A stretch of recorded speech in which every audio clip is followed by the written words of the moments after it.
Chapter 13. Yes, I know where we are. You've been trying to bring me back here from the beginning to the little hospital. How forlorn it looked now, so crude with its clay walls and wooden shuttered windows and the little beds lashed together out of barely finished wood. Yet she was there in the bed, wasn't she? I know the nurse, yes, and the old round-shouldered doctor, and I see you there in the bed. That's you, the little one with the curls on the top of the blanket, and Louis there. All right. Why am I here? I know this is a dream. It's not death. Death has no particular regard for people. Are you sure? She said. She sat on the straight-back chair, golden hair done up in a blue ribbon, and there were blue satin slippers on her small feet. So that meant she was there in the bed, and there on the chair, my little French doll, my beauty, with the high, rounded insteps and the perfectly shaped little hands. And you're here with us, and you're in a bed in the Washington, D.C. emergency room. You know you're dying down there, don't you? Severe hypothermia, very possibly pneumonia. But how do we know what infections we've got? Hit him with antibiotics. There's no way we can get this man on oxygen now. If we send him to university, he'd end up in the hall there, too. Don't let me die. Please. I'm so afraid. We're here with you. We're taking care of you. Can you tell me your name? Is there some family whom we can notify? Go ahead. Tell them who you really are, she said with a little silvery laugh, her voice always so delicate, so very pretty. I could feel her tender little lips just to look at them. I used to like to press my finger against her lower lip playfully when I kissed her eyelids and her smooth forehead. Don't be such a little smarty, I said between my teeth. Besides, who am I down there? Not a human being, if that's what you mean. Nothing could make you human. All right, I'll give you 5 minutes. Why did you bring me here? What do you want me to say, that I'm sorry about what I did, taking you out of that bed and making you a vampire? Well, do you want the truth? The rock-bottom, deathbed truth? I don't know if I am. I'm sorry you suffered. I'm sorry anybody has to suffer, but I can't say for certain that I'm sorry for that little trick. Aren't you the least little bit afraid of standing by yourself like this? If the truth can't save me, nothing can. How I hated the smell of sickness around me, of all those little bodies, feverish and wet beneath their drab coverings, the entire dingy and hopeless little hospital of so many decades ago. My father, who art in hell, Lestat be your name. And you? After the sun burnt you up in the air well in the theater of the vampires, did you go to hell? Laughter, such high, pure laughter, like glittering coins shaken loose from a purse. I'll never tell. Now I know this is a dream. That's all it's been from the beginning. Why would someone come back from the dead to say such trivial and inane things? Happens all the time, Lestat. Don't get so worked up. I want you to pay attention now. Look at these little beds. Look at these children suffering. I took you away from it, I said. Aye, the way that Magnus took you away from your life and gave you something monstrous and evil in return. You made me a slayer of my brothers and sisters. All my sins have their origin in that moment when you reached for me and lifted me from that bed. No, you can't blame it all on me. I won't accept it. Is the father parent to the crimes of his child? All right, so what if it is true? Who is there to keep count?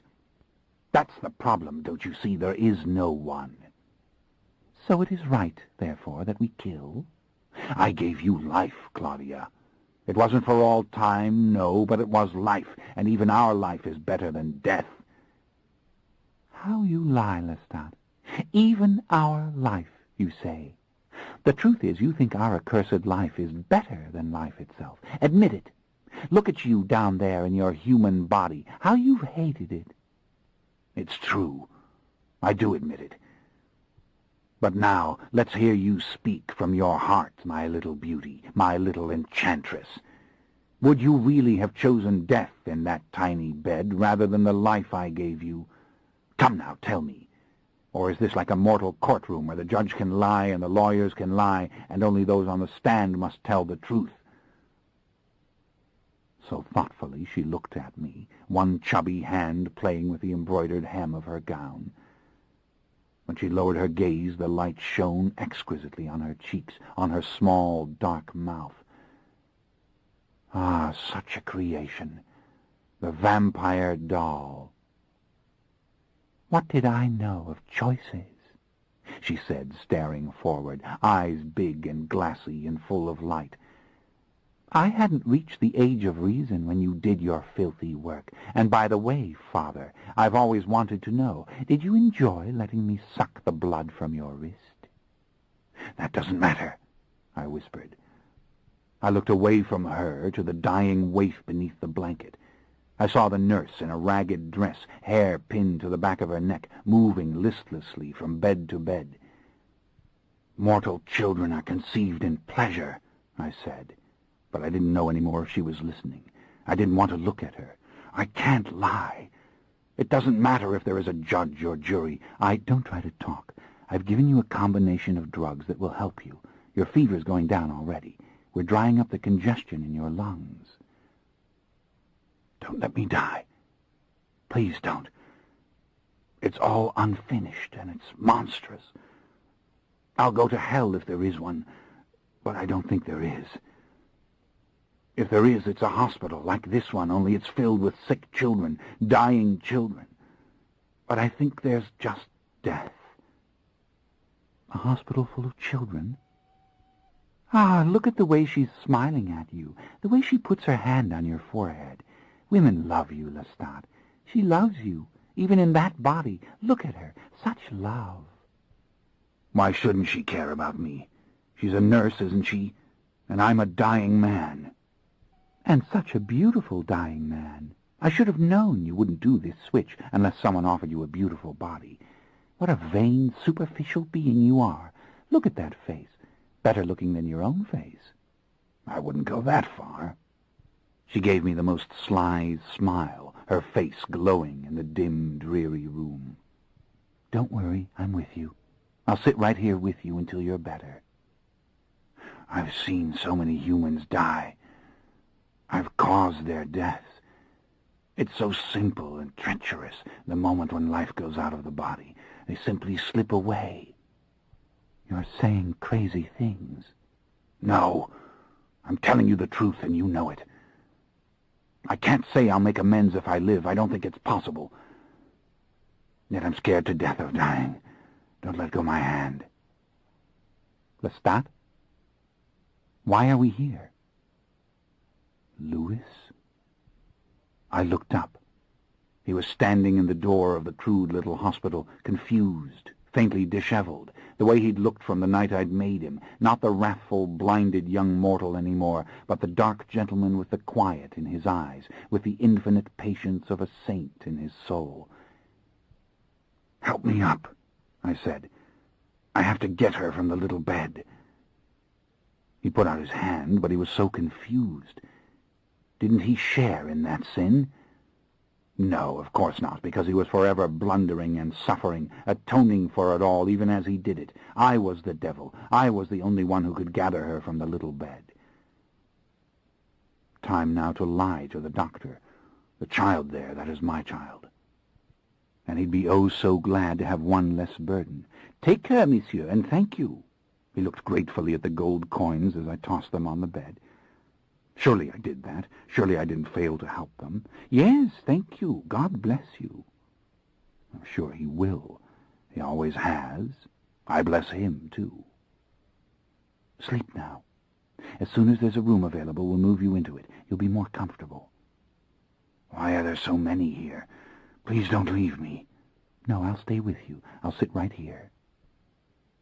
8 o'clock.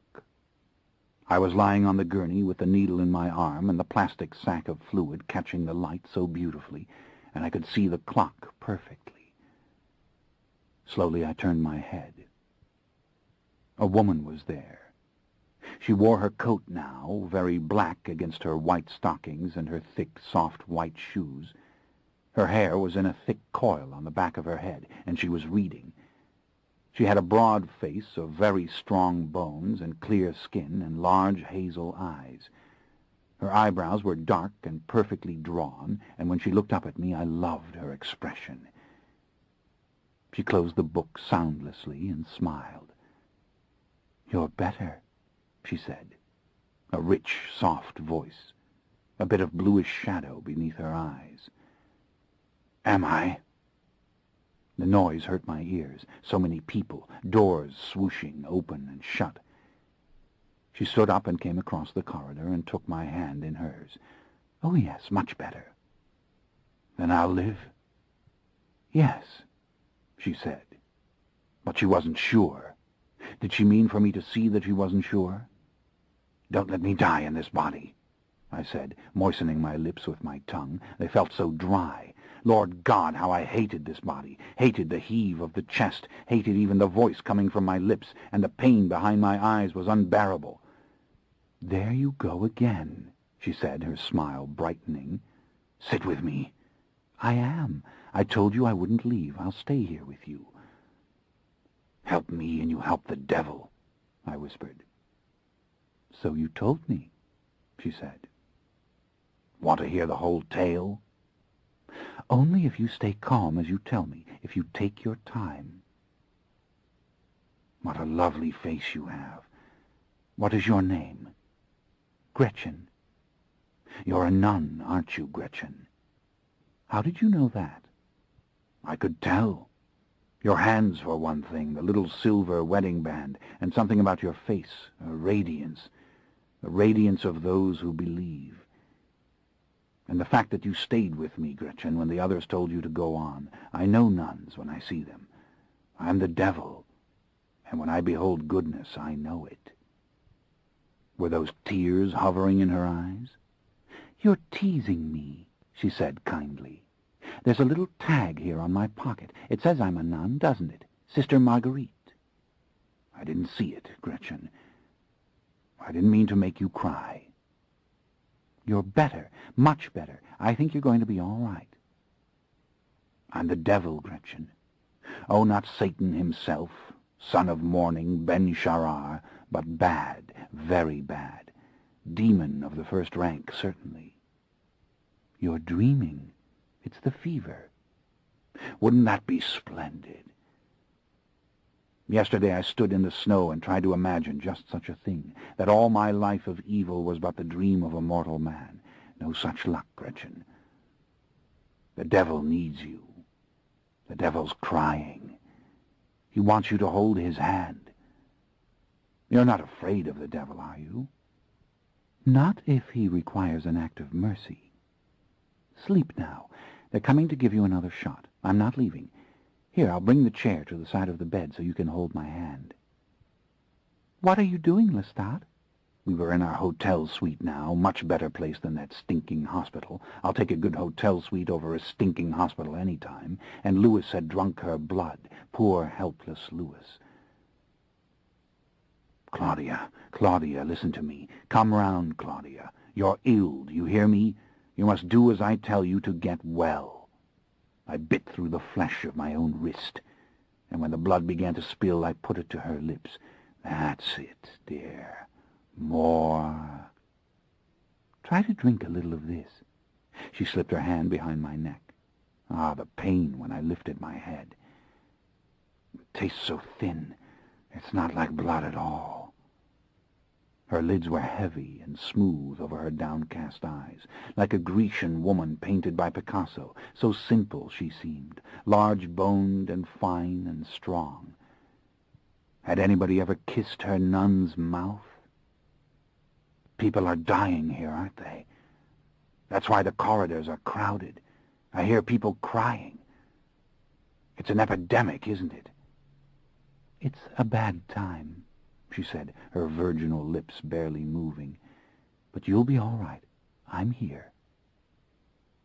Louis was so angry. "But why, Lestat?" "Because she was beautiful. Because she was dying. because I wanted to see if it would work, because nobody wanted her, and she was there, and I picked her up and held her in my arms, because it was something I could accomplish, like the little candle flame in the church making another flame and still retaining its own light. My way of creating, my only way, don't you see? One moment there were 2 of us, and then we were 3.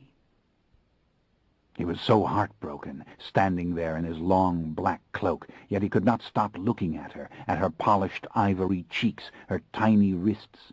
Imagine it, a child vampire, one of us. I understand. Who spoke? I was startled, but it wasn't Louis, it was David. David standing near with his copy of the Bible. Louis looked up slowly. He didn't know who David was. Are we close to God when we create something out of nothing? When we pretend we are the tiny flame and we make other flames? David shook his head. A bad mistake. And so is the whole world, then. She's our daughter. I'm not your daughter. I'm my mama's daughter. No, dear, not any more. I looked up at David. Well, answer me. Why do you claim such high aims for what you did? He asked. But he was so compassionate, so gentle. Louis was still horrified, staring at her small white feet. Such seductive little feet. And then I decided to do it. I didn't care what he did with my body if he could put me into this human form for 24 hours so that I could see the sunlight, feel what mortals feel, know their weakness and their pain. I pressed her hand as I spoke. She nodded, wiping my forehead again, feeling my pulse with her firm, warm fingers. And I decided to do it, simply do it. Oh, I know it was wrong to let him go with all the power, but can you imagine? And now, you see, I can't die in this body. The others won't even know what's happened to me. If they knew, they'd come. The other vampires, she whispered. Yes. And then I was telling her all about them, about my search so long ago to find the others, thinking that if only I knew the history of things, it would explain the mystery.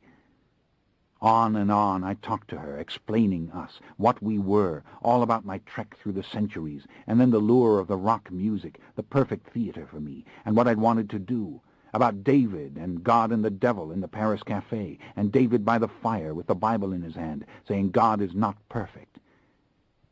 Sometimes my eyes were closed, sometimes they were open. She was holding my hand all the while. People came and went. Doctors argued. A woman was crying. Outside it was light again. I saw it when the door opened and that cruel blast of cold air swept through the corridor. How are we going to bathe all these patients? A nurse asked. That woman should be in isolation. Call the doctor. Tell him we have a case of meningitis on the floor. It's morning again, isn't it? You must be so tired. You've been with me all through the afternoon and the night. I'm so scared. But I know you have to go. They were bringing in more sick people. The doctor came to her and told her they would have to turn all these gurneys so that their heads were against the wall.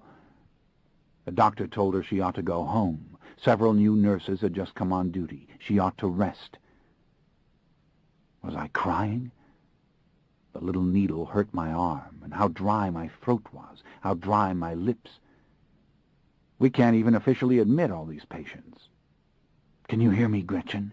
I asked. Can you follow what I'm saying? You've asked me that over and over again, she said, and each time I've told you that I can hear, that I can understand. I'm listening to you. I won't leave you. Sweet Gretchen. Sister Gretchen. I want to take you out of here with me. What did you say? To my house with me. You're much better now. Your fever's way down, but if you stay here... Confusion in her face. She put the cup to my lips again, and I drank several gulps. I understand. Yes, please, take me, please. I tried to sit up. I'm afraid to stay. Not just yet, she said, coaxing me back down on the gurney. Then she pulled the tape off my arm and extracted that vicious little needle. Lord God, I had to piss. Was there no end to these revolting physical necessities? What in the hell was mortality? Shitting, pissing, eating, and then the same cycle all over again. Is this worth the vision of the sunshine?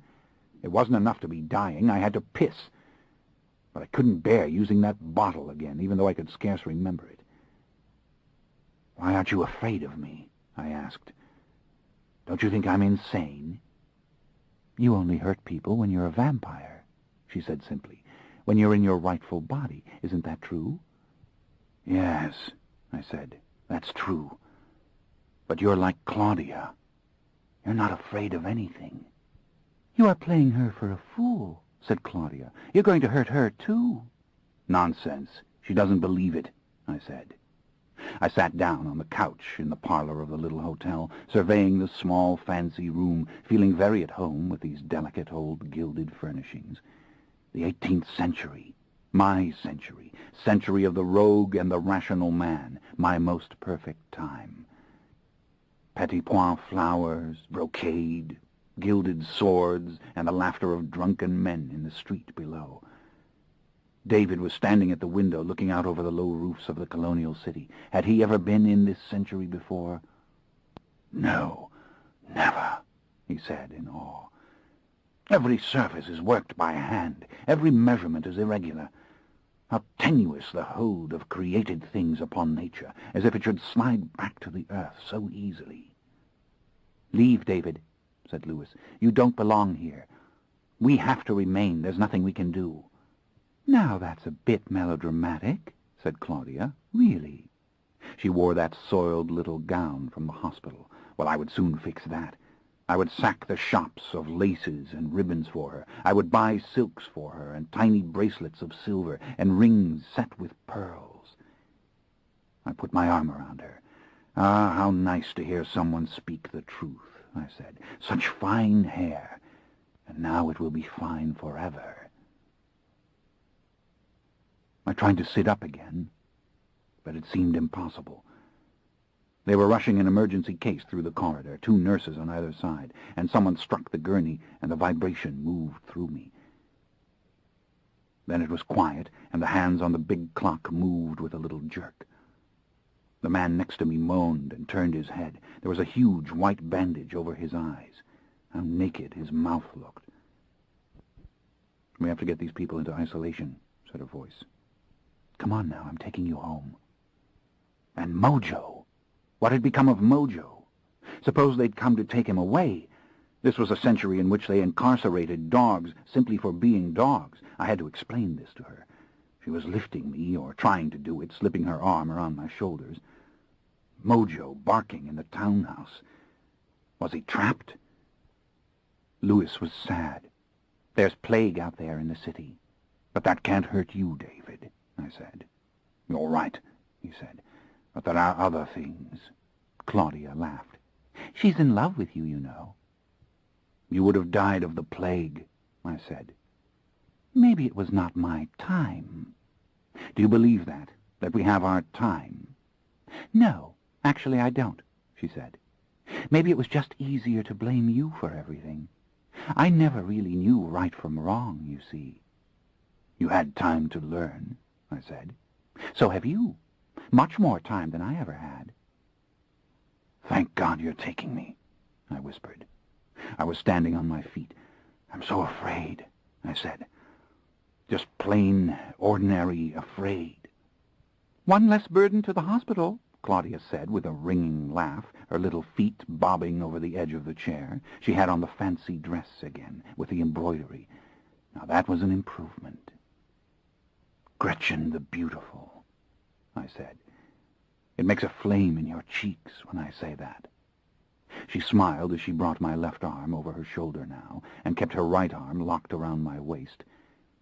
"I'll take care of you," she whispered in my ear. "It isn't very far."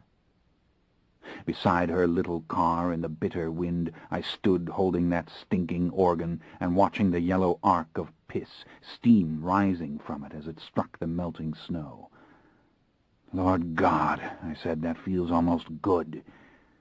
What are human beings that they can take pleasure in such dreadful things?"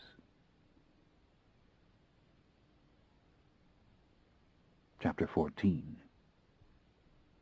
At some point I began drifting in and out of sleep, aware that we were in a little car and that Mojo was with us, panting heavily by my ear, and that we were driving through wooded, snow-covered hills. I was wrapped in a blanket and feeling miserably sick from the motion of the car. I was also shivering. I scarcely remembered our return to the townhouse and the finding of Mojo waiting there so patiently.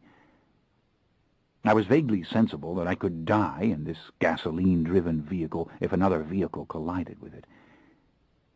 It seemed painfully real, real as the pain in my chest, and the body thief had tricked me. Gretchen's eyes were set calmly on the winding road ahead, the dappled sunlight making a soft, lovely aureole about her head of all the fine little hairs which had come loose from her thick, coiled braid of hair, and the smooth, pretty waves of hair growing back from her temples. A nun, a beautiful nun, I thought, my eyes closing and opening as if of their own volition. But why is this nun being so good to me? Because she is a nun? It was quiet all around us. There were houses in the trees, set upon knolls and in little valleys, and very close to one another.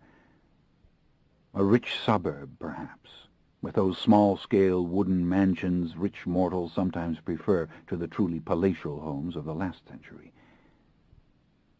At last we entered a drive beside one of these dwellings, passing through a copse of bare-limbed trees, and came to a gentle halt beside a small, gray-shingled cottage, obviously a servant's quarters or guest-house of sorts, at some remove from the main residence. The rooms were cozy and warm. I wanted to sink down into the clean bed, but I was too soiled for that, and insisted that I be allowed to bathe this distasteful body. Gretchen strongly protested. I was sick, she said. I couldn't be bathed now. But I refused to listen. I found the bathroom and wouldn't leave it. Then I fell asleep again, leaning against the tile as Gretchen filled the tub. The steam felt sweet to me. I could see Mojo lying by the bed, the wolf-like sphinx, watching me through the open door. Did she think he looked like the devil? I felt groggy and impossibly weak, and yet I was talking to Gretchen, trying to explain to her how I had come to be in this predicament, and how I had to reach Louis in New Orleans so that he could give me the powerful blood. In a low voice I told her many things in English, only using French when for some reason I couldn't find the word I wanted, rambling on about the France of my time, and the crude little colony of New Orleans where I had existed after, and how wondrous this age was, and how I'd become a rock star for a brief time because I thought that as a symbol of evil I'd do some good. Was this human? To want her understanding, this desperate fear that I would die in her arms and no one would ever know who I'd been or what had taken place. Ah, but the others, they knew, and they had not come to help me. I told her all about this, too. I described the ancients and their disapproval. What was there that I did not tell her? But she must understand, exquisite nun that she was, how much I'd wanted as the rock singer to do good. That's the only way the literal devil can do good, I said, to play himself in a tableau to expose evil. Unless one believes that he is doing good when he is doing evil, but that would make a monster out of God, wouldn't it? The devil is simply part of the divine plan. She seemed to hear these words with critical attention, but it didn't surprise me when she answered that the devil had not been part of God's plan. Her voice was low and full of humility. She was taking my soiled clothes off me as she spoke, and I don't think she wanted to speak at all, but she was trying to calm me. The devil had been the most powerful of the angels, she said, and he had rejected God out of pride. Evil could not be part of God's plan. When I asked her if she knew all the arguments against this, and how illogical it was, how illogical all of Christianity was, she said calmly that it didn't matter.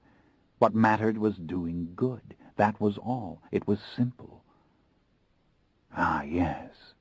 Then you understand. Perfectly, she said to me. But I knew that she did not. "You are good to me," I said. I kissed her gently on the cheek as she helped me into the warm water. I lay back in the tub, watching her bathe me and noting that it felt good to me, the warm water against my chest, the soft strokes of the sponge on my skin, perhaps better than anything I had endured so far. But how long the human body felt, how strangely long my arms. An image came back to me from an old film, of Frankenstein's monster lumbering about, swinging his hands as if they didn't belong at the ends of his arms. I felt as if I were that monster. In fact, to say that I felt entirely monstrous as a human is to hit the perfect truth. Seems I said something about it. She cautioned me to be quiet. She said that my body was strong and fine and not unnatural. She looked deeply worried. I felt a little ashamed, letting her wash my hair and my face. She explained it was the sort of thing which a nurse did all the time. She said she had spent her life in the foreign missions, nursing the sick, in places so soiled and ill-equipped that even the overcrowded Washington hospital seemed like a dream compared to them.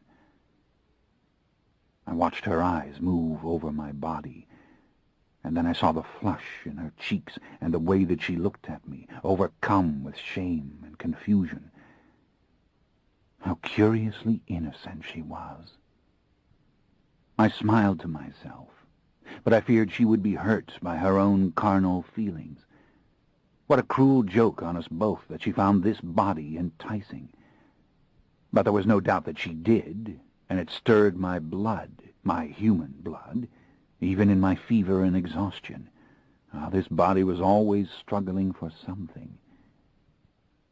I could barely stand as she dried me all over with the towel, but I was determined to do it. I kissed the top of her head, and she looked up at me in a slow, vague way, intrigued and mystified. I wanted to kiss her again, but I hadn't the strength. She was very careful in drying my hair, and gentle as she dried my face. No one had touched me in this manner in a very long time. I told her I loved her for the sheer kindness of it. I hate this body so much. It's hell to be in it. "It's that bad?" she asked. "To be human?" "You don't have to humor me," I said. "I know you don't believe the things I've told you." "Ah, but our fantasies are like our dreams," she said, with a serious little frown. "They have meaning." Suddenly I saw my reflection in the mirror of the medicine cabinet, this tall, caramel-skinned man with thick brown hair, and the large-boned, soft-skinned woman beside him. The shock was so great my heart stopped. "Dear God, help me," I whispered. "I want my body back."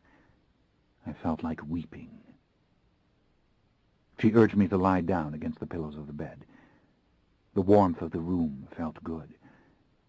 She began to shave my face. Thank God. I hated the feeling of the hair on it. I told her I'd been clean-shaven, as all men of fashion were when I died, and once we were made vampires, we remained the same forever. We grew whiter and whiter, that was true, and stronger, and our faces became smoother. But our hair was forever the same length, and so were our fingernails and whatever beard we had, and I had not had that much to begin with. "Was this transformation a painful thing?" she asked. "It was painful because I fought. I didn't want it to happen. I didn't really know what was being done to me. It seemed some monster out of the medieval past had captured me and dragged me out of the civilized city. You must remember in those years that Paris was a wonderfully civilized place. Oh, you would think it barbaric beyond description if you were spirited there now, but to a country lord from a filthy castle it was so exciting. What with the theaters and the opera and the balls at court, you can't imagine. And then this tragedy, this demon coming out of the dark and taking me to his tower. But the act itself, the dark trick, it isn't painful. It's ecstasy. And then your eyes are opened, and all humanity is beautiful to you in a way that you have never realized before. I put on the clean, skivvy shirt which she gave to me and climbed under the covers and let her bring the covers up to my chin. I felt as if I were floating. Indeed, this was one of the most pleasant feelings I had experienced since I become mortal, this feeling like drunkenness. She felt my pulse and my forehead. I could see the fear in her, but I didn't want to believe it.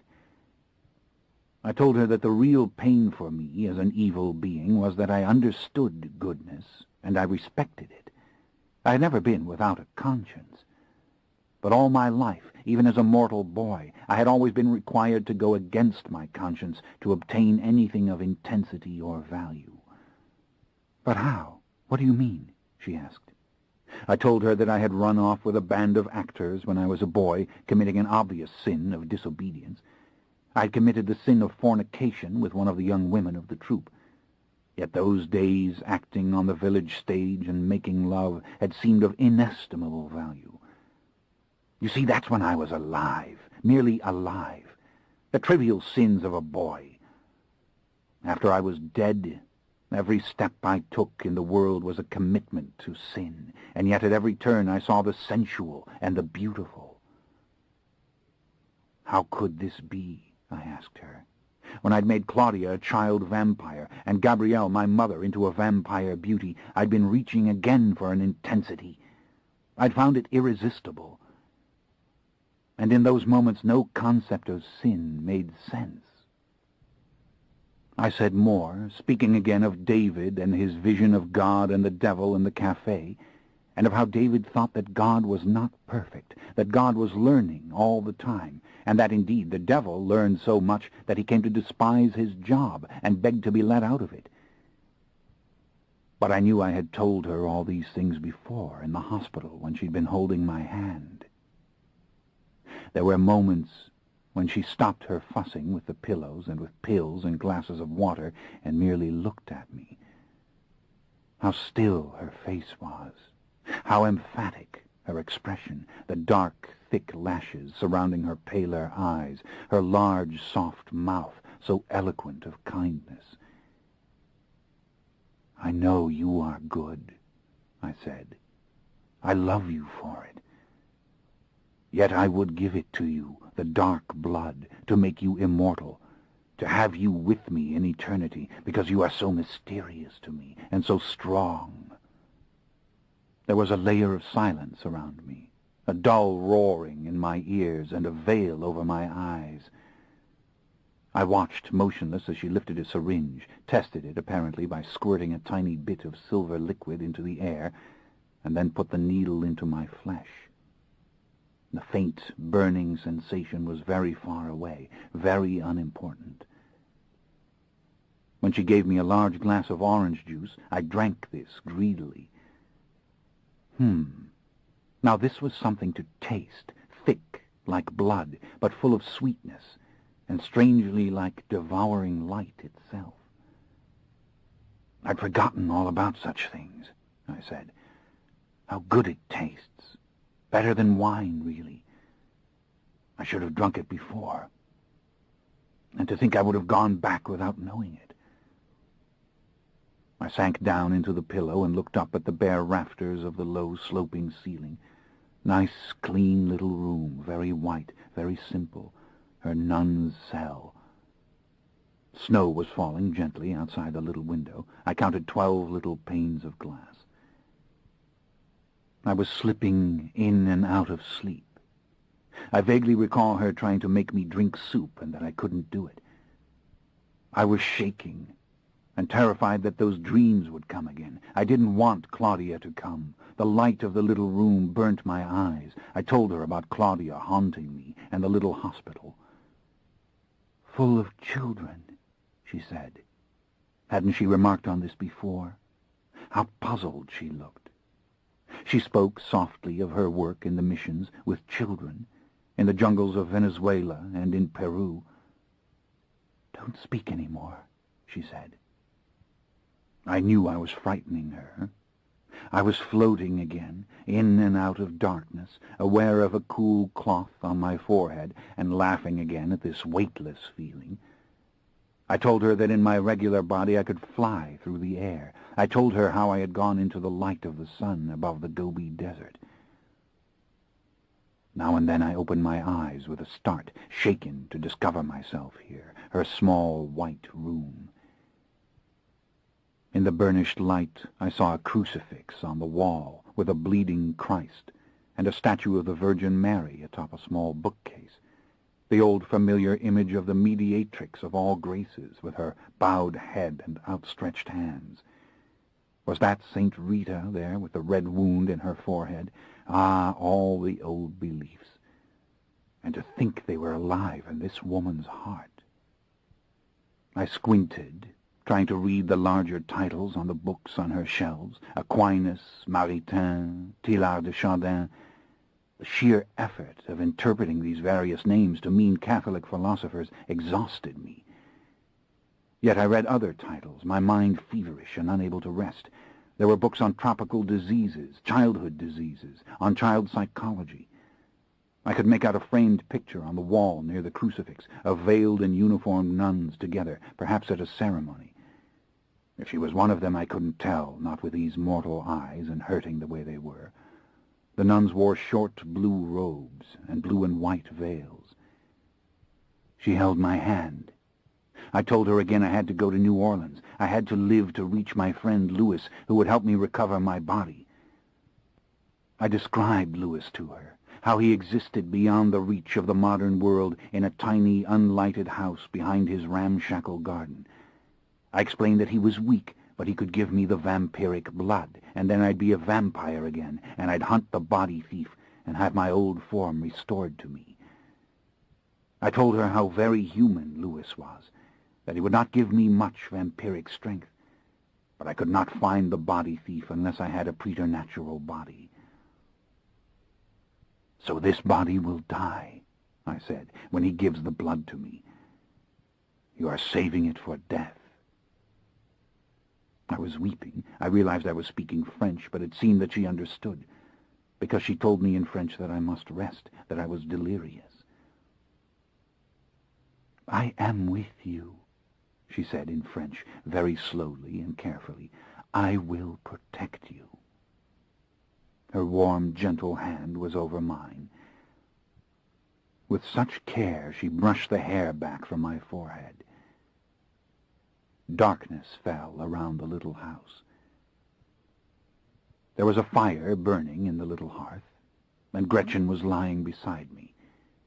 She had put on a long flannel gown, very thick and white, and her hair was loose, and she was holding me as I shivered. I liked the feel of her hair against my arm. I held on to her, frightened I'd hurt her. Over and over again she wiped my face with a cool cloth. She forced me to drink the orange juice or cold water. The hours of the night were deepening, and so was my panic. I won't let you die, she whispered in my ear, but I heard the fear which she couldn't disguise. Sleep rolled over me, thinly, so that the room retained its shape, its color, its light. I called upon the others again, begging Marius to help me. I began to think of terrible things, that they were all there as so many small white statues with the Virgin and with Saint Rita watching me and refusing to help. Sometime before dawn I heard voices. A doctor had come, a tired young man with sallow skin and red-rimmed eyes. Once again a needle was put into my arm. I drank greedily when the ice water was given me. I could not follow the doctor's low murmuring, nor was I meant to understand it, but the cadences of the voice were calm and obviously reassuring. I caught the words epidemic and blizzard and impossible conditions. When the door shut, I begged her to come back. "Next to your beating heart," I whispered in her ear as she lay down at my side. How sweet this was, her tender, heavy limbs, her large, shapeless breasts against my chest, her smooth leg against mine. Was I too sick to be afraid? "Sleep now," she said. "Try not to worry." At last a deep sleep was coming to me, deep as the snow outside, as the darkness "Don't you think it's time you made your confession?" asked Claudia. "You know you really are hanging by the proverbial thread." She was sitting in my lap, staring up at me, hands on my shoulders, her little upturned face not an inch from mine. My heart shrank, exploding in pain, but there was no knife, only these little hands clutching me, and the perfume of crushed roses rising from her shimmering hair. "No, I can't make my confession," I said to her. How my voice trembled. "Oh, Lord God, what do you want of me?" "You're not sorry. You've never been sorry. Say it. Say the truth. You deserved the knife when I put it through your heart, and you know it. You've always known it." "No." Something in me broke as I stared down at her, at the exquisite face in its frame of fine-spun hair. I lifted her and rose, placing her in the chair before me, and I dropped to my knees at her feet. "Claudia, listen to me. I didn't begin it. I didn't make the world. It was always there, this evil. It was in the shadows, and it caught me, and made me part of it, and I did what I felt I must. Don't laugh at me, please. Don't turn your head away. I didn't make evil. I didn't make myself." How perplexed she was, staring at me, watching me, and then her small, full mouth spread beautifully in a smile. "It wasn't all anguish," I said, my fingers digging into her little shoulders. "It wasn't hell. Tell me it wasn't.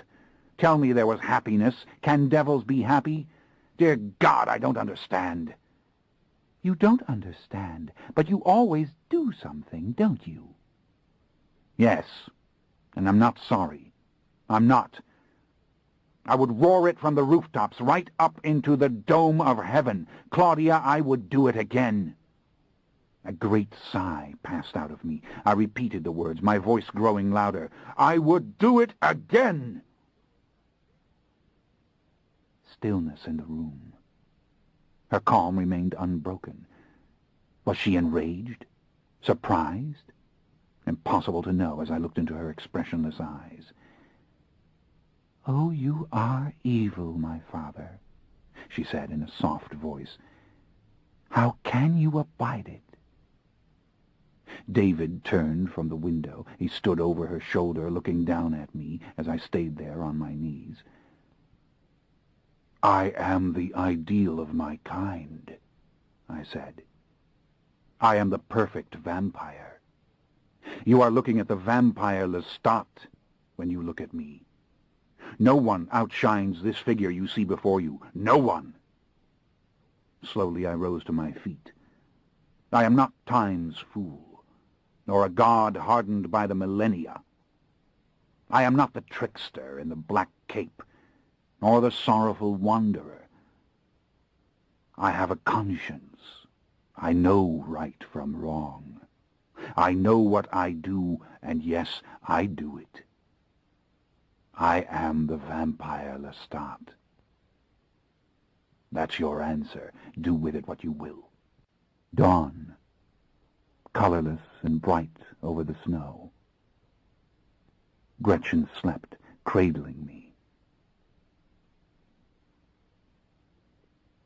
She didn't wake when I sat up and reached for the glass of water. Tasteless but cool. Then her eyes opened, and she sat up with a start, her dark blonde hair tumbling down around her face, dry and clean and full of thin light. I kissed her warm cheek and felt her fingers on my neck and then again across my forehead.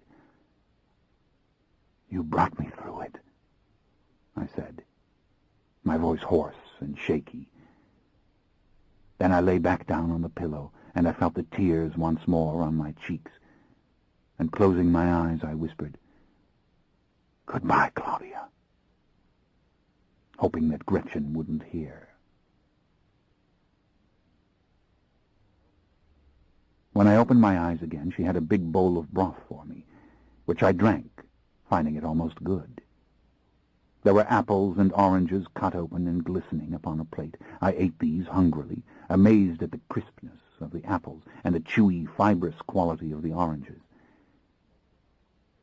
Then came a hot brew of strong liquor and honey and sour lemon, which I loved so much that she hurried to make more of it for me.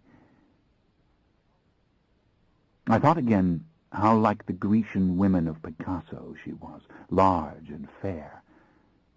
Her eyebrows were dark brown and her eyes light, almost a pale green, which gave her face a look of dedication and innocence. She was not young, this woman, and that too enhanced her beauty very much for me. There was something selfless and distracted in her expression, in the way that she nodded and told me I was better when I asked. She looked perpetually deep in thought. For a long moment she remained, looking down at me as if I puzzled her, and then very slowly she bent and pressed her lips to mine. A raw vibration of excitement passed through me. Once more I slept. No dreams came to me. It was as if I'd always been human, always in this body, and oh, so grateful for this soft, clean bed. Afternoon. Patches of blue beyond the trees. In a trance, it seemed, I watched her build up the fire. I watched the glow on her smooth, bare feet. Mojo's gray hair was covered with light, powdery snow as he ate quietly and steadily from a plate between his paws, now and then looking up at me. My heavy human body was simmering still in its fever, but cooler, better, its aches less acute, its shivering gone now entirely. Ah, why has she done all this for me? Why? And what can I do for her, I thought. I wasn't afraid of dying anymore, but when I thought of what lay ahead, the body thief must be caught, I felt a stab of panic. And for another night I would be too ill to leave here. Again we lay wrapped in each other's arms, dozing, letting the light grow dim outside, the only sound that of Mojo's labored breathing. The little fire blazed. The room was warm and still. All the world seemed warm and still. The snow began to fall, and soon the soft, merciless darkness of the night came down. A wave of protectiveness passed over me when I looked at her sleeping face, when I thought of the soft, distracted look I had seen in her eyes. Even her voice was tinged with a deep melancholy. There was something about her which suggested a profound resignation. Whatever happened, I would not leave her, I thought, until I knew what I could do to repay her. Also, I liked her. I liked the darkness inside her, the concealed quality of her, and the simplicity of her speech and movements, the candor in her eyes.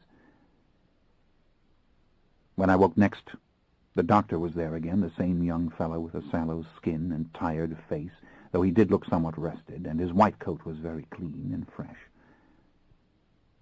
He had put a tiny bit of cold metal against my chest, and was obviously listening to my heart or lungs or some other noisy internal organ for a bit of significant information. His hands were covered with slick, ugly plastic gloves, and he was speaking to Gretchen in a low voice, as if I weren't there, about the continuing troubles at the hospital. Gretchen was dressed in a simple blue dress, rather like a nun's dress, I thought, except that it was short, and beneath it she wore black stockings. Her hair was beautifully mussed and straight and clean, and made me think of the hay which the princess spun into gold in the tale of Rumpelstiltskin. Again came the memory of Gabrielle, my mother, of the eerie and nightmarish time after I'd made her a vampire, and she had cut her yellow hair, and it had all grown back within the space of a day while she slept the death-like sleep in the crypt, and she'd almost gone mad when she realized it. I remembered her screaming and screaming before she could be calmed. I didn't know why I thought of it, except that I loved this woman's hair. She was nothing like Gabrielle. Nothing. At last the doctor was finished with his poking and prodding and listening, and went away to confer with her. Curse my mortal hearing. But I knew I was almost cured.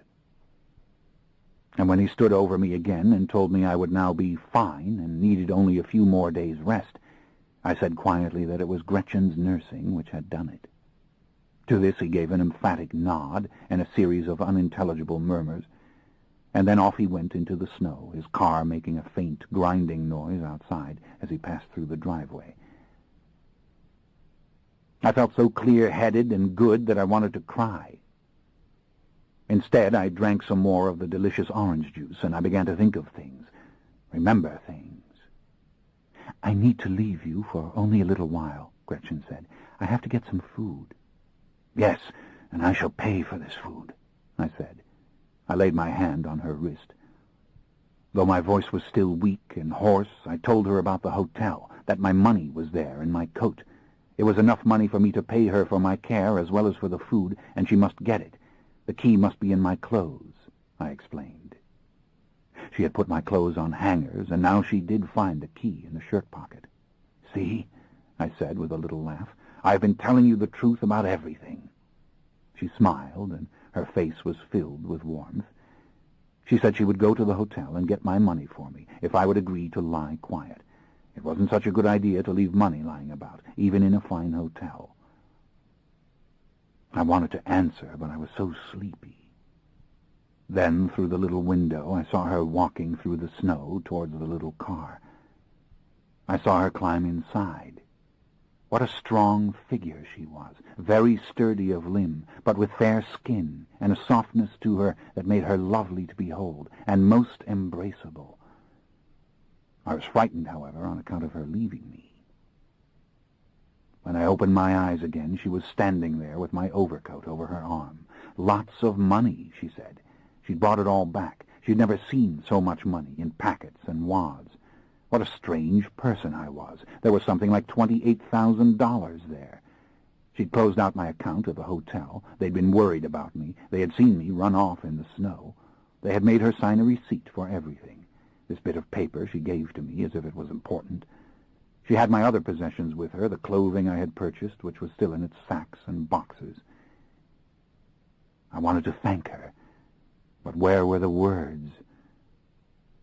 I would thank her when I came back to her in my own body. After she had put away all the clothing, she fixed us a simple supper of broth again, and bread with butter. We ate this together, with a bottle of wine, of which I drank much more than she thought permissible. I must say that this bread and butter and wine was about the best human food I'd tasted so far. I told her so. And I wanted more of the wine, please, because this drunkenness was absolutely sublime. "Why did you bring me here?" I asked her. She sat down on the side of the bed, looking towards the fire, playing with her hair, not looking at me. She started to explain again about the overcrowding at the hospital, the epidemic. "No, why did you do it? There were others there." "Because you're not like anyone I've ever known," she said. "You make me think of a story I once read about an angel forced to come down to earth in a human body." With a flush of pain, I thought of Raglan James telling me that I looked like an angel. I thought of my other body roaming the world, powerful, and under his loathsome charge. She gave a sigh as she looked at me. She was puzzled. "When this is finished, I'll come back to you in my real body," I said. "I'll reveal myself to you. It may mean something to you to know that you are not deceived, and you are so strong. I suspect the truth won't hurt you." "The truth?" I explained that often when we revealed ourselves to mortals we drove them mad, for we were unnatural beings, and yet we did not know anything about the existence of God or the devil. In some we were like a religious vision without revelation, a mystic experience but without a core of truth. She was obviously enthralled. A subtle light came into her eyes. She asked me to explain how I appeared in the other form. I described to her how I had been made a vampire at the age of 20. I'd been tall for those times, blonde with light-colored eyes. I told her again about burning my skin in the Gobi. I feared the body thief intended to keep my body for good, that he was probably off someplace, hidden from the rest of the tribe, trying to perfect his use of my powers. She asked me to describe flying to her. It's more like floating, simply rising at will, propelling yourself in this direction or that by decision. It's a defiance of gravity, quite unlike the flight of natural creatures. It's frightening. It's the most frightening of all our powers, and I think it hurts us more than any other power. It fills us with despair. It is the final proof that we aren't human. We fear perhaps we will one night leave the earth and never touch it again. I thought of the body thief using this power. I'd seen him use it. I don't know how I could have been so foolish as to let him take a body as strong as mine, I said. I was blinded by the desire to be human. She was merely looking at me. Her hands were clasped in front of her, and she was looking at me steadily and calmly, with large hazel eyes. "Do you believe in God?" I asked. I pointed to the crucifix on the wall. "Do you believe in these Catholic philosophers whose books are on the shelf?" She thought for a long moment. "Not in the way you ask," she said. I smiled. "How then?" "My life has been one of self-sacrifice ever since I can remember. That is what I believe in. I believe that I must do everything I can to lessen misery. That is all I can do, and that is something enormous. It is a great power, like your power of flight." I was mystified. I realized that I did not think of the work of a nurse as having to do with power, but I saw her point completely. "To try to know God," she said, "this can be construed as a sin of pride, or a failure of imagination. But all of us know misery when we see it. We know sickness, hunger, deprivation. I try to lessen these things. It's the bulwark of my faith. But to answer you truly, yes, I do believe in God and in Christ. So do you." "No, I don't," I said. "When you were feverish, you did. You spoke of God and the devil the way I've never heard anyone else speak of them. I spoke of tiresome theological arguments," I said. "No, you spoke of the irrelevance of them." "You think so?" "Yes. You know good when you see it. You said you did. So do I. I devote my life to trying to do it." I sighed. "Yes, I see," I said. "Would I have died had you left me in the hospital?"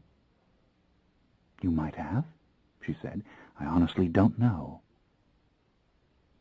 It was very pleasurable merely to look at her. Her face was large, with few contours, and nothing of elegant aristocratic beauty. But beauty she had in abundance, and the years had been gentle with her. She was not worn from care. I sensed a tender, brooding sensuality in her, a sensuality which she herself did not trust or nurture. "Explain this to me again," she said. "You spoke of being a rock singer because you wanted to do good? You wanted to be good by being a symbol of evil? Talk of this some more." I told her yes. I told her how I had done it, gathering the little band, Satan's Night Out, and making them professionals. I told her that I had failed. There had been a war among our kind. I myself had been taken away by force, and the entire debacle had happened without a rupture in the rational fabric of the mortal world. I had been forced back into invisibility and irrelevance. "There's no place for us on Earth," I said. "Perhaps there was once, I don't know. The fact that we exist is no justification.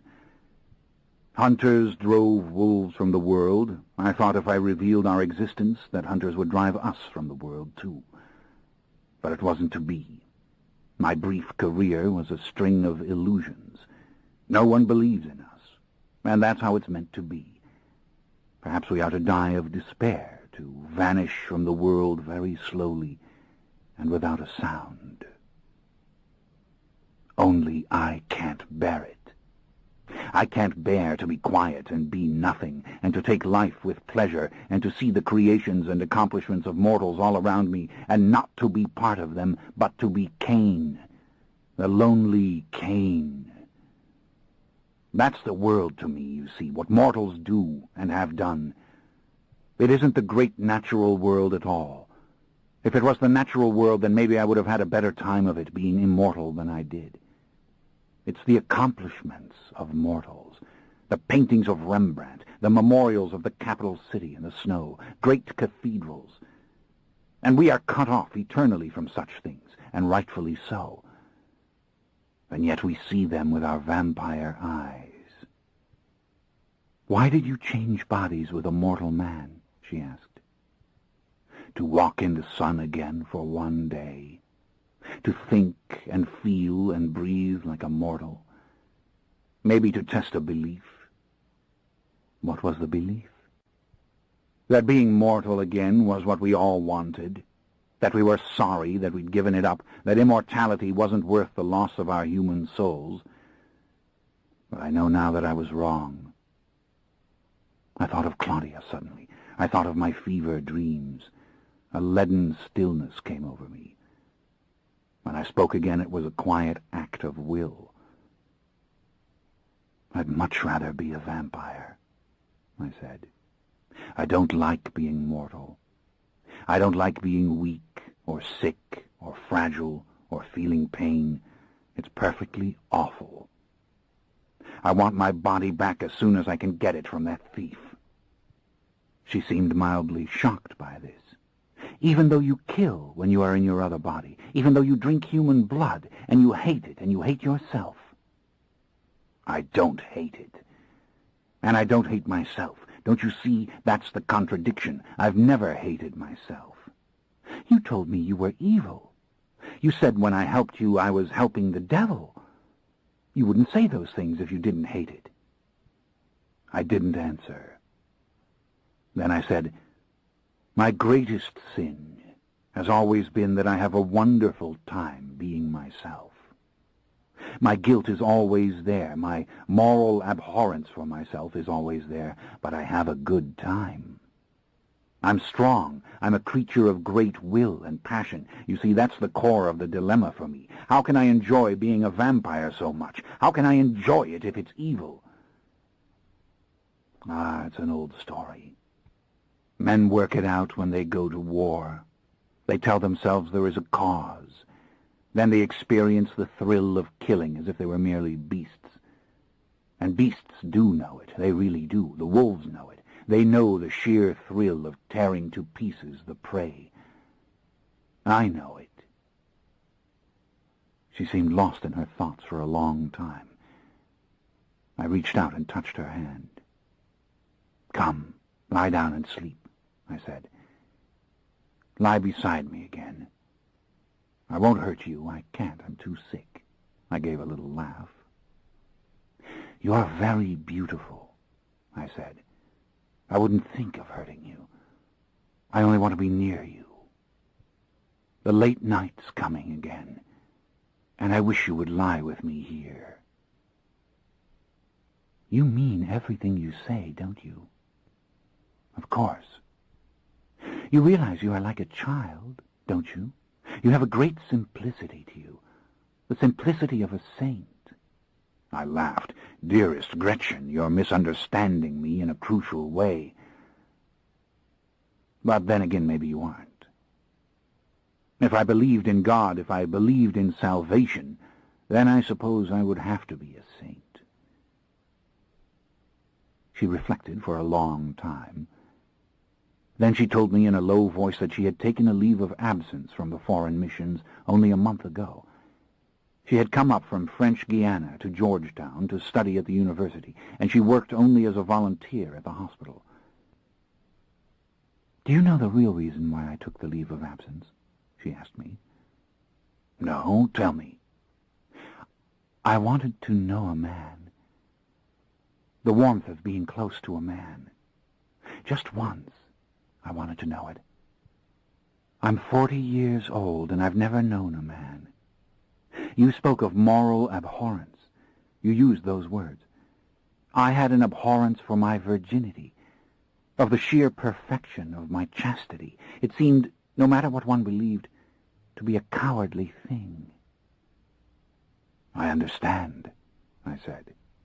Surely to do good in the missions has nothing to do, finally, with chastity. No, they are connected, she said, but only because hard work is possible when one is single-minded and married to no one but Christ. I confessed I knew what she meant. But if the self-denial becomes an obstacle to work, I said, then it's better to know the love of a man, isn't it? That is what I thought, she said. Yes, know this experience, and then return to God's work. Exactly. In a slow, dreamy voice, she said, I've been looking for the man, for the moment. That's the answer, then, as to why you brought me here. Perhaps, she said. God knows I was so frightened of everyone else. I'm not frightened of you. She looked at me as if her own words had left her surprised. Come, lie down and sleep. There's time for me to heal and for you to be certain it's what you really want. I wouldn't dream of forcing you, of doing anything cruel to you.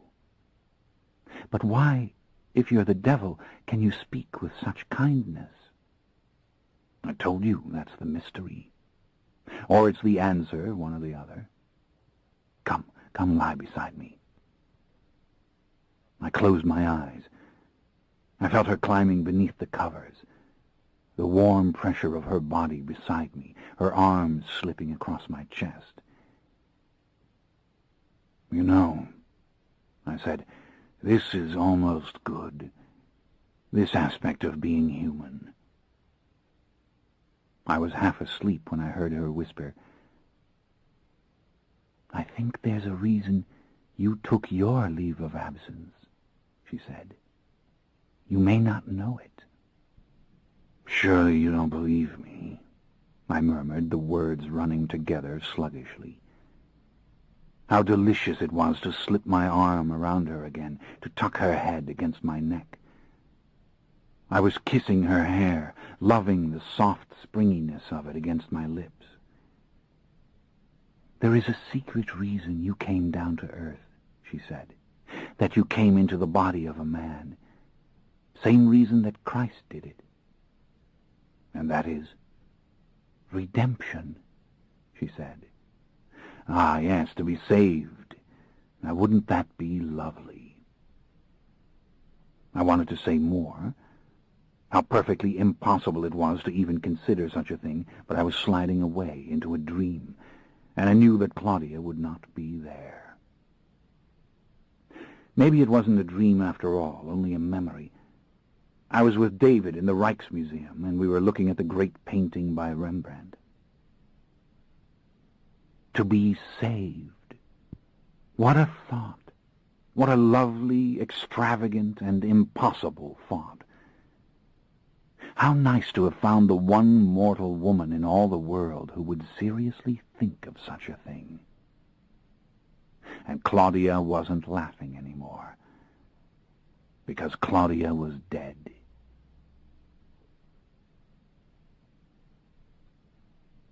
Chapter 15. Early morning, just before the sun comes. The time when in the past I was often in meditation, tired and half in love with the changing sky. I bathed slowly and carefully, the small bathroom full of dim light and steam around me. My head was clear, and I felt happiness, as if the sheer respite from sickness was a form of joy. I shaved my face slowly until it was perfectly smooth, and then, delving into the little cabinet behind the mirror, I found what I wanted. The little rubber sheath that would keep her safe from me, from my planting a child within her, from this body giving her some other dark seed that might harm her in ways I could not foresee. curious little objects, these gloves for the organ. I would love to have thrown them away, but I was determined that I would not make the mistakes I had made before.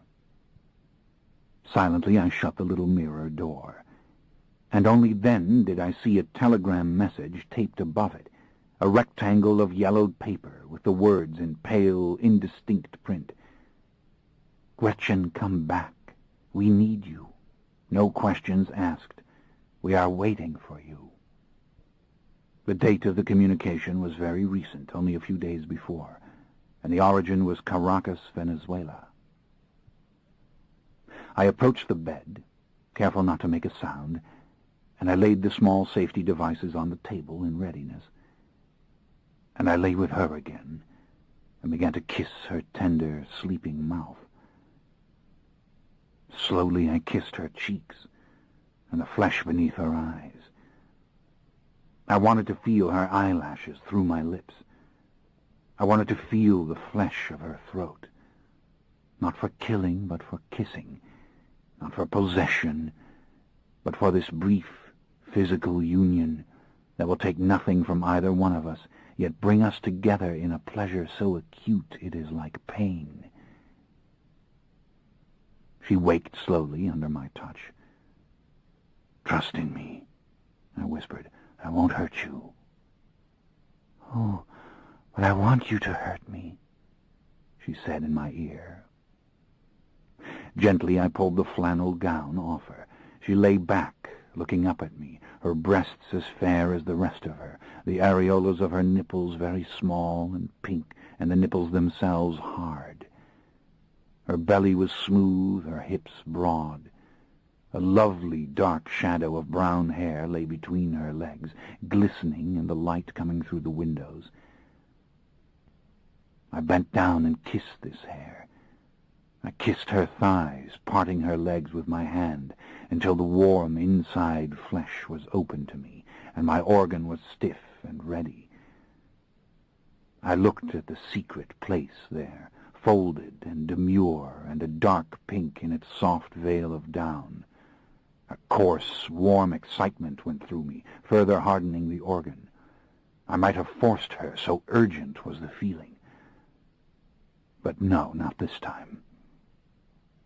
I moved up beside her, turning her face to me, and accepting her kisses now, slow and awkward and fumbling. I felt her leg pressed against mine, and her hands moving over me, seeking the warmth beneath my armpits and the damp nether hair of this male body, thick and dark. It was my body, ready for her and waiting. This my chest, which she touched, seeming to love its hardness, my arms, which she kissed as if she prized their strength. The passion in me ebbed slightly, only to grow hot again instantly, and then to die down again, waiting, and then to rise once more. No thoughts came to me of the blood-drinking, no thought at all of the thunder of the life inside her, which I might have consumed, a dark draught at another time.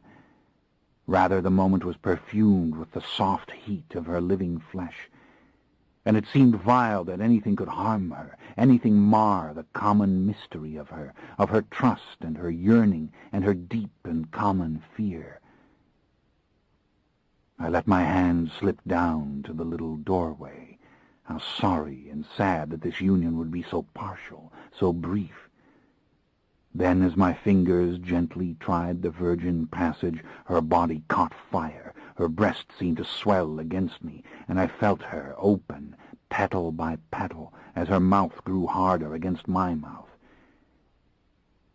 But what of the dangers? Didn't she care about them?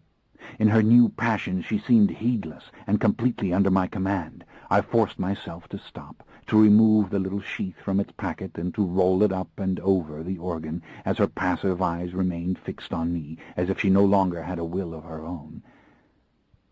It was this surrender that she needed. It was what she required of herself. Once again I fell to kissing her. She was moist and ready for me. I could keep it back no longer, and when I rode her now it was hard. The little passage was snug and maddeningly heated as its juices flowed. I saw the blood come up into her face as the rhythm quickened. I bent my lips to lick at her nipples, to claim her mouth again. When the final moan came out of her, it was like the moan of pain. And there it was again, the mystery, that something could be so perfectly finished and complete, and have lasted such a little while, such a precious little while. Had it been union? Were we one with each other in this clamorous silence? I don't think that it was union. On the contrary, it seemed the most violent of separations. Two contrary beings flung at each other in heat and clumsiness, in trust and in menace, the feelings of each unknowable and unfathomable to the other, its sweetness terrible as its brevity, its loneliness hurtful as its undeniable fire. And never had she looked so frail to me as she did now. Her eyes closed, her head turned into the pillow, her breasts no longer heaving, but very still. It seemed an image to provoke violence, to beckon to the most wanton cruelty in a male heart. Why was this so? I didn't want any other mortal to touch her. I didn't want her own guilt to touch her. I didn't want regret to hurt her, or for any of the evils of the human mind to come near her. And only now did I think of the dark gift again, and not of Claudia, but of the sweet, throbbing splendor in the making of Gabrielle. Gabrielle had never looked back from that long-ago moment. Clad in strength and certainty, she had begun her wandering, never suffering an hour's moral torment, as the endless complexities of the great world drew her on. But who could say what the dark blood would give to any one human soul? And this a virtuous woman, a believer in old and merciless deities, drunk on the blood of martyrs and the heady suffering of 1,000 saints. Surely she would never ask for the dark gift, or accept it, any more than David would. But what did such questions matter until she knew the words I spoke were true? And what if I could never prove their truth to her? What if I never had the dark blood again inside me to give anyone, and I remained forever trapped in this mortal flesh? I lay quiet, watching the sunlight fill the room. I watched it strike the tiny body of the crucified Christ above her bookshelf. I watched it fall upon the Virgin with her bowed head. Snuggled against each other, we slept again. Chapter 16. Noon. I was dressed in the clean new clothes which I had bought on that last fateful day of my wandering, soft white pullover shirt with long sleeves, fashionably faded denim pants. We had made a picnic of sorts before the warm, crackling little fire, a white blanket spread out on the carpet, on which we sat having our late breakfast together, as Mojo dined sloppily and greedily in his own fashion on the kitchen floor. It was French bread and butter again, and orange juice and boiled eggs, and the fruit in big slices. I was eating hungrily, ignoring her warnings that I was not entirely well. I was plenty well enough. Even her little digital thermometer said so. I ought to be off to New Orleans. If the airport was open, I could have been there by nightfall, perhaps. But I didn't want to leave her just now. I asked for some wine. I wanted to talk. I wanted to understand her, and I was also afraid to leave her, afraid of being alone without her. The plane journey struck a cowardly fear in my soul, and besides, I liked being with her. She'd been talking easily about her life in the missions, of how she'd loved it from the very beginning. The first year she'd spent in Peru, then she'd gone on to the Yucatan. Her most recent assignment had been in the jungles of French Guiana, a place of primitive Indian tribes. The mission was St. Margaret Mary, 6 hours' journey up the Maroni River by motorized canoe from the town of Saint Laurent. She and the other sisters had refurbished the concrete chapel, the little whitewashed schoolhouse, and the hospital. But often they had to leave the mission itself and go directly to the people in their villages. She loved this work, she said. She laid out for me a great sweep of photographs, small rectangular colored pictures of the crude little mission buildings, and of her and her sisters, and of the priest who came through to say Mass. None of these sisters wore veils or habits out there. They were dressed in khaki or white cotton, and their hair was free. Real working sisters, she explained. And there she was in these pictures, radiantly happy, none of the brooding melancholy evident in her. In one snapshot she stood surrounded by dark-faced Indians before a curious little building with ornate carvings on its walls. In another she was giving an injection to a wraith of an old man who sat in a brightly painted, straight-back chair. Life in these jungle villages had been the same for centuries, she said. These people had existed long before the French or Spanish ever set foot on the soil of South America. It was difficult to get them to trust the sisters and the doctors and the priests. She herself did not care whether or not they learnt their prayers. She cared about inoculations and the proper cleaning of infected wounds. She cared about setting broken limbs so that these people would not be crippled forever. Of course they wanted her to come back. They'd been very patient with her little leave of absence. They needed her. The work was waiting for her. She showed me the telegram, which I had already seen, tacked to the wall above the bathroom mirror. "You miss it. Obviously you do," I said. I was studying her, watching for signs of guilt over what we had done together, but I didn't see this in her. She did not seem racked with guilt over the telegram, either. "I'm going back, of course," she said simply.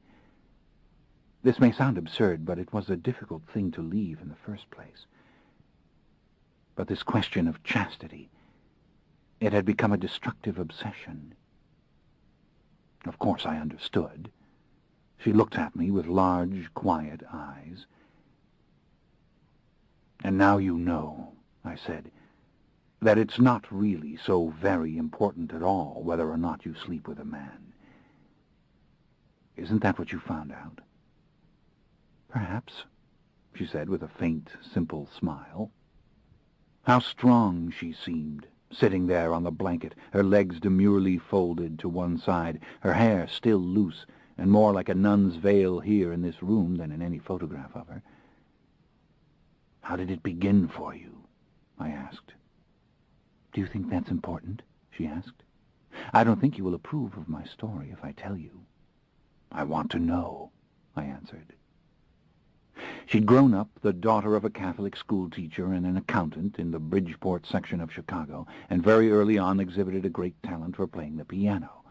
The whole family had sacrificed for her lessons with a famous teacher. "Self-sacrifice, you see," she said, smiling faintly again, "even from the beginning. Only it was music then, not medicine." But even then she had been deeply religious, reading the lives of the saints and dreaming of being a saint, of working in the foreign missions when she grew up. St. Rose de Lima, the mystic, held a special fascination for her, and so did St. Martin de Porres, who had worked more in the world, and St. Rita. She had wanted to work with lepers some day, to find a life of all-consuming and heroic work. She'd built a little oratory behind her house when she was a girl, and there she would kneel for hours before the crucifix, hoping that the wounds of Christ would open in her hands and feet, the stigmata. "I took these stories very seriously," she said. "Saints are real to me. The possibility of heroism is real to me." "Heroism," I said. My word. But how very different was my definition of it. I did not interrupt her. It seemed that the piano playing was at war with my spiritual soul. I wanted to give up everything for others, and that meant giving up the piano, above all the piano. This saddened me. I had the feeling she had not told this story often, and her voice was very subdued when she spoke. "But what about the happiness you gave to people when you played?" I asked. "Wasn't that something of real value?" "Now I can say that it was," she said, her voice dropping even lower and her words coming with painful slowness. "But then I wasn't sure of it. I wasn't a likely person for such a talent. I didn't mind being heard, but I didn't like being seen. She flushed slightly as she looked at me. Perhaps if I could have played in a choir loft or behind a screen, it would have been different. I see, I said. There are many humans who feel this way, of course. But you don't, do you? I shook my head. She explained how excruciating it was for her to be dressed in white lace and made to play before an audience. She did it to please her parents and her teachers. Entering the various competitions was an agony, but almost invariably she won. Her career had become a family enterprise by the time she was 16. But what about the music itself? Did you enjoy it? She thought for a moment. Then, it was absolute ecstasy, she answered. When I played alone, with no one there to watch me, I lost myself in it completely. It was almost like being under the influence of a drug. It was almost erotic. Sometimes melodies would obsess me. They'd run through my head continuously. I lost track of time when I played. I still cannot really listen to music without being swept up and carried away. You don't see any radio here or tape player. I can't have those things near me, even now. But why deny yourself this? I looked around. There was no piano in this room either. She shook her head dismissively. The effect is too engulfing. Don't you see? I can forget everything else too easily. And nothing is accomplished when this happens. Life is on hold, so to speak. But Gretchen, is that true? I asked. For some of us, such intense feelings are life. We seek ecstasy. In those moments, we transcend all the pain and the pettiness and the struggle. That's how it was for me when I was alive. That's how it is for me now. She considered this, her face very smooth and relaxed. When she spoke, it was with quiet conviction. I want more than that, she said. I want something more palpably constructive.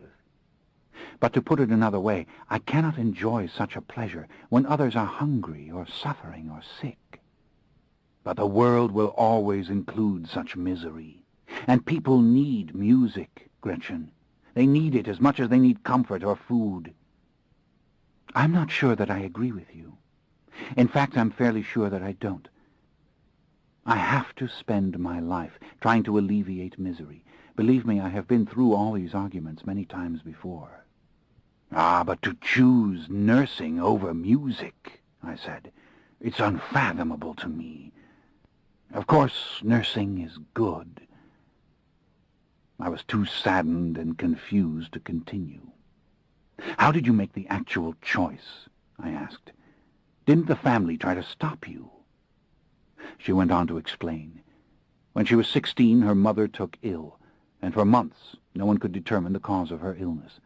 Her mother was anemic. She ran a constant fever. Finally, it was obvious she was wasting away. Tests were made, but the doctors could find no explanation. Everyone felt certain that her mother was going to die. The atmosphere of the house had been poisoned with grief and even bitterness. I asked God for a miracle, she said. I promised I would never touch the piano keys again as long as I lived, if God would only save my mother. I promised I would enter the convent as soon as I was allowed, that I would devote my life to nursing the sick and the dying. And your mother was cured? Yes. Within a month, she was completely recovered. She's alive now. She's retired. She tutors children after school in a storefront in a black section of Chicago. She has never been sick since, in any way. And you kept the promise? She nodded. I went into the Missionary Sisters when I was 17, and they sent me to college. And you kept this promise never to touch the piano again? She nodded. There was not a trace of regret in her, nor was there a great longing or need for my understanding or approval.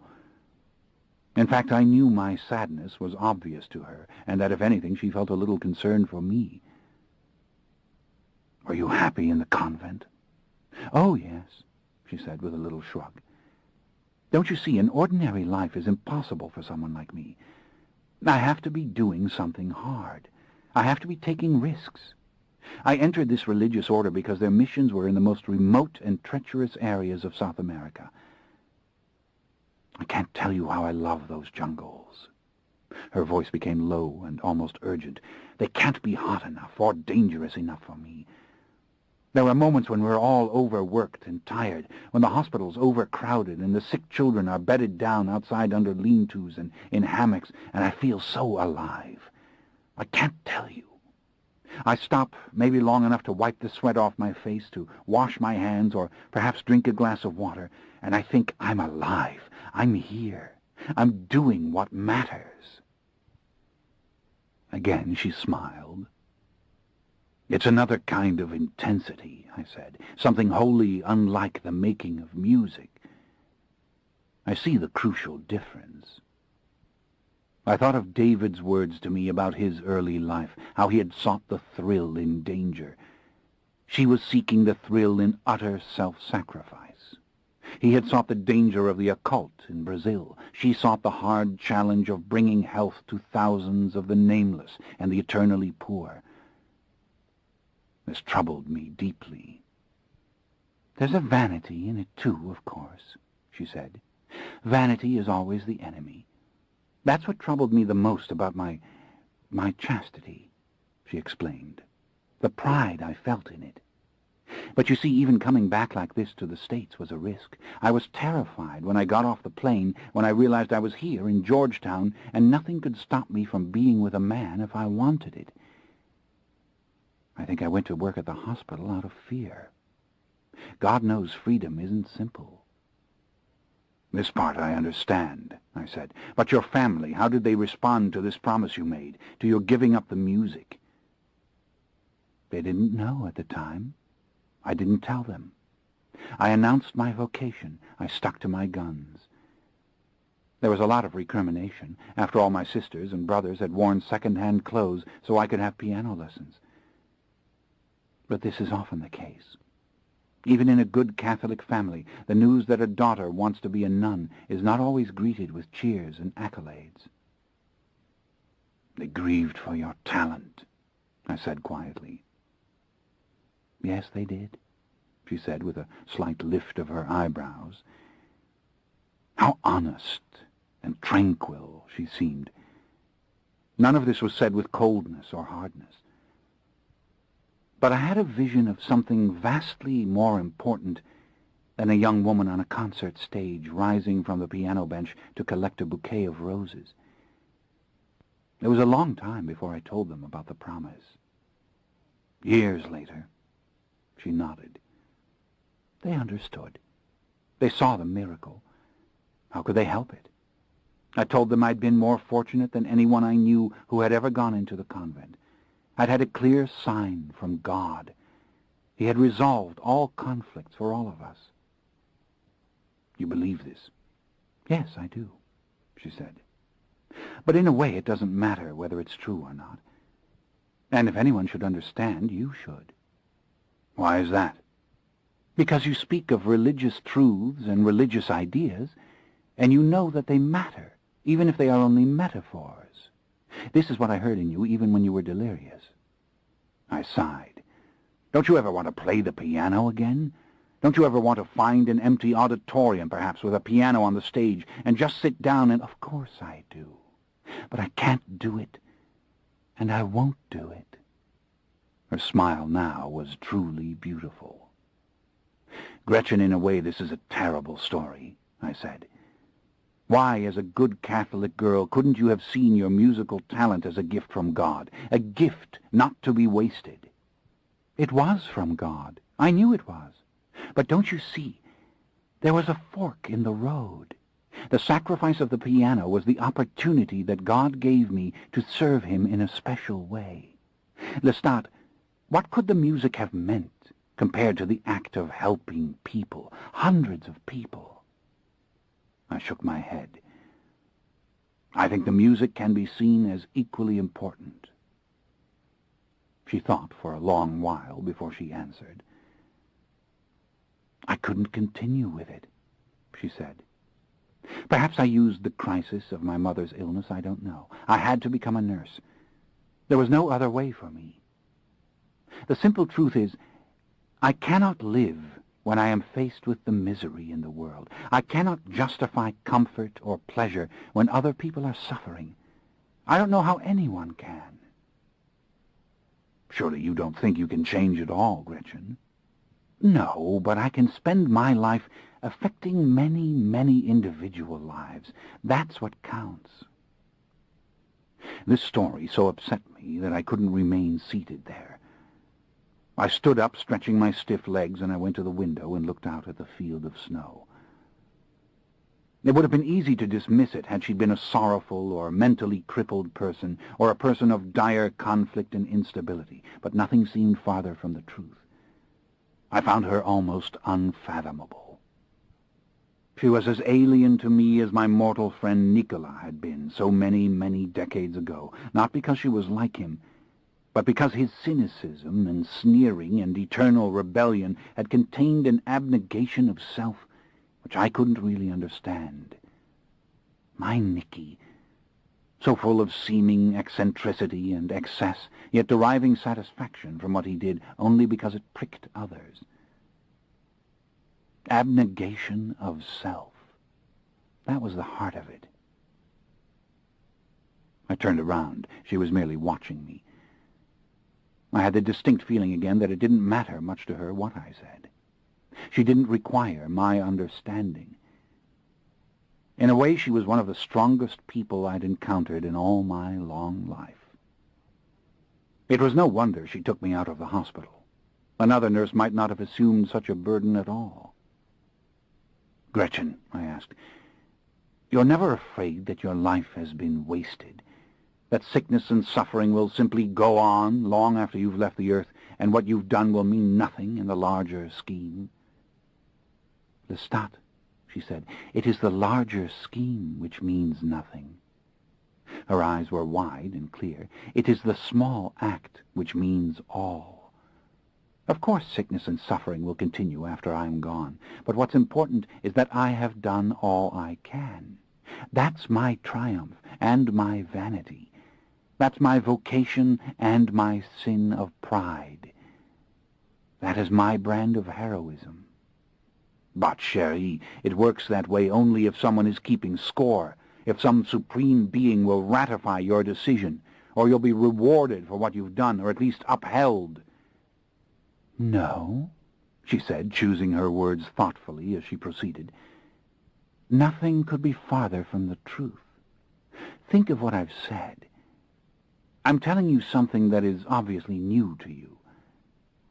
Maybe it's a religious secret. How so?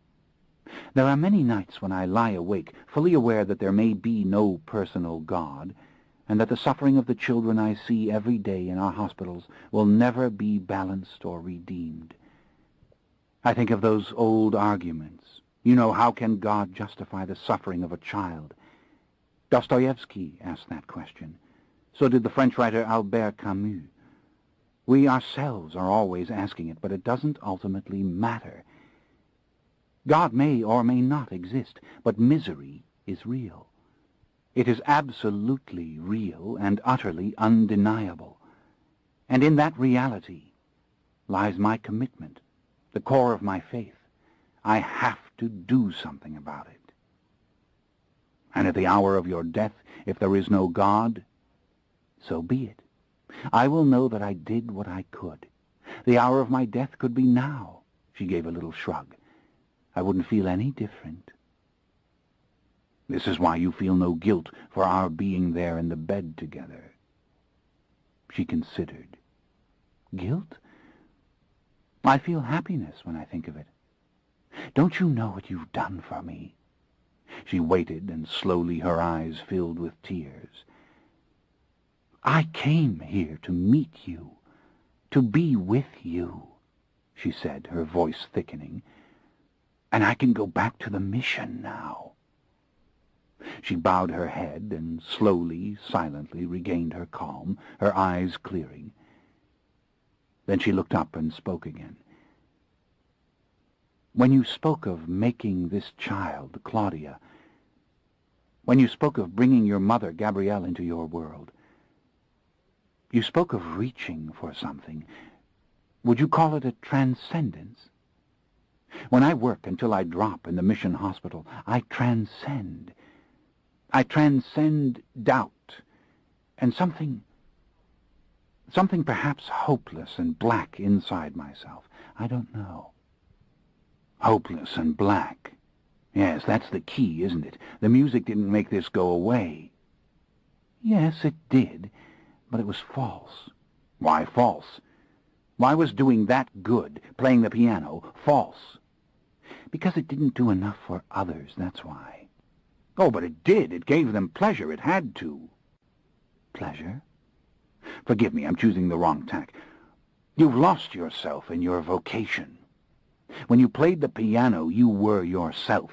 Don't you see? You were the unique Gretchen. It was the very meaning of the word virtuoso, and you wanted to lose yourself. I think you're right. The music simply wasn't my way. Oh, Gretchen, you frighten me. But I shouldn't frighten you. I'm not saying the other way was wrong. If you did good with your music, your rock singing, this brief career you described, it was the good you could do. I do good my way, that's all. No, there's some fierce self-denial in you. You're hungry for love the way I starve night after night for blood. You punish yourself in your nursing, denying your carnal desires and your love of music, and all the things of the world which are like music. You are a virtuoso of your own pain. You're wrong, Lestat, she said with another little smile and a shake of her head. You know that's not true. It's what you want to believe about someone like me. Lestat, listen to me. If all you've told me is true, isn't it obvious, in light of that truth, that you were meant to meet me? How so? Come here, sit with me and talk to me. I don't know why I hesitated, why I was afraid. Finally, I came back to the blanket and sat down opposite, crossing my legs. I leaned back against the side of the bookcase. Don't you see, she asked, I represent a contrary way, a way you haven't ever considered, and one which might bring you the very consolation you seek. Gretchen, you don't believe for a moment that I've told the truth about myself. You can't. I don't expect you to. I do believe you, every word you've said. And the literal truth is unimportant. You seek something that the saints sought when they renounced their normal lives, when they blundered into the service of Christ. And never mind that you don't believe in Christ. It's unimportant. What is important is that you have been miserable in the existence you've lived until now, miserable to the point of madness, and that my way would offer you an alternative. You're speaking of this for me, I asked. Of course I am. Don't you see the pattern? You come down into this body, you fall into my hands, you give me the moment of love I require, but what have I given you? What is my meaning for you? She raised her hand for quiet. No, don't speak of larger schemes again. Don't ask if there is a literal God. Think on all I've said. I've said it for myself, but also for you. How many lives have you taken in this otherworldly existence of yours? How many lives have I saved, literally saved, in the missions? I was ready to deny the entire possibility, when suddenly it occurred to me to wait, to be silent, and merely to consider. The chilling thought came to me again that I might never recover my preternatural body, that I might be trapped in this flesh all my life. If I couldn't catch the body thief, if I couldn't get the others to help me, the death I said I wanted would indeed be mine in time. I had fallen back into time. And what if there was a scheme to it? What if there was a destiny? And I spent that mortal life working as Gretchen worked, devoting my entire physical and spiritual being to others. What if I simply went with her back to her jungle outpost? Oh, not as her lover, of course. Such things as that were not meant for her, obviously. But what if I went as her assistant, her helper, What if I sank my mortal life into that very frame of self-sacrifice? Again, I forced myself to remain quiet, to see it.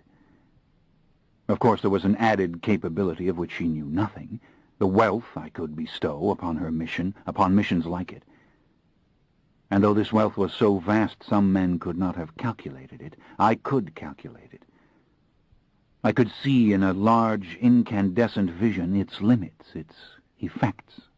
Whole village populations fed and clothed, hospitals stocked with medicines, schools furnished with books and blackboards and radios and pianos. Yes, pianos. Oh, this was an old, old tale. This was an old, old dream. I remained quiet as I considered it. I saw the moments of each day of my mortal life, my possible mortal life, spent, along with every bit of my fortune, upon this dream. I saw this as if it were sand sliding through the narrow center of an hourglass. Why, at this very minute, as we sat here in this clean little room, people starved in the great slums of the Eastern world. They starved in Africa. Worldwide they perished from disease and from disaster. Floods washed away their dwellings. Drought shriveled their food and their hopes. The misery of even one country was more than the mind could endure, were it described in even vague detail. But even if everything I possessed I gave to this endeavor, what would I have accomplished in the final analysis? How could I even know that modern medicine in a jungle village was better than the old way? How could I know that the education given a jungle child spelt happiness for it? How could I know that any of this was worth the loss of myself? How could I make myself care whether it was or not? That was the horror. I didn't care. I could weep for any individual soul who suffered, yes, but about sacrificing my life to the nameless millions of the world, I couldn't care. In fact, it filled me with dread, terrible, dark dread. It was sad, beyond sad. It seemed no life at all. It seemed the very opposite of transcendence. I shook my head. In a low, stammering voice, I explained to her why this vision frightened me so much. Centuries ago, when I first stood on the little boulevard stage in Paris, when I saw the happy faces, when I heard applause, I felt as if my body and soul had found their destiny. I felt as if every promise in my birth and childhood had begun its fulfillment at last. Oh, there were other actors, worse and better, other singers, other clowns. There have been a million since, and a million will come after this moment. But each of us shines with his own inimitable power. Each of us comes alive in his own unique and dazzling moment. Each of us has his chance to vanquish the others forever in the mind of the beholder, and that is the only kind of accomplishment I can really understand. The kind of accomplishment in which the self, this self, if you will, is utterly whole and triumphant. Yes, I could have been a saint, you are right. But I would have had to found a religious order or lead an army into battle. I would have had to work miracles of such scope that the whole world would have been brought to its knees. I am one who must dare, even if I'm wrong, completely wrong. Gretchen, God gave me an individual soul, and I cannot bury it. I was amazed to see that she was still smiling at me, softly and unquestioningly, and that her face was full of calm wonder.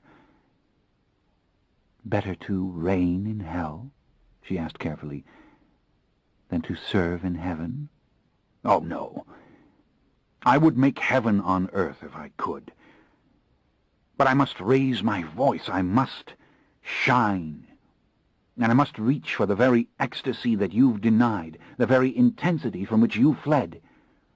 That, to me, is transcendence. When I made Claudia, blundering error that it was, yes, it was transcendence.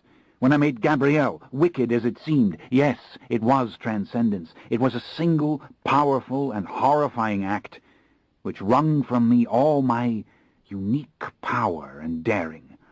"They shall not die," I said. Yes, perhaps the very words you use to the village children. But it was to bring them into my unnatural world that I uttered these words. The goal was not merely to save, but to make of them what I was, a unique and terrible being. It was to confer upon them the very individuality I cherished. We shall live, even in this state called living death. We shall love, we shall feel, we shall defy those who would judge us and destroy us. That was my transcendence. And self-sacrifice and redemption had no part in it. Oh, how frustrating it was that I could not communicate it to her. I could not make her believe it in literal terms. Don't you see? I survived all that has happened to me because I am who I am. My strength, my will, my refusal to give up, those are the only components of my heart and soul which I can truly identify. This ego, if you wish to call it that, is my strength. I am the vampire Lestat, and nothing, not even this mortal body, is going to defeat me. I was amazed to see her nod, to see her totally accepting expression. "And if you came with me," she said gently, "the vampire Lestat would perish, wouldn't he, in his own redemption?" "Yes, he would. He would die slowly and horribly among the small and thankless tasks, caring for the never-ending hordes of the nameless, the faceless, the eternally needy." I felt so sad suddenly I couldn't continue. I was tired in an awful, mortal way, the mind having worked its chemistry upon this body. I thought of my dream and of my speech to Claudia, and now I had told it again to Gretchen. And I knew myself as never before. I drew up my knees and rested my arms on them, and I put my forehead on my arms. "I can't do it," I said under my breath. "I can't bury myself alive in such a life as you have.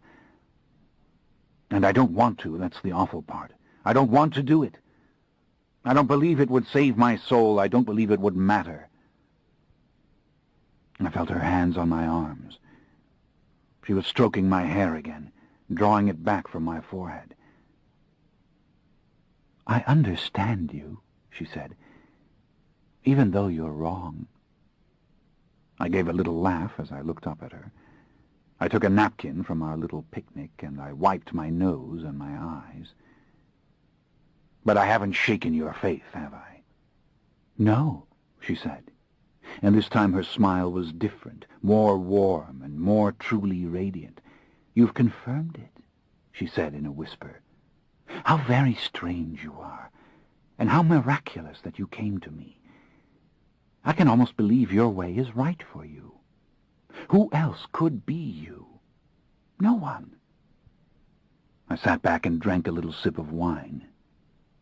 It was now warm from the fire, but still it tasted good, sending a ripple of pleasure through my sluggish limbs. I drank some more of it. I set down the glass and looked at her. "I want to ask you a question," I said. "Answer me from your heart. If I win my battle, if I regain my body, do you want me to come to you? Do you want me to show you that I've been telling the truth? Think carefully before you answer." "I want to do it. I really do. But I'm not sure that it's the best thing for you. Yours is almost a perfect life. Our little carnal episode couldn't possibly turn you away from it. I was right, wasn't I, in what I said before? You know now that erotic pleasure really isn't important to you, and you're going to return to your work in the jungle very soon, if not immediately." "That's true," she said. "But there's something else you should know also. There was a moment this morning when I thought I could throw away everything just to be with you." "No, not you, Gretchen." "Yes, me. I could feel it sweeping me away, the way the music once did. And if you were to say, "Come with me," even now I might go. If this world of yours really existed—" She broke off with another little shrug, tossing her hair a little and then smoothing it back behind her shoulder. "The meaning of chastity is not to fall in love," she said, her focus sharpening as she looked at me. "I could fall in love with you. I know I could." She broke off and then said in a low, troubled voice, "You could become my God. I know that's true." This frightened me, yet I felt at once a shameless pleasure and satisfaction, a sad pride. I tried not to yield to the feeling of slow physical excitement. After all, she didn't know what she was saying. She couldn't know. But there was something powerfully convincing in her voice and in her manner. "I'm going back," she said in the same voice, full of certitude and humility. "I'll probably leave within a matter of days. But yes, if you win this battle, if you recover your old form, for the love of God, come to me. I want to know." I didn't reply. I was too confused. Then I spoke the confusion. "You know, in a horrible way, when I do come to you and reveal my true self, you may be disappointed." "How could that be?" "You think me a sublime human being for the spiritual content of all I've said to you. You see me as some sort of blessed lunatic, spilling truth with error, the way a mystic might. But I'm not human. And when you know it, maybe you'll hate it." "No, I could never hate you. And to know that all you've said is true, that would be a miracle." "Perhaps, Gretchen. Perhaps. But remember what I said. We are a vision without revelation. We are a miracle without meaning. Do you really want that cross, along with so many others?" She didn't answer. She was weighing my words. I could not imagine what they meant to her. I reached for her hand, and she let me take it, folding her fingers gently around mine, her eyes still constant as she looked at me. "There is no God, is there, Gretchen?" "No, there isn't," she whispered.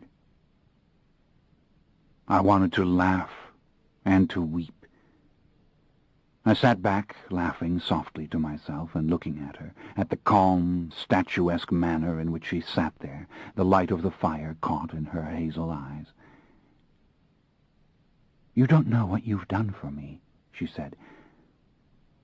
"You don't know how much it has meant. I am ready to go back now." I nodded. "Then it won't matter, will it, my beautiful one, if we get into that bed together again? For surely we should do it." "Yes, we should do that, I think," she answered.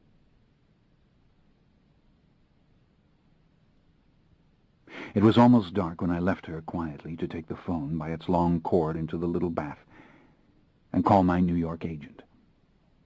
Once again the number rang and rang. I was just about to give up and turn again to my man in Paris when a voice came on the line and slowly let me know, in halting, awkward terms, that my New York representative was indeed no longer alive. He had died by violence several nights ago in his office, high above Madison Avenue. Robbery had now been affirmed as the motive for the attack. His computer and all his files had been stolen. I was so stunned that I could make no answer to the helpful voice on the phone. At last I managed to collect myself sufficiently to put a few questions. On Wednesday night, about 8 o'clock, the crime had occurred. No one knew the extent of damage done by the theft of the files. Yes, unfortunately, the poor man had suffered. Awful, Awful situation, said the voice. If you were in New York, you couldn't avoid knowing about it. Every paper in town had the story. They were calling it a vampire killing. The man's body was entirely drained of blood. I hung up the phone, and for a long moment sat there in rigid silence. Then I rang Paris. My man there answered after only a small delay. "Thank God I had called," said my man. "But please, I must identify myself. No, the code words weren't enough. What about conversations which had taken place between us in the past? Ah, yes, that was it. Talk, he said. I at once poured out a litany of secrets known only to me and this man, and I could hear his great relief as he at last unburdened himself. The strangest things had been happening, he said. He'd been contacted twice by someone claiming to be me who obviously wasn't. This individual even knew 2 of our code words used in the past and gave an elaborate story as to why he did not know the latest ones. Meantime, several electronic orders had come in for shifts of funds, but in every case the codes were wrong. But not entirely wrong. Indeed, there was every indication that this person was in the process of cracking our system. "But, monsieur, let me tell you the simplest part. This man does not speak the same French that you do.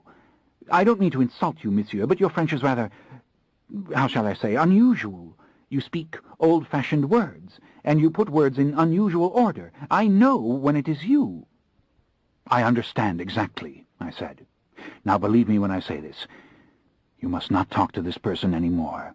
He is capable of reading your mind. He is trying to get the code words from you telepathically. We are going to set up a system, you and I. You will make one transfer to me now, to my bank in New Orleans, but everything must be locked up tight after that. And when I contact you again, I shall use 3 old-fashioned words. We won't agree on them, but they will be words you've heard me use before, and you will know them." Of course, this was risky, but the point was this man knew me.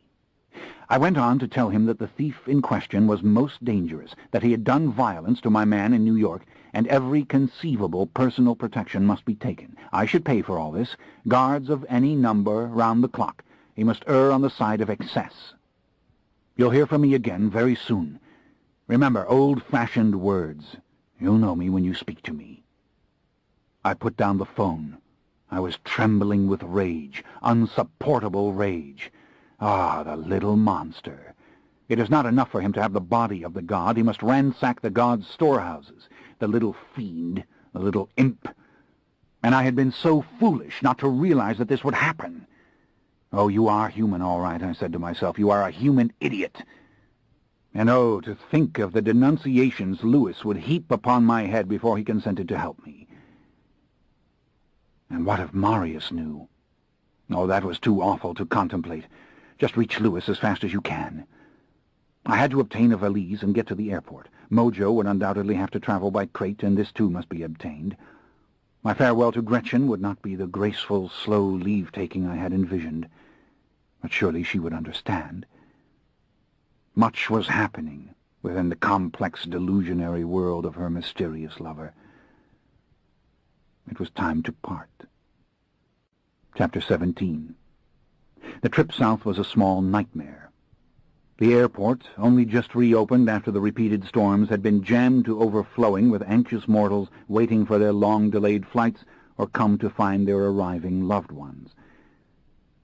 Gretchen gave way to tears, and so did I. A terrible fear had seized her that she would never see me again, and I could not reassure her sufficiently that I would come to her at the mission of St. Margaret Mary in the jungles of French Guiana up the Moroni River from Saint Laurent. The written address was carefully placed in my pocket along with all numbers relevant to the mother house in Caracas, from which the sisters could direct me should I be unable to find the place on my own. She had already booked a midnight flight for the first leg of her return. "One way or another, I must see you again," she said to me in a voice that was breaking my heart. "You will, ma chère," I said. "That I promise you. I'll find the mission. I'll find you." The flight itself was hellish. I did little more than lie there in a stupor, waiting for the plane to explode and for my mortal body to be blown to pieces. Drinking large amounts of gin and tonic did not alleviate the fear, and when I did free my mind from it for a few moments at a time, it was only to become obsessed with difficulties facing me. My rooftop apartment, for example, was full of clothes which did not fit me, and I was used to going in through a door on the roof. I had no key now to the street stairway. Indeed, the key was in my nocturnal resting place beneath the Lafayette Cemetery, a secret chamber I could not possibly reach with only immortal strength, for it was blocked with doors at several points which not even a gang of mortal men might have opened. And what if the body thief had been to New Orleans before me? What if he had sacked my rooftop rooms and stolen all the money hidden there? Not likely. No, but if he had stolen all the files of my poor, unfortunate mortal agent in New York... better to think about the plane exploding. And then there was Louis. What if Louis were not there? What if... And so it went on for the better part of 2 hours. At last we made our rattling, roaring, cumbersome, and terrifying descent amid a rainstorm of biblical proportions. I collected Mojo, discarding his crate, and leading him boldly into the back of the taxi. And off we drove into the unabated storm, with the mortal driver taking every conceivable risk available to him, as Mojo and I were flung into each other's arms, more or less over and over again.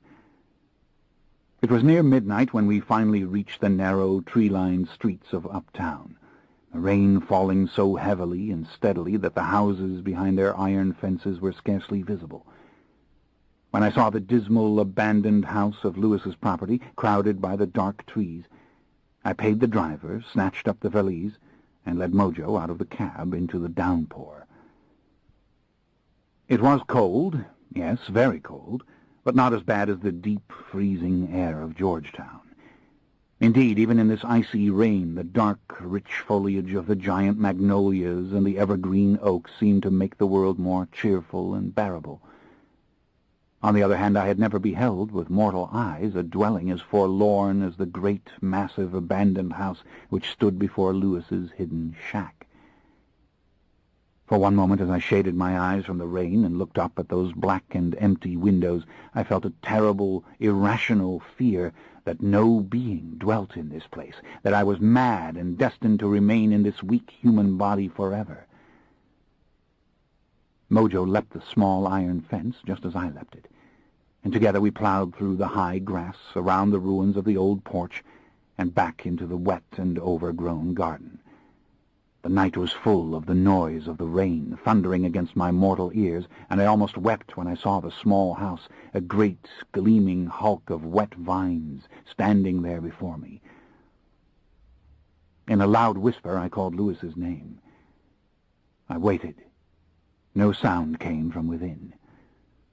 Indeed, the place seemed on the verge of collapse in its decay. Slowly I approached the door. "Louis," I said again. "Louis, it is I, Lestat."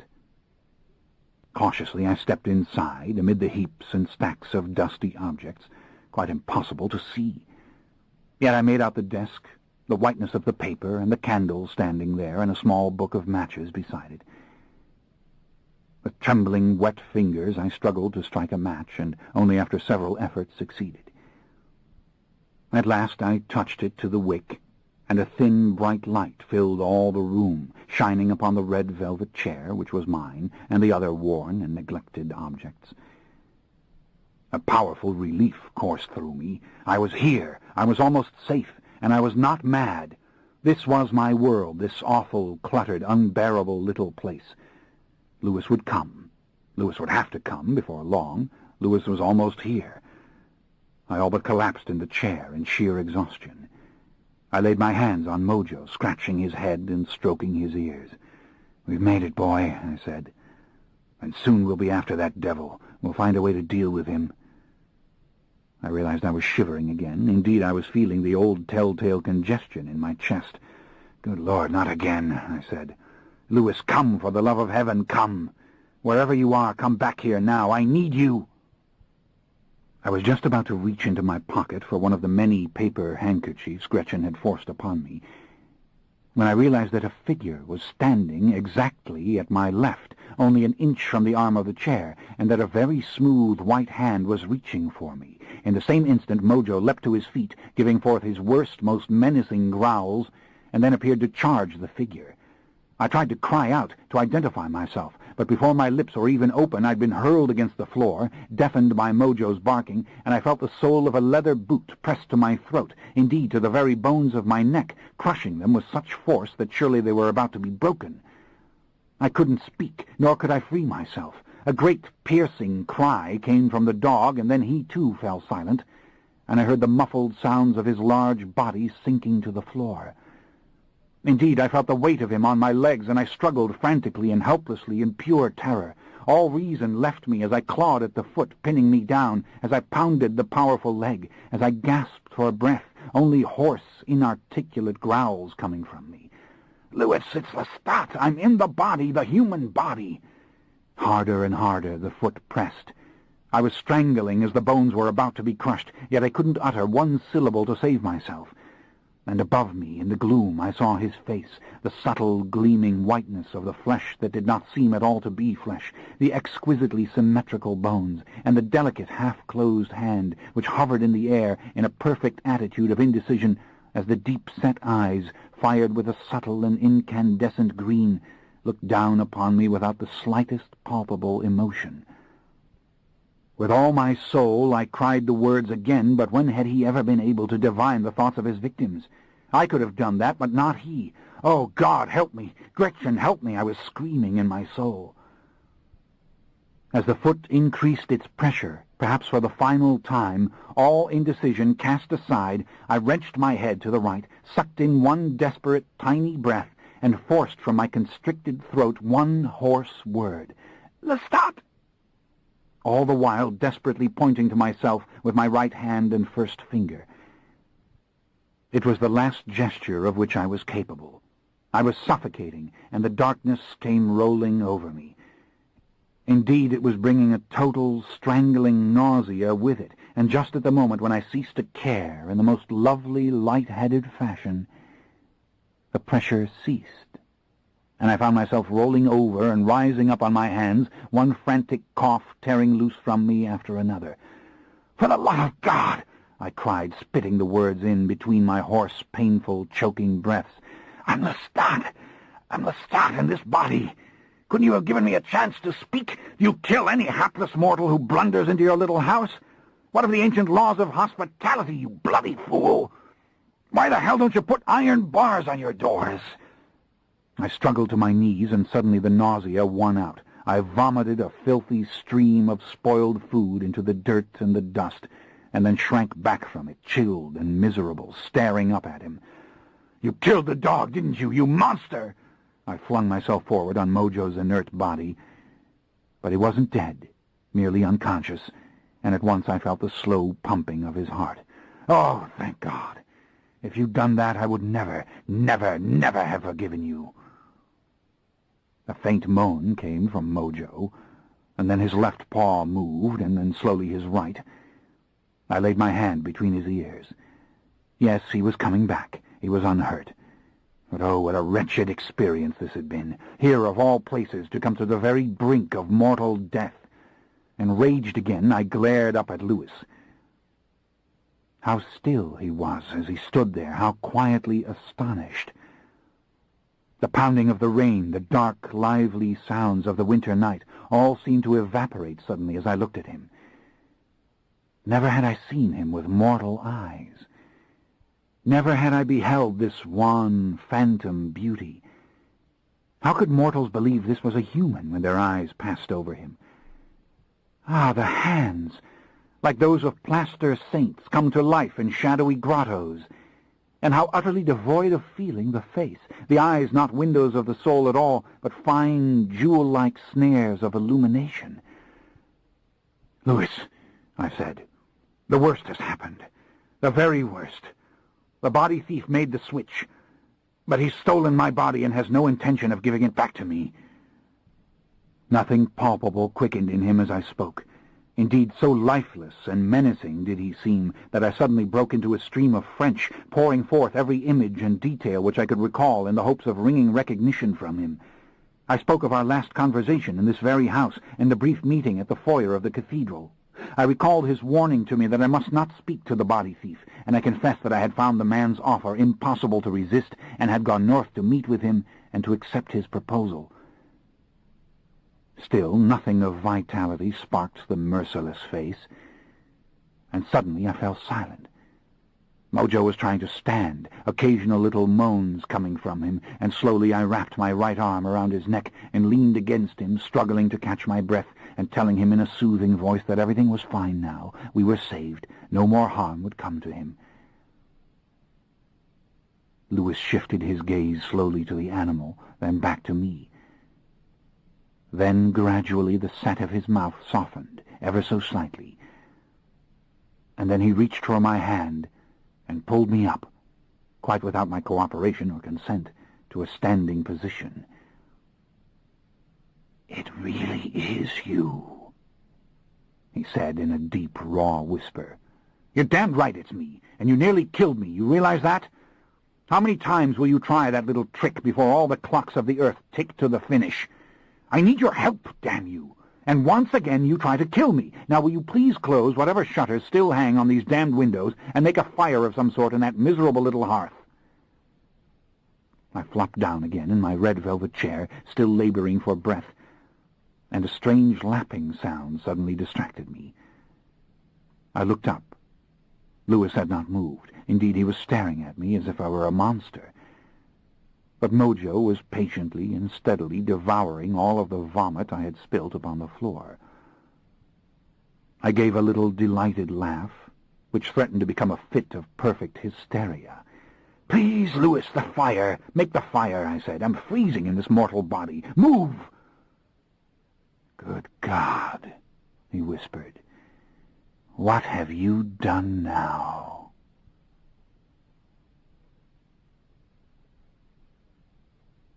Chapter 18. It was 2 by the watch on my wrist.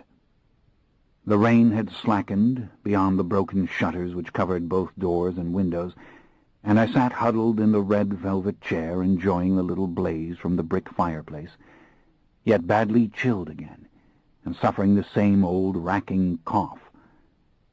But the moment was at hand, surely, when such a thing would no longer be of concern. I had poured out the whole tale. In a frenzy of mortal candor I had described each and every dreadful and bewildering experience, from my conversations with Raglan James to the very last sad farewell to Gretchen. I had told even of my dreams, of Claudia and me in the long-ago little hospital, of our conversation in the fantasy parlor of the 18th century hotel suite, and of the sad, terrible loneliness I had felt in loving Gretchen. For I knew that she believed at heart that I was mad, and only for that reason had she loved me. She had seen me as some sort of beatific idiot, and no more. It was finished and done. I had no idea where to find the body thief, but I must find him. And this search could only begin when I was once again a vampire, when this tall, powerful body was pumped with preternatural blood. Weak as I would be, with only the power Louis could give me, I would nevertheless be some 20 times stronger than I was now, and capable perhaps of summoning help from the others, for who knew what manner of fledgling I would become? Once the body was transformed, surely I'd have some telepathic voice. I could beg Marius for his help, or call out to Armand, or even Gabrielle, as, yes, my beloved Gabrielle, for she would no longer be my fledgling, and she could hear me, which in the ordinary scheme of things, if such a word can be used, she could not. He sat at his desk, as he had the entire time, oblivious to the drafts, of course, and the rain splattering on the slats of the shutters, and listening without a word as I'd spoken, watching with a pained and amazed expression as I'd climbed to my feet and paced in my excitement, as I had rambled on and on. "Judge me not for my stupidity," I implored him. I told him again of my ordeal in the Gobi, of my strange conversations with David, and David's vision in the Paris café. I was in a state of desperation when I did this. You know why I did it. I don't have to tell you. But now it must be undone. I was now coughing almost continuously and blowing my nose frantically with those miserable little paper handkerchiefs. "You cannot imagine how absolutely revolting it is to be in this body," I said. "Now please do it quickly. Do it with your greatest skill. It's been 100 years since you did it last. Thank God for that. The power is not dissipated. I'm ready now. There need be no preparations. When I regain my form, I'll fling him into this one and burn him to a cinder." He made no reply. I stood up, pacing again, this time to keep warm, and because a terrible apprehension was taking hold of me. After all, I was about to die, was I not, and be born again, as it had happened over 200 years ago. But there would be no pain. No pain. Only those awful discomforts which were nothing compared to the chest pain I felt now, or the chill knotted in my fingers or in my feet. "Louis, for the love of God, be quick," I said. I stopped and looked at him. "What is it? What's the matter with you?" In a very low and uncertain voice, he answered, "I cannot do this." "What?" I stared at him, trying to fathom what he meant, what possible doubt he could have, what possible difficulty we must now dispose of. And I realized what a dreadful change had come over his narrow face, that all its smoothness had been lost, and that indeed it was a perfect mask of sorrow. Once again I realized that I was seeing him as human beings saw him. A faint red shimmer veiled his green eyes. Indeed, his entire form, so seemingly solid and powerful, was trembling. "I cannot do it, Lestat," he said again, and all his soul seemed to come out in the words. "I can't help you." "What in the name of God are you saying to me?" I demanded. "I made you. You exist tonight because of me. You love me. You spoke those very words to me. Of course you will help me." I rushed towards him, slamming my hands down on the desk and looking into his face. "Louis, answer me. What do you mean you can't do it?" "Oh, I don't blame you for what you've done. I don't. But can't you see what's happened? Lestat, you have done it. You have been reborn a mortal man." "Louis, this is no time to sentimentalize the transformation. Don't throw my own words back at me. I was wrong." "No, you weren't wrong." "What are you trying to tell me? Louis, we are wasting time. I have to go after that monster. He has my body." "Lestat, the others will deal with him. Perhaps they already have." "Already have? What do you mean, already have?" "Don't you think they know what's happened?" He was deeply distressed, but also angry. How the human lines of expression appeared and disappeared in his supple flesh as he spoke. "How could such a thing have taken place without their knowing?" he said, as if he were pleading with me to understand. "You spoke of this Raglan James as a sorcerer, but no sorcerer can veil himself entirely from creatures as powerful as Maharet or her sister, as powerful as Cayman and Marius, or even Armand. And what a clumsy sorcerer to murder your mortal agent in such a bloody and cruel way." He shook his head, his hands suddenly pressed to his lips. "Lestat, they know. They must know. And it could well be that your body has already been destroyed." "They wouldn't do that." "Why wouldn't they? You surrendered an engine of destruction to this demon, but he didn't know how to use it. It was only for 36 hours of mortal time. Louis, whatever the case, you must give me the blood. Lecture me afterwards. Work the dark trick, and I'll find the answers to all these questions. We're wasting precious minutes, hours." "No, Lestat, we are not. That's my entire point. The question of this body thief and the body he stole from you isn't what must concern us here. It's what's happening to you, your soul, in this body now." "All right, have it your way. Now make this body a vampire now." "I can't. Or more truly, I will not." I rushed at him. I couldn't prevent myself. And in an instant I had both hands on the lapels of his miserable, dusty black coat. I pulled at the cloth, ready to tear him up and out of the chair, but he remained absolutely unmovable, looking at me quietly, his face still stricken and sad. In impotent fury, I let go of him and stood there, trying to still the confusion in my heart. "You can't mean what you're saying," I pleaded, slamming my fists again on the desk in front of him. "How can you deny me this?" "Will you let me be the one who loves you now?" he asked, his voice once again infused with emotion, his face still deeply and tragically sad. "I wouldn't do it no matter how great your misery, no matter how strongly you pleaded, no matter what awful litany of events you set down before me. I wouldn't do it because I will not make another one of us for any reason under God. But you have brought me no great misery. You are not beset by any awful litany of disasters." He shook his head, overcome, as if he couldn't continue, and then, "You have triumphed in this, as only you could." No, you're not understanding." "Oh, yes, I am. Do I need to push you in front of a mirror?" He rose slowly from behind the desk and faced me eye to eye. "Must I sit you down and make you examine the lessons of the tale I've heard from your own lips? Lestat, you have fulfilled your dream. Don't you see it? You have done it. You have been reborn a mortal man, a strong and beautiful mortal man." "No," I said. I backed away from him, shaking my head, my hands up to implore him. "You're mad. You don't know what you're saying. I loathe this body. I loathe being human. Louis, if you have an ounce of compassion in you, throw aside these delusions and listen to my words." "I've heard you. I've heard it all. Why can't you hear it? Lestat, you've won. You're free from the nightmare. You're alive again." "I'm miserable," I cried at him. "Miserable! Dear God, what must I do to convince you?" "There is nothing. It is I who must convince you.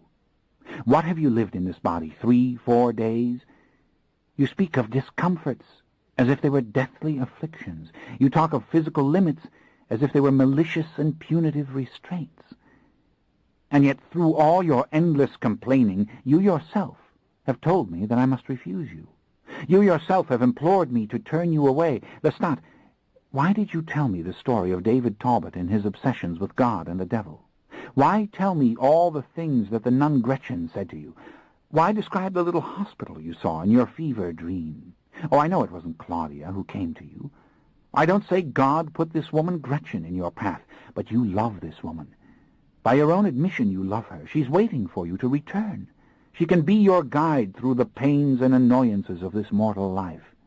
"No, Louis, you've misunderstood everything. I don't want her to guide me. I don't want this mortal life." "Lestat, can't you see the chance you've been given?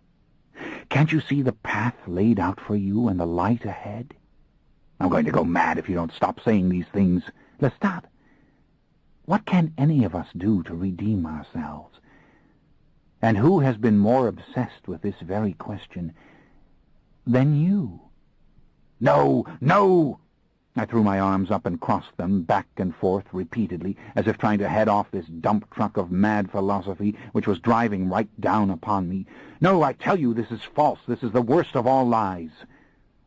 He turned away from me, and again I rushed at him, unable to stop myself, and would have grabbed him by the shoulders and shaken him, but with a gesture too quick for my eye, he hurled me backwards against the chair. Stunned, one ankle painfully twisted, I fell down on the cushions, and then made my right hand into a fist and drove it into the palm of my left.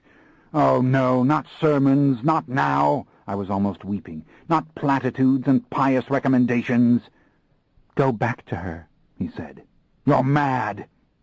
"Imagine it," he went on, as if I hadn't spoken, his back turned to me, his eyes fixed perhaps on the distant window, his voice almost inaudible, his dark form outlined against the running silver of the rain. "All the years of inhuman craving, of sinister and remorseless feeding, and you are reborn. And there, in that little jungle hospital, you could conceivably save a human life for everyone you've ever taken. Oh, what guardian angels look over you! Why are they so merciful? And you come to me and you beg me to bring you back into this horror, yet with every word you affirm the splendor of all you've suffered and seen. I bare my soul to you and you use it against me. Oh, I do not, Lestat. I seek to make you look into it. You are begging me to drive you back to Gretchen. Am I perhaps the only guardian angel? Am I the only one who can confirm this fate? You miserable bastard son of a bitch! If you don't give me the blood—" He turned around, his face like that of a ghost, eyes wide and hideously unnatural in their beauty. "I will not do it. Not now, not tomorrow, not ever. Go back to her, Lestat. Live this mortal life." "How dare you make this choice for me?" I was on my feet again and finished with whining and begging. "Don't come at me again," he said patiently. "If you do, I shall hurt you, and that I don't wish to do." "Ah, you've killed me. That's what you've done. You think I believe all your lies. You've condemned me to this rotting, stinking, aching body. That's what you've done. You think I don't know the depth of hatred in you, the true face of retribution when I see it? For the love of God, speak the truth." "It isn't the truth. I love you, but you are blind with impatience now, and overwrought with simple aches and pains. It is you who will never forgive me if I rob you of this destiny. Only it will take time for you to see the true meaning of what I've done." "No, no, please." I came towards him, only this time not in anger. I approached slowly until I could lay my hands on his shoulders and smell the faint fragrance of dust and the grave that clung to his clothes. Lord God, what was our skin, that it drew the light to itself so exquisitely? And our eyes, to look into his eyes. "Louis," I said, "I want you to take me. Please do as I ask you. Leave the interpretations of all my tales to me. Take me, Louis, look at me." I snatched up his cold, lifeless hand and laid it on my face. "Feel the blood in me. Feel the heat. You want me, Louis. You know you do. You want me. You want me in your power, the way I had you in my power so long, long ago. I'll be your fledgling, your child, Louis. Please do this. Don't make me beg you on my knees." I could sense the change in him, the sudden predatory glaze that covered his eyes. But what was stronger than his thirst? His will. "No, Lestat," he whispered. "I can't do it. Even if I'm wrong and you are right and all your metaphors are meaningless, I can't do it." I took him in my arms. Oh, so cold, so unyielding, this monster which I had made out of human flesh. I pressed my lips against his cheek, shuddering as I did so, my fingers sliding around his neck. He didn't move away from me. He couldn't bring himself to do it. I felt the slow, silent heave of his chest against mine. "Do it to me, please, beautiful one," I whispered in his ear.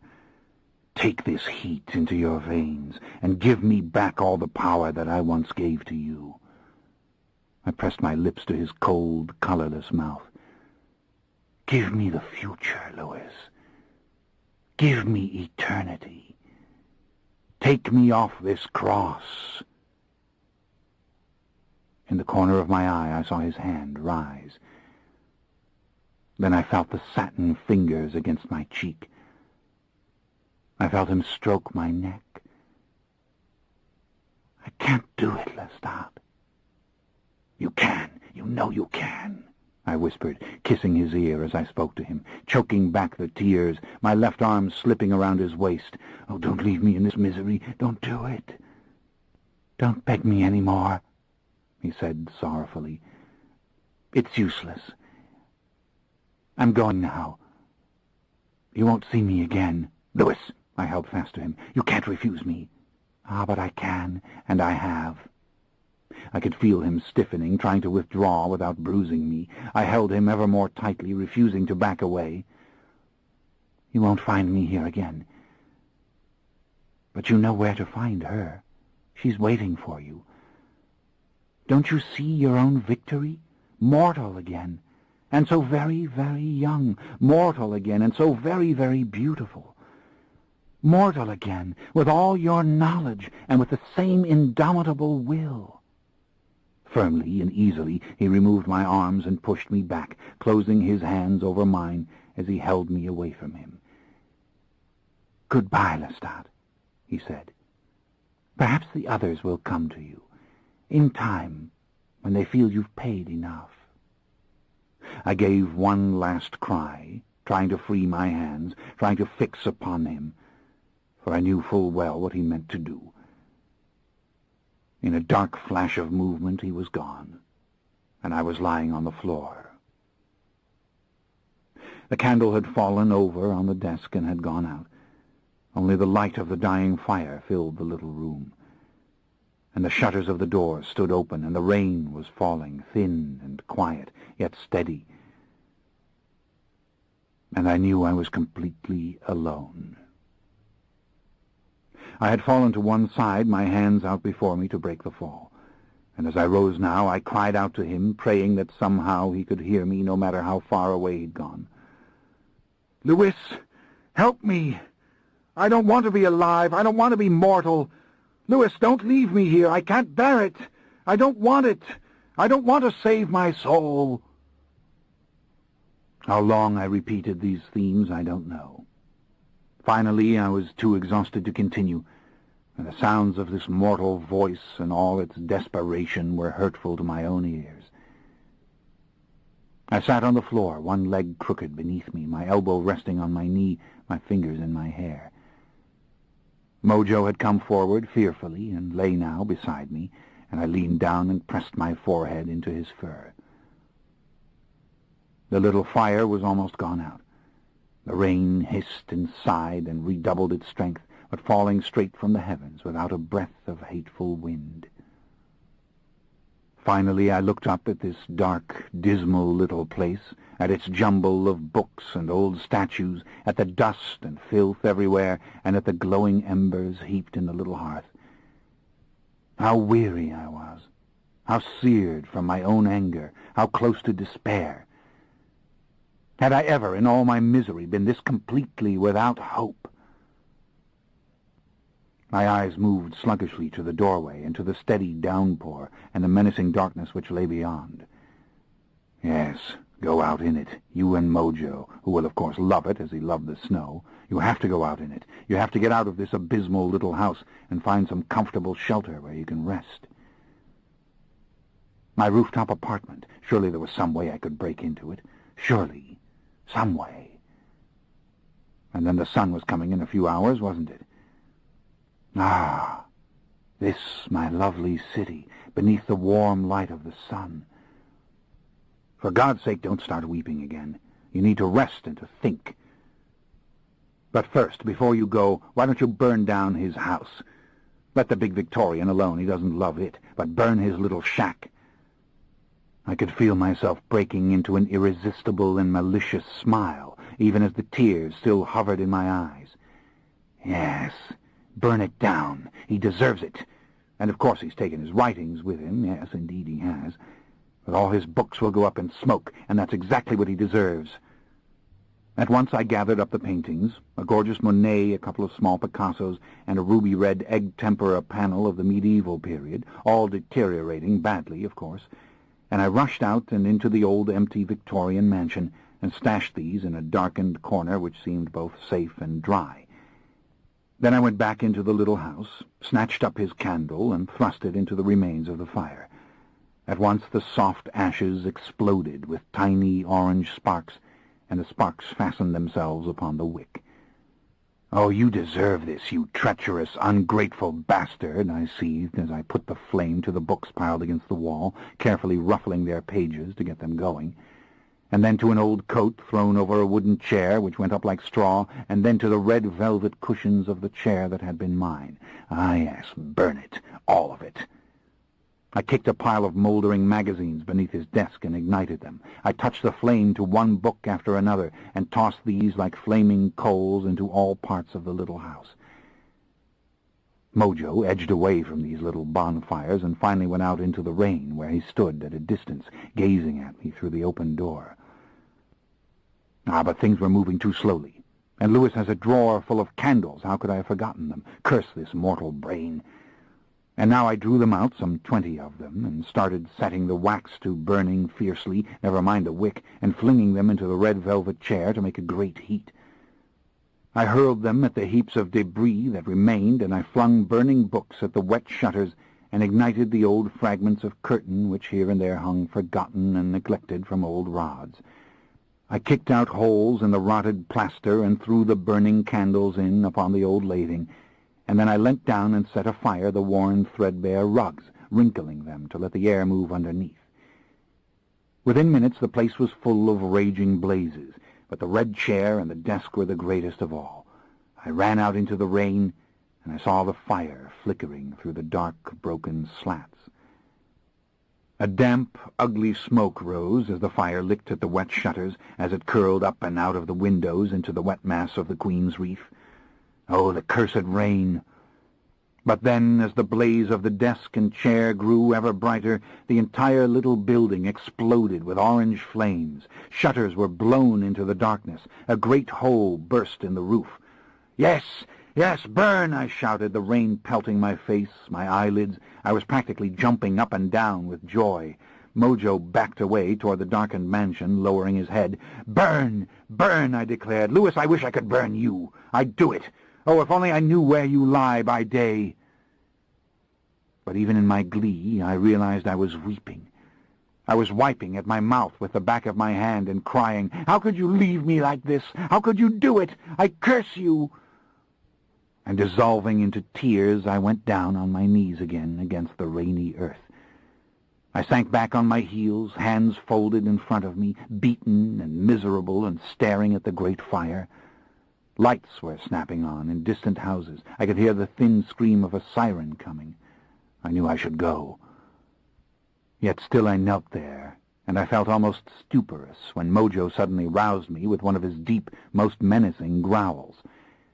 I realized he had come to stand beside me and was pressing his wet fur to my very face, and that he was peering off towards the burning house. I moved to catch hold of his collar and was about to retreat when I made out the source of his alarm.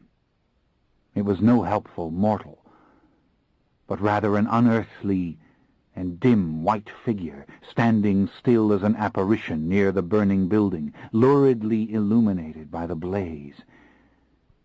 Even with these weak, mortal eyes, I saw it was Marius, and I saw the expression of wrath stamped on his face.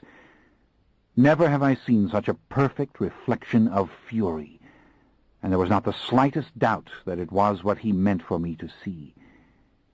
My lips parted, but my voice had died in my throat. All I could do was stretch out my arms to him, to send from my heart a silent plea for mercy and for help. Again the dog gave his fierce warning and seemed about to spring. And as I watched helplessly and trembling uncontrollably, the figure turned its back slowly, and giving me one last angry, disdainful look, disappeared. It was then that I sprang to life, crying his name. "Marius!" I rose to my feet, calling louder and louder. "Marius, don't leave me here! Help me!"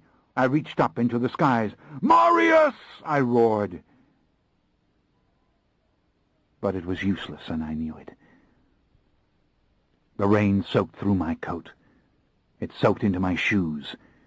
My hair was slick and wet with it, and it didn't matter now whether or not I'd been crying, because the rain had washed away the tears. "You think I'm defeated," I whispered. What need was there to shout for him? "You think you've passed your judgment, and that's the end of it? Oh, you think it is as simple as that? Well, you are wrong. I shall never have vengeance for this moment, but you will see me again. You will see me again." I bowed my head. The night was full of mortal voices, the sounds of running feet. A great, noisy engine had come to a halt on the distant corner. I had to force these miserable mortal limbs to move. I motioned for Mojo to follow, and off we crept past the ruins of the little house, still burning merrily, and over a low garden wall, and through an overgrown alley, and away. Only later did I think how close we had probably come to capture the mortal arsonist and his menacing dog. But how could such a thing matter? Louis had cast me out, and so had Marius. Marius, who might find my preternatural body before I did and destroy it on the spot. Marius, who might already have destroyed it, so that I was left forever within this mortal frame. Oh, if ever I'd known such misery in my mortal youth, I didn't remember it. And if I had, it would have been little consolation to me now. As for my fear, it was unspeakable. Reason couldn't compass it. Round and round I went with my hopes and feeble plans. I have to find the body thief. I have to find him, and you must give me time.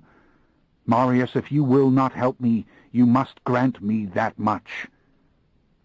Over and over I said it like the Hail Mary of a rosary as I trudged on through the bitter rain. Once or twice I even shouted my prayers in the darkness, standing beneath a high, dripping oak tree and trying to see the approaching light coming down through the wet sky. Who in all the world would help me?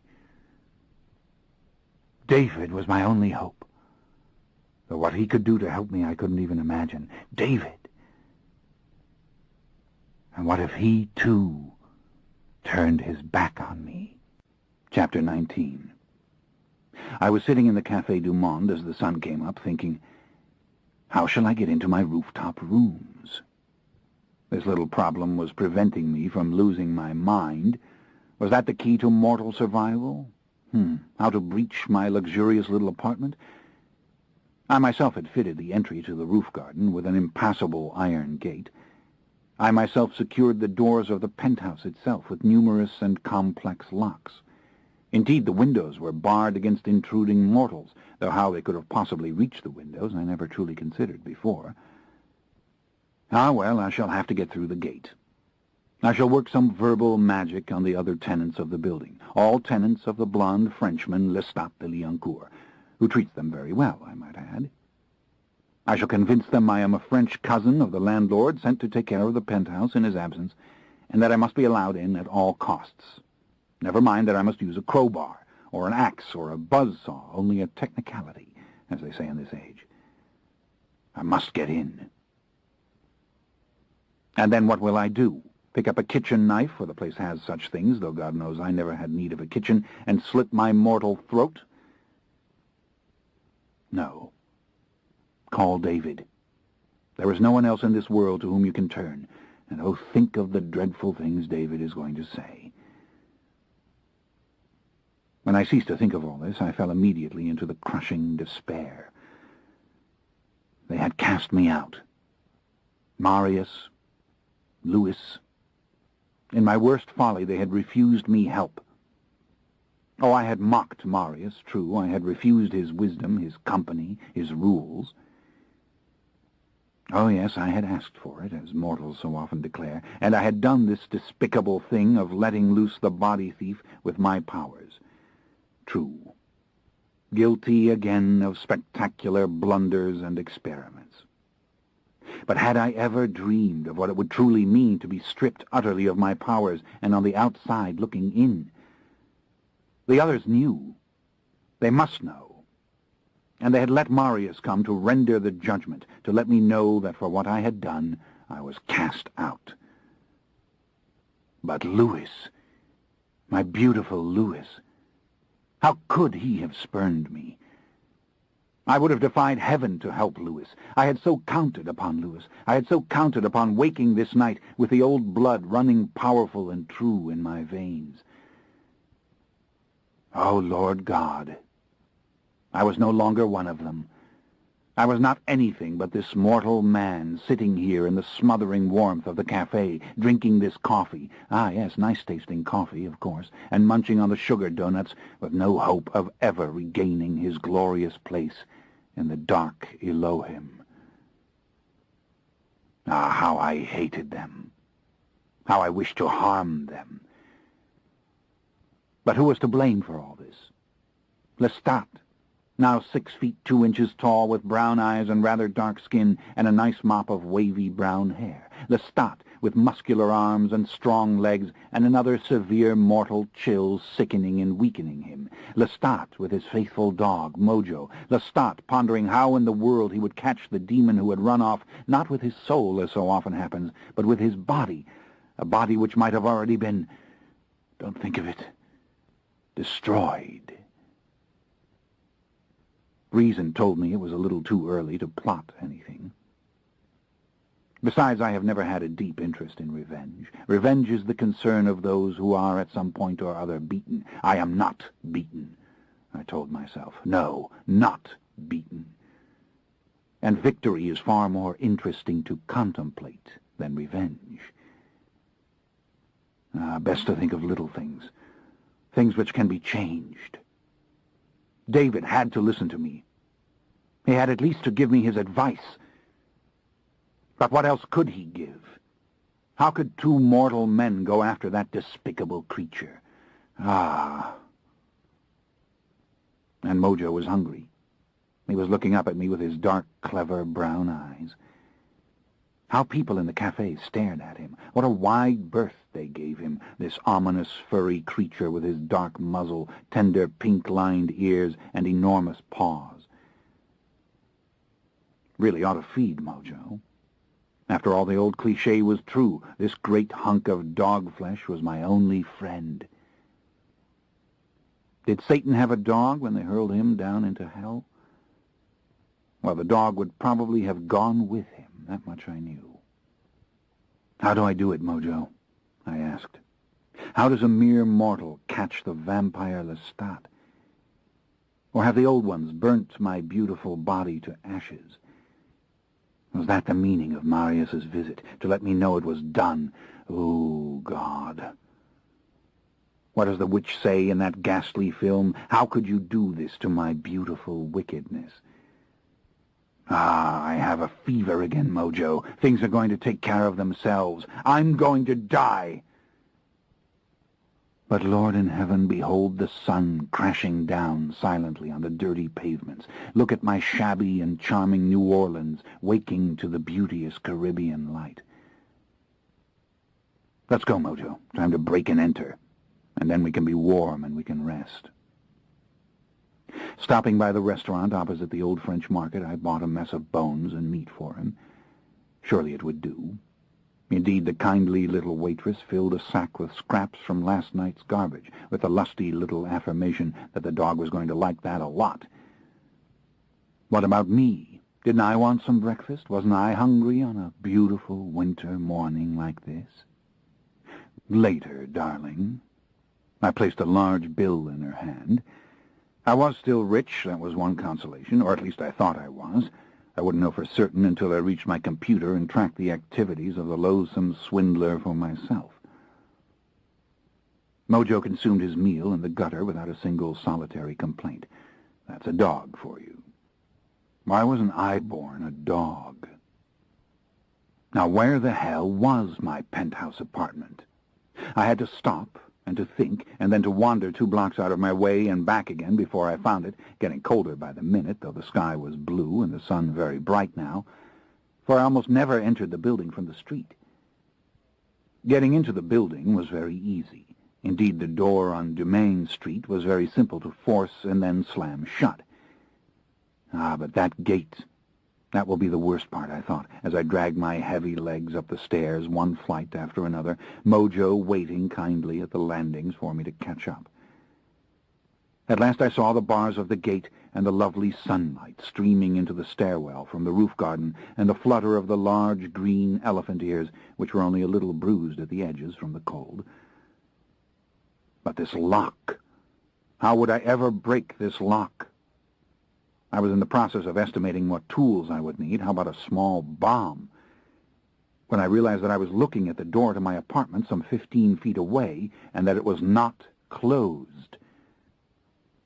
God, the wretch has been here, I whispered. Damn him, Mojo, he's sacked my lair.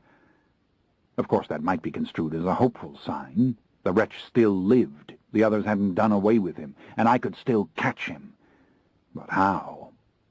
I kicked the gate, sending a riot of pain through my foot and leg. Then I grabbed hold of it and rattled it mercilessly, but it was as secure in its old iron hinges as I had designed it to be. A weak revenant such as Louis couldn't have broken it, let alone a mortal man. Undoubtedly the fiend had never even touched it, but made his entry as I did, out of the skies. All right, stop this. obtain some tools, and do it quickly, and discover the extent of the damage which the fiend has done. I turned to go, but just as I did so, Mojo stood at attention and gave his warning growl. Someone was moving inside the apartment. I saw a bit of shadow dance on the foyer wall. Not the body thief, that was impossible, thank God, but who? In an instant the question was answered. David appeared. My beautiful David, dressed in a dark tweed suit and overcoat, and peering at me with his characteristic expression of curiosity and alertness over the length of the garden path. I don't think I have ever been so glad to see another mortal being in all my long, accursed life. I called his name at once, and then in French declared that it was I, Lestat. Please open the gate. He did not immediately respond.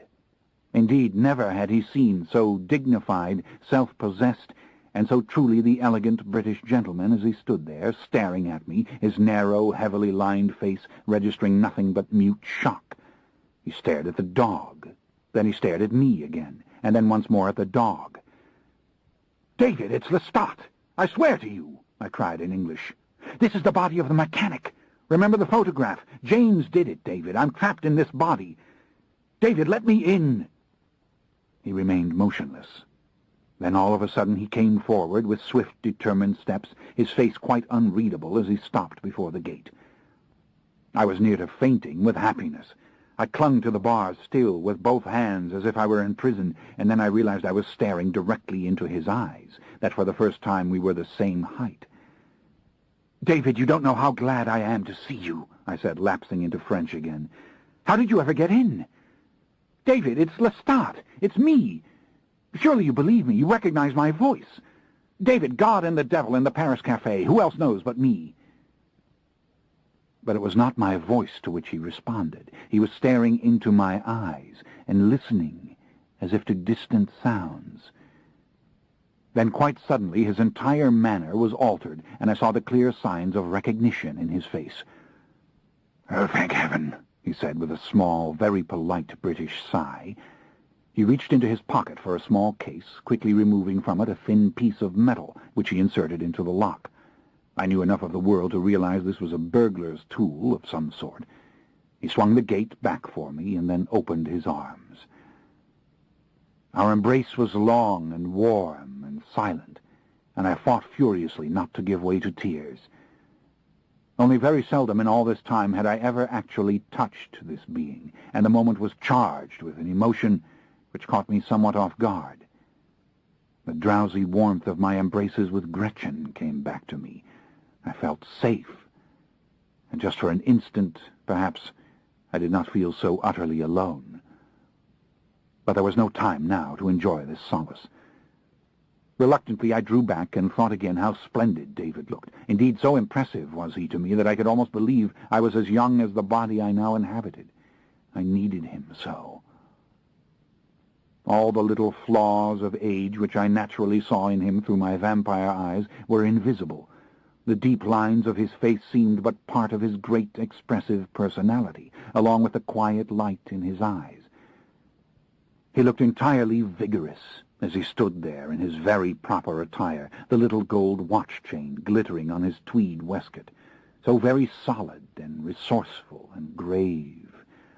"You know what the bastard's done," I said. "He's tricked me and abandoned me. And the others have also abandoned me. Louis, Marius, they've turned their backs on me. I'm marooned in this body, my friend. Come, I have to see if the monster has robbed my rooms." I hurried towards the apartment door, scarce hearing the few words he uttered, to the effect that he thought the place was quite undisturbed. He was right. The fiend had not rifled the apartment. Everything was exactly as I'd left it, down to my old velvet coat hanging on the open closet door. There was the yellow pad on which I'd made notes before my departure, and the computer. I had to go into the computer immediately and discover the extent of his thievery. And my Paris agent, the poor man might still be in danger. I must contact him at once. But I was distracted by the light pouring through the glass walls, the soft, warm splendor of the sun spilling down upon the dark couches and chairs, and on the lush Persian carpet with its pale medallion and wreaths of roses. and even upon the few large modern paintings, furious abstracts all, which I had long ago chosen for these walls. I felt myself shudder at the sight of it, marveling again that electric illumination could never produce this particular sense of well-being which filled me now. I also noted that there was a blazing fire going in the large white-tiled fireplace, David's doing, no doubt, and the smell of coffee coming from the nearby kitchen, a room I had scarce entered in the years I had inhabited this place. At once David stammered an apology. He hadn't even checked into his hotel, so anxious was he to find me. He'd come here, direct from the airport, and only gone out for a few little provisions so that he might spend a comfortable night keeping watch that I might come or think to call. "Wonderful, very glad that you did," I said, a little amused by his British politeness. I was so glad to see him, and here he was apologizing for making himself at home. I tore off the wet overcoat and sat down at the computer. "This will take only a moment," I said, keying in the various commands, "and then I'll tell you about everything. But what made you come? Did you suspect what happened?" "Of course I did," he said. "Don't you know of the vampire murder in New York? Only a monster could have wrecked those offices. Lestat, why didn't you call me? Why didn't you ask my help?" "One moment," I said. Already the little letters and figures were coming up on the screen. My accounts were in order. Had the fiend been into this system, I would have seen pre-programmed signals of invasion throughout. Of course, there was no way to know for certain that he hadn't attacked my accounts in European banks until I went into their files. And damn, I couldn't remember the code words, and in fact I was having a difficult time managing the simplest commands. "He was right," I muttered. "He warned me my thinking processes wouldn't be the same." I switched from the finances program into WordStar, my means of writing, and immediately typed out a communication to my Paris agent, sending it through the phone modem, asking him for an immediate status report, and reminding him to take the utmost personal care as to his own safety, over and out. I sat back, heaving a deep breath, which immediately brought on a little fit of coughing, and realized that David was staring at me as if the sight were too shocking for him to absorb. Indeed, it was almost comical, the way he was looking at me. Then, again, he looked at Mojo, who was inspecting the place silently and a little sluggishly, eyes turning to me over and over for some command. I snapped my fingers for Mojo to come to me and gave him a deep, strong hug. David watched all this as if it were the weirdest thing in the world. "Good Lord, you are really in that body," he whispered. "Not just hovering inside, but anchored into the cells." "You're telling me," I said disgustedly. "It's dreadful, the whole mess. And the others won't help, David. I'm cast out." I gritted my teeth in rage. "Cast out!" I went into a seething growl which inadvertently excited Mojo so that he at once licked my face. "Of course I deserve it," I said, stroking Mojo. "That's the simplest thing about dealing with me, apparently. I always deserve the worst. The worst disloyalty, the worst betrayal, the worst abandonment. Lestat, the scoundrel. Well, they have left this scoundrel entirely on his own." "I've been frantic to reach you," he said, his voice at once controlled and subdued. "Your agent in Paris swore he couldn't help me. I was going to try that address in Georgetown." He pointed to the yellow pad on the table. "Thank God you're here. David, my worst fear is that the others have destroyed James and my body with him. This may be the only body I now possess." "No, I don't think so," he said with convincing equanimity. "Your little body borrower has left quite a trail. But come, get out of those wet clothes. You're catching cold." "What do you mean, trail?" "You know we keep track of such crimes. Now, please, the clothes." "More crimes after New York?" I asked excitedly. I let him coax me towards the fireplace, immediately glad of the warmth. I pulled off the damp sweater and shirt. Of course, there was nothing to fit me in my various closets, and I realized I had forgotten my valise somewhere on Lewis's property last night. "New York was Wednesday night, was it not?" "My clothes will fit you," David said, immediately snatching the thought from my mind. He headed for a mammoth leather suitcase in the corner. "What's happened? What makes you think it's James?" "Has to be," he answered, popping open the suitcase and removing several folded garments, and then a tweed suit, very like his own, still on its hanger, which he laid over the nearest chair. "Here, change into these. You're going to catch your death."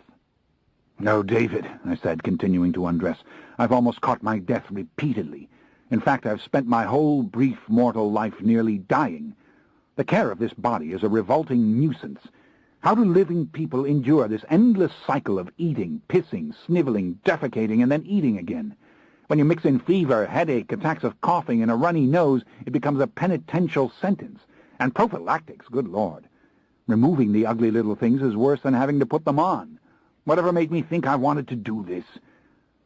The other crimes, when did they take place? When is more important than where?" He had fallen into staring at me again, too purely shocked to answer. Mojo was giving him the eye now, sizing him up, more or less, and offering a friendly lick of his pink tongue to David's hand. David petted him lovingly, but continued to stare blankly at me. "David," I said as I took off the wet socks, "speak to me. The other crimes. You said that James had left a trail." "It's so wildly uncanny," he said in a stunned voice. "I have a dozen pictures of this face, but to see you inside it, I simply couldn't imagine it, not at all. When did this fiend strike last?" The last report was from the Dominican Republic. That was, 2 nights ago. Dominican Republic? Why in the world would he go there? Exactly what I would like to know. Before that, he struck near Bal Harbor in Florida. Both times it was a high-rise condominium, and entry was the same as in New York, through the glass wall. Furniture smashed to pieces at all 3 crime scenes, wall safes ripped from their moorings, bonds, gold, jewelry taken. 1 man dead in New York, a bloodless corpse, of course. 2 women left drained in Florida, and a family killed in Santo Domingo with only the father drained in classic vampire style. He can't control his strength. He's blundering about like a robot. Exactly what I thought. It was the combination of destructiveness and sheer force which first alerted me. The creature's unbelievably inept, and the whole operation is so stupid. But what I can't figure is why he's chosen these locations for his various thefts. Suddenly he broke off and turned away, almost shyly. I realized I had stripped off all the garments and was standing there naked, and this had produced in him a strange reticence and a near blush to his face. "Here, dry socks," he said. "Don't you know better than to go about in soaking wet garments?" He tossed the socks to me without looking up. "I don't know much of anything," I said. "That's what I've discovered. I see what you mean about the locations. Why in the world would he journey to the Caribbean when he might steal to his heart's content in the suburbs of Boston or New York?" "Yes, unless the cold is giving him considerable discomfort. But does that make sense?" "No, he doesn't feel it that keenly. It's just not the same." It felt good to pull on the dry shirt and pants, and these garments did fit, though they were loose in a rather old-fashioned way, not the slim, tailored clothes more popular with the young. The shirt was heavy broadcloth, and the tweed pants were pleated, but the waistcoat felt snug and warm. "Here, I can't tie this tie with mortal fingers," I declared. "But why am I dressing up like this, David? Don't you ever go around in anything casual, as the expression goes? Good Lord, we look like we're going to a funeral. Why must I wear this noose around my neck?" "Because you'll look foolish in a tweed suit without it," he answered in a slightly distracted voice. "Here, let me help you." Once again he had that shy look about him as he drew close to me. I realized that he was powerfully drawn to this body. In the old one I had amazed him, but this body truly ignited his passion. And as I studied him closely, as I felt the busy work of his fingers on the knot of the tie, that keen little pressure, I realized that I was powerfully attracted to him. I thought of all the times I'd wanted to take him and fold him in my arms and sink my teeth slowly and tenderly into his neck and drink his blood. Now I might have him in a sense without having him, in a mere human tangling with his limbs, in whatever combination of intimate gestures and delectable little embraces he might like, and I might like. The idea paralyzed me.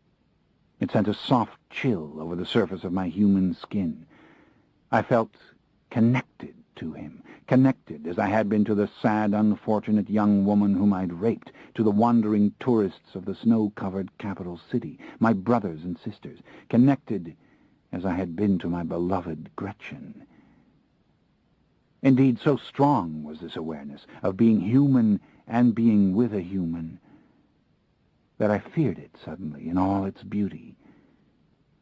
And I saw that the fear was part of the beauty. Ah, yes, I was mortal now, as he was. I flexed my fingers and slowly straightened my back, letting the chill become a deep, erotic sensation. He broke away from me abruptly, alarmed and vaguely determined, picked up the jacket from the chair and helped me to put it on. "You have to tell me all that's happened to you," he said, "and within an hour or so we may have news from London. That is, if the bastard has struck again." I reached out and clamped my weak, mortal hand on his shoulder, drew him to me, and kissed him softly on the side of his face. Once again he backed away. "Stop all this nonsense," he said, as if reproving a child. "I want to know everything. Now, have you had breakfast? You need a handkerchief. Here. How will we get this news from London?" "Fax from the mother house to the hotel. Now come, let's have something to eat together. We have a day of work ahead to figure this all out." "If he isn't already dead," I said with a sigh, 2 nights ago in Santo Domingo. I was again filled with a crushing and black despair. A delicious and frustrating erotic impulse was threatened. David removed a long wool scarf from the suitcase. He placed this around my neck. "Can't you call London again now, by phone?" I asked. "It's a bit early, but I'll give it a try." He found the phone beside the couch and was in fast conversation with someone across the sea for about 5 minutes. No news yet. Police in New York, Florida, and Santo Domingo were not in communication with each other, apparently, as no connections regarding these crimes had yet been made. At last he hung up. "They'll fax information to the hotel as soon as they receive it. Let's go there, shall we? I myself am famished. I've been here all night long, waiting. Oh, and that dog. What will you do with that splendid dog?" "He's had breakfast. He'll be happy in the roof garden." "You're very anxious to be out of these rooms, aren't you?" "Why don't we simply get into bed together? I don't understand." "You're serious?" I shrugged. "Of course. Serious. I was beginning to be obsessed with this simple little possibility. Making love before anything else happened seemed like a perfectly marvelous idea. Again he fell to staring at me in maddening, trance-like silence. "You do realize," he said, "that this is an absolutely magnificent body, don't you? I mean, you aren't insensible to the fact that you've been deposited in a most impressive piece of young male flesh. I looked it over well before the switch, remember? Why is it you don't want to? You've been with a woman, haven't you? I wish you wouldn't read my mind. It's rude. Besides, what does that matter to you? A woman you loved. I have always loved both men and women. That's a slightly different use of the word love. Listen, we simply can't do it now, so behave yourself. I must hear everything about this creature, James. It's going to take us time to make a plan." "A plan? You really think we can stop him?" "Of course I do." He beckoned for me to come. "But how?" I asked. We were going out the door. "We must look at the creature's behavior. We must assess his weaknesses and his strengths. And remember, there are 2 of us against him, and we have a powerful advantage." "But what advantage?"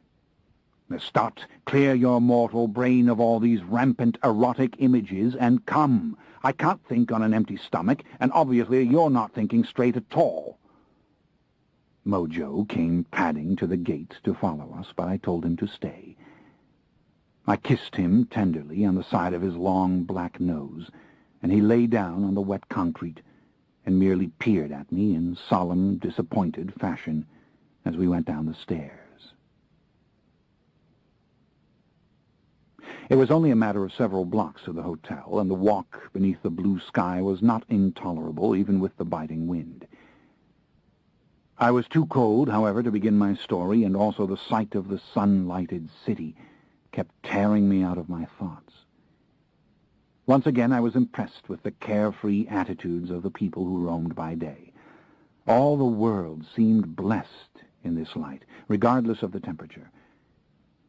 And a sadness was growing in me as I beheld it, because I really didn't want to remain in this sun-lighted world, no matter how beautiful it was. No, give me back my preternatural vision, I thought. Give me back the dark beauty of the world by night. Give me back my unnatural strength and endurance, and I shall cheerfully sacrifice this spectacle forever. The vampire Lestat. C'est moi. Stopping at the hotel desk, David left word that we would be in the coffee shop, and any fax material which came in must be brought to us at once. Then we settled at a quiet, white-draped table in the corner of the vast, old-fashioned room with its fancy plaster ceiling and white silk draperies, and commenced to devour an enormous New Orleans breakfast of eggs, biscuits, fried meats, gravy, and thick, buttery grits. I had to confess that the food situation had improved with the journey south. Also, I was better at eating now, and wasn't choking so much or scraping my tongue on my own teeth. The thick, syrupy coffee of my home city was past perfection, and the dessert of broiled bananas and sugar was enough to bring any sensible human being to his knees. But in spite of these tantalizing delights, and my desperate hope that we would soon have a report from London, my main concern was that of pouring out for David the entire woeful tale. Again and again he pushed for details and interrupted me with questions, so it became in fact a far more thorough account than I had ever given Lewis, and one that wrung from me considerably more pain. It was agony to relive my naive conversation with James in the townhouse, to confess that I had not cared sufficiently to be suspicious of him, that I had been too satisfied that a mere mortal could never trick me.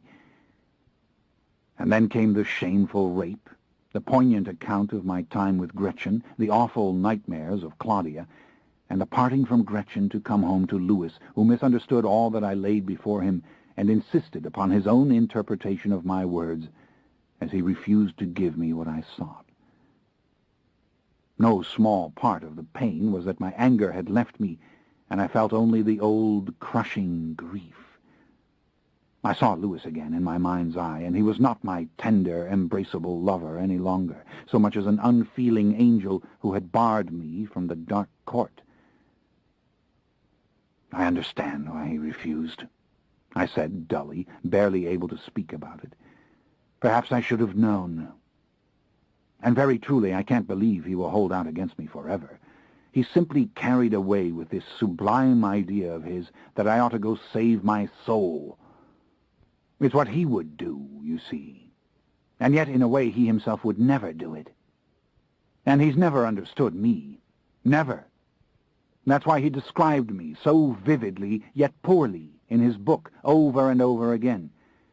If I am trapped in this body, if it becomes quite plain to him that I don't intend to go off into the jungles of French Guiana with Gretchen, I think he will give in to me eventually, even though I did burn his house. It might take years, of course, years, and this miserable—" "You're getting furious again," said David. "Calm down. And what in the world do you mean you burnt his house?" "I was angry," I said in a tense whisper. "My God, angry? That isn't even the word." I thought I had been too unhappy to be angry. I realized this wasn't so. But I was too unhappy to carry the point further. I took another bracing swallow of the thick black coffee, and as best I could, I went on to describe how I had seen Marius by the light of the burning shack. Marius had wanted for me to see him. Marius had rendered a judgment, and I did not know truly what that judgment was. Now the cold despair did come over me, obliterating the anger quite completely, and I stared listlessly at the plate before me, at the half-empty restaurant with its shining silver and napkins folded at so many empty places like little hats. I looked beyond to the muted lights of the lobby, with that awful gloom closing upon everything. And then I looked at David, who for all his character, his sympathy, and his charm, was not the marvelous being he would have been to me with my vampire eyes, but only another mortal, frail and living on the edge of death as I did. I felt dull and miserable. I could say no more. "Listen to me," said David.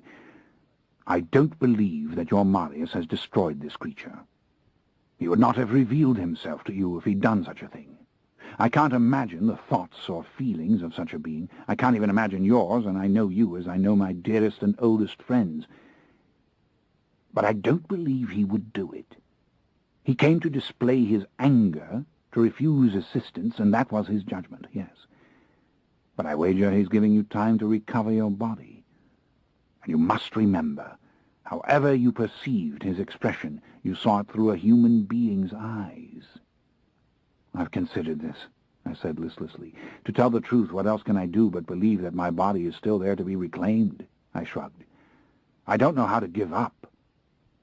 He smiled at me, a lovely, deep, warm smile. "You had a splendid adventure," he said. "Now, before we plot to catch this glorified purse-snatcher, allow me to ask you a question, and don't lose your temper, please. I can see that you don't know your own strength in this body any more than you did in the other. Strength? What strength? This is a weak, flopping, sloshy, repulsive collection of nerves and ganglia. Don't even mention the word strength. Nonsense. You're a big, strapping, healthy young male of some 190 pounds without an ounce of spare fat on you. You have 50 years of mortal life ahead of you. For the love of heaven, realize what advantages you possess." All right. It's jolly, so happy to be alive," I whispered, because if I hadn't whispered, I would have howled. "And I could be smashed by a truck outside in the street at noon today. Good God, David, don't you think I despise myself, that I cannot endure these simple trials? I hate it. I hate being this weak and cowardly creature." I sat back in the chair, eyes roving the ceiling, trying not to cough or sneeze or weep or make a fist out of my right hand, which I might drive through the tabletop or perhaps the nearby wall. "I loathe cowardice," I whispered. "I know," he said kindly. He studied me for a few quiet moments and then blotted his lips with his napkin and reached for his coffee. Then he spoke again. "Assuming that James is still running about in your old body, you are absolutely certain that you want to make the switch back into it, that you do want to be Lestat in his old body again?" I laughed sadly to myself. "How can I make that any plainer?" I asked wearily. "How in the hell can I make the switch again? That is the question upon which my sanity depends." "Well, first we must locate James. We shall devote our entire energy to finding him. We shall not give up until we are convinced that there is no James to be found." "Again, you're making it sound so simple. How can such a thing be done?" "Shh! You're attracting needless attention," he said with quiet authority. "Drink the orange juice. You'll need it. I'll order some more." "I don't need the orange juice, and I don't need any more nursing," I said. "Are you seriously suggesting that we have a chance of catching this fiend? Lestat, as I told you before, think on the most obvious and unchangeable limitation of your former state. A vampire cannot move about in the day. A vampire is almost entirely helpless in the day. Granted, there is a reflex to reach out for and harm anyone disturbing his rest, but otherwise he is helpless, and for some 8 to 12 hours he must remain in one place. That gives us the traditional advantage, especially since we know so much about the being in question, and all we require is an opportunity to confront the creature and confuse him sufficiently for the switch to be made." "We can force it?" "Yes, I know that we can. He can be knocked loose from that body long enough for you to get in. David, I must tell you something. In this body, I have no psychic power at all. I didn't have any when I was a mortal boy. I don't think I can rise out of this body. I tried once in Georgetown. I couldn't budge from the flesh. Anyone can do this little trick, Lestat. You were merely afraid. And some of what you learned in the vampiric body you now carry with you. Obviously, the preternatural cells gave you an advantage, but the mind itself does not forget.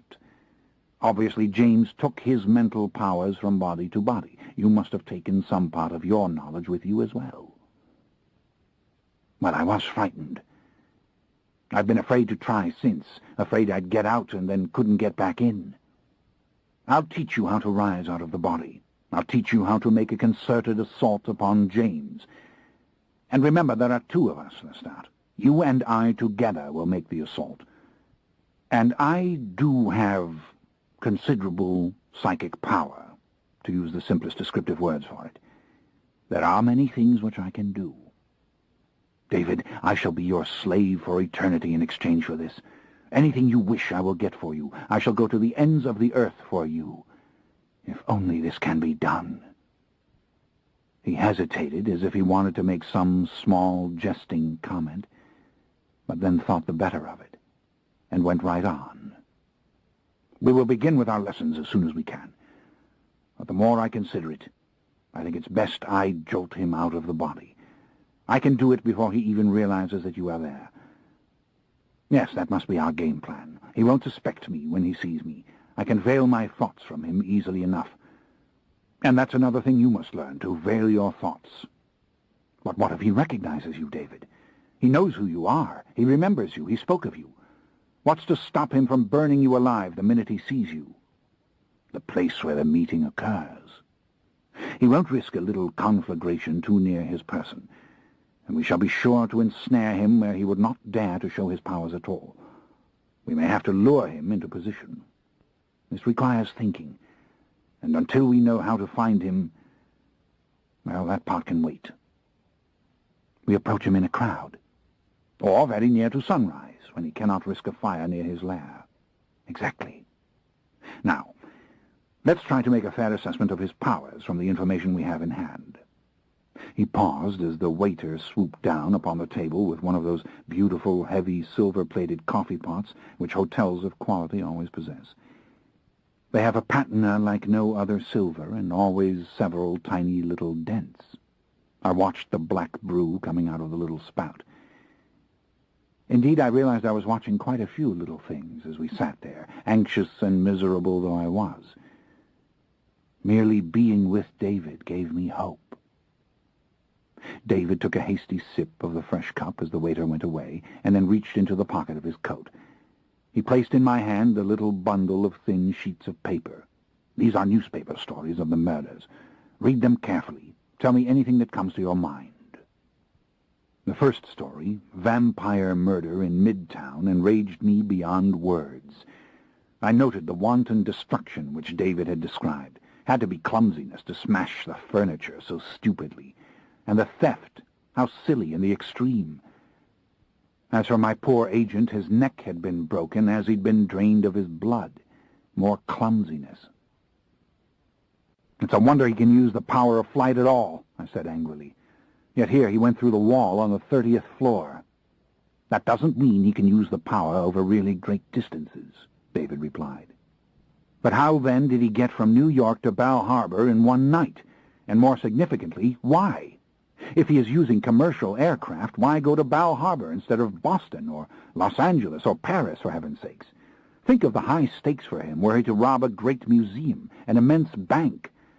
Santo Domingo, I don't understand. Even if he has mastered the power of flight, it can't be easy for him. So why on earth would he go there? Is he merely trying to scatter the kills so that no one will put together all the cases? No, said David. If he really wanted secrecy, he wouldn't operate in this spectacular style. He's blundering. He's behaving as if he's intoxicated. Yes, and it does feel that way in the beginning. Truly it does. You're overcome by the effect of your heightened senses. Is it possible that he is traveling through the air and merely striking wherever the winds carry him? David asked. That there is no pattern at all? I was considering the question as I read the other reports slowly, frustrated that I could not scan them as I would have done with my vampire eyes. Yes, more clumsiness, more stupidity. Human bodies crushed by a heavy instrument, which was, of course, simply his fist. "He likes to break glass, doesn't he?" I said. "He likes to surprise his victims. He must enjoy their fear. He leaves no witnesses. He steals everything of obvious value, and none of it is very valuable at all. Oh, I hate him. And yet, I have done things as terrible myself." I remembered the villain's conversations with me, how I had failed to see through his gentlemanly manner. But David's early descriptions of him, of his stupidity and his self-destructiveness also came back, and his clumsiness. How could I ever forget that? "No," I said finally. "I don't believe he can cover these distances. You have no idea how terrifying this power of flight can be. It's 20 times more terrifying than out-of-body travel. All of us loathe it. Even the roar of the wind induces a helplessness, a dangerous abandon, so to speak." I paused. We know this flight in our dreams, perhaps because we knew it in some celestial realm beyond this earth before we were ever born. But we can't conceive of it as earthly creatures, and only I could know how it had damaged and torn my heart and soul. "Go on, Lestat. I'm listening. I understand." I gave a little sigh. "I learnt this power only because I was in the grip of one who was fearless," I said, "for whom it was nothing. There are those of us who never use this power. No, I can't believe he's mastered it. He's traveling by some other means and then taking to the air only when the prey is near at hand." "Yes, that would seem to square with the evidence, if only we knew—" He was suddenly distracted. An elderly hotel clerk had just appeared in the distant doorway. He came towards us with maddening slowness, a genial, kindly man with a large envelope in his hand. At once David brought a bill out of his pocket and held it in readiness. "Fax, sir, just in." "Oh, thank you so much." He tore open the envelope. Here we are. "News wire via Miami. A hilltop villa on the island of Curacao. Probable time early yesterday evening, not discovered till 4 a.m. 5 persons found dead." Curacao? Where the hell is that? This is even more baffling. Curacao is a Dutch island very far south in the Caribbean. Now that really makes no sense at all. We scanned the story together. Once again, robbery was apparently the motive. The thief had come crashing through a skylight and had demolished the contents of 2 rooms. The entire family had been killed. Indeed, the sheer viciousness of the crime had left the island in the grip of terror. There had been 2 bloodless corpses, one that of a small child. Surely the devil isn't simply moving south. "Even in the Caribbean there are far more interesting places," said David. "Why, he's overlooked the entire coast of Central America. Come, I want to get a map. Let's have a look at this pattern flat out. I spied a little travel agent in the lobby. He's bound to have some maps for us. We'll take everything back to your rooms." The agent was most obliging, an elderly, bald-headed fellow with a soft, cultured voice, who groped about in the clutter of his desk for several maps. Curacao, yes, he had a brochure or 2 on the place. Not a very interesting island, as the Caribbean islands go. "Why do people go there?" I asked. "Well, in the main they don't," he confessed, rubbing the top of his bald head. "Except for the cruise ships, of course. They've been stopping there again these last few years. Yes, here." He placed a little folder in my hand for a small ship called the Crown of the Seas, very pretty in the picture, which meandered all through the islands, its final stop Curacao, before it started home. "Cruise ships," I whispered, staring at the picture. My eyes moved to the giant posters of ships which lined the office walls. "Why, he had pictures of ships all over his house in Georgetown," I said. "David, that's it. He's on some sort of ship. Don't you remember what you told me? His father worked for some shipping company. He himself said something about wanting to sail to America aboard a great ship." "My God," David said. "You may be right. New York, Bow Harbor." He looked at the agent. "Do cruise ships stop at Bow Harbor?" "Port Everglades," said the agent, "right near it. but not very many start from New York. What about Santo Domingo? I asked. Do they stop there? Yes, that's a regular port, all right. They all vary their itineraries. What sort of ship do you have in mind? Quickly, David jotted down the various points and the nights upon which the attacks had happened, without an explanation, of course. But then he looked crestfallen. No, he said, I can see it's impossible myself. What cruise ship could possibly make the journey from Florida all the way to Curacao in 3 nights?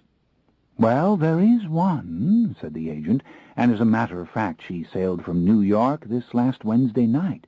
It's the flagship of the Cunard Line, the Queen Elizabeth II.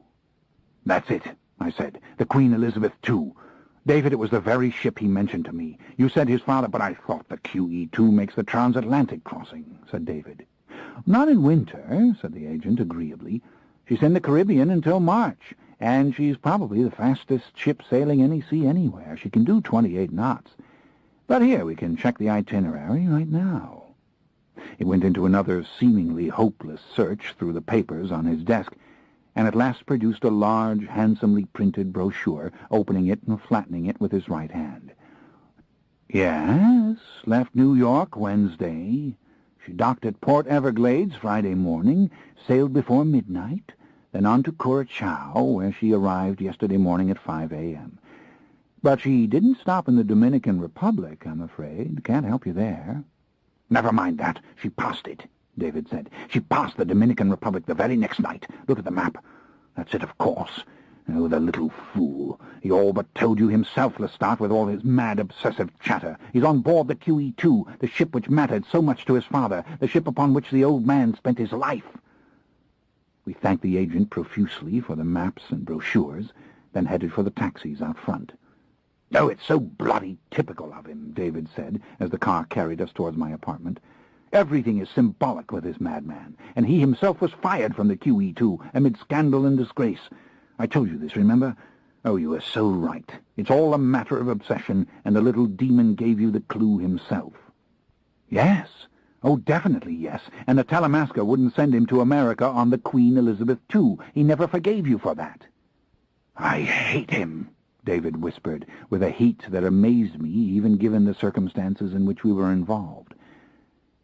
But it isn't really so foolish, David, I said. It's devilishly clever, don't you see? Yes, he tipped his hand to me in Georgetown, chattering away about it, and we can lay that down to his self-destructiveness, but I don't think he expected me to figure it out. And frankly, if you hadn't laid out the news stories for me of the other murders, maybe I never would have thought of it on my own. Possibly. I think he wants to be caught. No, David, he's hiding. From you, from me, and from the others. Oh, he's very smart. Here we have this beastly sorcerer, capable of cloaking himself entirely, and where does he conceal himself? Amid a whole teeming little world of mortals in the womb of a fast-moving ship. Look at this itinerary. Why, every night she's sailing. Only by day does she remain in port. Have it your way, said David, but I prefer to think of him as an idiot, and we're going to catch him. Now, you told me you gave him a passport, did you not? Clarence Oddbody was the name, but surely he didn't use it. We'll soon find out. My suspicion is that he boarded in New York in the usual way. It would have been crucial to him to be received with all due pomp and consideration, to book the finest suite and go parading up to the top deck with stewards bowing to him. Those suites on the signal deck are enormous. No problem whatsoever for him to have a large trunk for his daylight hiding place. No cabin steward would trouble such a thing. We had come around again to my building. He pulled out some bills to pay the driver, and up the stairs we went.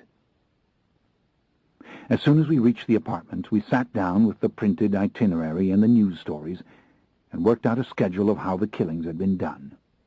It was plain the beast had struck my agent in New York only hours before the ship sailed. He'd had plenty of time to board before 11 p.m.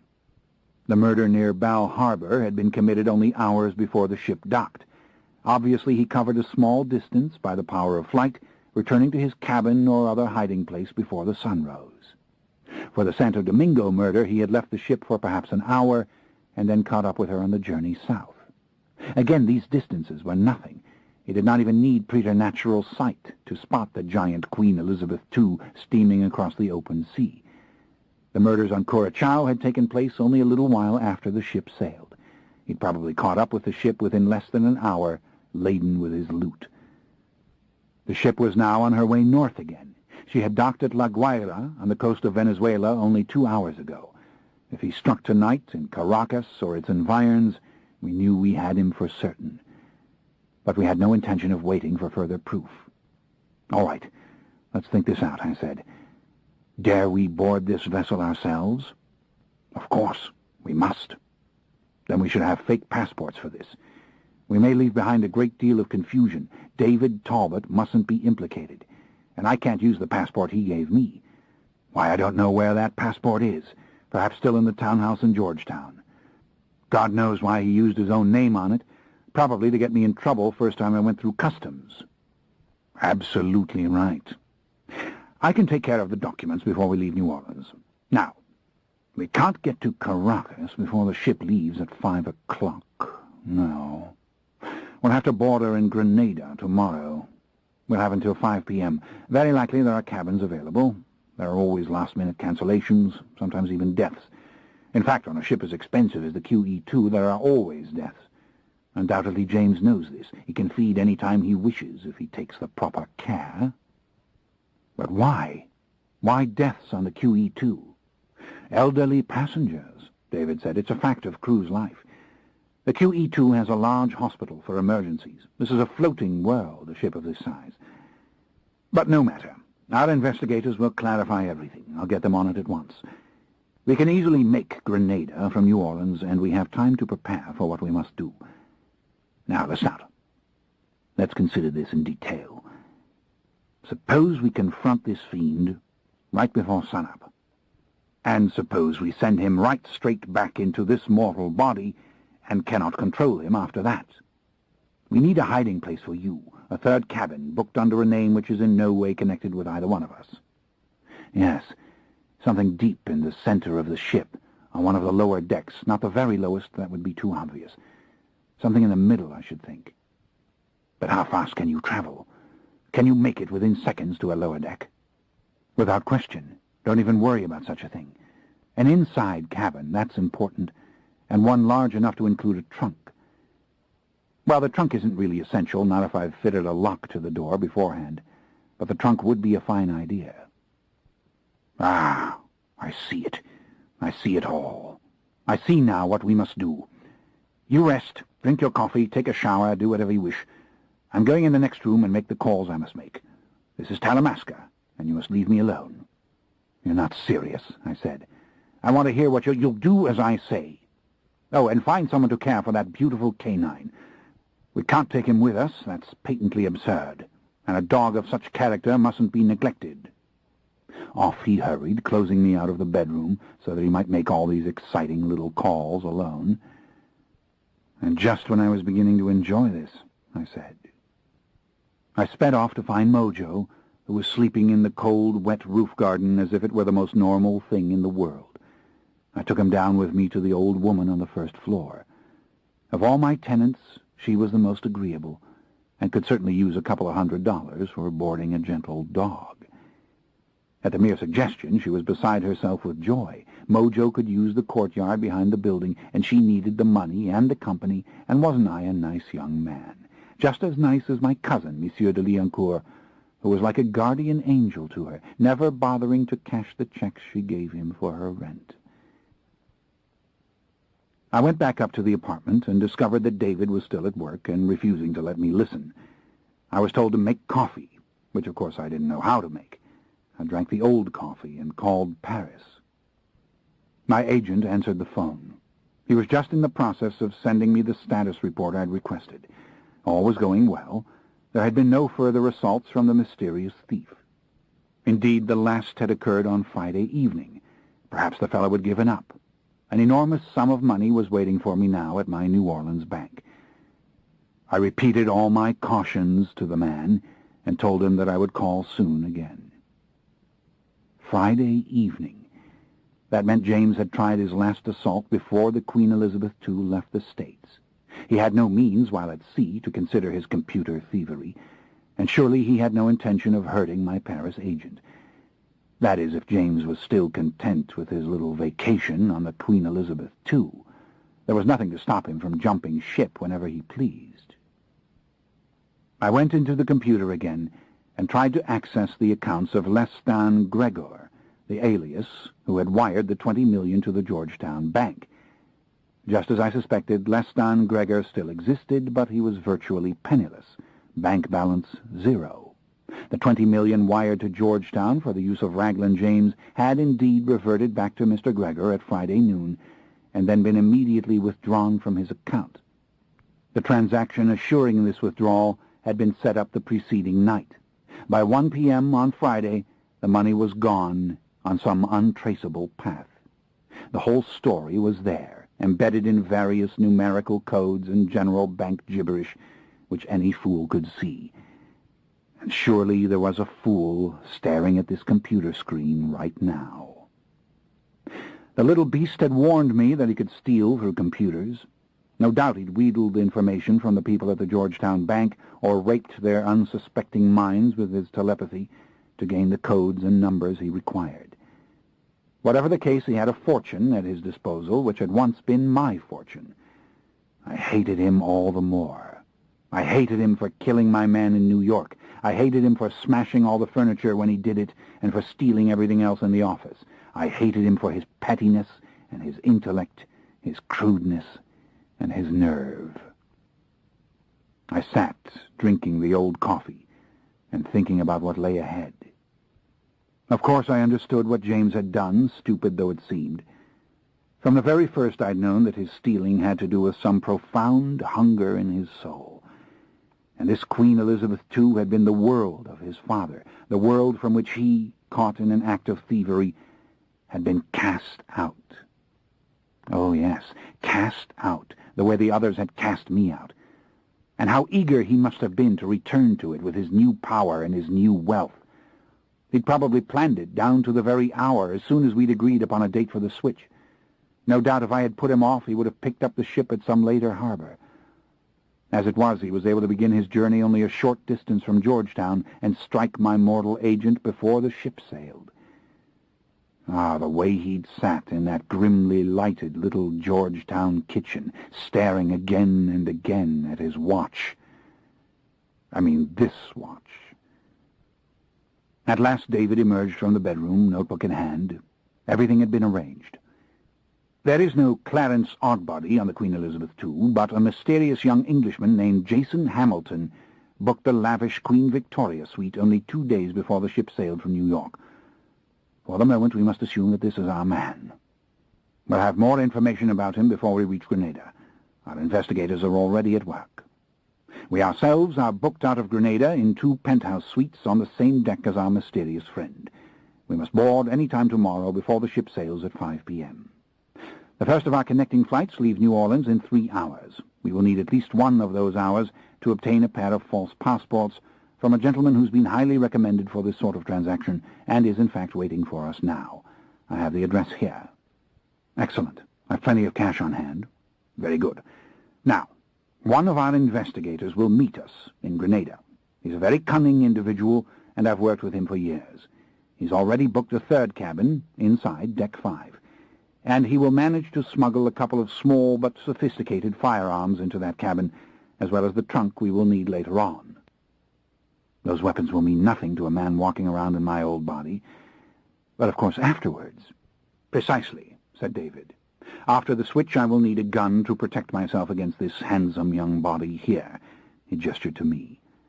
Now, to continue. My investigator will slip off the ship after he is officially boarded, leaving the cabin and the guns to us.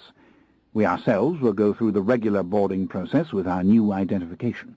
Oh, and I've selected our names already. Afraid I had to do it. I hope you don't mind. You're an American named Sheridan Blackwood, and I'm a retired English surgeon named Alexander Stoker.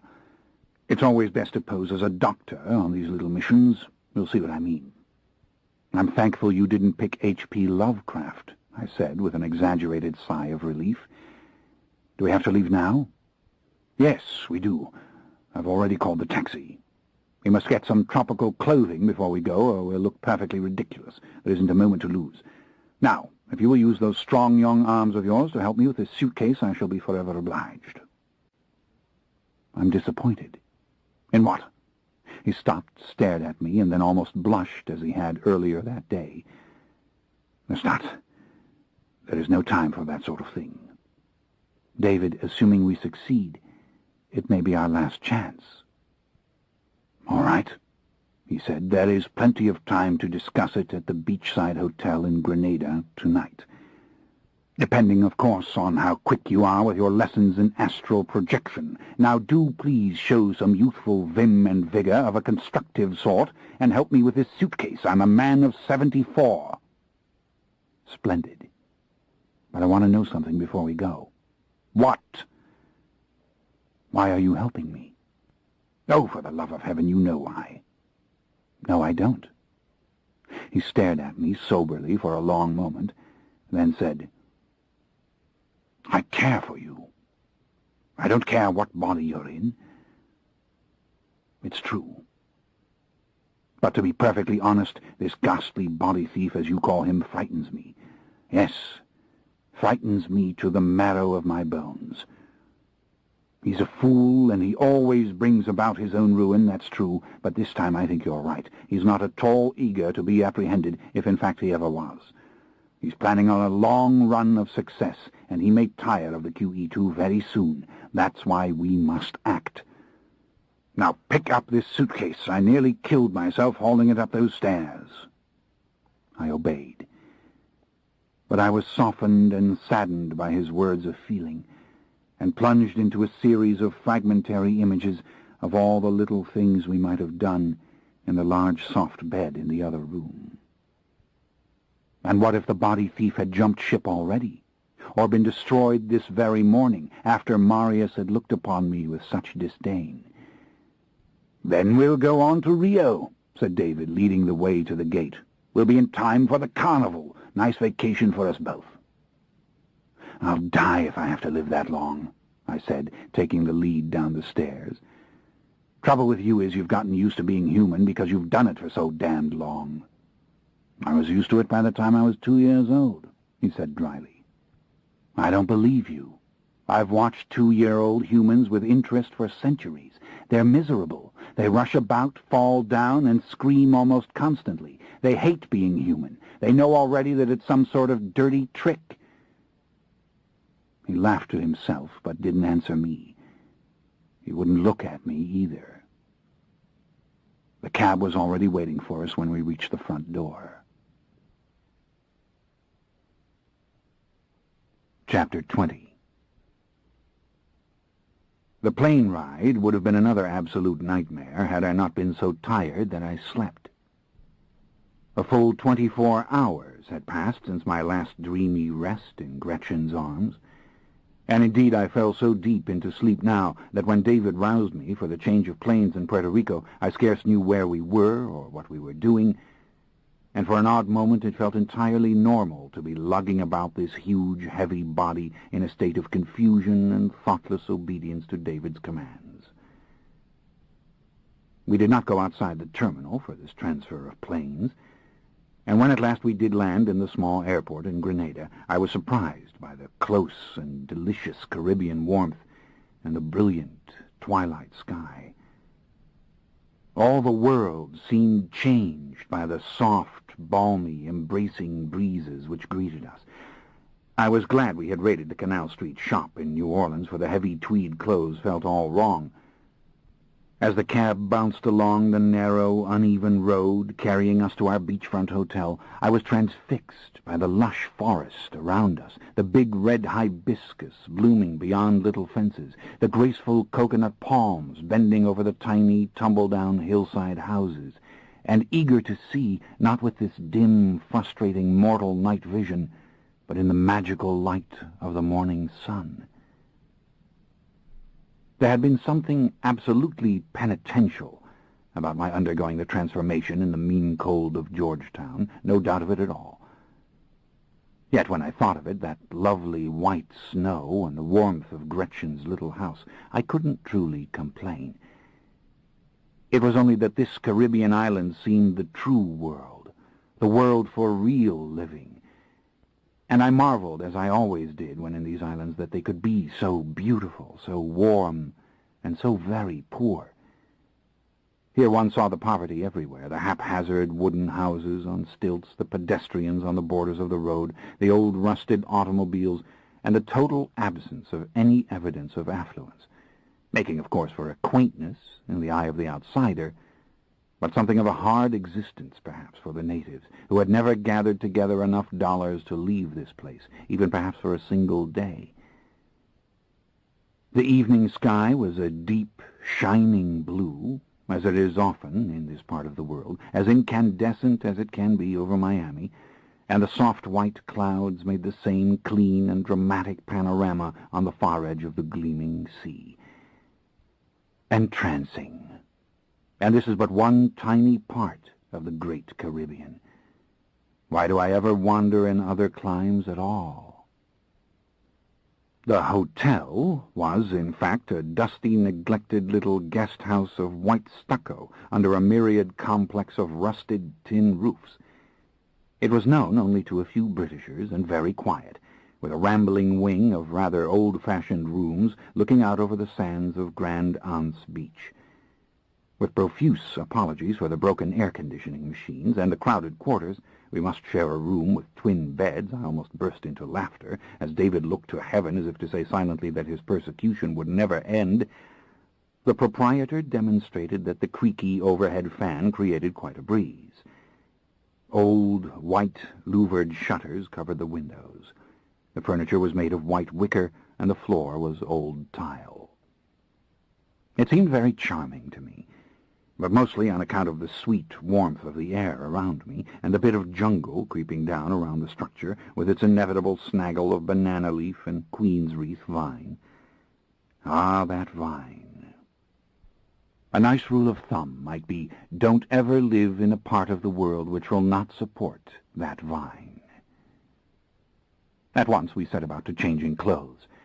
I stripped off the tweeds and put on the thin cotton pants and shirt I'd bought in New Orleans before we left, along with a pair of white tennis shoes, and deciding against an all-out physical assault upon David, who was changing with his back turned to me, I went out under the graceful arching coconut palms and made my way down onto the sand. The night was as tranquil and gentle as any night I've ever known. All my love of the Caribbean came back to me, along with painful and blessed memories. But I longed to see this night with my old eyes. I longed to see past the thickening darkness and the shadows that shrouded the embracing hills. I longed to turn on my preternatural hearing and catch the soft songs of the jungles, to wander with vampiric speed up the mountains of the interior, to find the secret little valleys and waterfalls, as only the vampire Lestat could have done. I felt a terrible, terrible sadness for all my discoveries. And perhaps it hit me in its fullness for the first time, that all of my dreams of mortal life had been a lie. It wasn't that life wasn't magical. It wasn't that creation was not a miracle. It wasn't that the world was not fundamentally good. It was that I had taken my dark power so for granted that I did not realize the vantage point it had given me. I had failed to assess my gifts, and I wanted them back. Yes, I had failed, hadn't I? Mortal life should have been enough.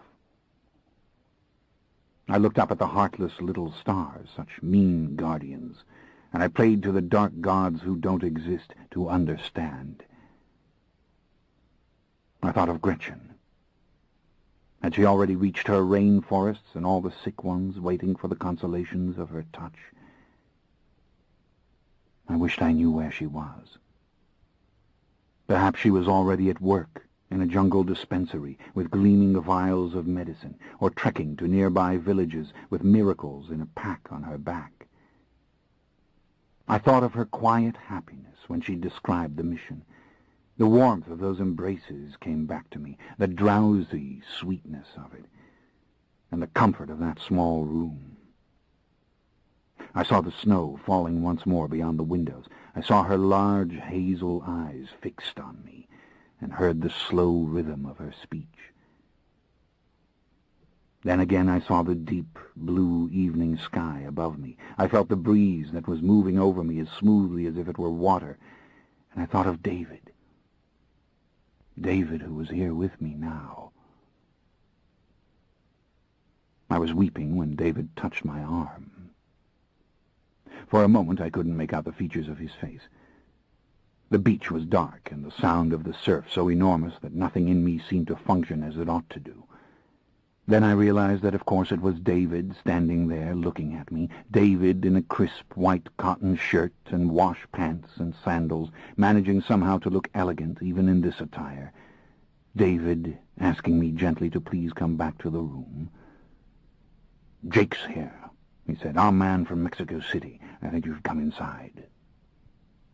The ceiling fan was going noisily, and cool air moved through the shutters as we came into the shabby little room. A faint clacking noise came from the coconut palms, a sound I rather liked, rising and falling with the breeze. Jake was seated on one of the narrow, saggy little beds, a tall, lanky individual in khaki shorts and a white polo shirt, puffing on an odoriferous little brown cigar. All of his skin was darkly tanned, and he had a shapeless thatch of graying blonde hair. His posture was one of complete relaxation. But beneath his facade he was entirely alert and suspicious, his mouth a perfectly straight line. We shook hands as he disguised only a little the fact that he was looking me up and down, quick, secretive little eyes, not unlike David's eyes, though smaller. God only knows what he saw. "Well, the guns won't be any problem," he said with an obvious Australian accent. "There are no metal detectors at ports such as this. I'll board at approximately 10 a.m., plant your trunk and your guns for you in your cabin on 5 deck, then meet you in the Café Centaur in St. George's. I do hope you know what you're doing, David, bringing firearms aboard the Queen Elizabeth II." "Of course I know what I'm doing," said David very politely, with a tiny, playful smile. "Now, what do you have for us on our man?" "Ah, yes. Jason Hamilton, 6 feet tall, dark tan, longish blonde hair, piercing blue eyes. Mysterious fella. Very British, very polite. Rumors as to his true identity abound. He's an enormous tipper and a day sleeper, and apparently doesn't bother to leave the ship when she's in port. Indeed, he gives over small packages to be mailed to his cabin steward every morning, quite early, before he disappears for the day. Haven't been able to discover the postbox, but that's a matter of time. He has yet to appear in the Queen's Grill for a single meal. It's rumored he's seriously ill, but with what no one knows. He's a picture of health, which only adds to the mystery. Everyone says so. A powerfully built and graceful fellow with a dazzling wardrobe, it seems. He gambles heavily at the roulette wheel and dances for hours with the ladies. Seems, in fact, to like the very old ones. He'd arouse suspicion on that account alone if he weren't so bloody rich himself. Spends a lot of time simply rowing the ship." "Excellent. This is just what I wanted to know," said David. "You have our tickets?" The man gestured to a black leather folder on the wicker dressing table. David checked the contents, then gave him an approving nod. "Deaths on the QE2 so far?" "Ah, no, that's an interesting point. They have had 6 since they left New York, which is a little more than usual. All very elderly women and all apparent heart failure." "This is the sort of thing you want to know?" "Certainly is," said David. "The little drink," I thought. "Now, you ought to have a look at these firearms," said Jake, "and know how to use them." He reached for a worn little duffel bag on the floor, just the sort of beat-up sack of canvas in which one would hide expensive weapons, I presumed. Out came the expensive weapons, one a large Smith & Wesson revolver, the other a small black automatic, no bigger than the palm of my hand. "Yes, I'm quite familiar with this," David said, taking the big silver gun and making to aim it at the floor. "No problem."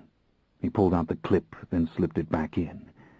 "Pray I don't have to use it, however. It will make a hell of a noise." He then gave it to me. "Lestat, get the feel of it," he said. "Of course, there's no time to practice. I asked for a hair trigger." "And that you have," said Jake, looking at me coldly. "So please watch out." Barbarous little thing, I said. It was very heavy, a nugget of destructiveness. I spun the cylinder. 6 bullets. It had a curious smell. "Both the guns are 38s, said the man with a slight note of disdain. "Those are man-stoppers." He showed me a small cardboard box. "You'll have plenty of ammunition available to you for whatever it is that you are going to do on this bout." "Don't worry, Jake," said David firmly. "Things will probably go without a hitch. And I thank you for your usual efficiency. Now go have a pleasant evening on the island, and I shall see you at the Centaur Cafe before noon." The fellow gave me a deep, suspicious look, then nodded, gathered up the guns and the little box of bullets, put them back in his canvas bag, and offered his hand again to me and then to David, and out he went. I waited until the door had closed. "I think he dislikes me," I said. "Blames me for involving you in some sort of sordid crime." David gave a short little laugh. "I've been in far more compromising situations than this one," he said. "And if I worried about what our investigators thought of us, I would have retired a long time ago. What do we know now from this information?" "Well, he's feeding on the old women, probably stealing from them also. And he's mailing home what he steals in packages too small to arouse suspicion. What he does with the larger loot we'll never know, probably throws it into the ocean. I suspect there's more than one postbox number, but that's no concern of ours." "Correct. Now, lock the door. It's time for a little concentrated witchcraft. We'll have a nice supper later on. I have to teach you to veil your thoughts. Jake could read you too easily, and so can I. The body thief will pick up your presence when he's still 200 miles out to sea." "Well, I did it through an act of will when I was Lestat," I said. "I haven't the faintest idea how to do it now." "Same way. We're going to practice until I can't read a single image or random word from you. Then we'll get to the out-of-body travel." He looked at his watch, which reminded me of James suddenly in that little kitchen. "Slip that bolt. I don't want any maid blundering in here later on." I obeyed. Then I sat on the bed opposite David, who had assumed a very relaxed yet commanding attitude, rolling up the stiff, starched cuffs of his shirt, which revealed the dark fleece of his arms. There was also quite a bit of dark hair on his chest, bubbling up through the open collar of the shirt. Only a little gray mixed in with it, like the gray that sparkled here and there in his heavy, shaven beard. I found it quite impossible to believe he was a man of 74. "Ah, I caught that," he said with a little lift of the eyebrows. "I catch entirely too much. Now, listen to what I say. You must fix it in your mind that your thoughts remain within you, that you are not attempting to communicate with other beings, not through facial expression or body language of any sort, that indeed you are impenetrable. Make an image of your sealed mind, if you must. Ah, that's good. You've gone blank behind your handsome young face. Even your eyes have changed ever so slightly. Perfect. Now I'm going to try to read you. Keep it up." By the end of 45 minutes I had learned the trick fairly painlessly, but I could pick up nothing of David's thoughts, even when he tried his hardest to project them to me. In this body I simply did not have the psychic ability which he possessed, but the veiling we had achieved, and this was a crucial step. We would continue to work on this all throughout the night. "We're ready to begin on the out-of-body travel," he said. "This is going to be hell," I said. "I don't think I can get out of this body. As you can see, I just don't have your gifts." "Nonsense," he said. He loosened his posture slightly, crossing his ankles and sliding down a bit in the chair. But somehow, no matter what he did, he never lost the attitude of the teacher, the authority, the priest. It was implicit in his small, direct gestures, and above all in his voice. "Lie down on that bed and close your eyes, and listen to every word I say." I did as I was told, and immediately felt a little sleepy.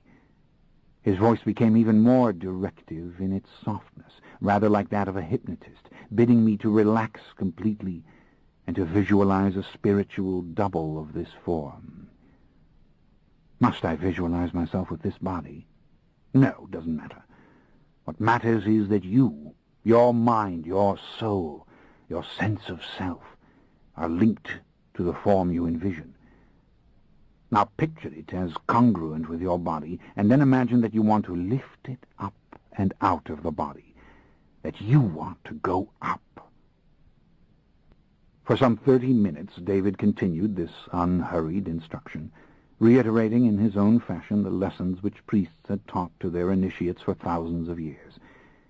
I knew the old formula, but I also knew complete mortal vulnerability and a crushing sense of my limitations and a stiffening and debilitating fear. We had been at it perhaps 45 minutes when I finally sank into the requisite and lovely vibratory state on the very cusp of sleep. My body seemed in fact to have become this delicious vibratory feeling and nothing more. And just when I realized this, and might have remarked upon it, I suddenly felt myself break loose and begin to rise. I opened my eyes, or at least I thought I did. I saw I was floating directly above my body. In fact, I couldn't even see the real flesh and blood body at all. "Go up," I said, and instantly I traveled to the ceiling with the exquisite lightness and speed of a helium balloon. It was nothing to turn completely over and look straight down into the room. Why, I had passed through the blades of the ceiling fan. Indeed, it was in the very middle of my body, though I could feel nothing. And down there, under me, was the sleeping mortal form I had inhabited so miserably all of these strange days. Its eyes were closed, and so was its mouth. I saw David sitting in his wicker chair, right ankle on his left knee, hands relaxed on his thighs as he looked at the sleeping man. Did he know I had succeeded? I couldn't hear a word he was speaking. Indeed, I seemed to be in a totally different sphere from these two solid figures, though I felt utterly complete and entire and real myself. Oh, how lovely this was! This was so near to my freedom as a vampire that I almost began to weep again. I felt so sorry for the two solid and lonely beings down there. I wanted to pass up through the ceiling and into the night. Slowly I went up, and then out over the roof of the hotel, until I was hovering above the white sand. But this was enough, wasn't it? Fear gripped me, the fear I'd known when I did this little trick before. What in the name of God was keeping me alive in this state? I needed my body. At once I plummeted blindly back into the flesh. I woke up, tingling all over and staring at David as he sat staring back at me. "I did it," I said. I was shocked to feel these tubes of skin and bone enclosing me again, and to see my fingers moving when I told them to do it, to feel my toes come alive in my shoes. Lord God, what an experience!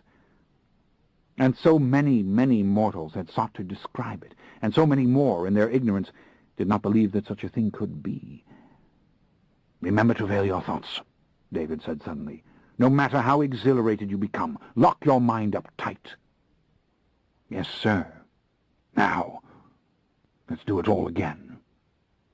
By midnight, some 2 hours later, I had learned to rise at will.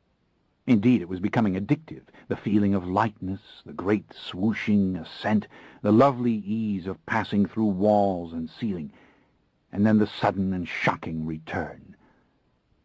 There was a deep, throbbing pleasure to it, pure and shining, like an eroticism of the mind. Why can't a man die in this fashion, David? I mean, why can't one simply rise into the heavens and leave the earth? "Did you see an open doorway, Lestat?" he asked. "No," I said sadly. "I saw this world. It was so clear, so beautiful, but it was this world. Come now, you must learn to make the assault." "But I thought you would do it, David. You jolt him and knock him out of his body, and yes, and suppose he spots me before I can do it and makes me into a nice little torch. What then? No, you must learn the trick as well." This was far more difficult. Indeed, it required the very opposite of the passivity and relaxation which we had employed and developed before. I had now to focus all my energy upon David with the avowed purpose of knocking him out of his body, a phenomenon which I could not hope to see in any real sense, and then go into his body myself. The concentration demanded of me was excruciating.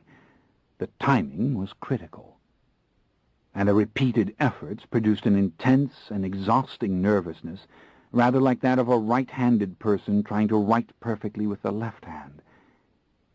I was near to tears of rage and frustration more than once, but David was absolutely adamant that we must continue and that this could be done. No, a stiff drink of scotch wouldn't help. No, we couldn't eat until later. No, we couldn't break for a walk on the beach or a late swim. The first time I succeeded, I was absolutely aghast. I went speeding towards David and felt the impact in the same purely mental fashion in which I felt the freedom of the flight. Then I was inside David, and for one split second saw myself slack-jawed and staring dully through the dim lenses of David's eyes. Then I felt a dark, shuddering disorientation and an invisible blow, as if someone had placed a huge hand on my chest. I realized that he had returned and was pushing me out. I was hovering in the air and then back in my own sweat-drenched body, laughing near hysterically from mad excitement and sheer fatigue. "That's all we need," he said. "Now I know we can pull this off. Come, once again. We're going to do it 20 times if we have to, until we know that we can achieve it without fail." On the 5th successful assault, I remained in his body for a full 30 seconds, absolutely mesmerized by the different feelings attendant to it. The lighter limbs, the poorer vision, and the peculiar sound of my voice coming out of his throat. I looked down and saw his hands, thin, corded with blood vessels, and touched on the backs of the fingers with dark hair. And they were my hands. How hard it was to control them. Why, one of them had a pronounced tremor, which I had never noticed before. Then came the jolt again, and I was flying upwards, and then the plummet back into the 26-year-old body once more. We must have done it 12 times before the slave-driver of a candomblé priest said it was time for him to really fight my assault. "Now you must come at me with much greater determination. Your goal is to claim the body, and you expect a fight." For an hour we battled. Finally, when I was able to jolt him out and keep him out for the space of 10 seconds, he declared that this would be enough. "He told you the truth about yourselves. They will know you. They will receive you and strive to keep you. Any adult human knows how to use his own body much better than the intruder, and of course you know how to use those preternatural gifts in ways of which he can't possibly even dream. I think we can do it. In fact, I'm certain now that we can." "But tell me something," I said. "Before we stop, don't you want to jolt me out of this body and go into it? I mean, just to see what it's like." "No," he said quietly. "I don't." "But aren't you curious?" I asked him. "Don't you want to know—" I could see that I was taxing his patience. "Look, the real truth is we don't have time for that experience. And maybe I don't want to know.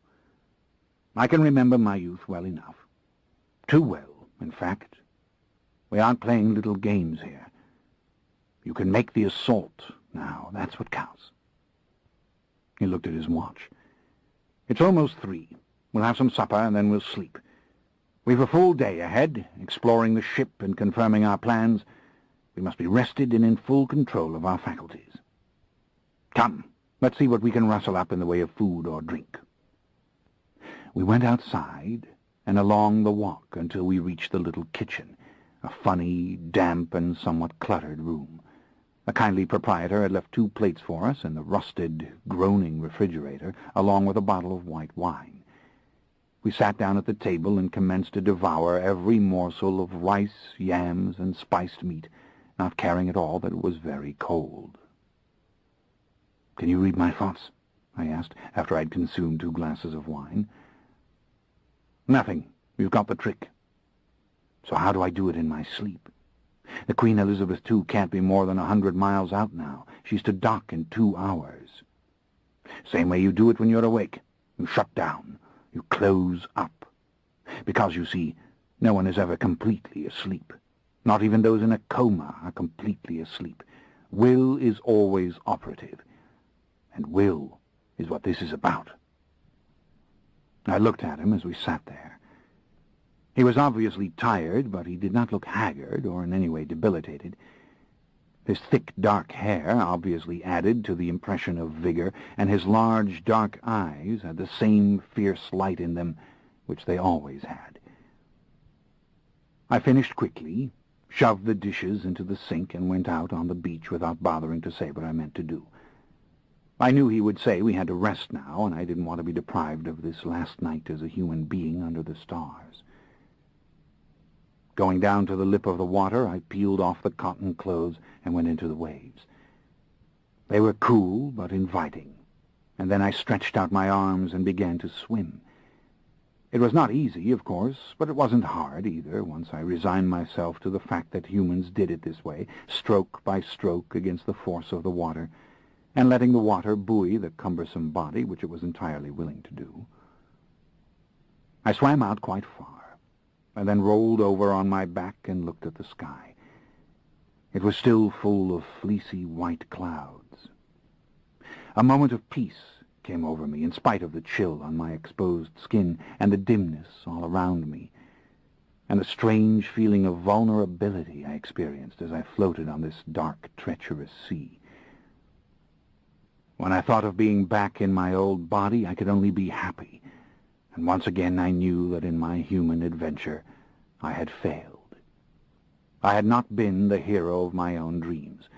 I had found human life too hard. Finally, I swam back into the shallows and then walked up onto the beach. I picked up my clothes, shook off the sand, slung them over my shoulder, and walked back to the little room. Only one lamp burned on the dressing table. David was sitting on his bed closest to the door and dressed only in a long white pajama shirt and smoking one of those little cigars. I liked the scent of it, dark and sweet. He looked his usual dignified self, arms folded, eyes full of normal curiosity as he watched me take a towel from the bath and dry off my hair and my skin. "Just called London," he said. "What's the news?" I wiped my face with the towel and slung it over the back of the chair. The air felt so good on my naked skin now that it was dry. "Robbery in the hills above Caracas, very similar to the crimes in Curaçao. A large villa full of artifacts, jewels, paintings. Much was smashed, only small portables were stolen, 3 people dead. We should thank the gods for the poverty of the human imagination, for the sheer meanness of this man's ambitions, and that our opportunity to stop him has come so soon. In time he would have wakened to his monstrous potential. As it is, he is our predictable fool." "Does any being use what he possesses?" I asked. "Perhaps a few brave geniuses know their true limits. What do the rest of us do but complain?" "I don't know," he said, a sad little smile passing over his face. He shook his head and looked away.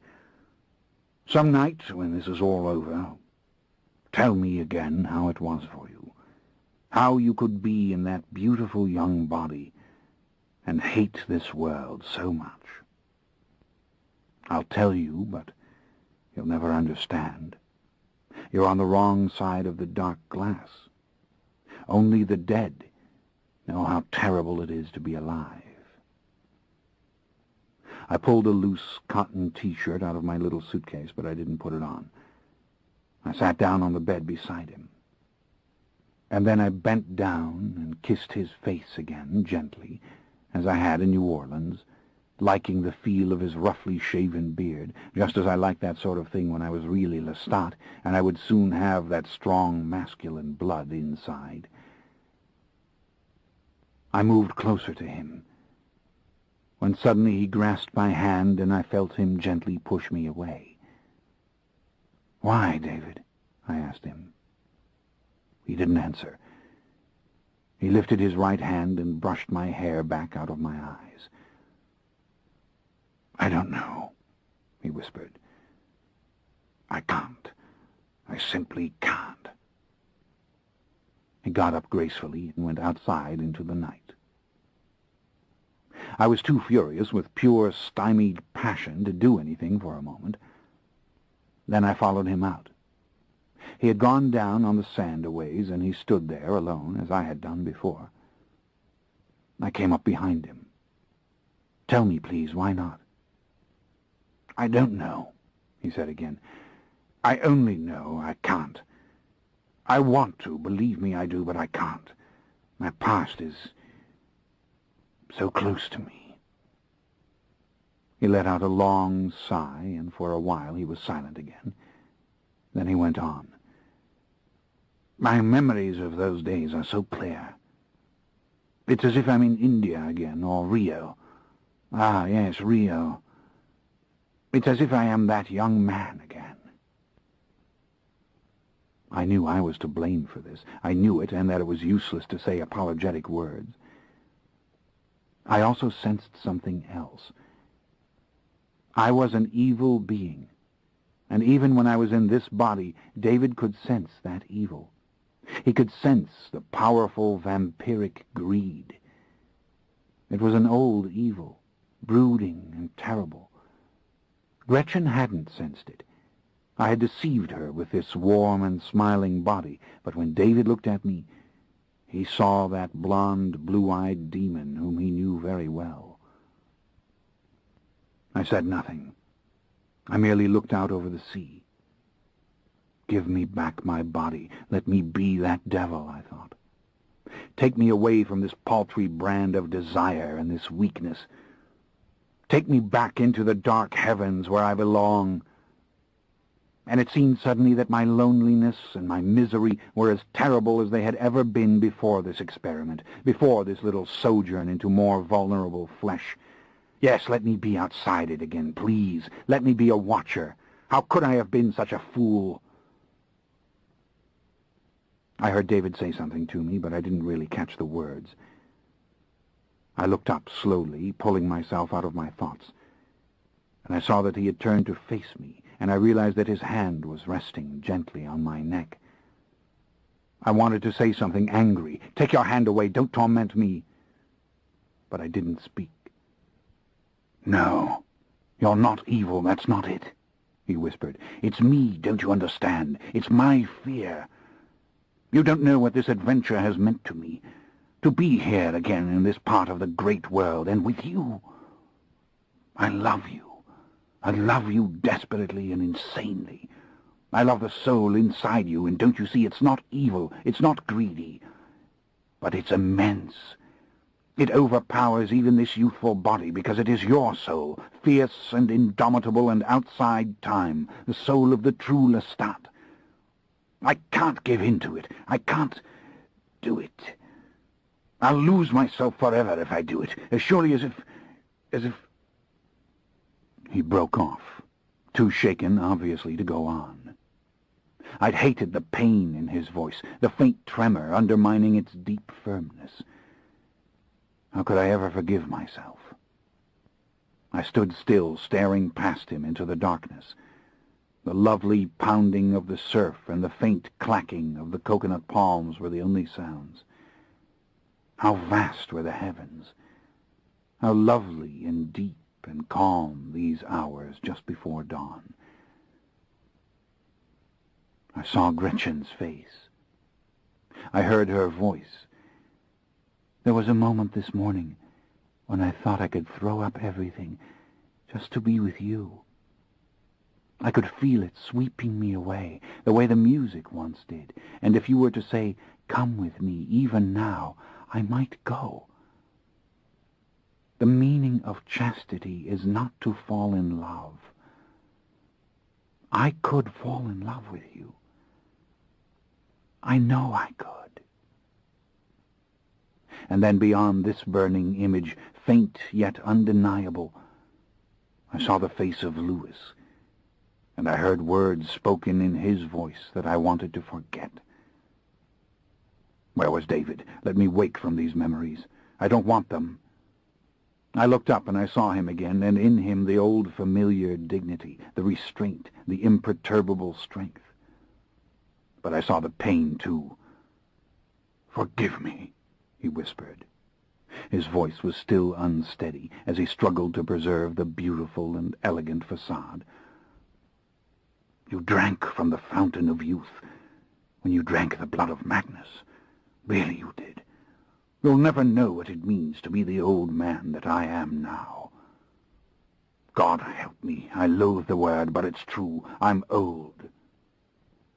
"I understand," I said. "Don't worry." I leant forward and kissed him again. "I'll leave you alone. Come on, we should sleep. I promise. I'll leave you alone."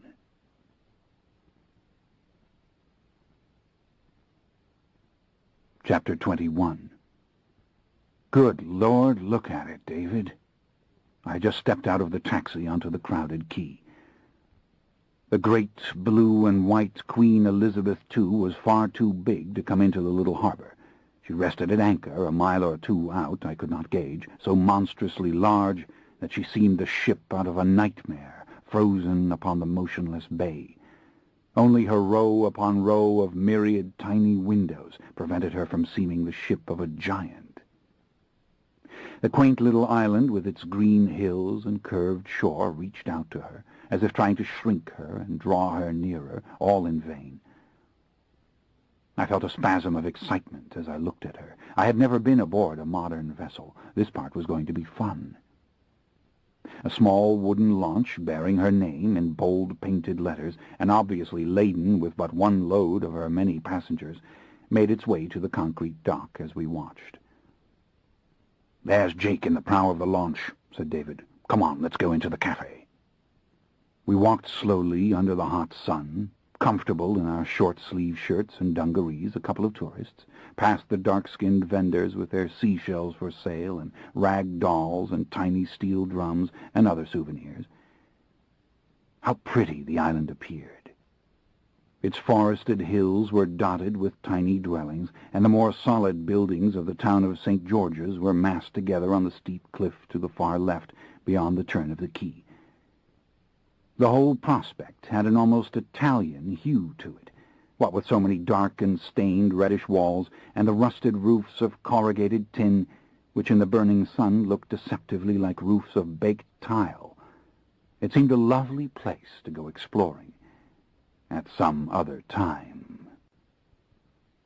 The dark cafe was cool inside, with only a few brightly painted tables and straight-back chairs.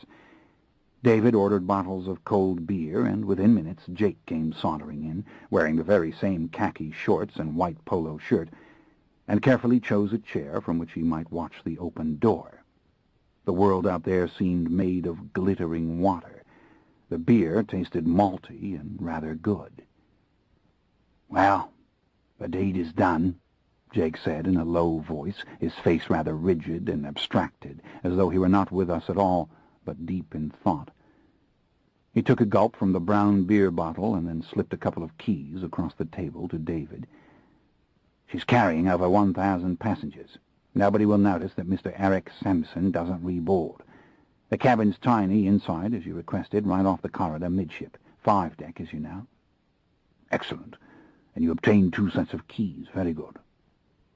"The trunk's open, with half the contents scattered on the bed. Your guns are inside the 2 books inside the trunk. Hollowed them out myself. The locks are there. You ought to be able to fit the big one to the door easily enough, but I don't know if the staff will care much for it when they see it. Again, I wish you the best of luck. Oh, and you heard the news about the robbery this morning on the hill. Seems we have a vampire in Grenada. Maybe you should plan to stay here, David. Sounds like just your sort of thing." "This morning?" 3 o'clock, right up there on the cliff. Big house of a rich Austrian woman. Everyone murdered. Quite a mess. The whole island's talking about it. Well, I'm off." It was only after Jake had left us that David spoke again. "This is bad, Lestat. We were standing out on the beach at 3 this morning. If he sensed even a glimmer of our presence, he may not be on the ship. Or he may be ready for us when the sun sets." "He was far too busy this morning, David. Besides, if he'd sensed our presence, he would have made a bonfire of our little room. Unless he doesn't know how to do it, but that we simply cannot know. Let's board the bloody ship now. I'm tired of waiting. Look, it's starting to rain." We gathered up our luggage, including the monstrous leather suitcase David had brought from New Orleans, and hurried to the launch. A crowd of frail, elderly mortals seemed to appear from everywhere, out of taxis and nearby sheds and little shops, now that the rain was really coming down, and it took us some minutes to get inside the unsteady little wooden boat and take a seat on the wet plastic bench. As soon as she turned her prow towards the Queen Elizabeth II, I felt a giddy excitement. Fun to be riding this warm sea in such a small craft. I loved the movement as we gained speed. David was quite tense. He opened his passport, read the information for the 27th time, and then put it away. We had gone over our identities this morning after breakfast, but hoped that we would never need to use the various details. For what it was worth, Dr. Stoker was retired and on vacation in the Caribbean, but very concerned about his dear friend Jason Hamilton, who was traveling in the Queen Victoria suite. He was eager to see Mr. Hamilton, and so he would tell the cabin stewards of the signal deck, though cautioning them not to let Mr. Hamilton know of this concern. I was merely a friend he'd met at the guest house the night before, and with whom he'd struck up an acquaintance on account of our sailing together on the Queen Elizabeth II. There was to be no other connection between us, for James would be in this body once the switch was done, and David might have to vilify him in some fashion if he could not be controlled. There was more to it, in the event we were questioned about any sort of row that might occur, but in general we did not think our plan could possibly lead to such a thing. Finally, the launch reached the ship, docking at a broad opening in the very middle of the immense blue hull. How utterly preposterously enormous the vessel appeared from this angle. She really did take my breath away. I scarce noticed, as we gave over our tickets to the waiting crew members, luggage would be handled for us. We received some vague directions as to how we were to reach the signal deck, and then we were wandering down an endless corridor with a very low ceiling and door after door on either side of us. Within minutes we realized we were quite lost. On we walked until suddenly we reached a great open place with a sunken floor and, of all things, a white grand piano poised on its 3 legs as if ready for a concert, and this within the windowless womb of the ship. "It's the midships lobby," said David, pointing to a great colored diagram of the vessel in a frame upon the wall. "I know where we are now. Follow me." "How absurd this all is," I said, staring at the brightly colored carpet and the chrome and plastic everywhere I looked. "How utterly synthetic and hideous." "Shh! The British are very proud of this ship. You're going to offend someone. They can't use wood anymore. It has to do with fire regulations." He stopped at an elevator and pushed the button. "This will take us up to the boat deck. Didn't the man say we must find the Queen's Grill lounge there?" "I have no idea," I said. I was like a zombie wandering into the elevator. This is unimaginable. "Lestat, there have been giant liners like this one since the turn of the century. You've been living in the past." The boat deck revealed an entire series of wonders. The ship housed a great theater, and also an entire mezzanine of tiny, elegant shops. Below the mezzanine was a dance floor with a small bandstand and a sprawling lounge area of small cocktail tables and squat, comfortable leather chairs. The shops were shut up since the vessel was in port, but it was quite easy to see their various contents through the airy grilles which closed them off. Expensive clothing, fine jewelry, china, black dinner jackets and boiled shirts, sundries and random gifts were all on display in the shallow little bays. There were passengers wandering everywhere, mostly quite old men and women, dressed in scant beach clothing, many of whom were gathered in the quiet, daylighted lounge below. "Come on, the rooms," said David, pulling me along. It seems the penthouse suites to which we were headed were somewhat cut off from the great body of the ship. We had to slip into the Queen's Grill lounge, a long, narrow, pleasantly appointed bar reserved entirely for the top-deck passengers, and then find a more or less secret elevator to take us to these rooms. This bar had very large windows, revealing the marvelous blue water and the clear sky above. This was all the province of first class on the transatlantic crossing, but here in the Caribbean it lacked this designation, though the lounge and restaurant locked out the rest of the little floating world. At last we emerged on the very top deck of the ship, and into a corridor more fancily decorated than those below. There was an Art Deco feel to its plastic lamps and the handsome trim on the doors. There was also a more generous and cheerful illumination. A friendly cabin steward, a gentleman of about 60, emerged from a small curtained galley and directed us to our suites near the far end of the hall. "The Queen Victoria suite, where is it?" asked David. The steward answered at once, in a very similar British accent, that indeed the Victoria suite was only 2 cabins away. He pointed to the very door. I felt the hair rise on my neck as I looked at it. I knew, absolutely knew, that the fiend was inside. Why would he bother with a more difficult hiding place? No one had to tell me. We would find a large trunk sitting near the wall in that suite. I was vaguely conscious of David using all his poise and charm upon the steward, explaining that he was a physician and how he meant to have a look at his dear friend Jason Hamilton as soon as he could, but he didn't want to alarm Mr. Hamilton. "Of course not," said the cheerful steward, who volunteered that Mr. Hamilton slept throughout the day. Indeed, he was asleep in there now. Behold the Do Not Disturb sign hanging on the doorknob. But come, didn't we want to settle into our rooms? Here was our luggage coming right along. Our cabin surprised me. I saw both as the doors were opened, and before I retired into my own. Once again I spied only synthetic materials, looking very plastic and lacking altogether the warmth of wood. But the rooms were quite large and obviously luxurious, and opened to each other with a connecting door to make one grand suite. This door was now closed.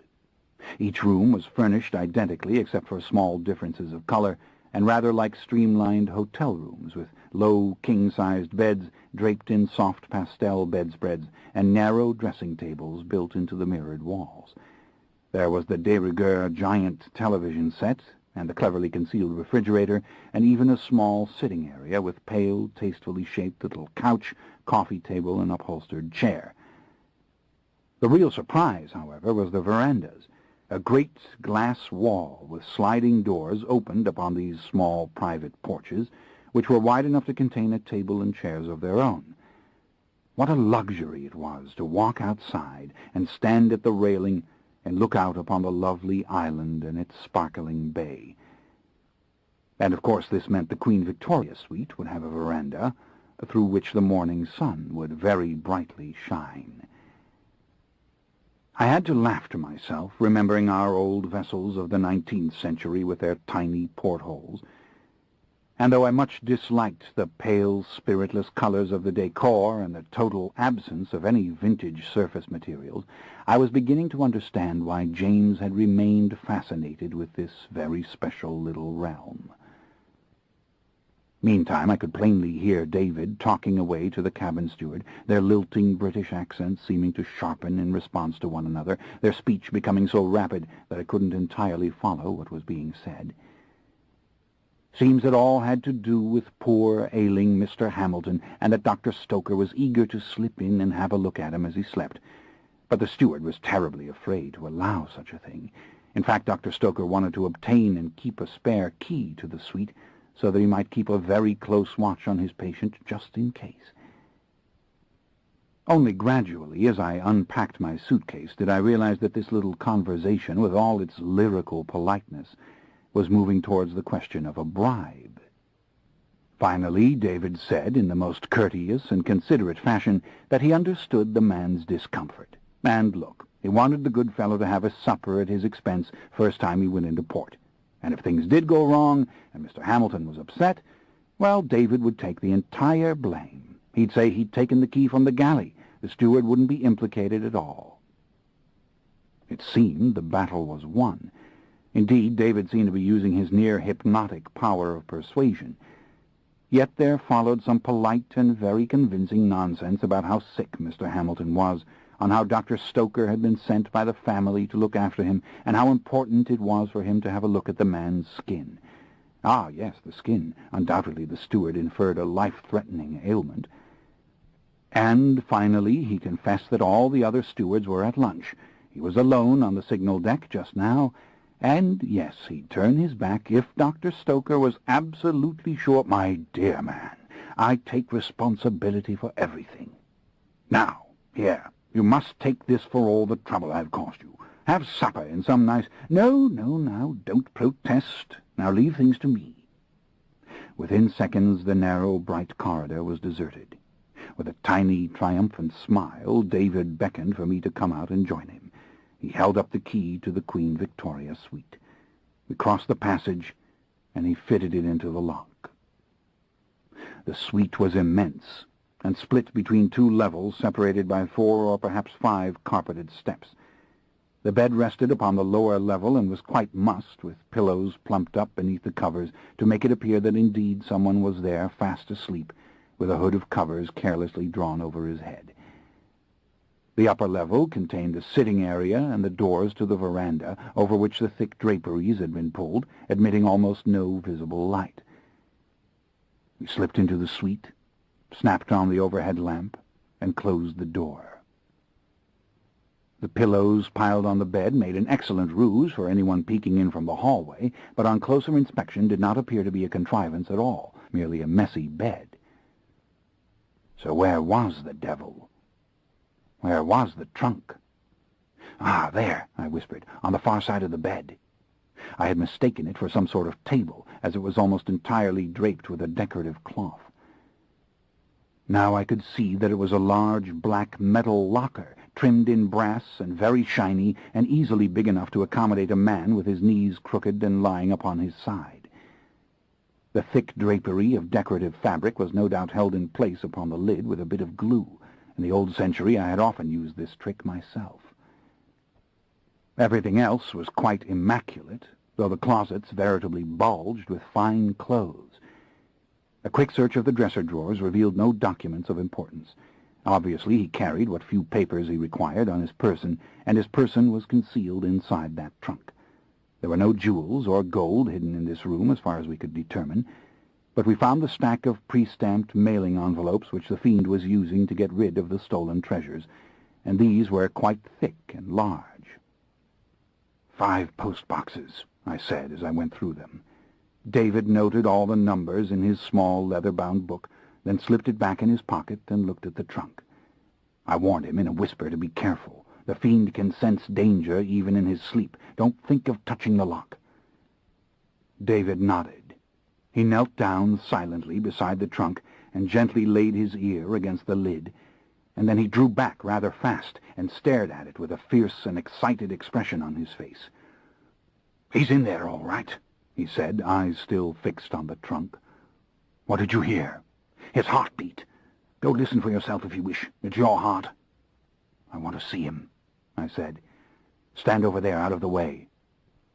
"I don't think you should do this." "Ah, but I want to. Besides, I must assess that lock just in case." I approached the trunk and realized as soon as I saw it closely that the lock had not even been turned. He either could not do it telepathically or had never bothered. Standing well to one side, I reached down with my right hand and jerked at the brass edge of the lid. Then I threw it back against the wall. It struck the paneling with a dull sound, remaining open, and I realized that I was looking at a mass of soft black fabric, folded loosely and completely hiding the contents below. Nothing stirred beneath this fabric. No powerful white hand suddenly reached for my throat. Standing as far back as I could, I reached out and snatched up the cloth and drew it back in a great black flash of silk. My mortal heart was pounding miserably, and I almost lost my balance as I put several feet of space between myself and the trunk. But the body, which lay there quite visibly, with its knees drawn up just as I'd imagined, and its arms folded around its knees, did not move. Indeed, the sunburnt face was as still as that of a mannequin, with its eyes closed and its familiar profile burning against the funereal padding of white silk beneath it. My profile, my eyes, my body dressed in formal evening black, a vampire's black, if you will, with stiff white shirt front and shining black tie at the neck, my hair loose and full and golden in the dim light. My body. And I, standing there in a trembling mortal frame with this bolt of loose black silk hanging like a matador's cape from my trembling hand. "Hurry," David whispered. Even as the syllables left his lips, I saw the crooked arm inside the trunk begin to move. The elbow tightened. The hand was sliding loose from its grip on the bent knee. At once I hurled the fabric back over the body, seeing it slip into the same shapeless covering it had been before, and with a quick swipe of my left fingers, I threw the lid up away from the wall so that it fell shut with a dull sound. Thank God the fancy outer cloth did not catch in it, but tumbled down into place, covering the unsnapped lock. I moved backwards away from the locker, almost sick with fear and amazement, and felt the reassuring pressure of David's hand on my arm. Together we stood there, silent for a long moment, until we were certain that the preternatural body was at rest again. Finally, I had collected myself sufficiently to take one more quiet look about. I was still trembling, but powerfully excited by the tasks that lay ahead. Even with their thick layer of synthetic materials, these quarters were sumptuous by any standards. They represented the sort of luxury and privilege which very few mortals can ever attain. How he must have reveled in it. And to look at all those fine evening clothes, black velvet dinner jackets, as well as the more familiar style, and even an opera cape. He had indulged himself in that as well. There were shiny shoes galore on the floor of the closet, and a great wealth of expensive liquor exposed upon the bar. Did he lure the women here for cocktails as he took his little drink? I looked at the large stretch of glass wall, quite visible on account of the seam of light at the top and bottom edges of the draperies. Only now did I realize that this room was facing the southeast. David squeezed my arm. Wasn't it safe to go now? We left the signal deck immediately without encountering the steward again. David had the key in his inside pocket. Down we went now to 5 deck, which was the very last deck of cabins, though not of the ship itself, and we found the little inside stateroom of Mr. Eric Sampson, who did not exist, and where another trunk was waiting to be occupied by that body upstairs when it once again belonged to me. Nice, small, windowless chamber. Of course it had the regular lock, but what of the others which Jake had brought aboard at our request? They were entirely too cumbersome for our purposes. But I saw that the door could be made quite impassable if I pushed the trunk against it. That would keep out any troublesome steward, or James if he managed to be prowling about after the switch. He could not possibly move the door back. Indeed, if I wedged the trunk between the door and the end of the bunk, no one could move it. Excellent. So that part of the plan was complete. Now, to plot a route from the Queen Victoria's suite to this deck. As diagrams of the ship were hung in every small lobby and foyer, this was not difficult at all. I quickly realized that Stairway A was the best interior route. Indeed, it was perhaps the only stairway which went directly from the deck below ours all the way to 5 deck without a break. As soon as we reached the foot of this stairway, I knew that it would be nothing for me to drop from the very top of it down through the well of turning railings to this very spot. Now I must climb it to the sports deck and see how to reach it from our deck above. You can do that, my dear young fellow," said David. "I'm taking the elevator up those 8 flights." By the time we met again in the quiet sunlight of the Queen's Grill Lounge, I had plotted every step. We ordered a couple of gin and tonics, a drink that I found fairly tolerable, and went over the entire scheme in final detail. We'd wait the night in hiding until James decided to retire for the approaching day. If he came early, we would wait until the crucial moment before we moved in upon him, throwing back the lid of his trunk. David would have the Smith & Wesson leveled upon him as we both attempted to jolt his spirit out of the body, at which point I would rush in. Timing was crucial. He would be feeling the danger of the sunlight, and knowing that he could not possibly remain in the vampiric body. But he must not have sufficient opportunity to harm either of us. If the first assault failed, and an argument did ensue, we would make plain to him the vulnerability of his position. If he tried to destroy either of us, our inevitable shouts or screams would bring help at once, and any dead body would be left lying in James's stateroom, where at the 11th hour was James to go himself. It was very doubtful he knew how long he could remain conscious as the sun was rising. Indeed, I was sure he had never pushed it to the limit, as I had done many a time. Surely, given his confusion, a second assault upon him would be successful. And then, as David held the large revolver on the mortal body of James, I would dart with preternatural swiftness down the corridor of the signal deck, down the interior stairway to the deck below, then run the length of it, passing out of the narrow corridor and into a wider one behind the Queen's Grill restaurant, where I would find the top of stairway A, and then drop 8 floors to 5 deck, rush down the corridor, and enter the small inside cabin and bolt the door. The trunk would then be shoved between bed and door, and I would climb inside it, bringing down the lid. Even if I encountered a horde of sluggish mortals in my path, it would take me no more than a few seconds, and almost all of that time I should be safe within the interior of the ship, insulated from the sun's light. James, back in this mortal body and no doubt furious, would have no clue as to where I'd gone. Even if he overpowered David, he could not conceivably locate my cabin without an exhaustive search, which would be quite beyond his ability to undertake. And David would be rousing security against him, accusing him of all sorts of sordid crimes. Of course, David had no intention of being overpowered. He would keep the powerful Smith & Wesson trained on James until the ship docked in Barbados, at which time he would escort the man to the gangway and invite him to go ashore.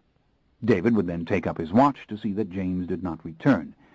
At sunset, I would rise from the trunk and meet David, and we would enjoy the night's voyage to the next port. David sat back in the pale green armchair, drinking the remainder of his gin and tonic, and obviously pondering the plan. "You realize, of course, that I cannot execute the little devil," he said, "gun or no gun." "Well, you can't do it on board, that's for certain," I said. "The shot would be heard." "And what if he realizes it? What if he goes for the weapon? Then he finds himself in the same predicament. Surely he's smart enough to know that." "I'll shoot him if I have to. That's the thought he can read from me with all his psychic skill. I will do it if I have to.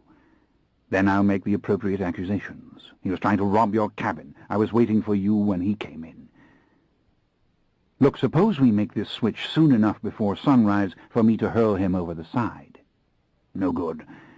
There are officers and passengers everywhere. He's sure to be seen by someone, and it will be man overboard and mayhem all around." "Of course I could crush his skull." "Then I would have to conceal the body. No, let's hope the little monster realizes his good luck and cheerfully goes ashore. I don't want to have to... I don't like the thought of... I know, but you could simply shove him into that trunk. Nobody would find him. Lestat, I don't want to frighten you, but there are excellent reasons why we mustn't try to kill him. He told you those reasons himself, don't you recall? Threaten that body, and he'll rise out of it and make another assault. In fact, we'd be giving him no choice. And we'd be prolonging the psychic battle at the worst possible moment. It isn't inconceivable that he could follow you on your path to 5 deck and try to get in again. Of course, he'd be foolish to do it with no hiding place. But suppose he does have an alternative hiding place. Think on that." "You're probably right on that." "And we don't know the extent of his psychic power," he said. "And we must remember that this is his specialty, switching and possession. No, don't try to drown him or crush him. Let him climb back into that mortal body. I'll keep the gun on him until you've had time to vanish from the scene altogether, and he and I shall have a round of conversation about what lies ahead." "I see your point." "Then, if I do have to shoot him, very well, I'll do it. I'll put him into the trunk and hope the sound of the shot goes unnoticed. Who knows, it might." "God, I'm leaving you with this monster. You realize it? David, why don't we move on him as soon as the sun sets?" "No, absolutely not. That means an all-out psychic battle, and he can hold the body sufficiently to take flight and simply leave us on board this ship, which will be at sea for the entire night. Lestat, I've thought all this through. Every part of the plan is crucial. We want him at his weakest, just before dawn, with the ship about to dock, so that once he is in his mortal body, he can cheerfully and gratefully disembark. Now, you must trust that I'll handle this fellow. You don't know how much I despise him. If you did, perhaps you wouldn't worry at all. Be assured I shall kill him when I find him. All the more reason for him to willingly go ashore. He'll want a head start, and I shall advise him to be quick. The big game hunt. I shall love it. I'll find him, even if he hides in another body. What a lovely game it will be. David fell quiet for a moment. Let's start. There is one other possibility, of course. What? I don't understand you. He looked away, as if he were trying to choose just the right words. Then he looked directly at me. We could destroy that thing, you know. David, are you mad to even... Lestat, the two of us could do it. There are ways. Before sunset, we could destroy that thing, and you would be... Say no more! I was angry. But when I saw the sadness in his face, the concern, the obvious moral confusion, I sighed and sat back and took a softer tone. David, I said, I'm the vampire Lestat. That's my body. We're going to get it back for me. For a moment he didn't respond, and then he nodded rather emphatically and said in a half-whisper, Yes, correct. A pause fell between us, during which time I began to go over each and every step of the plan. When I looked at him again, he seemed similarly thoughtful, in fact rather deeply engaged. You know, I think it will go smoothly, he said, especially when I remember your descriptions of him and that body, awkward, uncomfortable. And of course we must remember what sort of human he is, his true age, his old modus operandi, so to speak. He isn't going to get that gun away from me. Yes, I think it's all going to work as planned. So do I said. And all things considered, he added, well, it's the only chance we've got.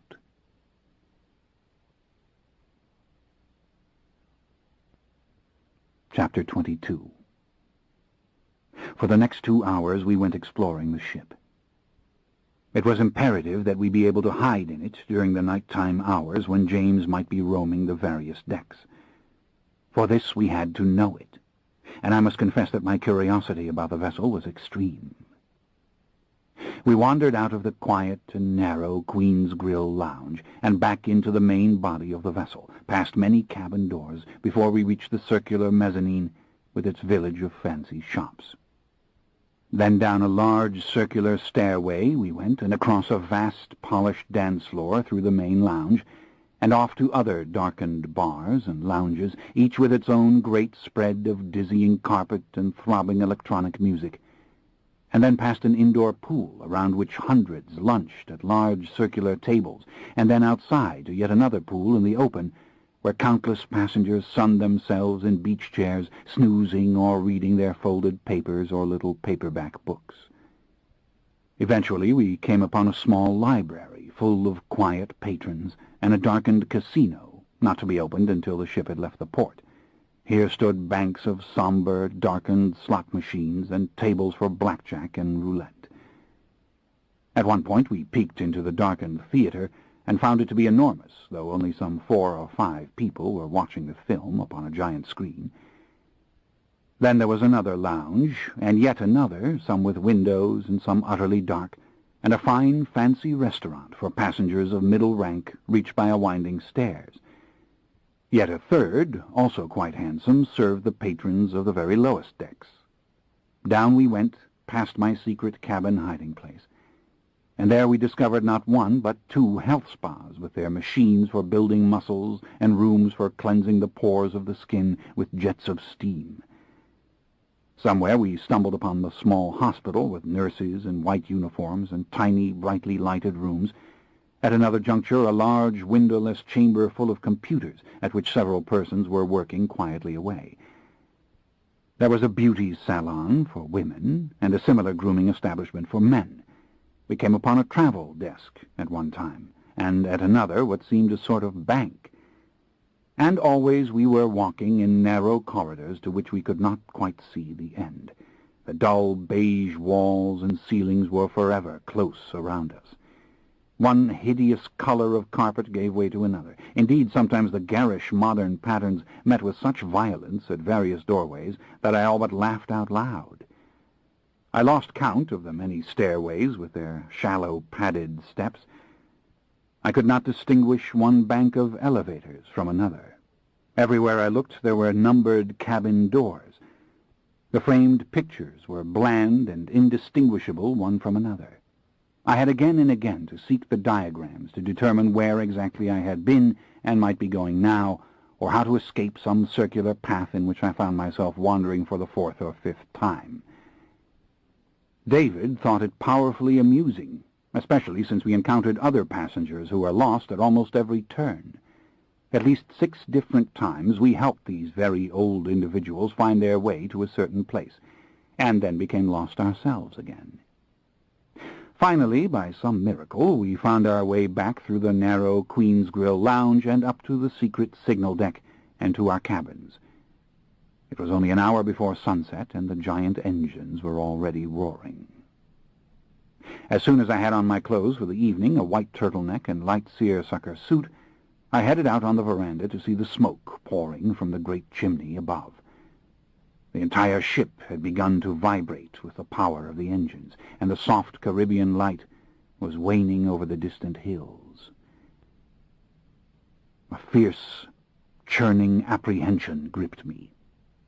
It was as if my entrails had been caught by the vibration of the engine. But it had nothing to do with such things. I was merely thinking that I should never see this brilliant natural light again. I should see the light of only moments from now, twilight, but never this splash of the dying sun on the tessellated water, never this gleam of gold in distant windows, or the blue sky shining so clear in its last hour above the rolling clouds. I wanted to cling to the moment, to savor every soft and subtle change. Then again I did not. Centuries ago there had been no farewell to the daylight hours. As the sun set on that last fateful day, I had not even dreamed that I would never see it until this time, never even dreamed.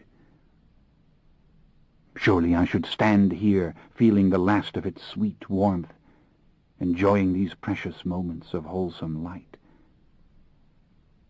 But I really didn't want to. I really didn't care. I had seen it at moments far more precious and wondrous. It was over, wasn't it? I would soon be the vampire Lestat again. I passed slowly back through the stateroom. I looked at myself in the large mirror. Oh, this would be the longest night of my existence, I thought, longer even than that awful night of cold and sickness in Georgetown. And what if we fail? David was waiting for me in the corridor, looking his very proper self in white linen. We must get away from here, he said, before the sun went down below the waves. I wasn't so anxious. I didn't think that slovenly idiot creature would hop right from the trunk into the burning twilight, as I so loved to do. On the contrary, he would probably lie there fearfully in the dark for some time before he emerged. Then what would he do? Open the draperies to his veranda and leave the ship by that means to rob some doomed family on the distant shore? But he had struck Grenada. Maybe he meant to rest. We couldn't know. We slipped off down to the Queen's Grill lounge again, and then out onto the windy deck. Many passengers had come outside to see the ship leave port. The crew was making ready.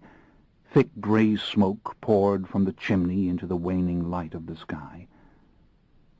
I leant my arms against the rail and looked out towards the distant curve of land. The infinitely changing waves caught and held the light with 1,000 different shades and degrees of opacity. But how much more varied and translucent it would appear to my eyes when tomorrow night came. Yet as I looked at it, I lost all thought of the future. I lost myself in the sheer majesty of the sea and the fiery pink light now suffusing and changing the azure of the endless sky. All around me, mortals seemed subdued. There was little talk. People were gathered up on the windy prow to pay homage to this moment. The breeze here was silken and fragrant. The dark orange sun, visible as a peeping eye on the horizon, suddenly sank beyond sight. A glorious explosion of yellow light caught the underside of the great stacks of blowing clouds. A rosy light moved up and up into the limitless and shining heavens. And through this glorious mist of color came the first twinkling glimmer of the stars. The water darkened. The waves struck the hull below with greater violence. I realized the big ship was moving. And suddenly a deep, violent, throbbing whistle broke from her, a cry striking both fear and excitement in my bones. So slow and steady was her movement that I had to keep my eyes on the far shore to gauge it. We were turning to the west and into the dying light.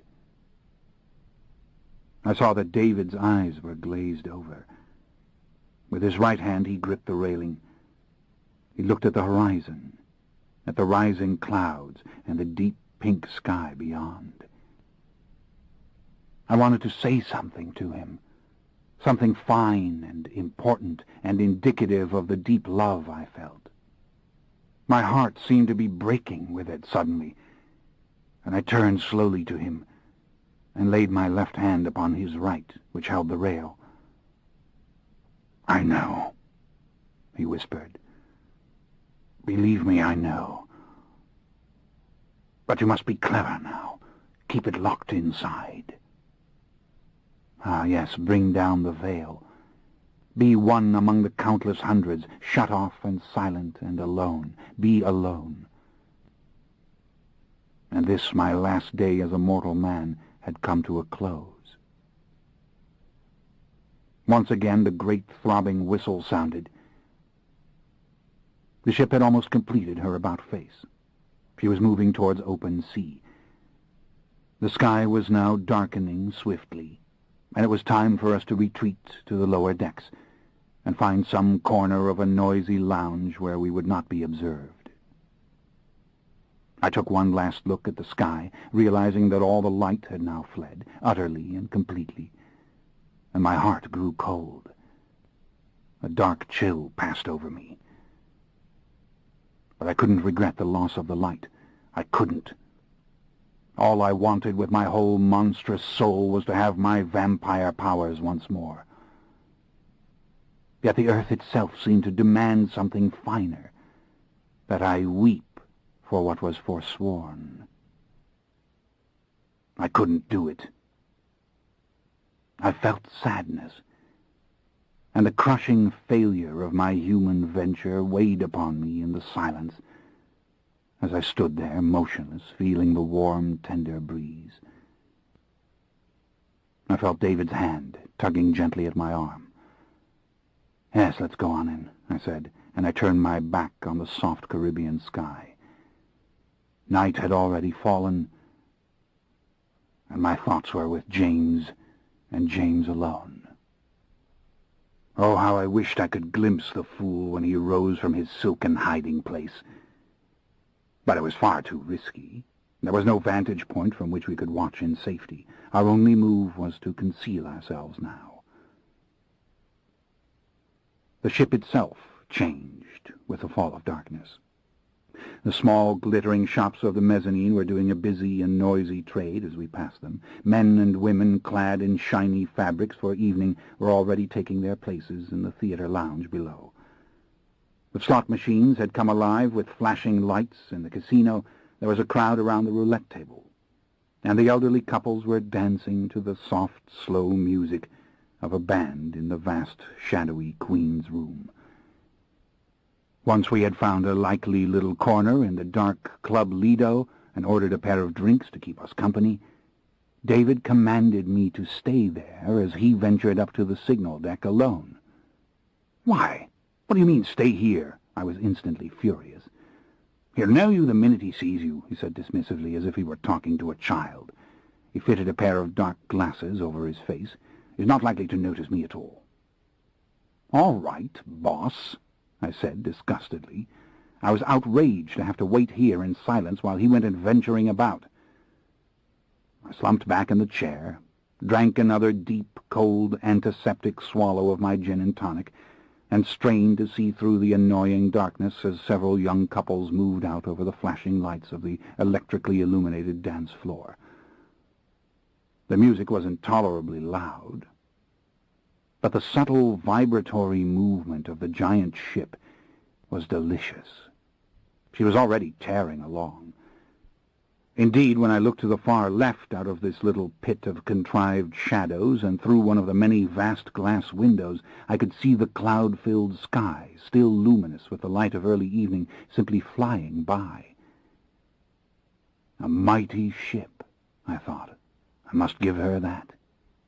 For all her flashy little lights and ugly carpet, her oppressively low ceilings and endlessly boring public rooms, she is a mighty ship indeed.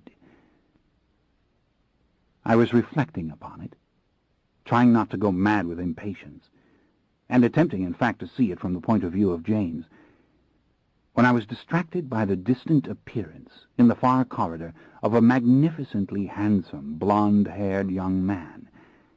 He was dressed all in evening clothes, except for an incongruous pair of violet-tinted glasses, and I was drinking up his appearance in characteristic fashion, when I suddenly realized with stultifying horror that I was gazing at myself. It was James, in his black dinner jacket and boiled shirt, scanning the place from behind those fashionable lenses and making his way slowly to this lounge. The tightening in my chest was unbearable. Every muscle of my frame began to spasm in my anxiety. Very slowly I lifted my hand to support my forehead and bowed my head just a little, looking again to the left. But how could he not see me with those sharp preternatural eyes?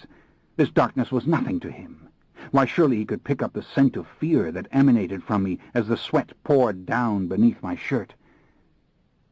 But the fiend did not see me. Indeed, he had settled at the bar with his back to me and turned his head to the right. I could make out only the line of his cheek and his jaw.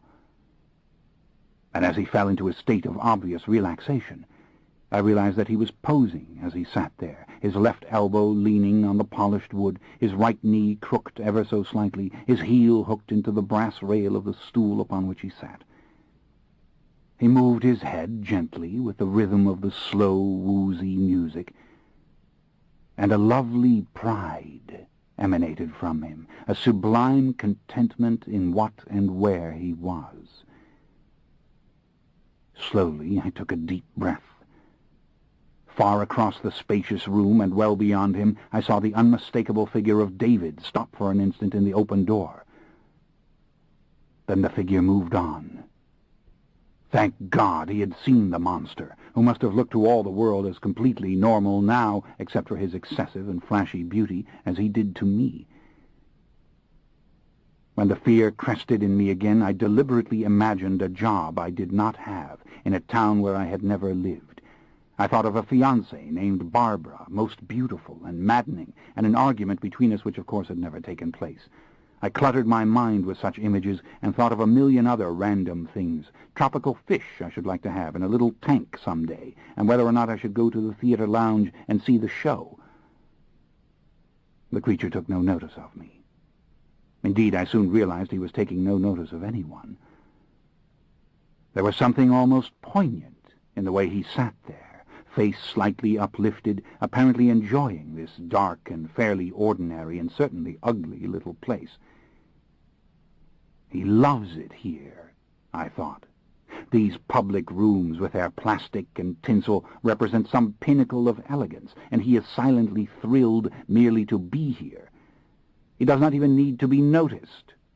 He takes no notice of anyone who might notice. He is a little world unto himself, as this ship is such a world, speeding along so very fast through the warm seas. Even in my fear, I found it heartbreaking suddenly, and tragic. And I wondered, had I not seemed the very same tiresome failure to others when I was in that shape? Had I not seemed just as sad? Trembling violently, I picked up the glass and downed the drink as if it were medicine, receding behind those contrived images again, cloaking my fear with them, and even humming a little with the music, watching almost absently the play of the soft-colored lights on that lovely head of golden hair. Suddenly he slipped off the stool, and turning to the left, walked very slowly through the dark bar, and past me without seeing me, and into the brighter lights around the enclosed pool. His chin was lifted, his step so slow and careful as to seem painful, his head turning from right to left as he surveyed the space through which he passed. Then, with a sane, careful manner, indeed a manner more indicative of weakness than strength, he pushed open the glass door to the outer deck and slipped into the night. I had to follow him. I shouldn't, and I knew it, but I was on my feet before I could stop myself, my head thick with the same cloud of false identity as I moved after him, and then stopped inside the door. I could see him very far away, at the very end of the deck itself, arms leaning on the railing, wind blowing hard through his loose hair. He was looking heavenward as he stood there, and once again he seemed lost in pride and in contentment, loving the wind and the darkness, perhaps, and swaying just a little, as blind musicians sway when they play their music, as if he relished every ticking second in that body, simply swimming in pure happiness as he stood on that spot. The heartbreaking sense of recognition passed over me again. Did I seem the same wasteful fool to those who had known me and condemned me? Oh, pitiful, pitiful creature, to have spent his preternatural life in this, of all places, so painfully artificial, with its old and sad passengers, in unremarkable chambers of tawdry finery, insulated from the great universe of true splendors that lay beyond. Only after a great while did he bow his head just a little, and run the fingers of his right hand slowly down his jacket lapel. A cat licking its own fur had never looked more relaxed or self-indulgent. How lovingly he stroked this bit of unimportant cloth. It was more eloquent of the whole tragedy than any other single thing he had done. Then, rolling his head to one side and then the other, and seeing only a couple of passengers to his far right who were facing an entirely different direction, he suddenly rose off the boards and immediately disappeared. Of course, no such thing had really happened. He had merely taken to the air. And I was left shuddering inside the glass door, the sweat breaking out all over my face and back as I looked at the empty place beyond, and felt David's quick whisper in my ear. "Come, old chap, let's go on to the Queen's Grill and have our supper." I turned and saw the forced expression on his face. Of course, James was still within range to hear both of us, to hear anything out of the ordinary, without so much as a deliberate scan. "Yes, the Queen's Grill," I said, trying not to consciously think of Jake's words of last night that the fellow had yet to appear for a meal in that room. "I'm not really hungry, but it's awfully tiresome, isn't it, hanging around here?" David, too, was trembling, but he was powerfully excited as well. "Oh, I must tell you," he said, carrying on in the same false manner as we walked back through the lounge and towards the nearby stairway. "They're all in black tie up there, but they have to serve us as we've just come aboard. I don't care if they're all naked. It's going to be a hell of a night." The famous first-class dining room was a bit more subdued and civilized than other rooms through which we'd passed. All done in white upholstery and black lacquer, it was quite pleasant, with its generous blaze of warm light. The decor had a hard, brittle quality to it, but then so did everything aboard the vessel. It wasn't at all ugly, however, and the carefully prepared food was quite good.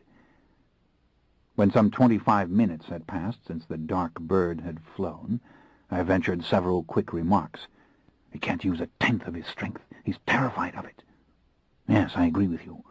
So frightened is he that he actually moves as if he were drunk." "Ah, that's it. You have it. And he wasn't 20 feet away from me, David, and he had absolutely no sense that I was there." "I know, Lestat. Believe me, I know. My God, there's so much I haven't taught you. I stood there watching you, terrified he'd try some telekinetic mischief, and I hadn't given you the slightest instruction on how to fend him off." "David, if he really uses his power, nothing can fend him off. But you see, he can't use it.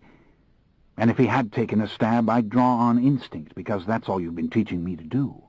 "Yes, that's true. It's all a matter of the same tricks which you knew and understood in the other form. I had the feeling last night that you achieved the surest victories when you forgot you were mortal and lapsed into behaving as if you were your old self." "Perhaps so," I said. "I honestly don't know. Oh, just the sight of him in my body." "Shh! Eat your last meal and keep your voice down." "My last meal?" I gave a little chuckle. "I'll make a meal of him when I finally catch him." Then I stopped, realizing with distaste that I was speaking of my own flesh. I looked down at the long, dark-skinned hand which was holding the silver knife. Did I feel any affection for this body? No. I wanted my own body, and I could not bear the thought that we had some 8 hours to wait before it would again be mine. We didn't see him again until well past 1 o'clock. I knew enough to avoid the little Club Lido, as it was the best place for dancing, which he liked to do, and it was also comfortably dark. Instead, I hung about in the larger lounge areas, dark glasses securely in place, and hair plastered back with a thick dollop of grease, which a confused young steward had obligingly given me upon request. I didn't mind looking so dreadful. I felt more anonymous and safe. When we spotted him, he was again in one of the outer corridors, moving this time into the casino. It was David who went after him to watch, and principally because he couldn't resist. I wanted to remind him that we didn't have to follow the monster. All we had to do was move upon the Queen Victoria suite at the appropriate time. The ship's little newspaper, which had already been issued for the following morning, gave the exact time of sunrise as 6:21 a.m. I laughed when I saw it. But then I couldn't tell such a thing so easily now, could I? Well, by 6:21 a.m. I would be myself again. At last David returned to his chair beside me and picked up the newspaper he'd been doggedly reading by the small table light. "He's at the roulette wheel and winning. The little beast is using his telekinetic power to win. How stupid he is." "Yes, you keep saying that," I said. "Shall we talk now about our favorite films? Haven't seen anything with Rutger Hauer lately. I miss that chap." David gave a little laugh. "Yes, I'm rather fond of that Dutch actor myself." We were still talking quietly at 25 minutes past 3, when we happened to see the handsome Mr. Jason Hamilton pass by again. So slow, so dreamy, so doomed. When David moved to follow, I laid my hand on his. "No need, old boy. Just 3 more hours. Tell me the plot of that old film, Body and Soul. You remember it, the one about the boxer. And isn't there a line in it about the tiger from Blake?"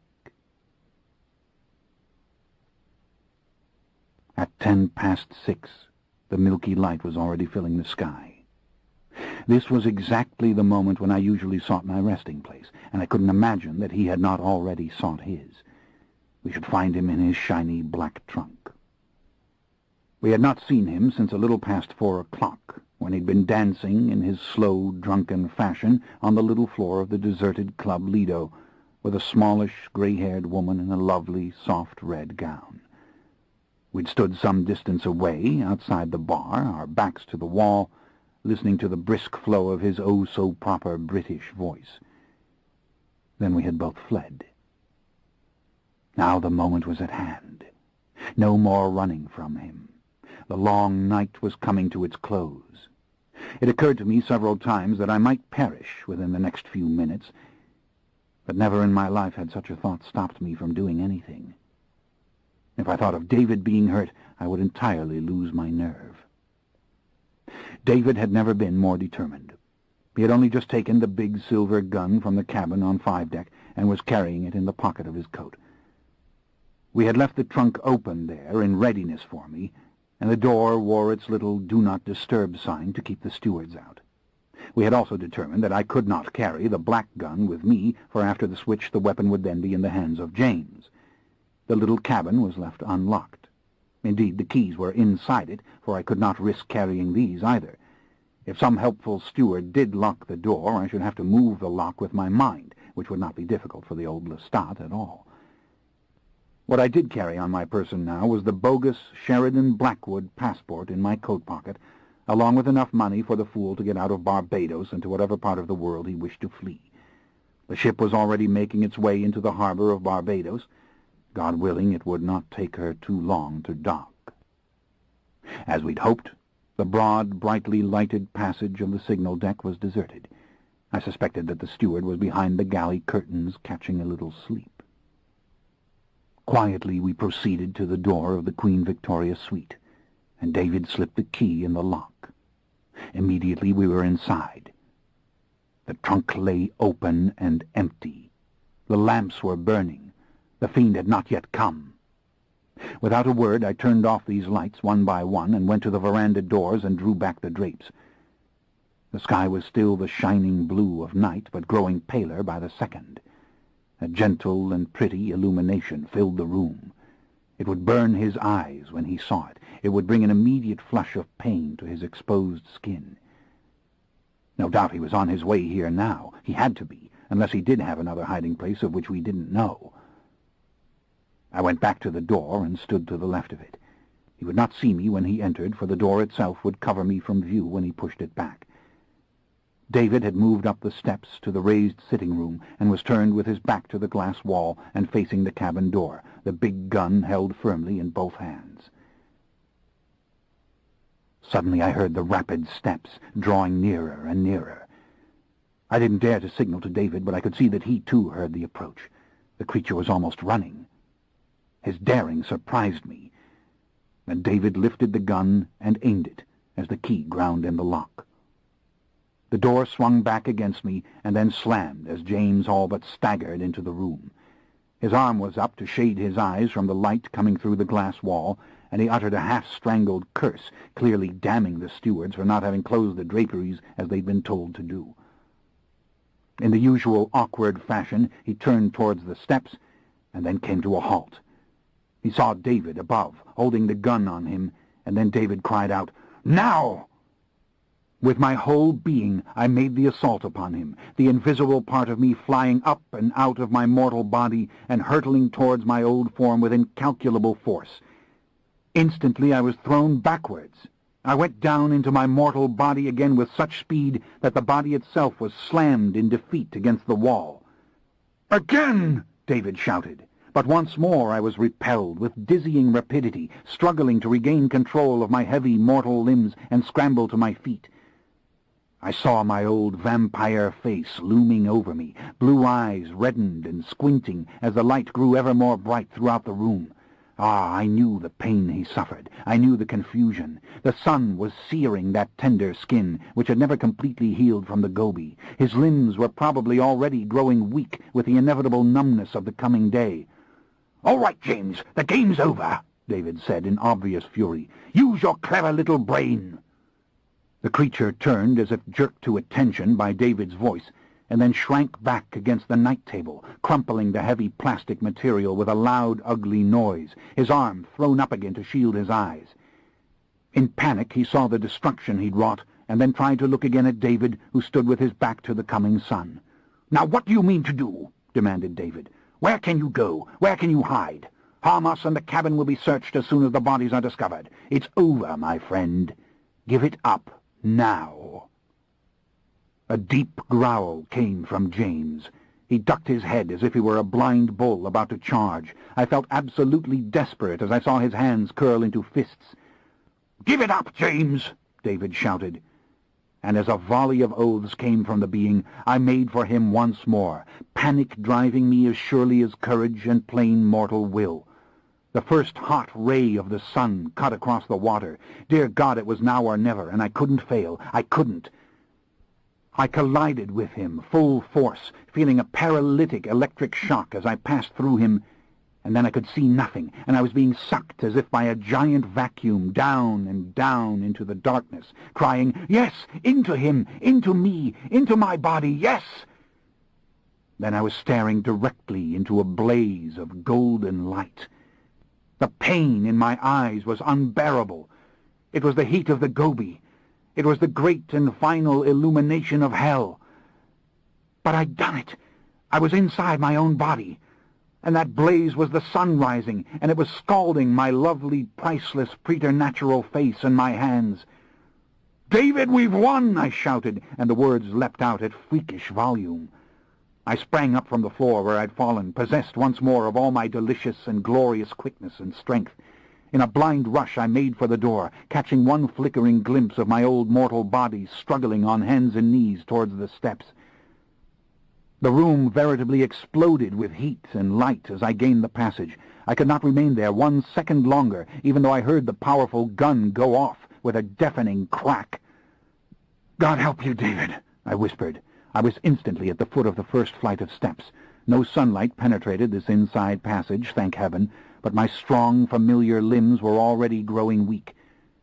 By the time the second shot was fired, I'd vaulted the railing of Stairway A and plunged all the way down to 5 deck, where I hit the carpet at a run. I heard yet another shot before I reached the little cabin, but it was oh so faint. The dark, sunburnt hand which snatched open the door was almost incapable of turning the knob. I was struggling against a creeping cold again, as surely as if I were wandering in the Georgetown snows. But the door was jerked open. I fell on my knees inside the little room. Even if I collapsed, I was safe from the light. With one last thrust of sheer will, I slammed the door and shoved the open trunk into place and toppled into it. Then it was all I could do to reach up for the lid. I could feel nothing any longer as I heard it fall into place.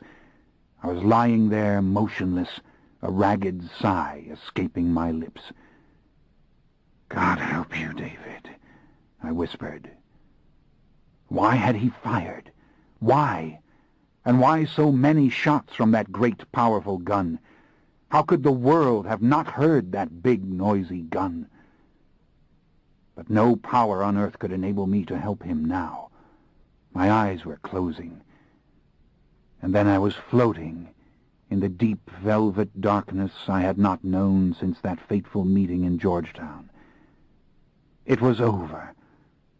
It was finished. I was the vampire Lestat again, and nothing else mattered. Nothing. I think my lips formed the word, "David," one more time, as if it were a prayer. Chapter 23. As soon as I awoke, I sensed that David and James were not on the ship. I'm not certain how I knew, but I did. After straightening my clothes somewhat, and indulging myself in a few moments of giddy happiness as I looked in the mirror and flexed my marvelous fingers and toes, I went out to make certain that the 2 men were not on board. James I did not hope to find, but David, what had happened to David after firing that gun? Surely 3 bullets would have killed James. And of course all this had happened in my cabin. Indeed, I found my passport with the name of Jason Hamilton securely in my pocket. And so I proceeded to the signal deck with the greatest of care. The cabin stewards were rushing to and fro, delivering evening cocktails and straightening the rooms of those who had already ventured out for the night. I used my utmost skill to move swiftly along the passage and into the Queen Victoria suite without being seen. The suite had obviously been put in order. The black lacquered locker which James had used as his coffin was closed, with the cloth smoothed over the lid. The battered and broken bedside table had been cleared away, leaving a scar upon the wall. There was no blood on the carpet. Indeed, there was no evidence of any kind that the horrific struggle had taken place. And I could see through the glass windows to the veranda that we were moving out of Barbados Harbor under a glorious and shining veil of twilight towards the open sea. I stepped outside on the veranda for a moment just to look up into the limitless night and feel the joy of my old true vampiric vision once again. On the distant, glittering shores I saw a million tiny details which no mortal could ever see. I was so thrilled to feel the old physical lightness, the sense of dexterity and grace, that I wanted to start dancing. Indeed, it would be lovely to do a little tap dance up one side the ship and down the other, snapping my fingers and singing songs all the while. But there was no time for all this. I had to find out what had happened to David at once. Opening the door to the passage, I quickly and silently worked the lock on David's cabin across the way. Then, in a little spurt of preternatural speed, I entered it, unseen by those moving down the hall. Everything was gone. Indeed, the cabin had been sanitized for a new passenger. Obviously, David had been forced to leave the ship. He might now be in Barbados, and if he was, I could find him quickly enough. But what about the other cabin, the one that had belonged to my mortal self? I opened the connecting door without touching it, and I found that this cabin had also been emptied and cleaned. How to proceed? I didn't want to remain on this ship any longer than I had to, for certainly I would be the center of attention as soon as I was discovered. The debacle had taken place in my suite. I heard the easily identifiable tread of the steward who had been of such service to us earlier, and I opened the door just as he meant to pass by. When he saw me, he was powerfully confused and excited. I beckoned for him to come inside. "Oh, sir, they are looking for you. They thought you'd left the ship in Barbados. I must contact security at once." But tell me what happened," I said, peering directly into his eyes and beyond his words. I could see the charm working on him as he softened and fell into a complete state of trust. There had been a dreadful incident in my cabin at sunrise. An elderly British gentleman, who had earlier claimed to be my physician, by the way, had fired several shots at a young assailant who, he claimed, had tried to murder him, but none of these shots had struck the mark. Indeed, no one had ever been able to locate the young assailant. On the basis of the elderly gentleman's description, it was determined that the young man had occupied this very cabin in which we were now standing, and that he had boarded the ship under an assumed name. Indeed, so had the elderly British gentleman. In fact, the confusion of names was no small part of the entire affair. The steward really didn't know all that had taken place, except that the elderly British gentleman had been held in custody until he was finally escorted ashore. The steward was puzzled. "I think they were rather relieved to have him off the ship. But we must call the security officer, sir.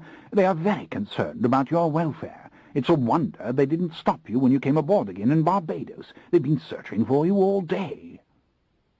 I wasn't at all sure that I wanted to endure any close scrutiny on the part of the security officers, but the matter was quickly decided for me when two men in white uniforms appeared before the door of the Queen Victoria's suite. I thanked the steward and approached these two gentlemen, inviting them into the suite and moving deeply into the shadows, as was my custom during such encounters, and begging them to forgive me for not turning on the lights. Indeed, the light coming through the veranda doors was quite enough, I explained, considering the poor condition of my skin. Both these men were deeply troubled and suspicious, and once again I did my best to work the persuasive charm on them as I spoke. "What has happened to Dr. Alexander Stoker?" I asked. "He is my personal physician, and I'm deeply concerned."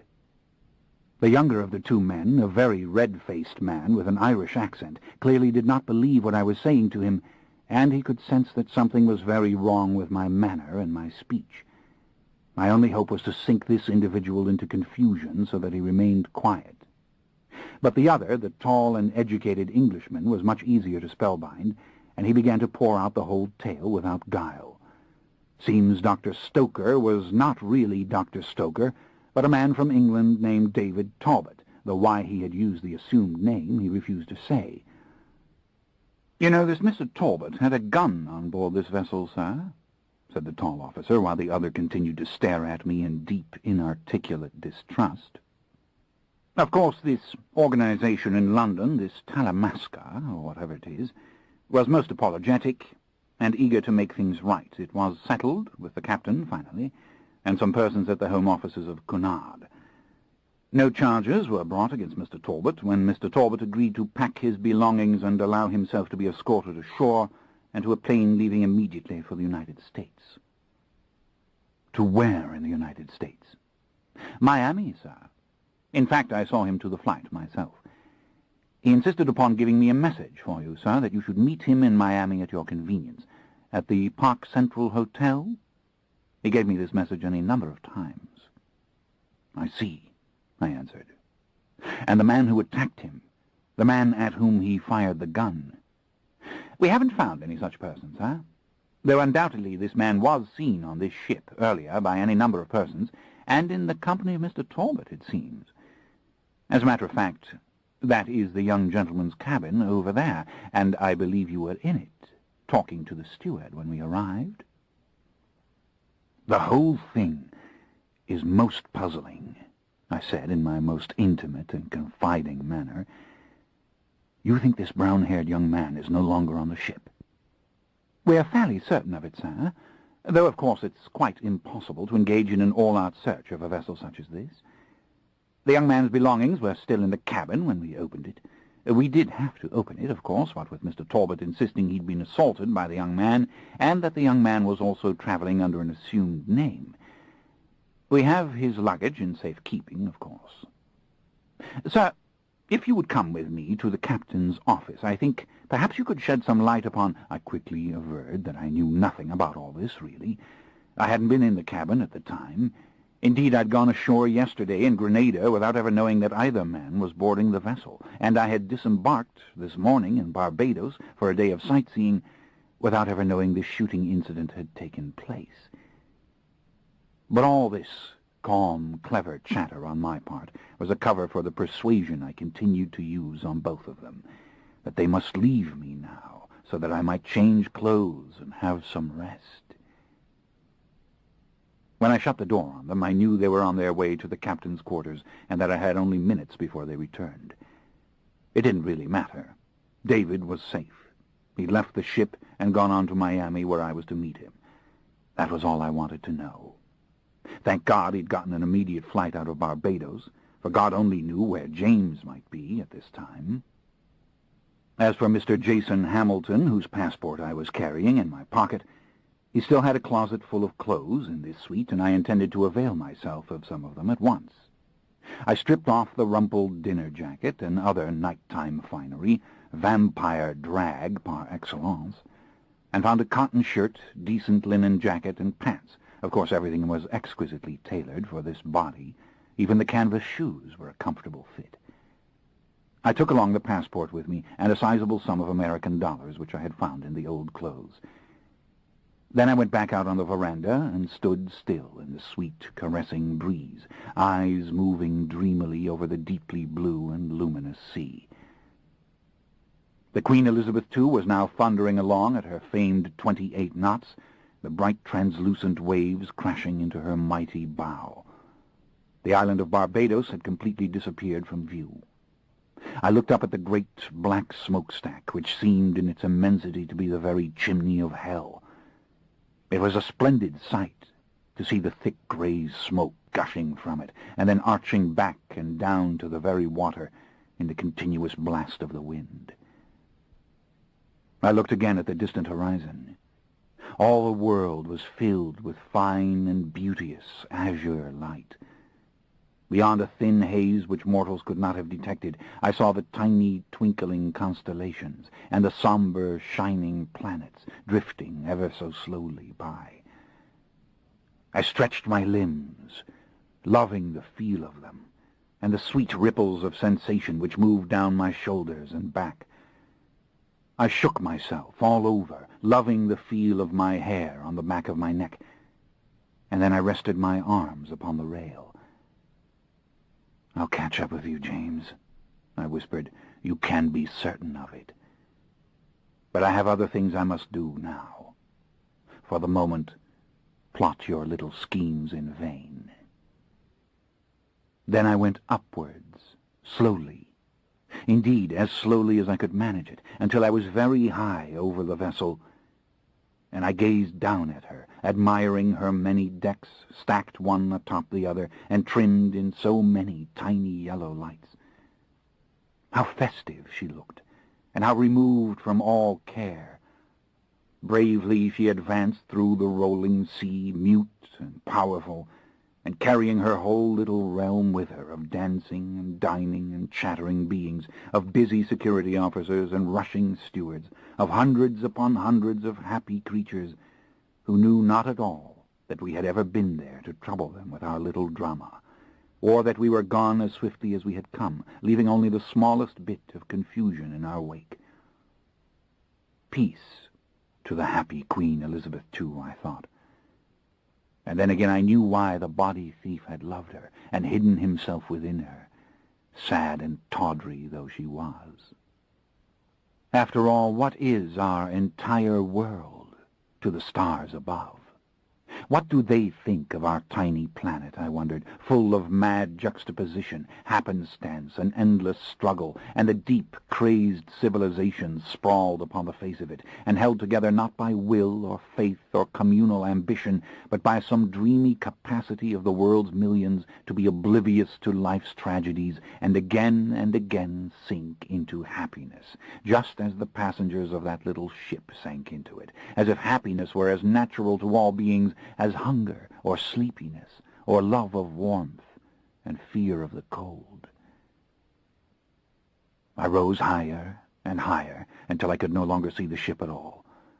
Clouds raced across the face of the world below me, and above the stars burned through in all their cold majesty, and for once I didn't hate them. No, I couldn't hate them. I could hate nothing. I was too full of joy and dark, bitter triumph. I was Lestat, drifting between hell and heaven, and content to be so, perhaps for the first time.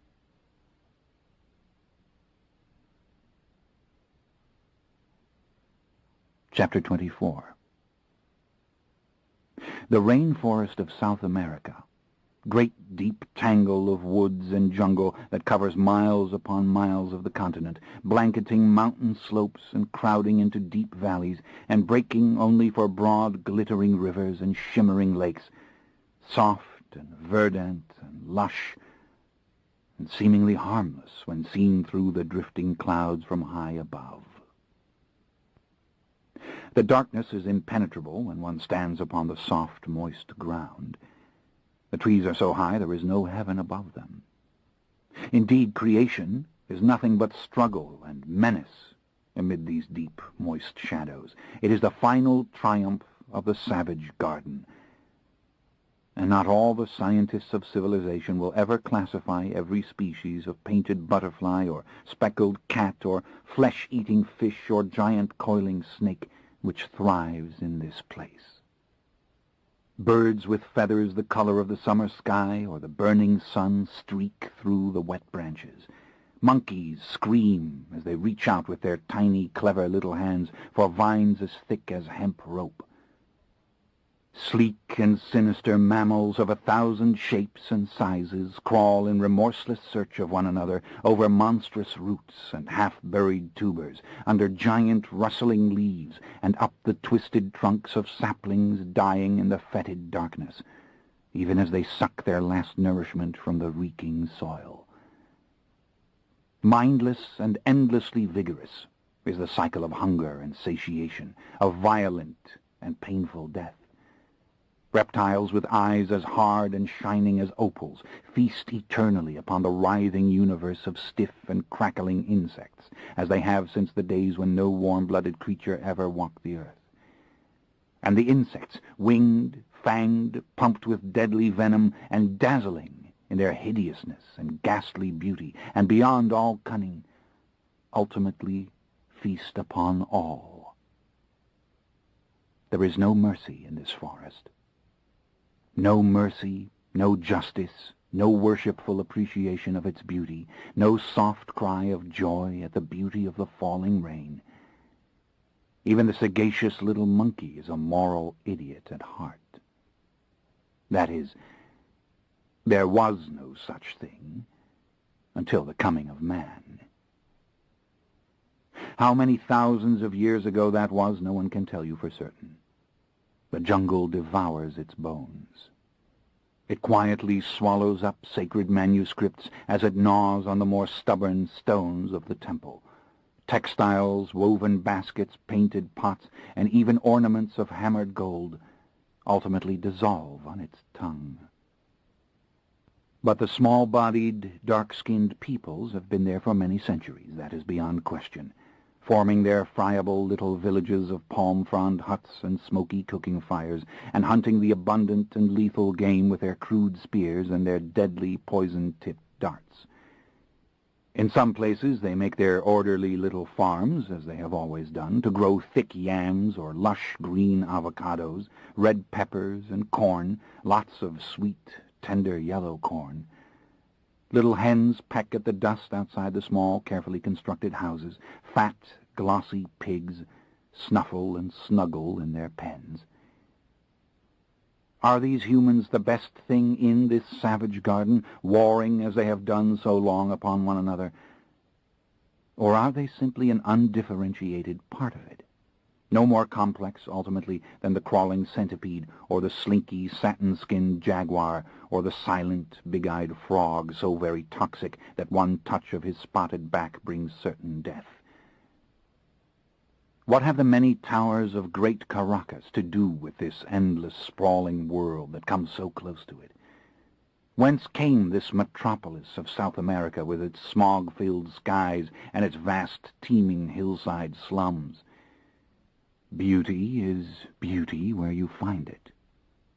At night, even these ranchitos, as they call them, the thousands upon thousands of shacks that cover the steep slopes on either side of the roaring freeways, are beautiful.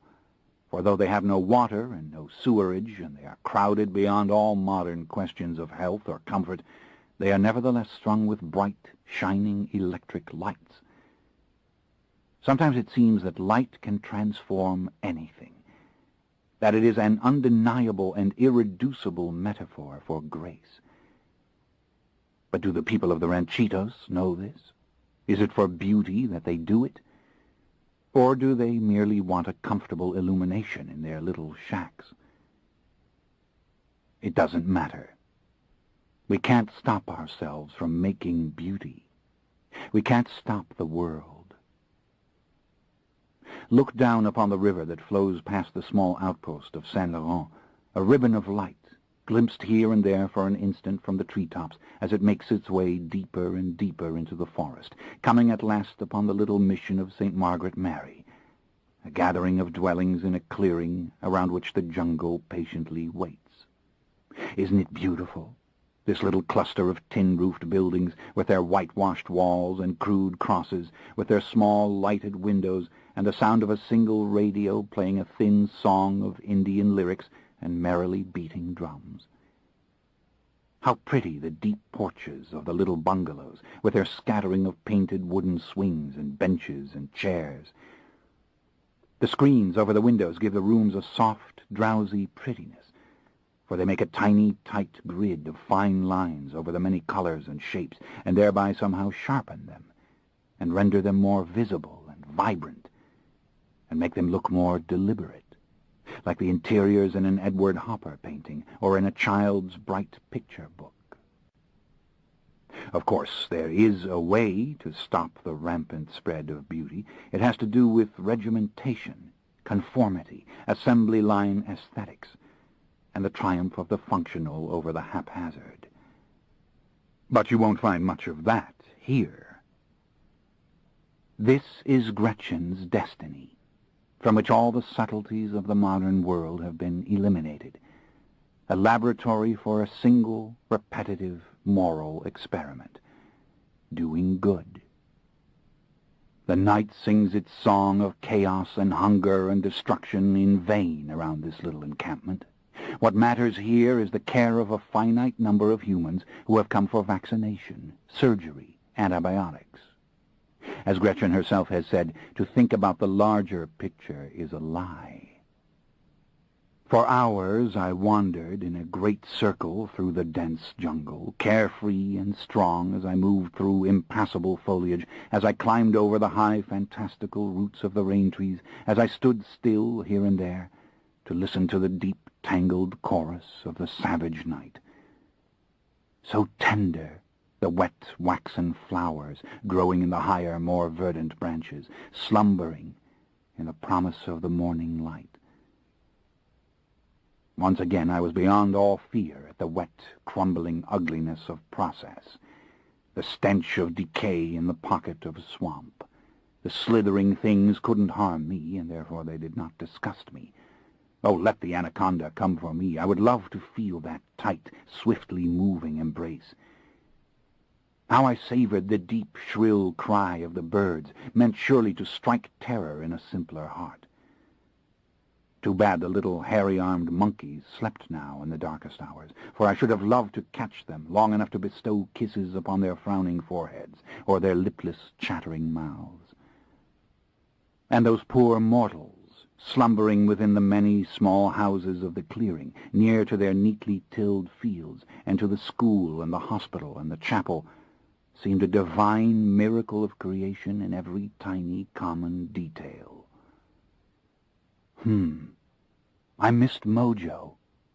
Why was he not here, prowling this jungle with me?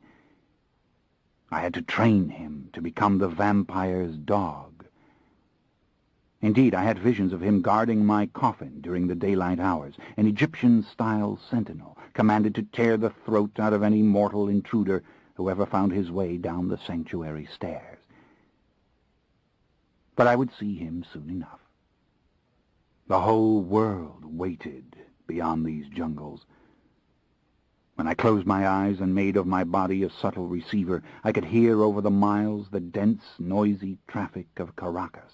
I could hear the sharp accents of her amplified voices. I could hear the thick, pounding music of those dark, air-conditioned dens where I draw the killers to me, like the moths to the bright candle, so that I might feed. Here peace reigned, as the hours ticked away in the soft, purring, tropic silence.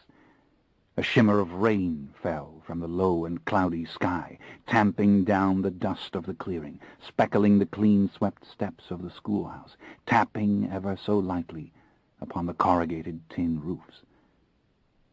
Lights winked off in the small dormitories and in the outlying houses. Only a dull red illumination flickered deep inside the darkened chapel with its low tower and big, shiny, silent bell. Small yellow bulbs in their rounded metal shades shone upon the clean paths and whitewashed walls.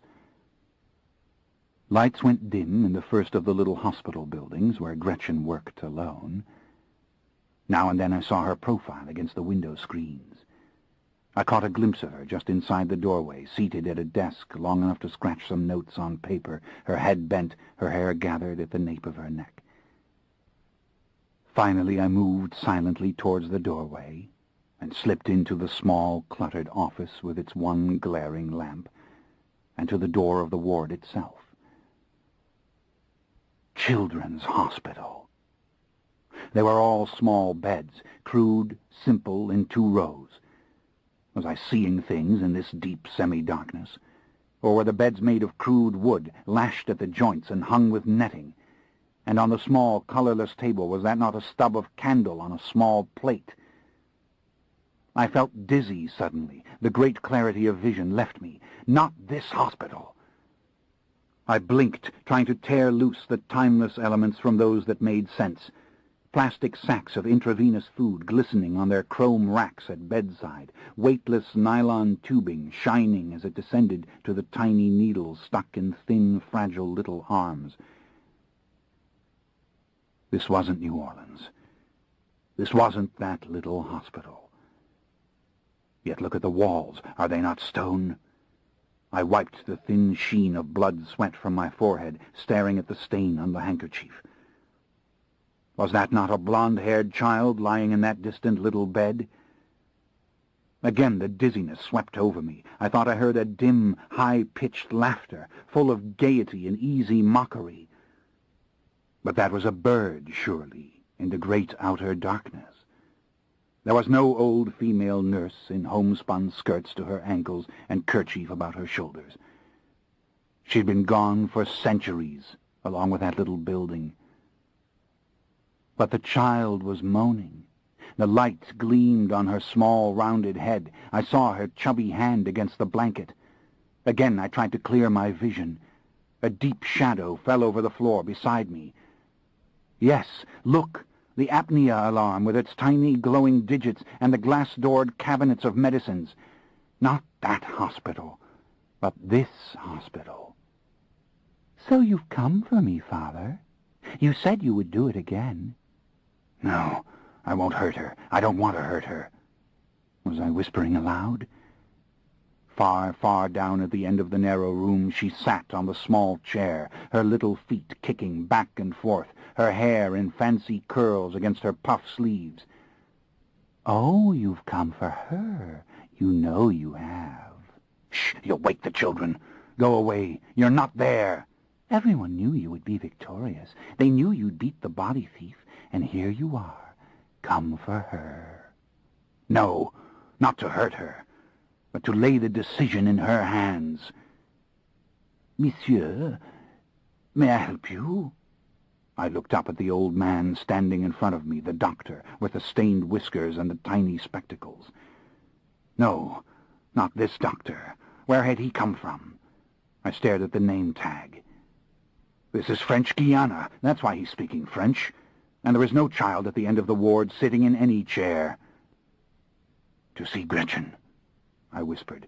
Sister Marguerite. I had thought she was in this building, that I'd glimpsed her through the windows. I knew she was here. Dull noises at the far end of the ward. He can't hear them, but I can hear them. She's coming. I caught her scent suddenly, mingled with the scent of the children, of the old man. But even with these eyes, I couldn't see in the intolerable gloom. Where was the light in this place coming from? She had just extinguished the tiny electric lamp at the far door, and she came now down the length of the ward, past bed after bed, her steps quick, though dogged, her head bowed. The doctor made a little weary gesture and shuffled past me. Don't stare at the stained whiskers, don't stare at the spectacles or the rounded hump of his bent back. Why, you saw the plastic name tag on his pocket. He is no ghost. The screen door thumped softly behind him as he shambled away. In the thin darkness, she stood. How beautiful her wavy hair, pulled back from her smooth forehead, and her large, steady eyes. She saw my shoes before she saw me. Sudden awareness of the stranger, the pale, soundless figure. Not so much as a breath comes from me in the absolute stillness of the night, where he does not belong. The doctor had vanished. It seemed the shadows had swallowed him. But surely he was out there somewhere in the dark. I stood against the light from the office. Her scent was overpowering me, blood and the clean perfume of a living being. God, to see her with this vision, to see the glistening beauty of her cheeks. But I was blocking the light, wasn't I? For the door was very small. Could she see the features of my face clearly enough? Could she see the eerie, unnatural color of my eyes? Who are you? It was a low, wary whisper. She stood far away from me, stranded in the aisle, looking up at me from beneath her dark knitted brows. Gretchen, I answered. It's Lestat. I've come as I promised I would come. Nothing stirred in the long, narrow ward. The beds appeared frozen behind their veils of netting. Yet the light moved in the sparkling sacks of fluid, like so many silvery little lamps glimmering in the dull, close dark. I could hear the faint, steady respiration of the small, sleeping bodies. and a dull rhythmic sound, like a child playfully thumping the leg of a chair over and over with the back of her tiny heel. Slowly Gretchen raised her right hand and laid her fingers instinctively and protectively against her chest at the base of her throat. Her pulse quickened. I saw her fingers close as if over a locket, and then I saw the light glinting on the thin little thread of gold chain. "What is that around your neck?" "Who are you?" she asked again, her whisper scraping bottom, her lips trembling as she spoke. The dim light from the office behind me caught in her eyes. She stared at my face, my hands. "It's me, Gretchen. I won't hurt you. It's the farthest thing from my mind to hurt you. I've come because I promised I would come." I don't believe you." She backed away on the wooden floor, her rubber heels making the softest sound. "Gretchen, don't be frightened of me. I wanted you to know that what I told you was true." I spoke so softly. Could she hear me?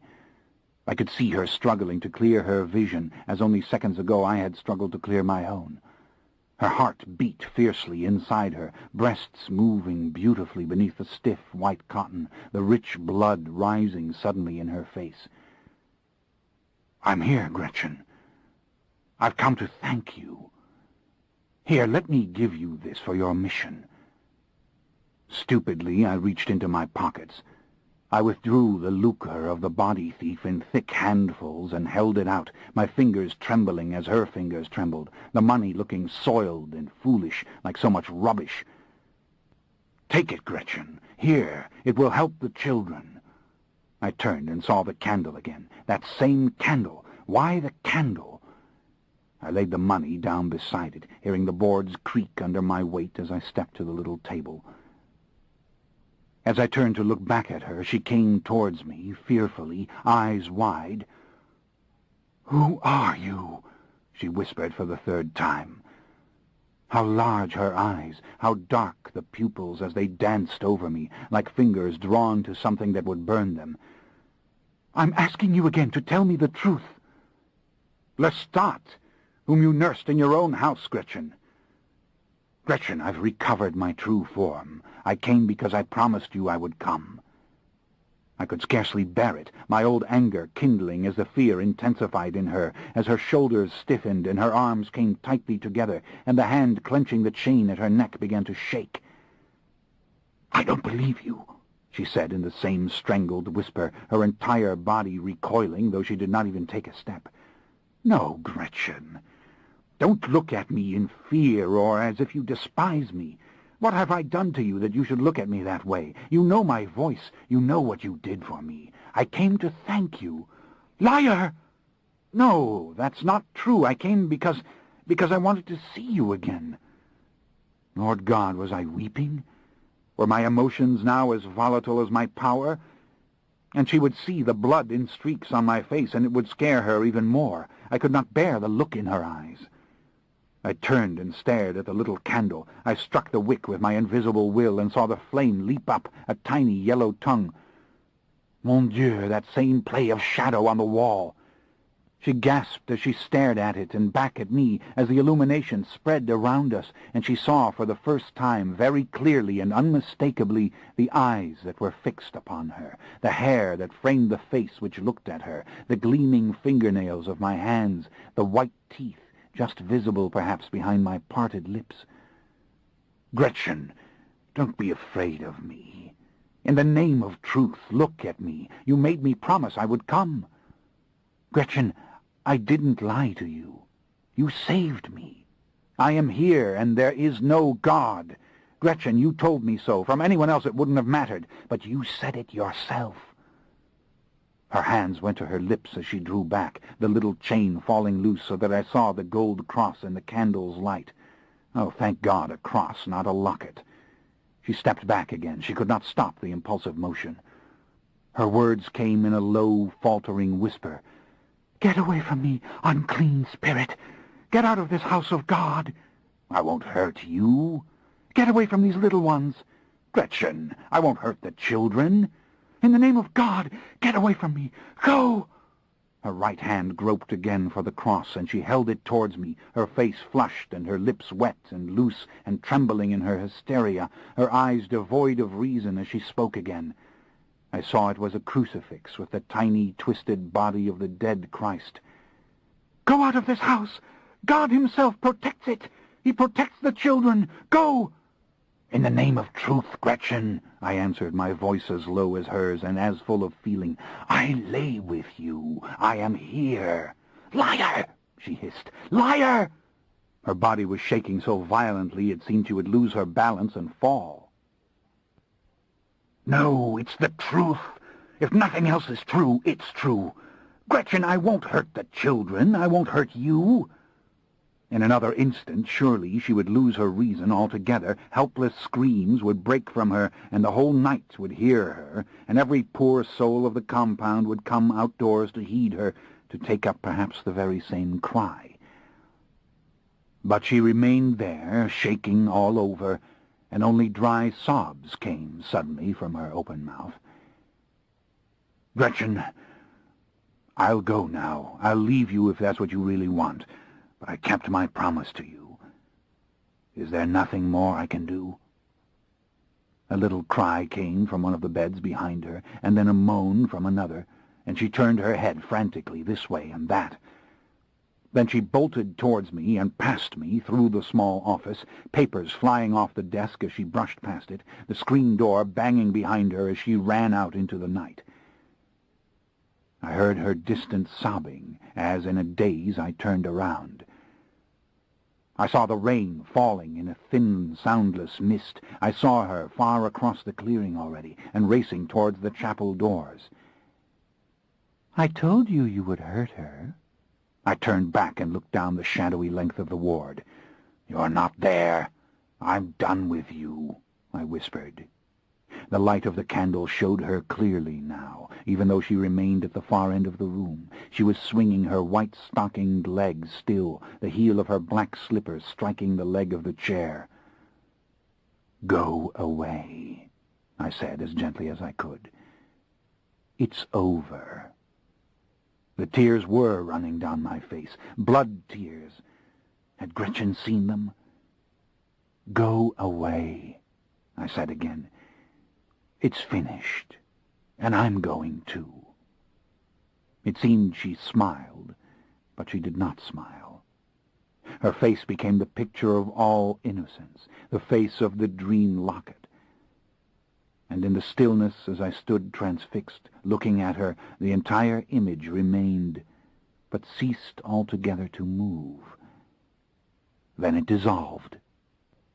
I saw only an empty chair. Slowly I turned back to the door. I wiped at my tears again, hating them, and put the handkerchief away. Flies buzzed against the screen of the door. How clear the rain was, pelting the earth now. There came that soft swelling sound as the rain came down harder, as if the sky had slowly opened its mouth and sighed. Something forgotten. What was it? The candle! Ah, blow out the candle, lest a fire start and hurt these tender little ones. And look at the far end. The little blonde child in the oxygen tent, the sheet of crinkled plastic flashing as if made up of bits and pieces of light. How could you have been so foolish as to make a flame in this room? I put out the light with a pinch of my fingers. I emptied all my pockets. I laid down all the soiled and curling bills, hundreds upon hundreds of dollars, and the few coins I found as well. And then I went out, and I walked slowly past the chapel with its open doors. Through the gentle downpour I heard her praying, her low, rapid whispers. And then through the open entrance I saw her, kneeling before the altar, the reddened fire of a candle flickering beyond her as she held her arms outstretched in the form of a cross. I wanted to go. It seemed in the depths of my bruised soul I wanted nothing more. But something again held me. I had smelled the sharp, unmistakable scent of fresh blood. It came from the chapel, and it was not the blood pumping within her. It was blood that was flowing free from a new wound. I drew closer, careful not to make the slightest noise, until I stood in the chapel door. The smell grew stronger, and then I saw the blood dripping from her outstretched hands. I saw it on the floor, flowing in rivulets from her feet. "Deliver me from evil, O Lord. Take me to you, Sacred Heart of Jesus. Gather me into your arms." She did not see or hear me as I drew closer. A soft glow suffused her face, made of the light of the flickering candle and of the radiance from inside her, the great consuming rapture which held her now and removed her from all around her, including the dark figure at her side. I looked at the altar. I saw the giant crucifix high above it, and below the tiny, gleaming tabernacle, and the burning candle deep in its red glass, which meant the Blessed Sacrament was there. A gust of breeze moved through the open chapel doors. It caught the bell above, and a faint, tinny peal broke from it, barely audible above the sound of the breeze itself. I looked down at her again, at her upturned face with its blind eyes at half-mast, and her mouth so slack, though the words still came from it. "Christ, my beloved Christ, gather me into your arms." And through the haze of my tears I watched the red blood welling and flowing red and thick and copious from her open palms. There were hushed voices in the compound. Doors opened and closed. I heard the sound of people running on the packed earth. When I turned, I saw that dark shapes had gathered at the entrance, a cluster of anxious female figures. I heard a whispered word in French which meant stranger, and then the muffled cry, "Devil!"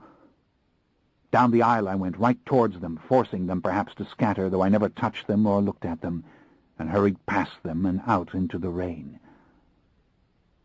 Then I turned and looked back.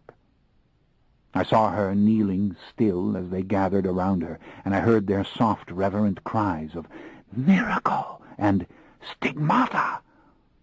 They were making the sign of the cross and dropping to their knees around her as the prayers continued to fall in that dull, trance-like voice from her lips. "And the Word was with God, and the Word was God, and the Word was made flesh." "Goodbye, Gretchen," I whispered. And then I was gone, free and alone, into the warm embrace of the savage night. Chapter 25. I should have gone on to Miami that night. I knew that David might need me, and of course I had no idea where James might be. But I had no heart for it. I was far too badly shaken. And I found myself before morning quite far east of the little country of French Guiana, yet still in the hungry, sprawling jungles and thirsting, but with no hope of satisfaction on that account. About an hour before dawn I came upon an ancient temple, a great rectangle of pitted stone, so overgrown with vines and other rankled foliage that it was perhaps altogether invisible even to mortals who might pass a few feet away. But as there was no road or even a footpath through this part of the jungle, I sensed that no one had passed here in centuries. It was my secret, this place. Except for the monkeys, that is, who had waked with the coming light. A veritable tribe of them had laid siege to the crude building, whooping and screeching and swarming all over the long, flat roof and the sloping sides. In a dull, listless fashion I watched them, even smiling as they went about their antics. Indeed, the whole jungle had gone into a rebirth. The chorus of the birds was much louder than it had been in the hours of total darkness, and as the sky paled, I saw myriad shades of green all around me. And with a shock I realized I wasn't going to see the sun. My stupidity on this count surprised me somewhat. But what creatures of habit we are. But wasn't this early light enough? It was pure joy to be in my old body, unless I remembered the look of pure revulsion on Gretchen's face. A thick mist rose from the floor of the jungle, catching this precious illumination and diffusing it even to the tiniest nooks and crannies beneath shuddering flowers and leaves. My sadness deepened as I looked around me. Or more truly, I felt raw and as if I'd been skinned alive. Sadness is too mild and sweet a word. I thought again and again of Gretchen, but only in wordless images. And when I thought of Claudia, I felt a numbness, a silent, obdurate remembrance of the words I'd spoken to her in my fever dreams. Like a nightmare, the old doctor with the stained whiskers, the doll child in the chair. No, not there, not there, not there. And what did it matter if they had been? It didn't matter at all. Beneath these deep, enervating emotions, I was not unhappy. And to be aware of this, to know it truly, was perhaps a wondrous thing. Ah, yes, just my old self again. I had to tell David all about this jungle. David must go to Rio before he returned to England. I would go with him, perhaps. Perhaps. I found 2 doors in the temple. The first was blocked with heavy, irregular stones, but the other lay open, for the stones had long ago fallen away into a shapeless heap. Climbing over them, I made my way down a deep staircase, and then through several passages, until I came upon chambers to which no light penetrated at all. It was in one of these, very cool and utterly removed from the noises of the jungle, that I lay down to sleep. Tiny, slithering things dwelt there. As I laid my face against the damp, cool floor, I felt these creatures moving around the tips of my fingers. I heard their rustling. And then the heavy, silken weight of a snake moved across my ankle. All this made me smile. How my old mortal body would have cringed and shaken. But then my mortal eyes could never have seen into this deep place. I began to tremble suddenly, to cry again softly, thinking of Gretchen. I knew there would never again be a dream of Claudia.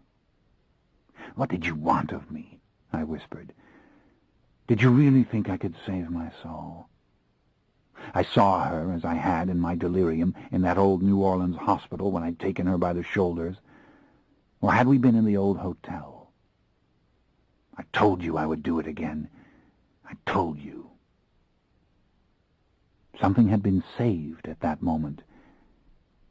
The dark damnation of Lestat had been saved, and was now forever intact. "Goodbye, darlings," I whispered again,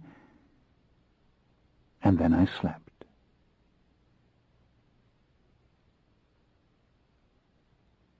Chapter 26.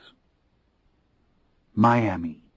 Ah, my beautiful southern metropolis, lying under the polished sky of the Caribbean, no matter what say the various maps. The air seemed sweeter even than in the islands, sweeping gently over the inevitable crowds of Ocean Drive. Hurrying through the fancy Art Deco lobby of the Park Central and to the rooms I kept there, I stripped off my jungle-worn clothes and went into my own closets for a white turtleneck shirt, belted khaki jacket and pants, and a pair of smooth brown leather boots. It felt good to be free of clothing purchased by the body thief, well fitted or not. Then I immediately rang the desk and discovered that David Talbot had been in the hotel since yesterday and was now waiting for me on the porch of Bailey's restaurant down the street. I had no spirit for crowded public places. I'd persuade him to come back to my rooms. Surely he was still exhausted from the whole ordeal. The table and chairs here before the front windows would be a much better place for us to talk, as we were surely meant to do. Out I went and up the busy sidewalk north until I saw Bailey's with the inevitable sign in fancy neon script above its handsome white awnings, and all its little tables draped in pink linen and set with candles, already busy with the first wave of the evening crowd. There was the familiar figure of David in the farthest corner of the porch, very proper in the suit of white linen he'd worn on the ship. He was waiting for my approach with the usual quick and curious expression on his face. In spite of my relief, I deliberately took him by surprise, slipping into the chair opposite so quickly that he gave a little start. "Ah, you devil," he whispered. I saw a little stiffening about his mouth for a minute, as though he were really annoyed, but then he smiled. "Thank God you're all right." "You really think that's appropriate?" I asked. When the handsome young waiter appeared, I told him I wanted a glass of wine, just so that he would not continue to ask me about such things as the time passed. David had already been served some loathsome colored exotic drink. "What in the hell actually happened?" I asked, leaning in a little closer over the table to shut out some of the general noise. "Well, it was mayhem," he said. "He tried to attack me, and I had no choice but to use the gun. He got away over the veranda, as a matter of fact, because I couldn't hold the bloody gun steady. It was simply too big for these old hands." He gave a sigh. He seemed tired, frayed at the edges. "After that, it was really a matter of calling the mother house and having them bail me out. Calls back and forth to Cunard and Liverpool." He made a dismissive gesture. "I was on a plane for Miami at noon. Of course, I didn't want to leave you unattended aboard the vessel, but there really was no choice." "I was never in the slightest danger," I said. "I feared for you. I told you not to fear for me." "Well, that's what I thought would be the case. I sent them after James, of course, hoping to drive him from the ship. It became plain they could not even consider undertaking a cabin-by-cabin search of the vessel, so I thought you'd be left alone. I'm almost certain James disembarked right after the melee. Otherwise they would have apprehended him. I gave them a full description, of course." He stopped, took a gingerly little sip of his fancy drink, and then laid it down. "You don't really like that, do you? Where's your disgusting Scotch?" "The drink of the islands," he said. "No, I don't like it, but it doesn't matter. How did it go with you?" I didn't answer. I was, of course, seeing him with my old vision, and his skin was more translucent, and all the little infirmities of his body were plain. Yet he possessed the aura of the marvelous, as do all mortals to a vampire's eyes. He seemed weary, racked with nervous tension. Indeed, his eyes were red around the edges, and again I saw that stiffness about his mouth. I also noted a sagging to his shoulders. Had this awful ordeal aged him further? I couldn't bear to see this in him. But his face was full of concern now as he looked at me. "Something bad has happened with you," he said, softening even more and reaching across the table and laying his fingers on my hand. How warm they felt. "I can see this in your eyes." "I don't want to talk here," I said. "Come up to my rooms at the hotel." "No, let's stay here," he said very gently. "I feel anxious after all that's happened. It was quite an ordeal, really, for a man my age. I'm exhausted. I hoped you would come last night." "I'm sorry I didn't. I should have. I knew this was a terrible trial for you, even though you enjoyed it so much when it was going on." "You thought so?" He gave a slow, sad smile. "I need another drink. What did you say? Scotch?" "What did I say? I thought that was your favorite drink." "Now and then," he said. He gestured to the waiter. "Sometimes it's a bit too serious." He asked for a single malt if they had it. They didn't. Chavis Regal would be fine. "Thank you for indulging me. I like it here. I like the quiet commotion. I like the open air." Even his voice sounded tired.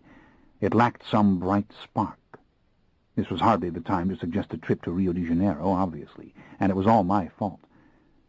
"Anything you wish," I said.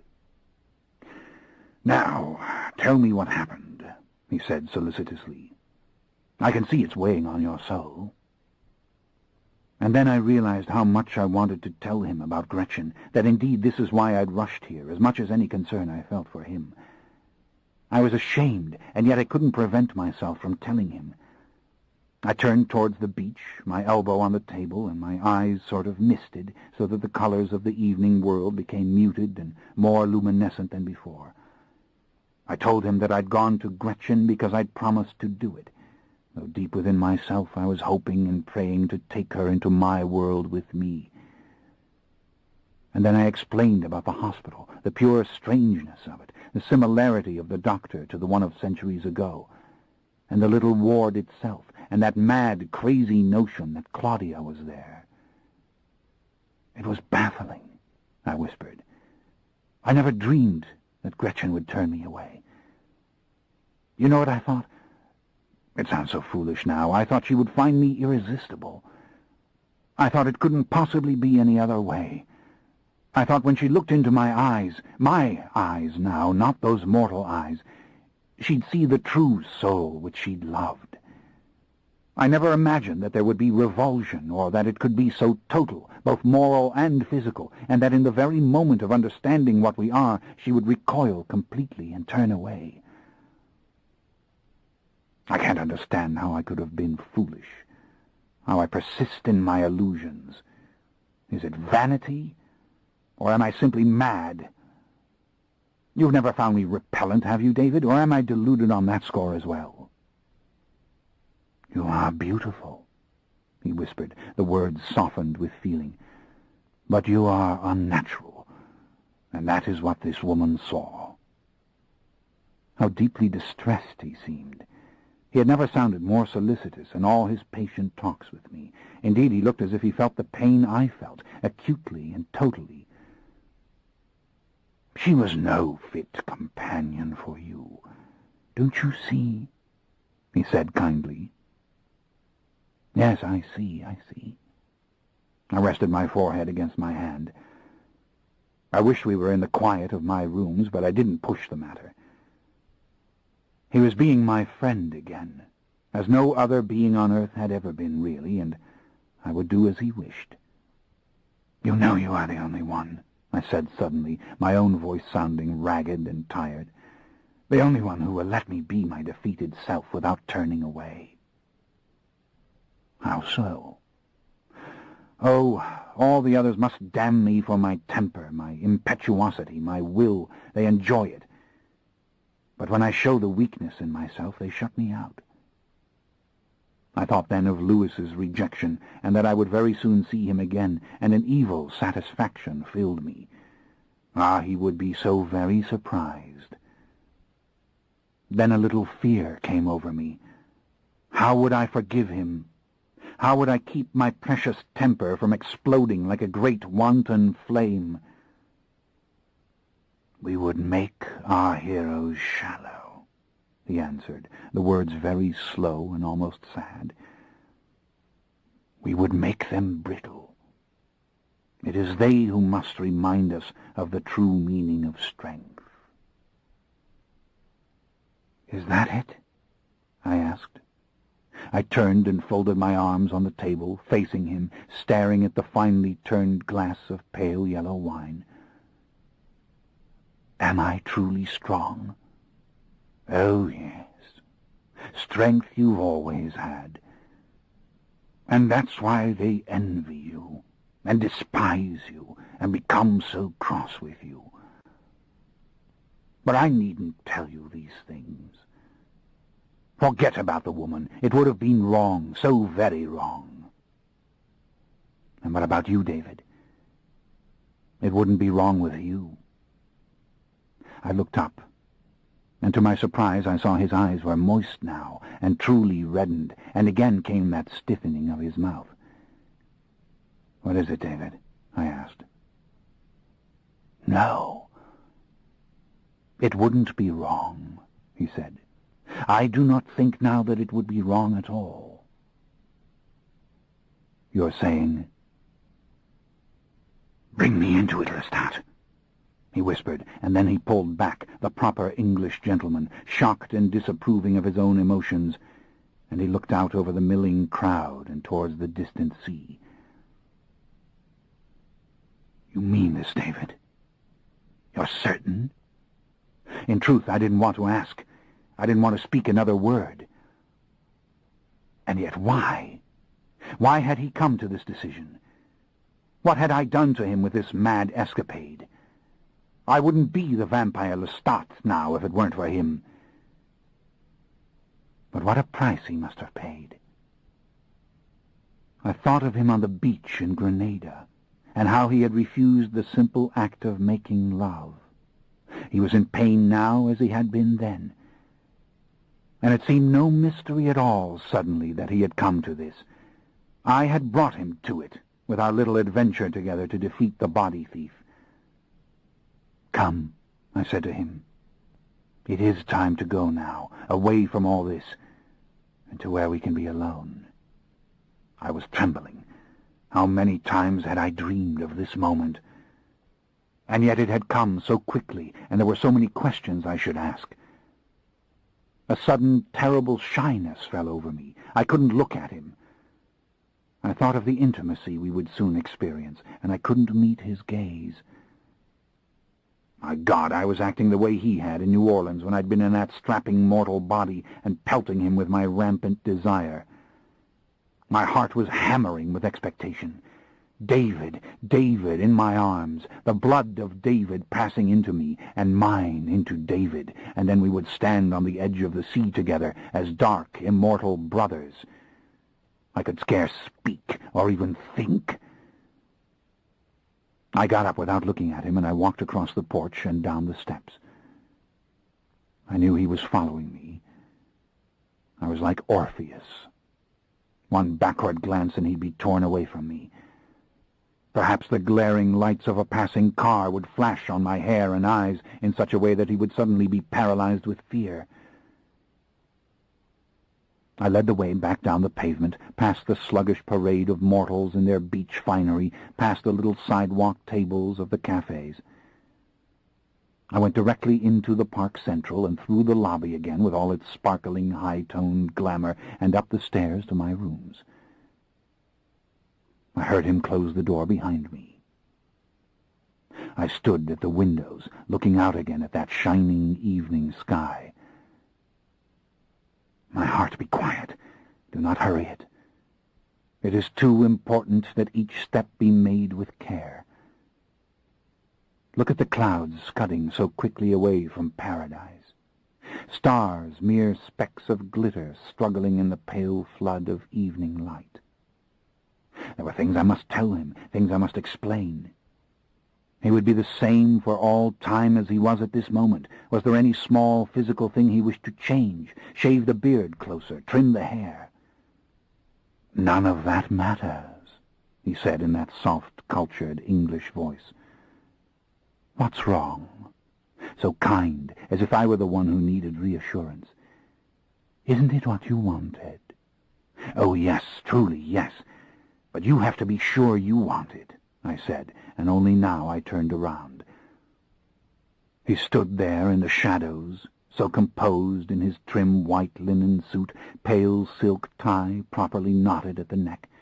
The light from the street shone brightly on his eyes and flashed for one instant on the tiny gold stud in the tie. "I can't explain it," I whispered.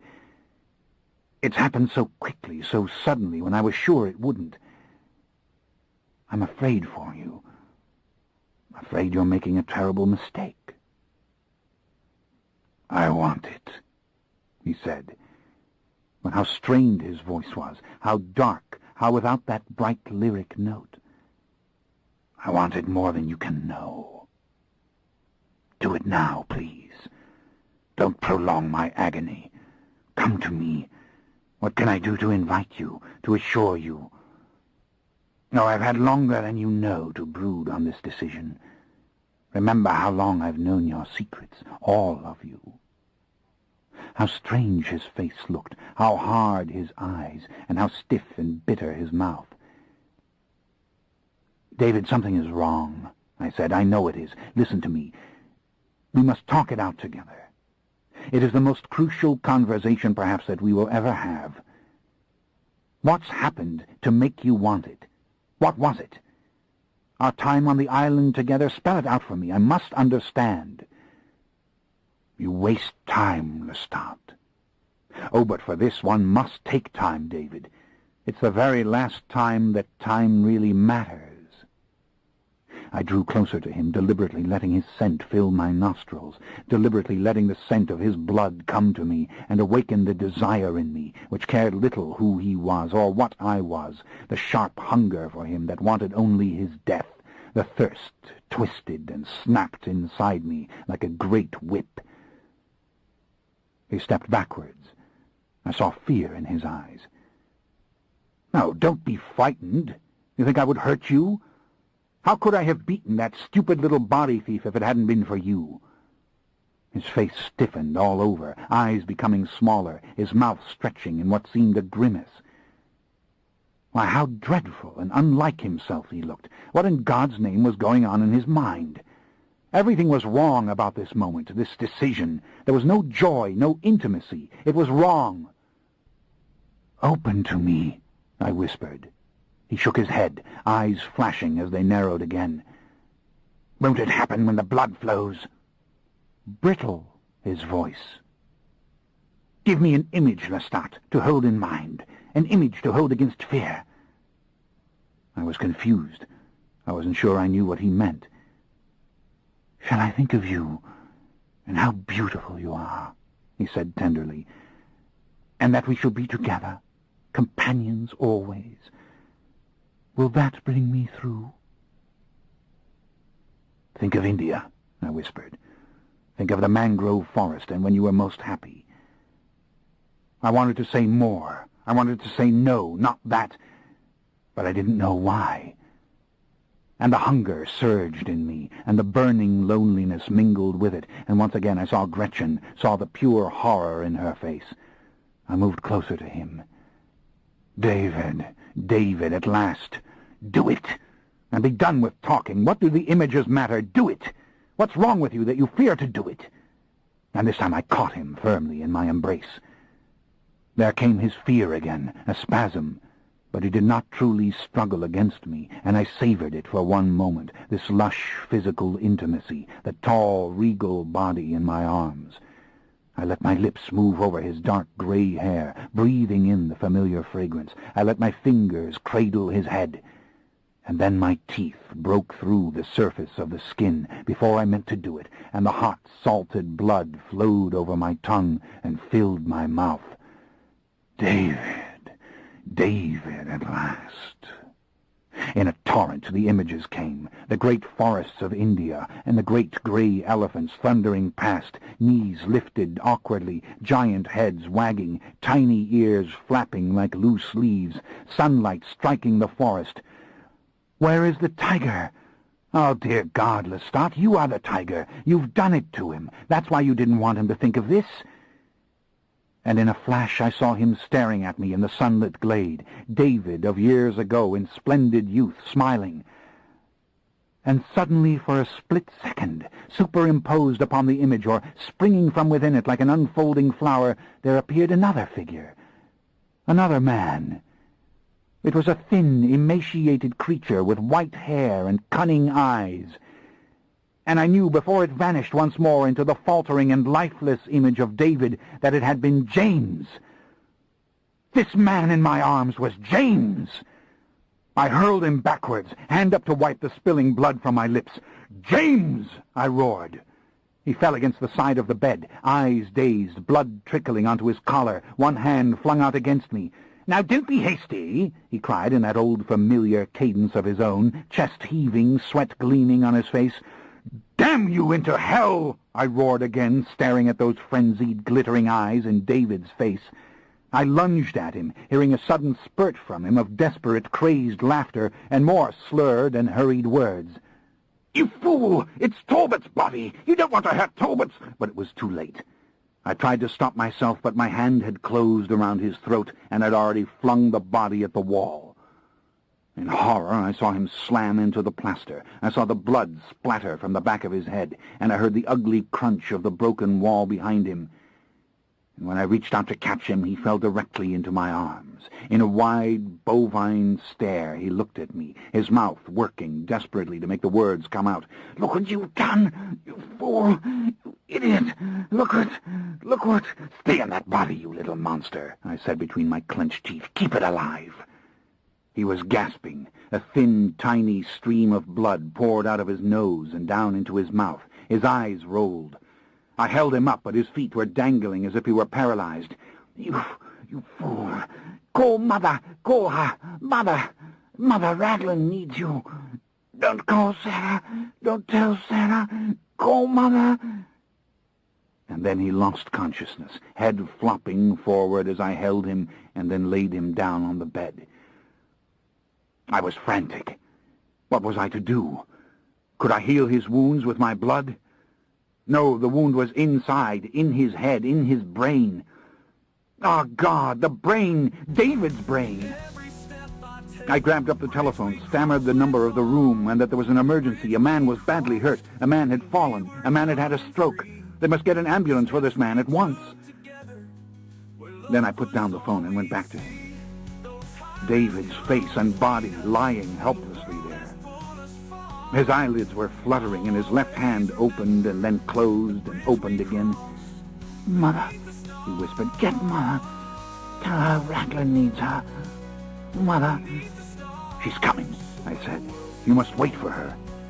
Gently, I turned his head to the side. But in truth, what did it matter? Let him fly up and out of it if he could. This body wasn't going to recover. This body could be no fit host to David ever again. And where the hell was David? Blood was spreading all over the coverlet of the bed. I bit into my wrist. I let the drops fall on the puncture wounds in the neck. Maybe a few drops on the lips would help somehow. But what could I do about the brain? Oh, God, how could I have done it? "Foolish," he whispered, "so foolish. Mother." The left hand began to flop from side to side on the bed. Then I saw that his entire left arm was jerking, and indeed the left side of his mouth was pulling to the side over and over again in the same repetitive pattern as his eyes stared upwards and pupils ceased to move. The blood continued to flow from the nose and down into the mouth and over the white teeth. "Oh, David, I didn't mean to do it," I whispered. "Oh, Lord God, he's going to die." I think he said the word mother once more. But I could hear the sirens now, screaming towards Ocean Drive. Someone was pounding on the door. I slipped to the side as it was flung open, and I darted from the room unseen. Other mortals were rushing up the stairway. They saw no more than a quick shadow as I passed. I stopped once in the lobby, and in a daze I watched the clerks scurrying about. The awful scream of the siren grew louder. I turned and all but stumbled out the doors and down into the street. "Oh, Lord God, David, what have I done?" A car horn startled me. Then another blast jogged me loose from my stupor. I was standing in the very middle of the traffic. I backed away and up onto the sand. Suddenly a large, stubby white ambulance came rattling to a halt directly before the hotel. One hulking young man jumped from the front seat and rushed into the lobby, while the other went to throw open the rear doors. Someone was shouting inside the building. I saw a figure at the window of my room above. I backed further away, my legs trembling as if I were mortal, my hands clutching stupidly at my head as I peered at the horrid little scene through the dim sunglasses, watching the inevitable crowd gather as people stopped in their meandering, as they rose from the tables of the nearby restaurants and approached the hotel doors. Now it was quite impossible to see anything in normal fashion, but the scene materialized before me as I snatched the images from mortal minds, the heavy gurney being carried through the lobby, with David's helpless body strapped to it, the attendants forcing people to the side. The doors of the ambulance were slammed shut. Again the siren began its frightful peal, and off the vehicle sped, carrying David's body inside it to God only knows where. I had to do something. But what could I do? Get into that hospital, work the change upon the body. What else can save it? And then you have James inside it? Where is David? Dear God, help me. But why should you? At last I sprang into action. I hurried up the street, sprinting easily past the mortals who could scarcely see me, and found a glass-walled phone booth and slipped into it and slammed the door. "I have to reach London," I told the operator, spilling out the information. "The Talamasca. Collect. Why was it taking so long?" I pounded upon the glass with my right fist in my impatience, the receiver pressed to my ear. At last one of those kindly, patient Talamasca voices accepted the call. "Listen to me," I said, blurting out my name in full as I began. "This isn't going to make sense to you, but it's dreadfully important. The body of David Talbot has just been rushed to a hospital in the city of Miami. I don't even know which hospital. But the body is badly wounded. The body may die. But you must understand, David is not inside this body. Are you listening? David is someplace... I stopped. A dark shape had appeared in front of me on the other side of the glass. And as my eyes fell on it, fully prepared to dismiss it, for what did I care if some mortal man were pressing me to hurry, I realized it was my old mortal body standing there, my tall, young, brown-haired mortal body, in which I had lived long enough to know every small particular, every weakness and strength. I was staring into the very face I had seen in the mirror only 2 days ago, only now it was 2 inches taller than I. I was looking up into those familiar brown eyes. The body wore the same seersucker suit with which I had last clothed it. Indeed, there was the same white turtleneck shirt that I had pulled over its head. And one of those familiar hands was lifted now in a calm gesture, calm as the expression on the face, giving me the unmistakable command to hang up the phone. I put the receiver back into its hook. In a quiet, fluid movement, the body came around to the front of the booth and opened the door. The right hand closed on my arm, drawing me out with my full cooperation onto the sidewalk and into the gentle wind.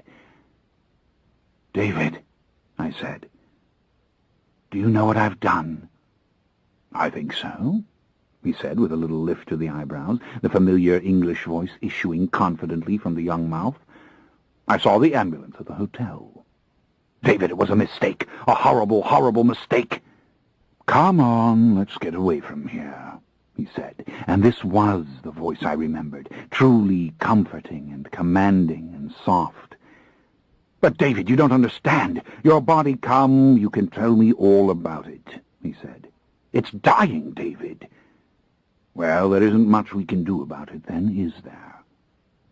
And to my utter amazement, he put his arm around me and leant forward in his characteristic authoritative manner and pressed me to come along with him down the pavement to the corner, where he put up his hand to signal a cab.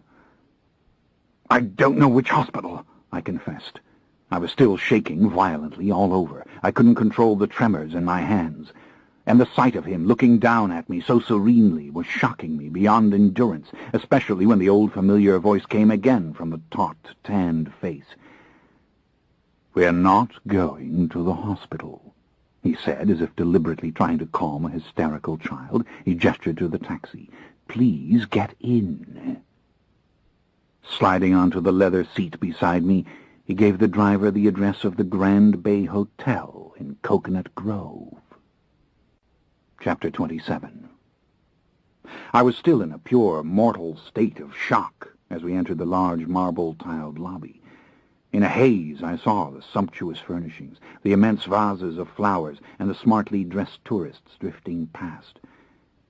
Patiently, the tall, brown-haired man who had been my former self guided me to the elevator, and we went up in swooshing silence to a high floor. I was unable to take my eyes off him, yet my heart was throbbing from what had only just taken place. I could still taste the blood of the wounded body in my mouth. The suite we entered now was spacious and full of muted colors, and open to the night through a great wall of floor-length windows which looked out upon the many lighted towers along the shores of dark, serene Biscayne Bay. "You do understand what I've been trying to tell you," I said, glad to be alone with him at last, and staring at him as he settled opposite me at the small round wooden table. "I hurt him, David. I hurt him in a rage. I flung him at the wall." "You and your dreadful temper, Lestat," he said, but again it was the voice one uses to calm an overwrought child. A great, warm smile fired the beautifully molded face with its clear, graceful bones and broad, serene mouth, David's unmistakable smile. I couldn't respond. Slowly I lowered my eyes from the radiant face to the powerful, straight shoulders settling against the back of the chair and the entire relaxed form. He led me to believe he was you, I said, trying to focus again. He pretended to be you. Oh, God, I poured out all my woe to him, David. He sat there listening to me, succouring me on. And then he asked for the dark gift. He told me he'd changed his mind. He lured me up to the rooms to give it to him, David. It was ghastly. It was everything I had wanted, and yet I knew something wasn't right. Something about him was so sinister. Oh, and there were clues, and I didn't see them. What a fool I was. Body and soul, said the smooth-skinned, poised young man opposite. He removed the seersucker jacket, tossing it on the nearby chair, and sat back again, folding his arms across his chest.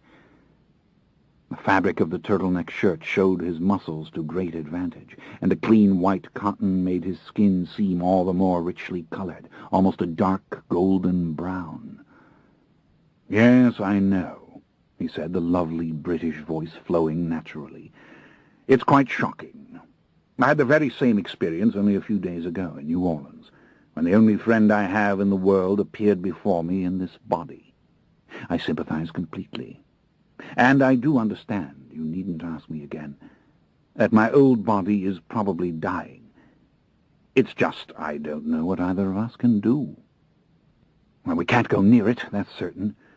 If you were to come within a few feet of it, James might sense your presence and focus sufficiently to get out." "You think James is still in the body?" he asked, the eyebrows lifting again, precisely as David always lifted them when he spoke, the head tipping forward ever so slightly, and the mouth on the edge of a smile. David, in that face. The timbre of the voice was almost exactly the same. What? Oh, yes, James is in the body. David, it was a blow to the head. You remember our discussion. If I was to kill him, it ought to be a swift blow to the head. He was stammering something about his mother. He wanted her. He kept saying to tell her that Raglan needed her. He was in that body when I left the room. I see. This means the brain is functioning, but the brain is severely impaired. Exactly. Don't you see? He thought he would stop me from hurting him because it was your body. He had taken refuge in your body. Oh, he figured wrong. And to try to lure me into the dark trick. What vanity! He should have known better. He should have confessed his little scheme the moment he saw me, damn him. David, if I haven't killed your body, I've wounded it beyond repair. He had drifted into his thoughts precisely the way he always did in the midst of conversation, the eyes soft and wide and looking off into the distance through the floor-length windows and over the dark bay. "I must go to the hospital, mustn't I?" he whispered. "For God's sakes, no! Do you want to be plunged into that body as it dies? You can't be serious." He climbed to his feet with an easy grace and moved to the windows. He stood there, staring out into the night, and I saw the characteristic posture in him. I saw the unmistakable expression of David in troubled reflection in the new face. But absolute magic it was, to see this being with all his poise and wisdom shining from within this young form, to see the soft intelligence behind the clear young eyes as he looked down at me again. "My death's waiting for me, isn't it?" he whispered.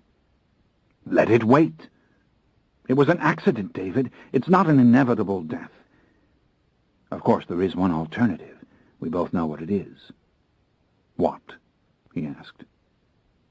"We go there together. We get into the room somehow by bewitching a few medical persons of various rank. You push him out of the body, and you go into it, and then I give you the blood. I bring you to me. There is no conceivable injury that the full infusion of blood won't heal." "No, my friend. You should know better by now than to suggest it. That I cannot do." "I knew you'd say it," I said. "Then don't go near the hospital. Don't do anything to rouse him from his stupor." And then we both fell silent, looking at one another. The alarm was fast draining out of me. I was no longer trembling, and I realized quite suddenly that he had never been alarmed. He wasn't alarmed now. He did not even look sad. He was looking at me as if asking me silently to understand. Or perhaps he wasn't thinking of me at all. 74 years old he was, and he had gone out of a body full of predictable aches and pains and dulling vision and into this hardy and beautiful form. Why, I could have no idea at all of what he was really feeling. I'd swapped a god's body for these limbs. He had swapped the body of an aged being, with death ever present at his shoulder, a man for whom youth was a collection of painful and tormenting memories, a man so shaken by those memories that his peace of mind was fast crumbling away entirely, threatening to leave him bitter and discouraged in the few years he had left. Now he had been given back his youth. He might live another whole lifetime. And it was a body that he himself had found enticing, beautiful, even magnificent, a body for which he himself had felt carnal desire. And here I'd been crying anxiously about the aged body, battered and losing its life drop by drop in a hospital bed. "Yes," he said, "I'd say that is the situation exactly. And yet I know that I should go to that body. I know that it is the proper home of this soul. I know that every moment I wait I risk the unimaginable, that it will expire, and I will have to remain in this body. Yet I brought you here, and here is exactly where I intend to remain." I shuddered all over, staring at him, blinking as if to wake myself from a dream, and then shuddering again. Finally I laughed, a crazed, ironic laugh. And then I said, "Sit down. Pour yourself some of your bloody, miserable scotch and tell me how this came about." He wasn't ready to laugh. He appeared mystified, or merely in a great state of passivity, peering at me and at the problem and at the whole world from within that marvelous frame. He stood a moment longer at the windows, eyes moving over the distant high-rises, so very white and clean-looking with their hundreds of little balconies, and then at the water stretching on to the bright sky. Then he went to the small bar in the corner without the slightest awkwardness, and picked up the bottle of scotch along with a glass, and brought these back to the table. He poured himself a good thick swallow of the stinking stuff and drank half of it, making that lovely little grimace with his tight new facial skin, exactly the way he had with the older, softer face. And then he flashed his irresistible eyes on me again. "Well, he was taking refuge," he said. "It was exactly what you said. I should have known he would do it. But damn, it never occurred to me. We had our hands full, so to speak, dealing with the switch. And God knows I never thought he'd try to seduce you into the dark trick. What made him think he could fool you when the blood started to flow?" I made a little desperate gesture. "Tell me what happened," I said. "He knocked you out of your body." "Completely. And for a moment I couldn't imagine what had happened. You can't conceive of his power. Of course he was desperate, as were we all. Of course I tried to reclaim myself at once, but he repelled me, and then he started firing that gun at you." "At me? He couldn't have hurt me with it, David." "But I didn't know that for certain, Lestat. Suppose one of those bullets had struck you in the eye. I didn't know but that he might shock your body with one good shot and somehow manage to get back into it himself. And I can't claim to be an experienced spirit traveler. Certainly not on a level with him. I was in a state of plain fear. Then you were gone, and I still couldn't recapture my own body, and he turned that gun on the other, lying on the floor. I didn't even know if I could take possession of it. I've never done this. I wouldn't even attempt it when you invited me to do so. Possession of another body, as morally loathsome to me as deliberately taking human life. But he was about to blow the head off that body. That is, if he could get proper control of the gun. And where was I? And what was to happen to me? That body was my only chance of re-entrance into the physical world. I went into it exactly the way I'd instructed you to enter your own. and I had it up and on its feet instantly, knocking him backwards and almost dislodging the gun from his hand. By that time the passage outside was full of panic-stricken passengers and stewards. He fired another bullet as I fled over the veranda and dropped down to the lower deck. I don't think I realized what had happened until I hit those boards. The fall would have broken my ankle in my old body, probably even my leg. I was prepared for that inevitable splitting pain, and suddenly I realized I wasn't hurt at all, that I'd climbed to my feet almost effortlessly, and I ran down the length of the deck and into the door to the Queen's Grill lounge. And, of course, that was the very wrong way to go. The security officers were on their way through that room to the signal deck stairs. I had no doubt they would apprehend him. They had to. And he'd been so awkward with that gun, Lestat. It was the way you described him before. He really doesn't know how to move in these bodies he steals. He remains too much himself. He stopped, took another drink of the scotch, and then filled the glass again. I was mesmerized watching him and listening to him, to the authoritative voice and manner combined with the glistening and innocent face. Indeed, late adolescence had only just completed itself in this young male form, though I hadn't thought about it before. It was, in every sense, only just finished, like a coin with the first clear impression stamped upon it, and not a single tiny scratch of true wear. "You don't get as drunk in this body, do you?" I asked. "No," he said, "I don't. Nothing is the same, actually. Nothing. But let me go on. I didn't mean to leave you on the ship. I was frantic for your safety, but I had to. I told you not to worry on my account," I said. "Oh, Lord God," those were almost the same words I used to him when I thought he was you. But go on, what happened then?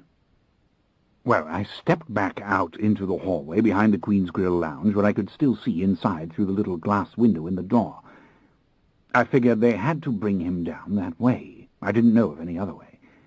And I had to know if he had been caught. Understand, I'd made no decision as to what to do. Within seconds, a whole contingent of officers appeared, with me, David Talbot, in the very midst of them, and they ushered him, the old me, hastily and grimly through the Queen's Grill itself and towards the front of the ship. And oh, to see him struggling to preserve his dignity, talking at them rapidly and almost cheerfully, as if he were a gentleman of great wealth and influence, caught up in some sordid, annoying little affair. I can imagine it. But what is his game, I thought. I didn't realize, of course, that he was thinking of the future, how to take refuge from you.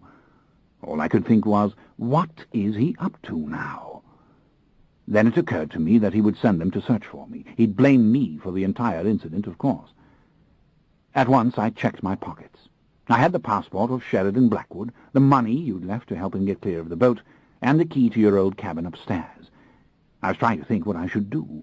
If I went to that cabin, they would come to look for me. He didn't know the name on the passport, but the cabin stewards would put it all together, of course. I was still utterly confused when I heard his name coming over the loudspeakers. A quiet voice was asking for Mr. Raglan James to report to any available officer of the ship at once. So he had implicated me, believing me to have that passport which he gave to you.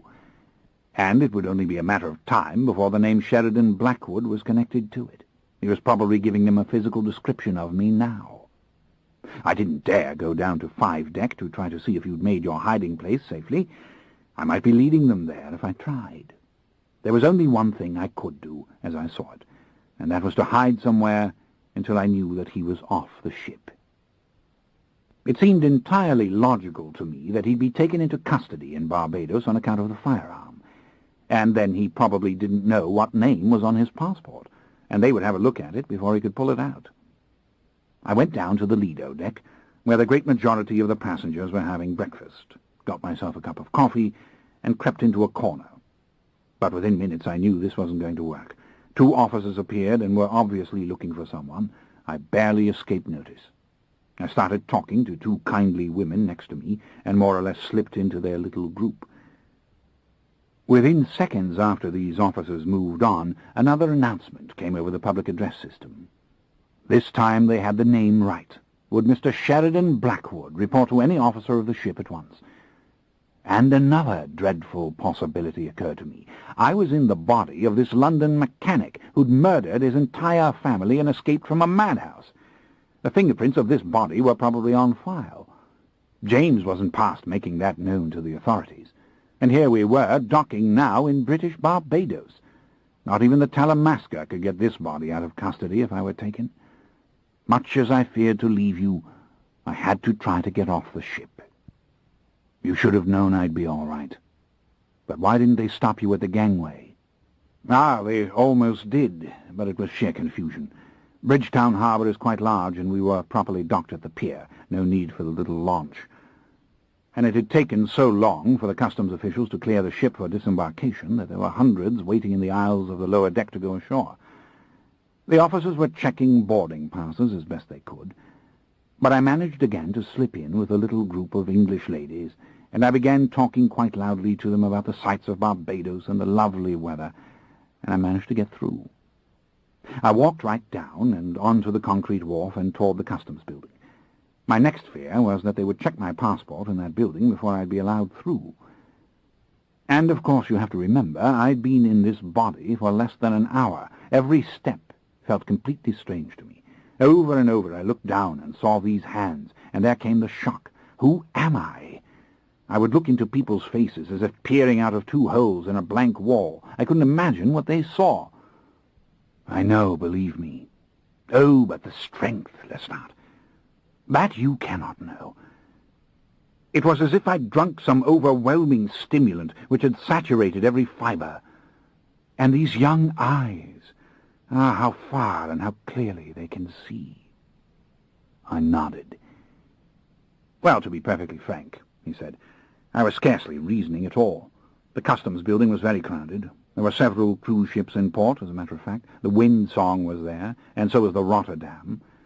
And I think the Royal Viking Sun was also tied up, just across from the Queen Elizabeth II. Whatever, the place was swarming with tourists. And I soon realized that passports were being checked only for those returning to their ships. I went into one of the little shops, you know, the sort full of horrible merchandise, and I bought a big pair of mirrored sunglasses, the kind you used to wear when your skin was so pale, and a hideous shirt with a parrot on it. Then, taking off my jacket and turtleneck, I put on that horrible shirt and the glasses, and I took up a station from which I could see the length of the wharf through the open doors. I didn't know what else to do. I was terrified that they would start searching the cabins. What would they do when they couldn't open their little door on 5 deck, or if they did find your body in that trunk? Then, on the other hand, how could they make such a search? And what would prompt them to do it? They had the man with the gun. He paused again to take another swallow of the scotch. He looked truly innocent in his distress as he described all this, innocent in the way he never could have looked in the older flesh. I was mad, absolutely mad. I tried to use my old telepathic powers, and it took me some time to discover them, and the body was much more in with it than I would have thought. No surprise to me, I said. And then all I could pick up were various thoughts and pictures from passengers nearest me. It was no good at all. But fortunately my agony came abruptly to an end. They brought James ashore. He had the same enormous contingent of officers with him. They must have thought him the most dangerous criminal in the Western world. And he had my luggage with him. And again he was the very image of British propriety and dignity, chatting away with a gay smile, even though the officers were obviously deeply suspicious and profoundly uncomfortable as they ushered him to the customs people and laid his passport in their hands. I realized that he was being forced to permanently leave the ship. They even searched his luggage before the party was allowed to go through. All this time I was cleaving to the wall of the building, a young bum, if you will, with my jacket and shirt over my arm, staring at my old dignified self through those awful glasses. What is his game, I thought. Why does he want that body?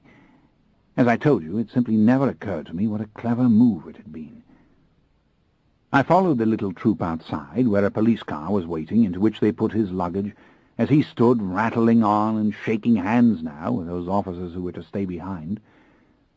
I drew near enough to hear his profuse thanks and apologies, the dreadful euphemisms and meaningless language, and his enthusiastic statements as to how much he'd enjoyed his brief voyage, How he seemed to enjoy this masquerade. "Yes," I said dismally, "that's our man." Then the strangest of all moments occurred. He stopped all this chatter as they held the door of the car open for him, and turned around. He looked directly at me, as if he'd known I was there all along. Only he disguised this gesture quite cleverly, letting his eyes drift over the crowds coming and going through the enormous entrances. And then he looked at me again, very quickly, and he smiled.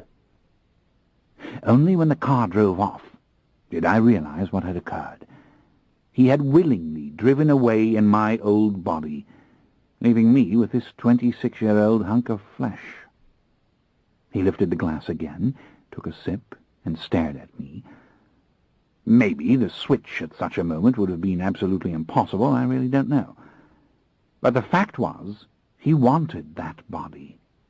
And I was left standing there outside the customs building, and I was a young man again. He stared fixedly at the glass, obviously not seeing it at all, and then again his eyes looked into mine. It was Faust, Lestat. I'd bought youth. But the strange part was, I hadn't sold my soul. I waited as he sat there in confounded silence, and shook his head a little and seemed on the verge of beginning again. Finally he spoke. "Can you forgive me for leaving then?" There was no way I could return to the ship. And, of course, James was on his way to jail, or so I believed. "Of course I forgive you. David, we knew this might happen. We expected you might be taken into custody just as he was. It's absolutely unimportant. What did you do? Where did you go?" "I went into Bridgetown. It wasn't even really a decision. A young, very personable black cab driver came up to me, thinking I was a cruise passenger, which of course I was. He offered me a tour of the city at a good price. We lived for years in England, had a nice voice. I don't even think I answered him. I simply nodded and climbed into the back seat of the little car. For hours he drove me around the island. He must have thought me a very strange individual indeed. I remember we drove through the most beautiful sugar-cane fields. He said the little road had been built for the horse and carriage.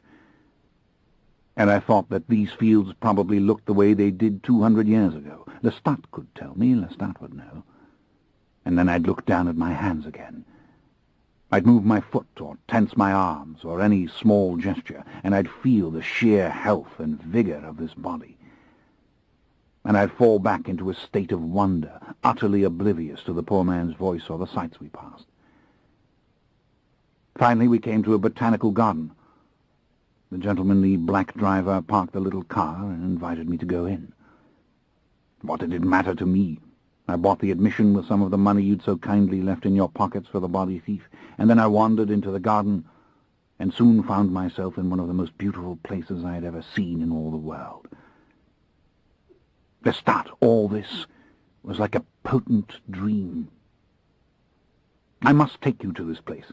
You must see it, you who love the island so very much. In fact, all I could think of was you. And I must explain something to you. Never in all this time since you first came to me, never once have I looked into your eyes or heard your voice or even thought of you without feeling pain. It's the pain connected to mortality, to realizing one's age and one's limits and what one will never have again. Do you see my meaning? Yes. And as you walked around the botanical garden, you thought of me, and you didn't feel the pain. Yes, he whispered. I didn't feel the pain. I waited. He sat in quiet, drinking the scotch again in a deep, greedy gulp, and then he pushed the glass away.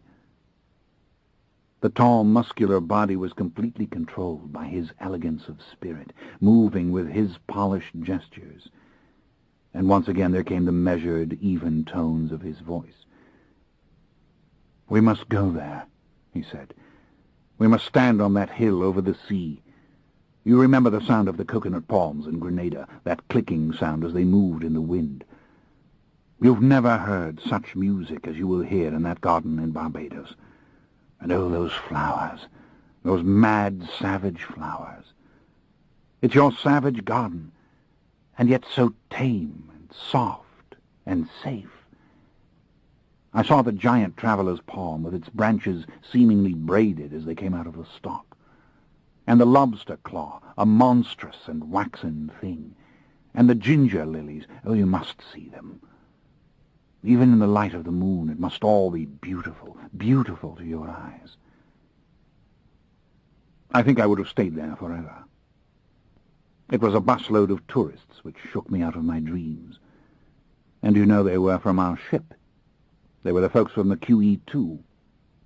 He gave a bright laugh, and the face became too exquisite to describe. The whole powerful body shook with soft laughter. Oh, I got out of there then very fast indeed. I went back out, found my driver, and then let him take me down to the west coast of the island, past the fancy hotels. Lots of British people there on vacation. Luxury, solitude, golf courses. And then I saw this one particular place, a resort right on the water that was everything I dream of when I want to get away from London and jet across the world to some warm and lovely spot. I told him to take me up the drive so that I might have a look. It was a rambling place of pink stucco with a charming dining room under a bungalow roof and open all along the white beach. I thought things over as I roamed about, or rather I tried to, and I decided I would stay for the time being in this hotel. I paid off the driver and checked into a fine little beachfront room. They took me through the gardens to reach it, and then admitted me to a small building, and I found myself inside, with the doors open to a small covered porch from which a little path went right down to the sand. Nothing between me and the blue Caribbean but the coconut palms and a few great hibiscus shrubs covered with unearthly red blooms.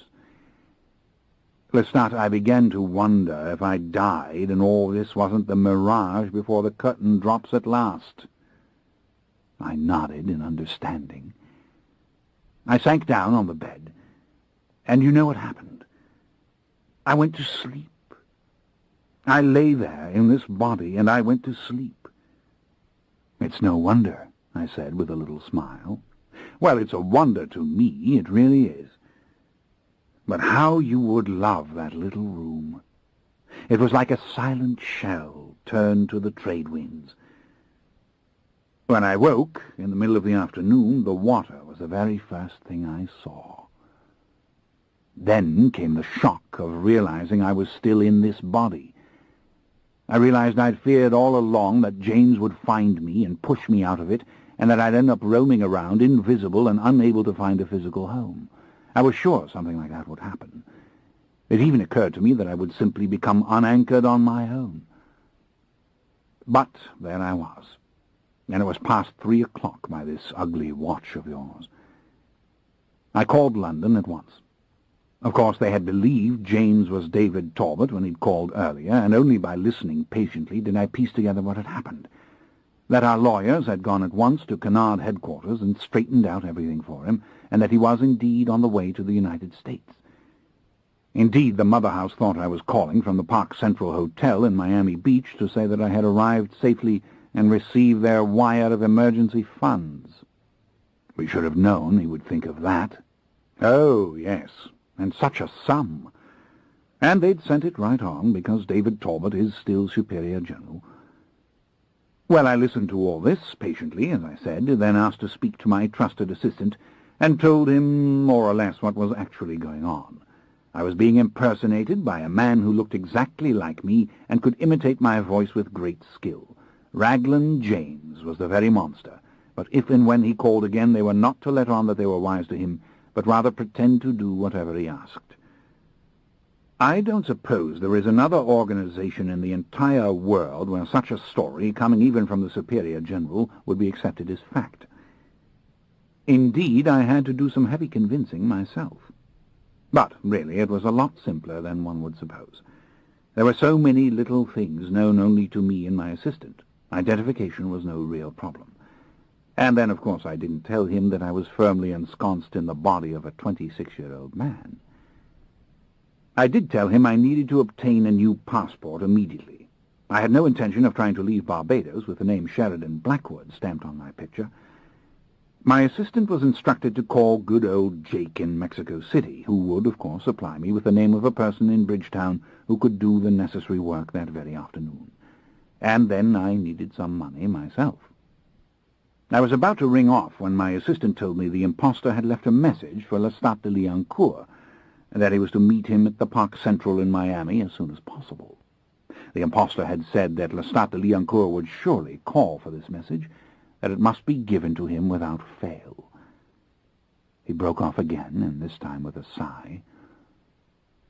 I know I should have gone on to Miami. I should have warned you that the body thief was there.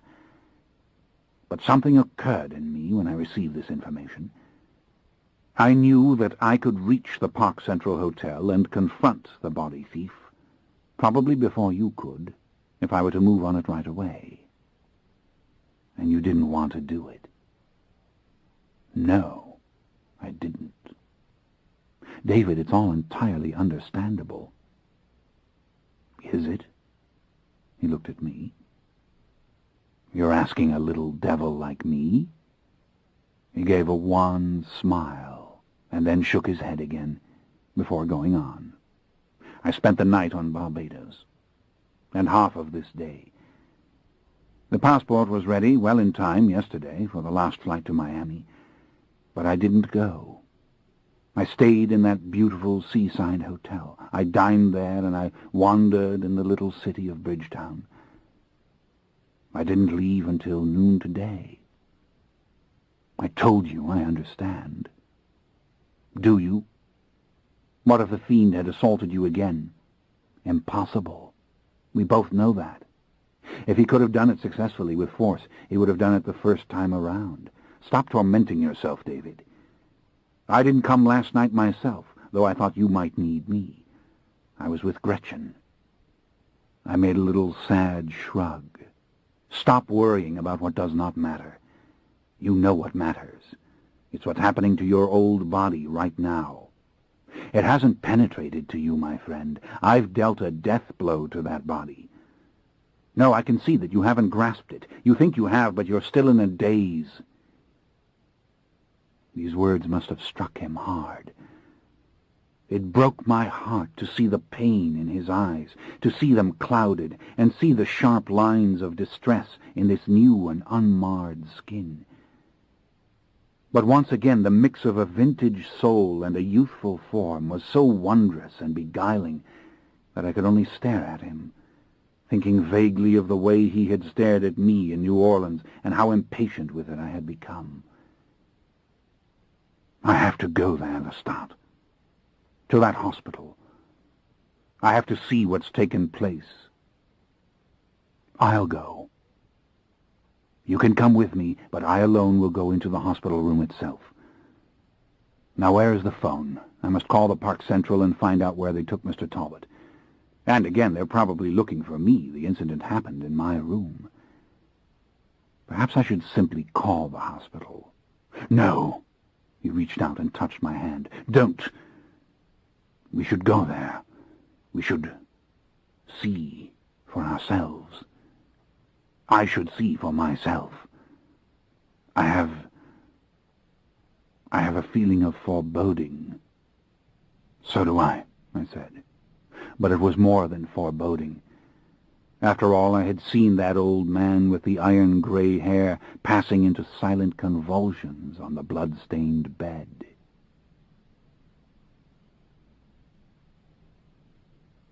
Chapter 28. It was a vast general hospital to which all emergency cases were taken, And even at this late hour of the night, the ambulances were busy at its entrances, and white-jacketed doctors were hard at work as they received the victims of traffic violence, sudden heart attack, the bloody knife, or the common gun. But David Talbot had been taken quite far away from the glaring lights and the relentless noise to the silent precincts on a higher floor known simply as intensive care. "You wait here," I said to David firmly, directing him into a sterile little parlor with dismal modern furnishings and a scattering of tattered magazines. "Don't move from this place." The broad corridor was absolutely silent. I walked towards the doors at the far end. It was only a moment later that I returned. David sat staring into space, long legs crossed before him, arms folded once more across his chest. As if waking from a dream, he finally looked up. I began to tremble again, all over, almost uncontrollably, and the serene quiet of his face only worsened my dread and the awful, agonizing remorse. "David Talbot's dead," I whispered, struggling to make the words plain. "He died half an hour ago." He registered no visible response whatever. It was as if I hadn't spoken at all. And all I could think was, "I made this decision for you. I did it. I brought the body thief into your world, though you warned me against it, and it was I who struck down that other body. And God knows what you will feel when you realize what's happened. You don't really know." Slowly he climbed to his feet.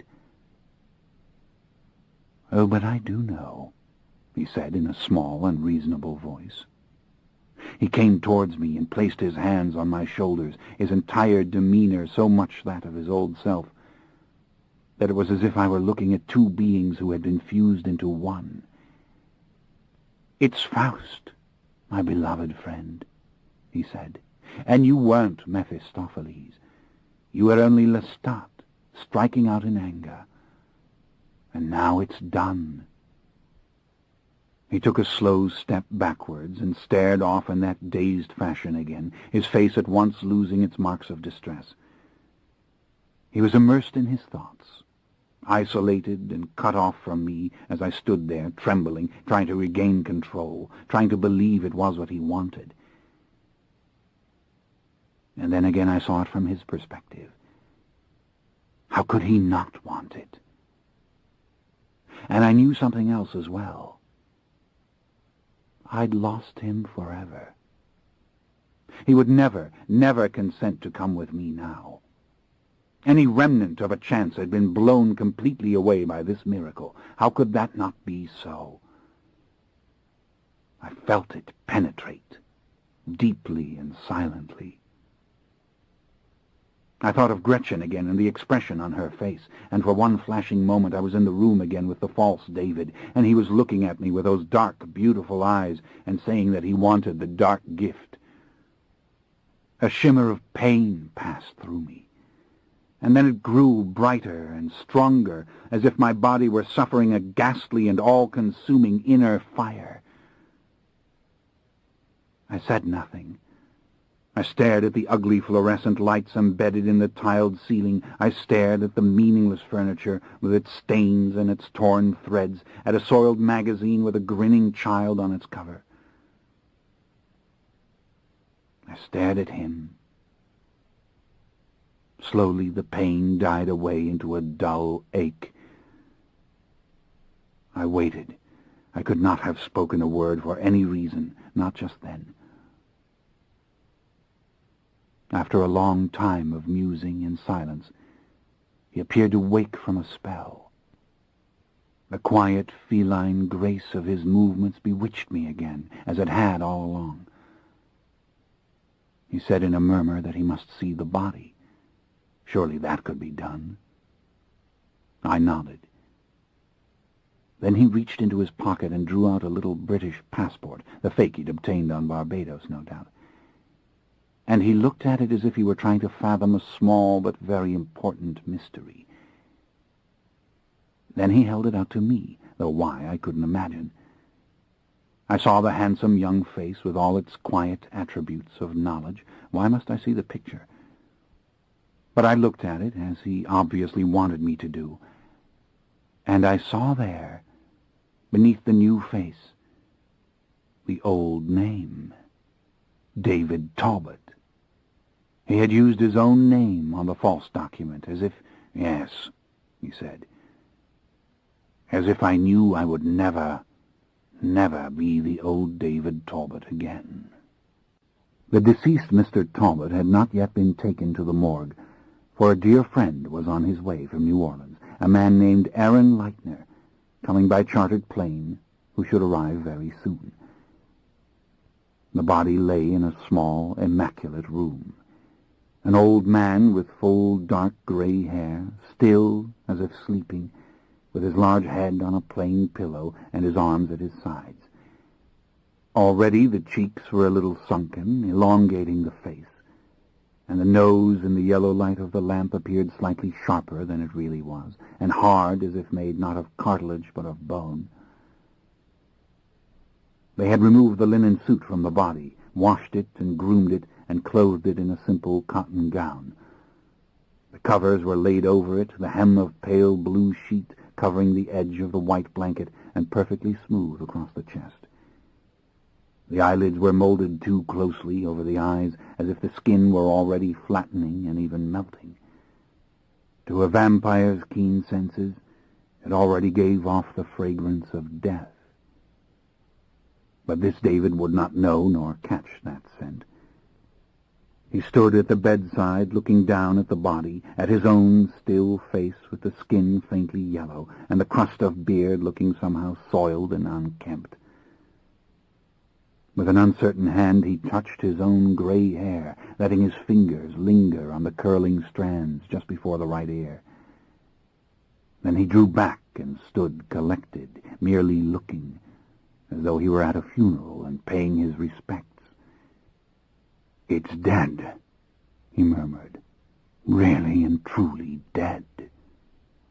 He gave a deep sigh, and his eyes moved over the ceiling and the walls of the little chamber, over the window with its drawn blinds, and then over the dull linoleum tile of the floor. "I sense no life in it or near it," he said with the same subdued voice. "No, there's nothing," I answered. "The process of decay has already begun."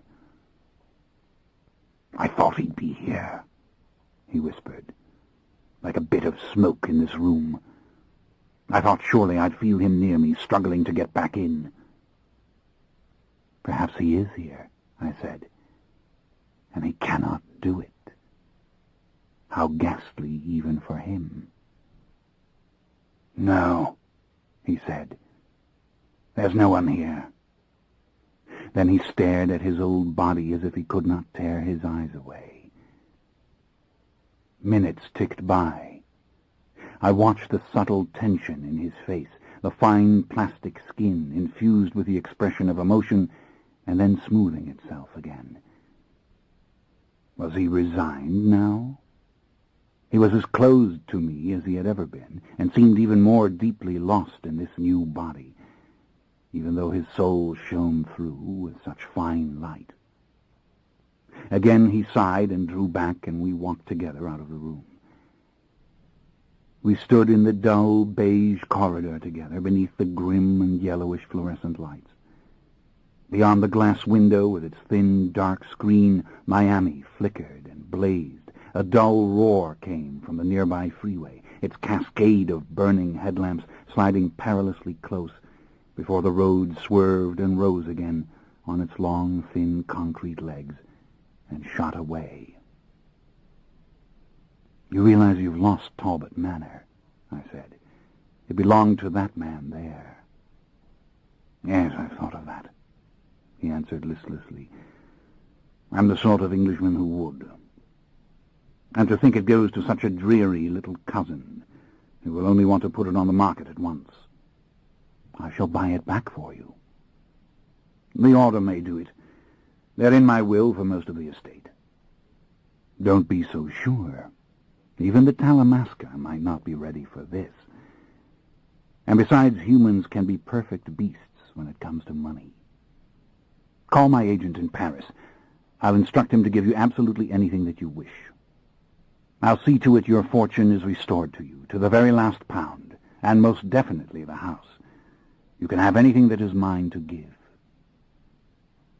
He looked faintly surprised, and then deeply moved.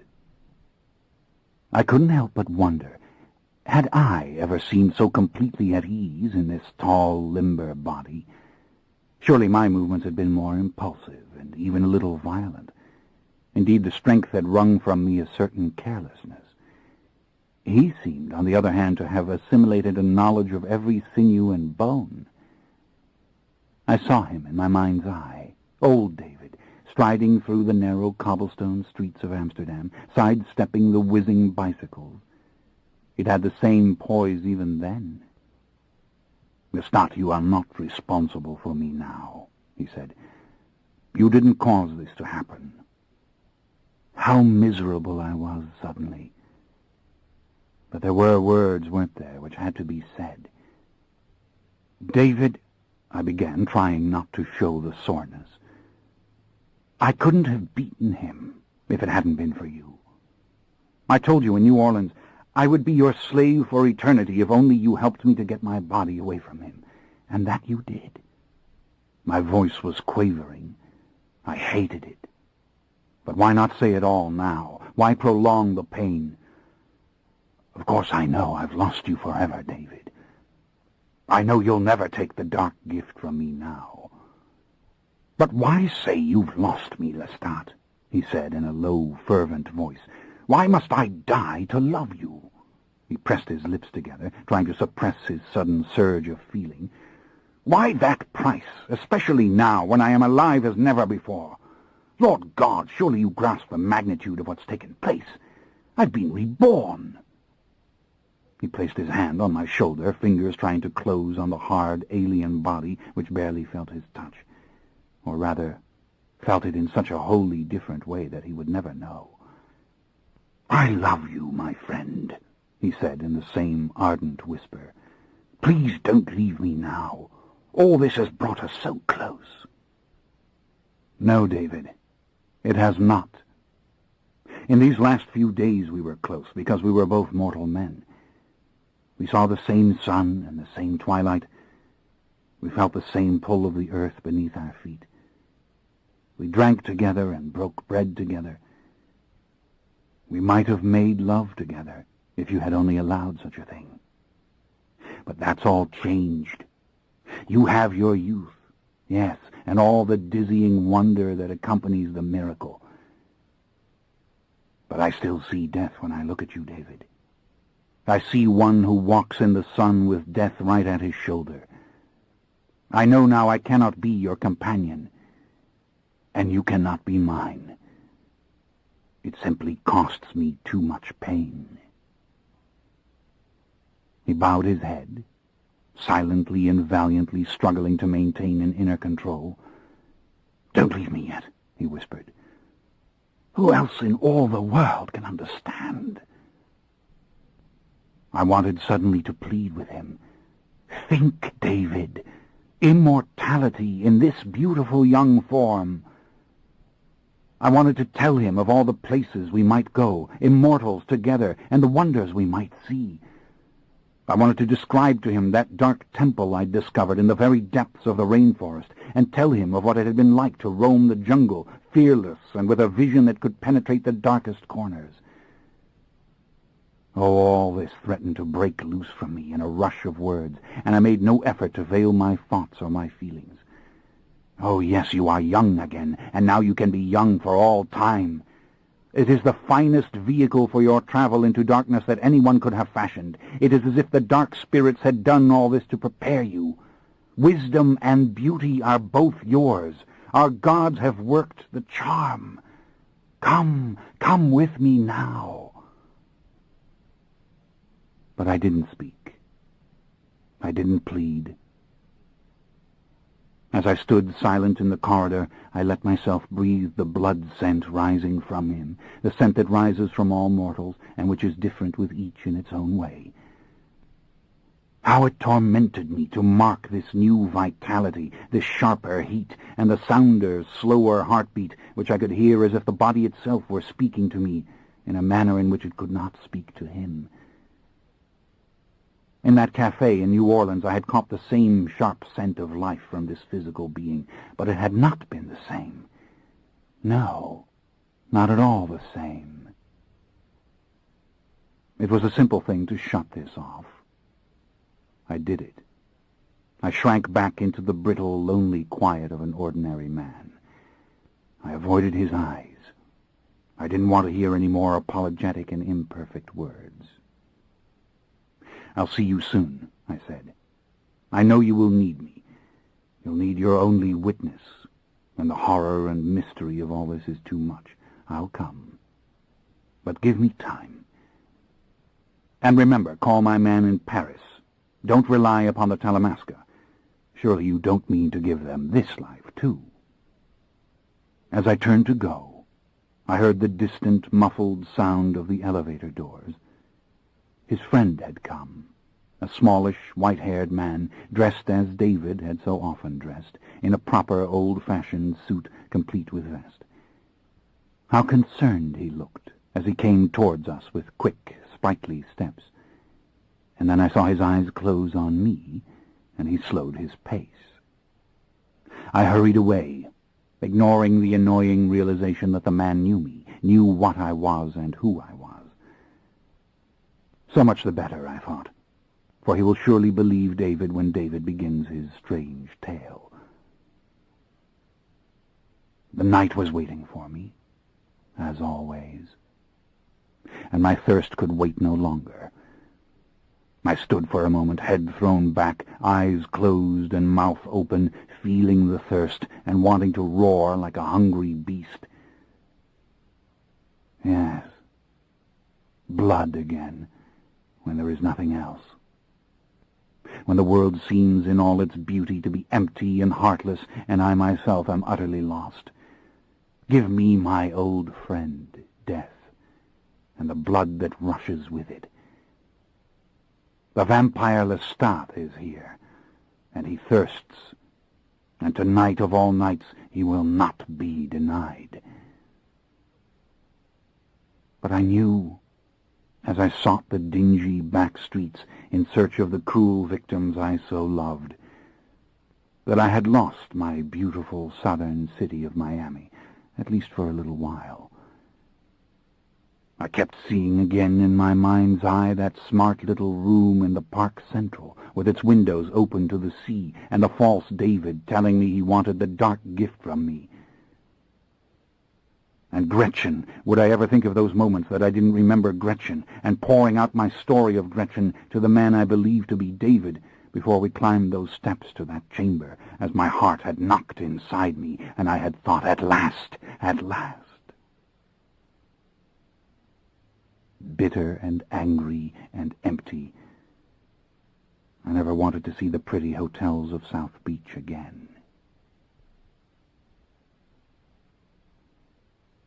Part 2. Once Out of Nature. The Dolls by W.B. Yeats. A doll in the doll-maker's house looks at the cradle and balls. That is an insult to us. But the oldest of all the dolls who had seen, being kept for show, generations of his sort, outscreams the whole shelf. Although there's not a man can report evil of this place, the man and the woman bring hither to our disgrace a noisy and filthy thing. Hearing him groan and stretch, the doll-maker's wife is aware her husband has heard the wretch, and crouched by the arm of his chair, she murmurs into his ear, head upon shoulder leant, my dear, oh dear, it was an accident." Chapter 29. It was 2 nights later that I returned to New Orleans. I'd been wandering in the Florida Keys and through quaint little southern cities, and walking for hours on southern beaches even wriggling my naked toes in the white sand. At last I was back, and the cold weather had been blown away by the inevitable winds. The air was almost balmy again, my New Orleans, and the sky was high and bright above the racing clouds. I went immediately to my dear old lady tenant and called to Mojo, who was in the back courtyard sleeping, for he found the little apartment too warm. He gave no growl when I stepped into the courtyard, but it was the sound of my voice which triggered recognition. As soon as I said his name, he was mine again.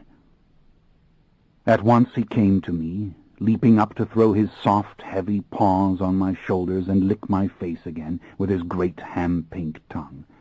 I nuzzled him and kissed him and buried my face in his sweet, shining gray fur. I saw him again as I had that first night in Georgetown, his fierce stamina and his great gentleness.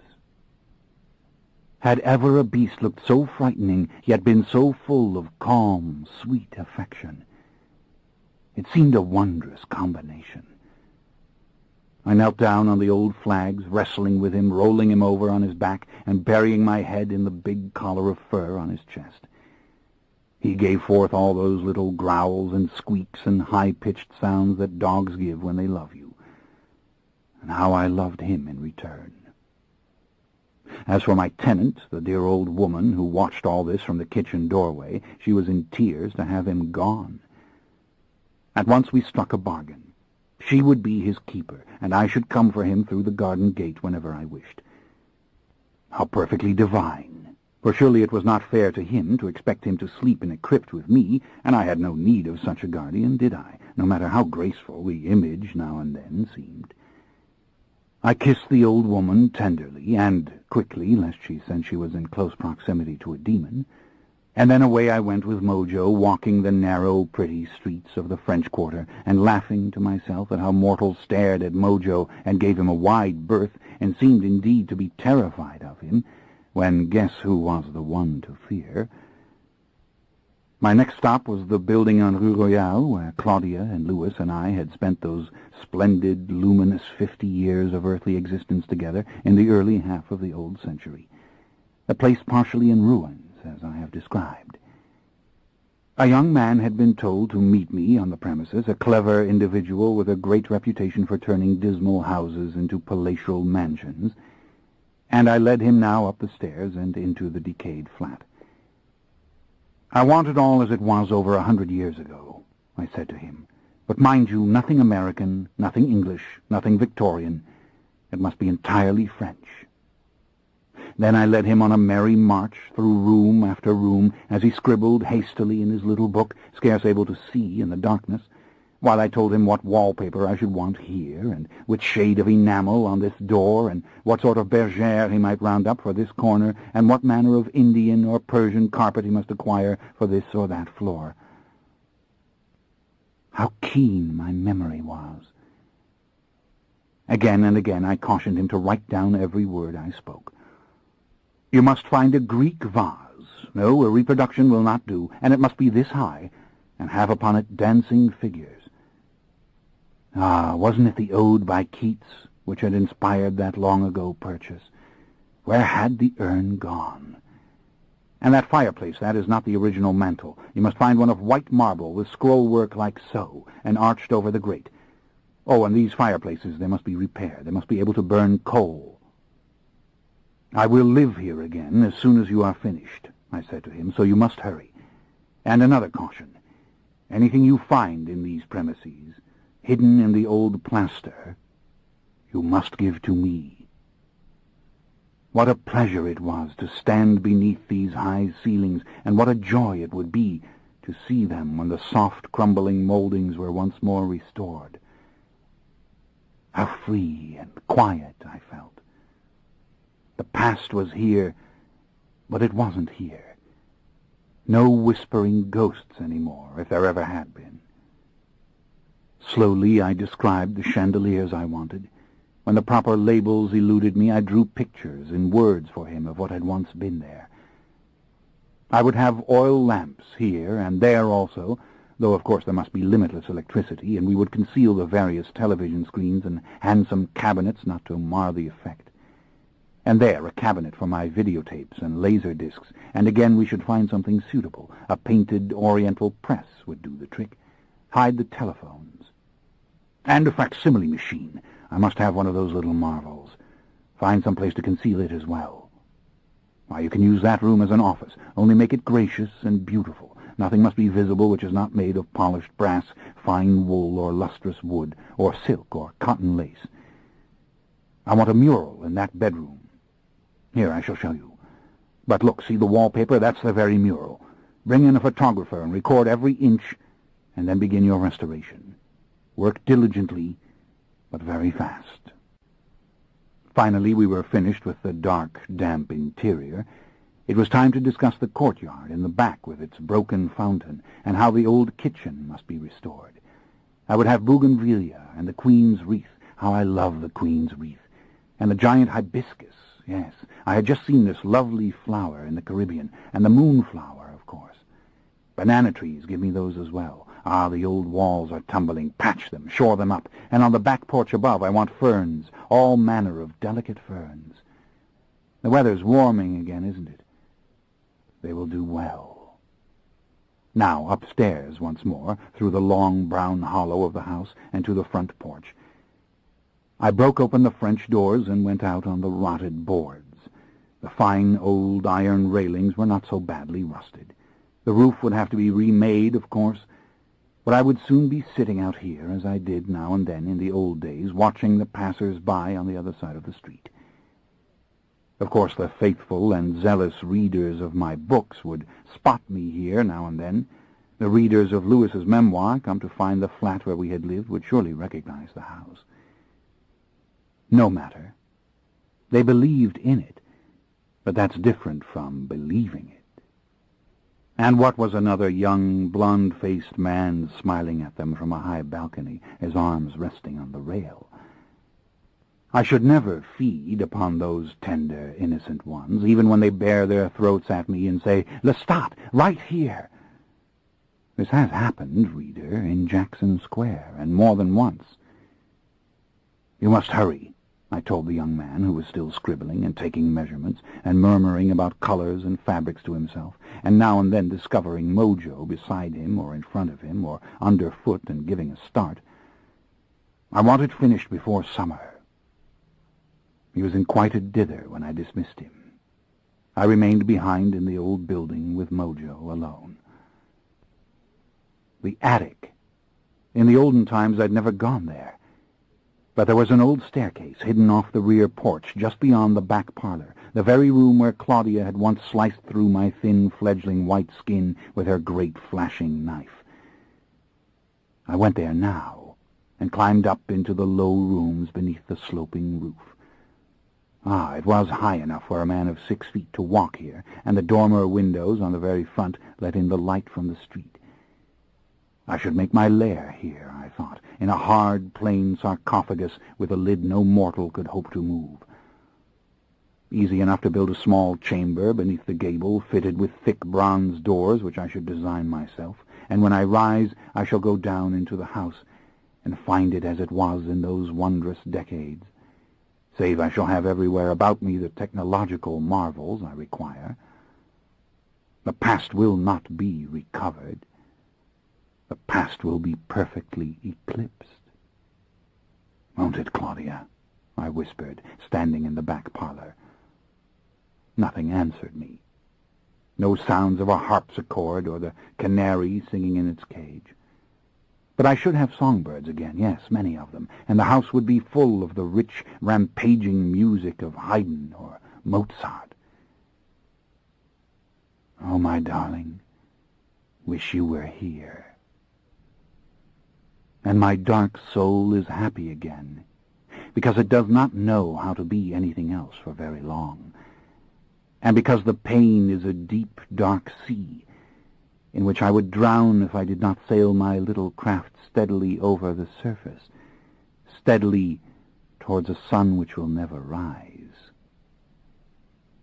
It was past midnight now. The little city was humming softly around me with a chorus of mingled voices, and the soft clickety-clack of a distant train with a low throb of a whistle on the river and the rumble of traffic on the Rue Esplanade.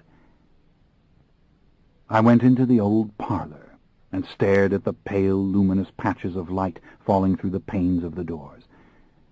I lay down on the bare wood, and Mojo came to lie down beside me, and there we slept. I dreamed no dreams of her. So why was I weeping softly when it came time finally to seek the safety of my crypt? And where was my Louis, my treacherous and stubborn Louis? Pain. Ah, and it would get worse, wouldn't it, when I saw him soon enough?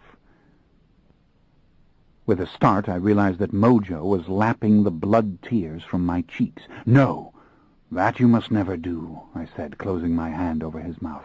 "Never, never that blood, that evil blood." I was badly shaken, and he was at once obedient, backing off just a little from me in his unhurried and dignified way. How perfectly demonic his eyes seemed as he gazed at me. What a deception!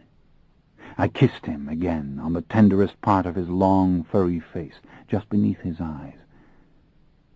I thought again of Louis, and the pain hit me as if I'd been dealt a hard blow by one of the ancients right in the chest. Indeed, my emotions were so bitter and so beyond my control that I felt frightened, and for a moment thought of nothing and felt nothing but this pain. In my mind's eye, I saw all the others. I brought up their faces as if I were the Witch of Endor standing over the cauldron, invoking the images of the dead. Maharet and Makare, the red-haired twins, I beheld together, the oldest of us, who might not have even known of my dilemma, so remote were they in their great age and wisdom, and so deeply wrapped in their own inevitable and timeless concerns. Eric and Mael and Cayman, I pictured, who held scant interest for me, even if they had knowingly refused to come to my aid. They had never been my companions. What did I care for them? Then I saw Gabrielle, my beloved mother, who surely could not have known of my terrible jeopardy, who was no doubt wandering some distant continent, a ragged goddess, communing only with the inanimate, as she had always done. I did not know if she fed any longer on humans. Some dim memory came to me of her describing the embrace of some dark woodland beast. Was she mad, my mother, wherever she had gone? I did not think so. That she existed still, I was certain. That I could never find her, I had no doubt. It was Pandora I pictured next. Pandora, the lover of Marius, might have perished long ago. Made by Marius in Roman times, she had been on the verge of despair when last I saw her. Years ago she had wandered away without warning from our last true coven on the Night Island, one of the first to depart. As for Santino, the Italian, I knew almost nothing of him. I had expected nothing. He was young.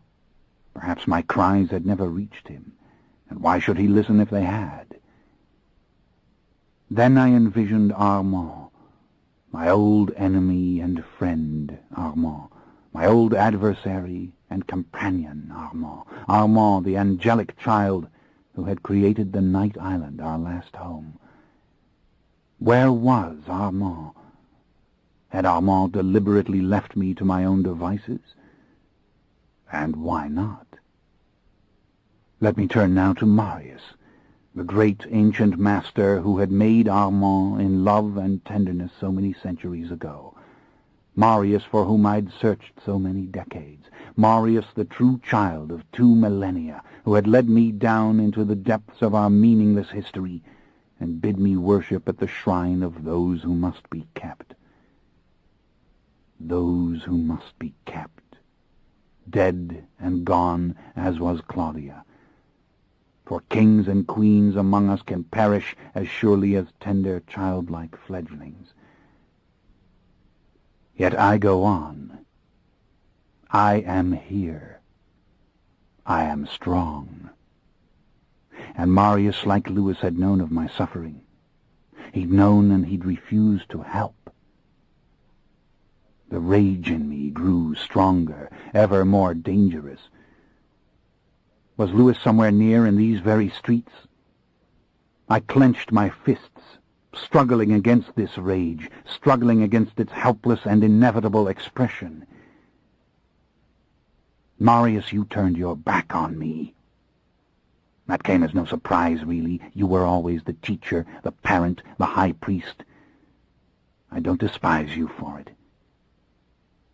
But Louis, my Louis, I could never deny you anything, and you turned me away.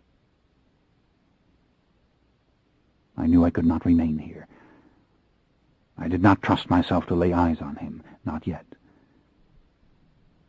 An hour before dawn, I took Mojo back to his little garden, kissed him goodbye, and then I walked fast to the outskirts of the old city and through the Faubourg Marigny, and finally into the swamplands. And then I raised my arms towards the stars, swimming so brilliant beyond the clouds, and I went up and up and up, until I was lost in the song of the wind and tumbling on the thinnest currents.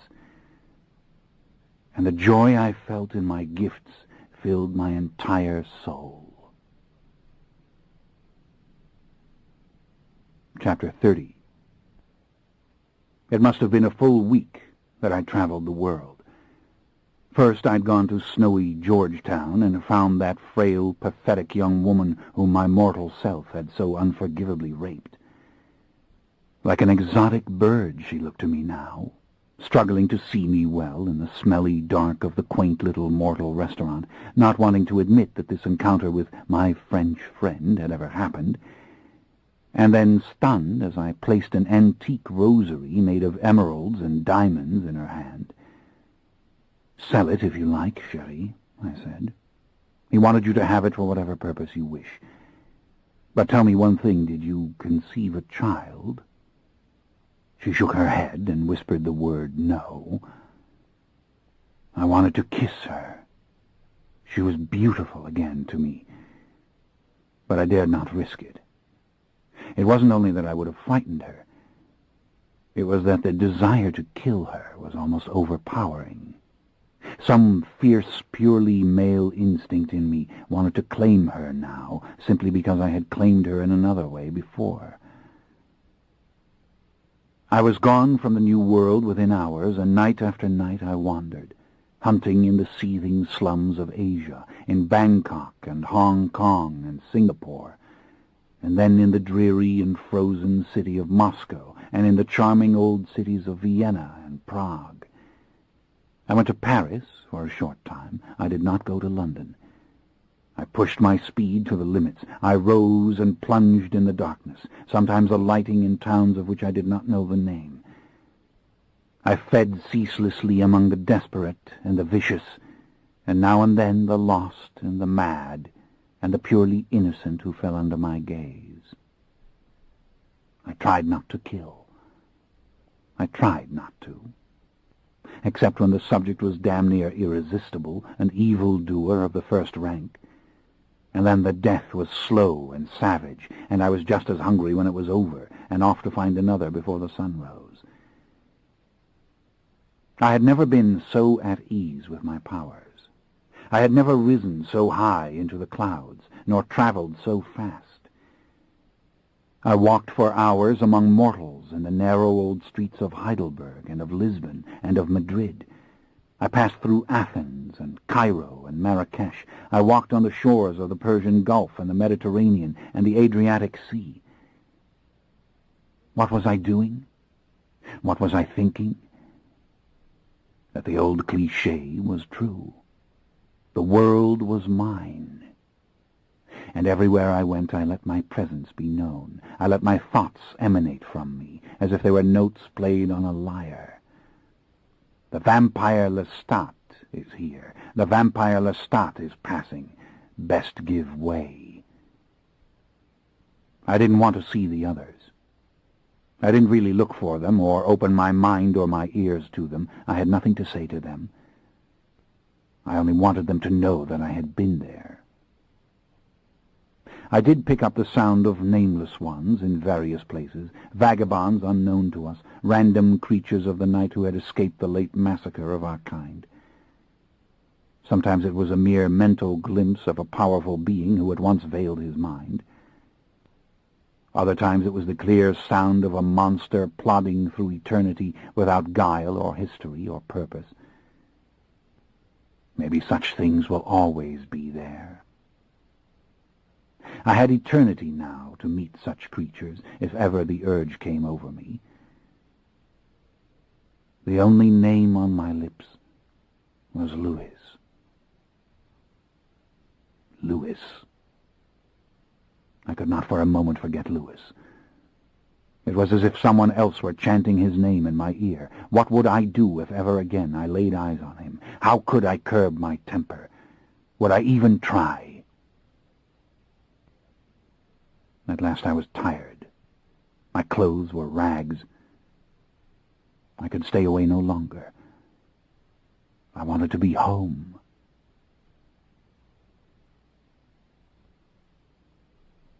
Chapter 31. I was sitting in the darkened cathedral. Hours ago it had been locked, and I had entered surreptitiously through one of the front doors, quieting the protective alarms, and left it open for him. 5 nights had passed since my return. Work was progressing wonderfully well on the flat in the Rue Royale, and of course he had not failed to notice it.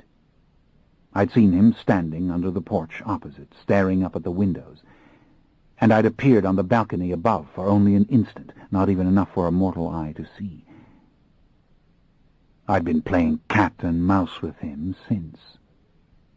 Tonight I'd let him see me, near the old French market, and what a start it gave him, to actually lay eyes upon me, and to see Mojo with me, to realize as I gave him a little wink that it was truly Lestat whom he saw. What had he thought in that first instant? That it was Raglan James in my body come to destroy him, that James was making a home for himself in the Rue Royale? No, he'd known it was Lestat all along. Then I had walked slowly towards the church, Mojo coming along smartly at my side, Mojo who kept me anchored to the good earth. I wanted him to follow me, but I wouldn't so much as turn my head to see whether or not he was coming. It was warm this night, and it had rained earlier, enough to darken the rich rose-colored walls of the old French Quarter buildings, to deepen the brown of the bricks, and to leave the flags and the cobblestones with a fine and lovely sheen. A perfect night for walking in New Orleans, wet and fragrant, the flowers blooming over the garden walls. But to meet with him again, I needed the quiet and silence of the darkened church. My hands were shaking a little, as they had been off and on since I had come back into my old form.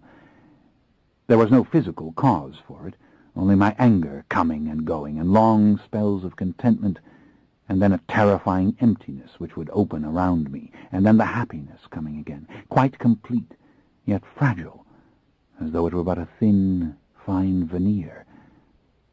Was it fair to say I didn't know the full state of my soul?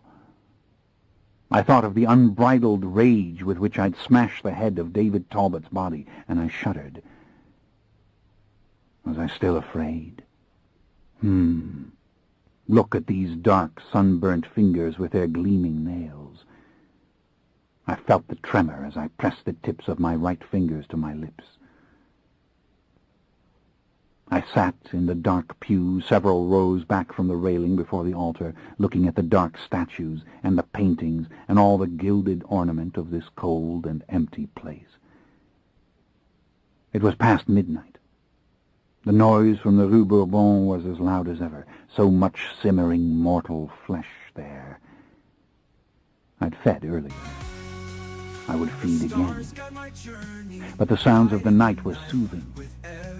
Throughout the narrow streets of the quarter, in her small apartments and atmospheric little taverns, in her fancy cocktail lounges and in her restaurants, happy mortals laughed and talked and kissed and embraced. I slumped back comfortably in the pew, and stretched out my arms on the back of it as if it were a park bench. Mojo had already gone to sleep in the aisle near me, long nose resting on his palm. Would that I were you, my friend, looking like the very devil and full of big, lumbering goodness. Ah, yes, goodness.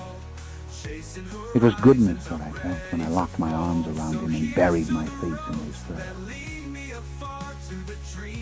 But now, he had come into the church. I sensed his presence, though I could pick up no glimmer of thought or feeling from him, or even hear his step. I had not heard the outer door open or close. Somehow I knew he was there. Then I saw the shadow moving in the corner of my left eye. He came into the pew and sat beside me, a little distance away.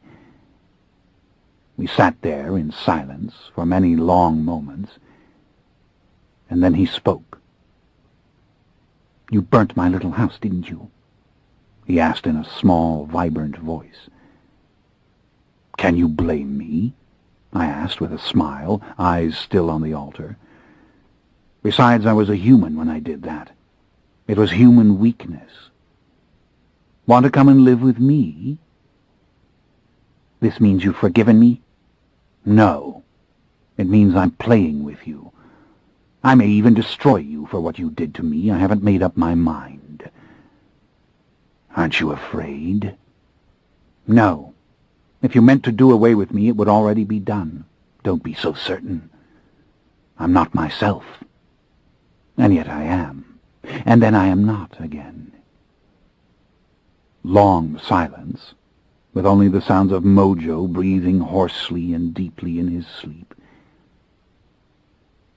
"I'm glad to see you," he said. "I knew you would win, but I didn't know how." I didn't answer, but I was suddenly boiling inside. Why were both my virtues and my faults used against me? But what was the use of it? To make accusations, to grab him and shake him and demand answers from him. Maybe it was better not to know. "Tell me what happened," he said. "I will not," I replied. "Why in the world do you want to know?" Our hushed voices echoed softly in the nave of the church. The wavering light of the candles played upon the gilt of the tops of the columns, on the faces of the distant statues.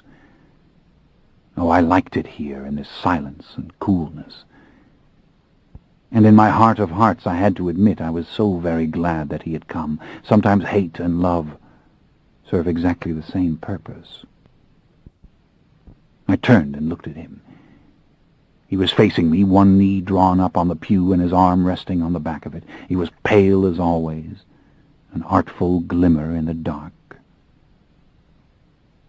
"You were right about the whole experiment," I said. At least my voice was steady, I thought. "How so?" No meanness in his tone, no challenge, only the subtle desire to know. And what a comfort it was, the sight of his face, and the faint, dusty scent of his worn garments, and the breath of fresh rain still clinging to his dark hair. "What you told me, my dear old friend and lover," I said, "that I didn't really want to be human, that it was a dream, and a dream built upon falsehood and fatuous illusion and pride." "I can't claim that I understood it," he said. "I don't understand it now." "Oh, yes, you did. You understand very well. You always have. Maybe you lived long enough. Maybe you have always been the stronger one. But you knew.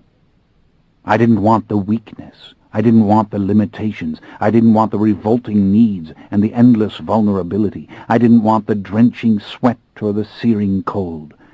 I didn't want the blinding darkness or the noises that walled up my hearing or the quick, frantic culmination of erotic passion. I didn't want the trivia. I didn't want the ugliness. I didn't want the isolation. I didn't want the constant fatigue. You explained this to me before. There must have been something, however small, that was good. What do you think? The light of the sun. Precisely. The light of the sun on snow, the light of the sun on water, the light of the sun on one's hands and one's face, and opening up all the secret folds of the entire world as if it were a flower, as if we were all part of one great sighing organism, the light of the sun on snow. I stopped. I really didn't want to tell him. I felt I had betrayed myself. There were other things, I said. Oh, there were many things. Only a fool would not have seen them. Some night, perhaps, when we're warm and comfortable together again as if this never happened, I'll tell you. But they were not enough. Not for me. Not now. Silence. Maybe that was the best part, I said, the discovery, and that I no longer entertain a deception. That I know now I truly love being the little devil that I am.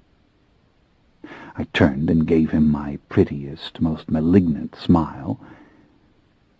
He was far too wise to fall for it. He gave a long, near-silent sigh, his lids lowered for a moment, and then he looked at me again. "Only you could have gone there," he said, "and come back." I wanted to say this wasn't true, but who else would have been fool enough to trust the body thief? Who else would have plunged into the venture with such sheer recklessness? And as I thought this over, I realized what ought to have been plain to me already, that I'd known the risk I was taking. I'd seen it as the price. The fiend told me he was a liar. He told me he was a cheat. But I had done it because there was simply no other way. Of course, this wasn't really what Lewis meant by his words, but in a way, it was. It was the deeper truth. "Have you suffered in my absence?" I asked, looking back at the altar. Very soberly, he answered, "It was pure hell." I didn't reply. "Each risk you take hurts me," he said. "But that is my concern and my fault." "Why do you love me?" I asked. "You know, you've always known. I wish I could be you. I wish I could know the joy you know all the time." "And the pain, you want that as well?" "Your pain?" He smiled. "Certainly. I'll take your brand of pain any time, as they say." "You smug, cynical, lying bastard," I whispered, the anger cresting in me suddenly, the blood even rushing into my face. "I needed you and you turned me away. Out in the mortal night you locked me. You refused me. You turned your back." The heat in my voice startled him. It startled me. But it was there, and I couldn't deny it. And once again my hands were trembling, these hands that had leapt out and away from me at the false David, even when all the other lethal power in me was kept in check. He didn't utter a word. His face registered those small changes which shock produces, the slight quiver of an eyelid, the mouth lengthening and then softening, a subtle clabbering look, vanishing as quickly as it appeared. He held my accusing glance all through it, and then slowly looked away. "It was David Talbot, your mortal friend, who helped you, wasn't it?" he asked. I nodded. But at the mere mention of the name, it was as if all my nerves had been touched by the tip of a heated bit of wire. There was enough suffering here as it was. I couldn't speak any more of David. I wouldn't speak of Gretchen. And I suddenly realized that what I wanted to do most in the world was to turn to him and put my arms around him and weep on his shoulder as I'd never done. How shameful. How predictable, how insipid, and how sweet. I didn't do it. We sat there in silence. The soft cacophony of the city rose and fell beyond the stained glass windows, which caught the faint glow from the street lamps outside. The rain had come again, the gentle, warm rain of New Orleans, in which one can walk so easily, as if it were nothing but the gentlest mist. "I want you to forgive me," he said. "I want you to understand that it wasn't cowardice, it wasn't weakness. What I said to you at the time was the truth. I couldn't do it. I can't bring someone into this. Not even if that someone is a mortal man with you inside him. I simply could not." "I know all that," I said. I tried to leave it there, but I couldn't. My temper wouldn't cool, my wondrous temper, the temper which had caused me to smash David Talbot's head into a plaster wall. He spoke again. "I deserve whatever you have to say." "Ah, more than that," I said. "But this is what I want to know." I turned and faced him, speaking through my clenched teeth. "Would you have refused me forever?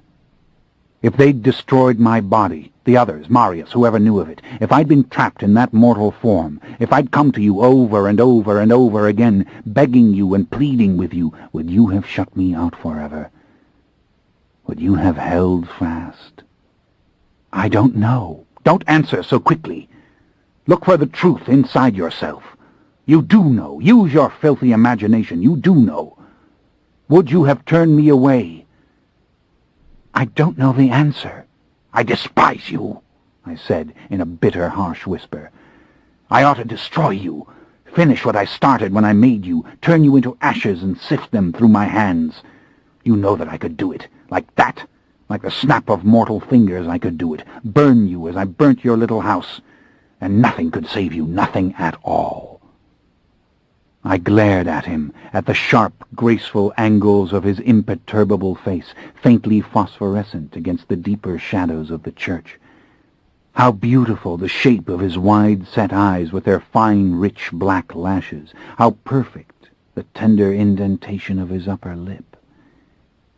The anger was acid inside me, destroying the very vein through which it flowed and burning away the preternatural blood. Yet I couldn't hurt him. I couldn't even conceive of carrying out such awful, cowardly threats. I could never have brought harm to Claudia. To make something out of nothing, yes. To throw up the pieces to see how they will fall, yes. But vengeance... arid, awful, distasteful vengeance. What is it to me? "Think on it," he whispered. "Could you make another, after all that's past?" Gently he pushed it further. "Could you work the dark trick again? You take your time before answering. Look deep inside you for the truth, as you just told me to do. And when you know it, you needn't tell it to me." Then he leant forward, closing the distance between us, and pressed his smooth, silken lips against the side of my face. I meant to pull away, but he used all his strength to hold me still, and I allowed it, this cold, passionless kiss. And he was the one who finally drew back, like a collection of shadows collapsing into one another, with only his hand still on my shoulder, as I sat with my eyes on the altar still. Finally I rose slowly, stepping past him, and motioned for Mojo to wake and come.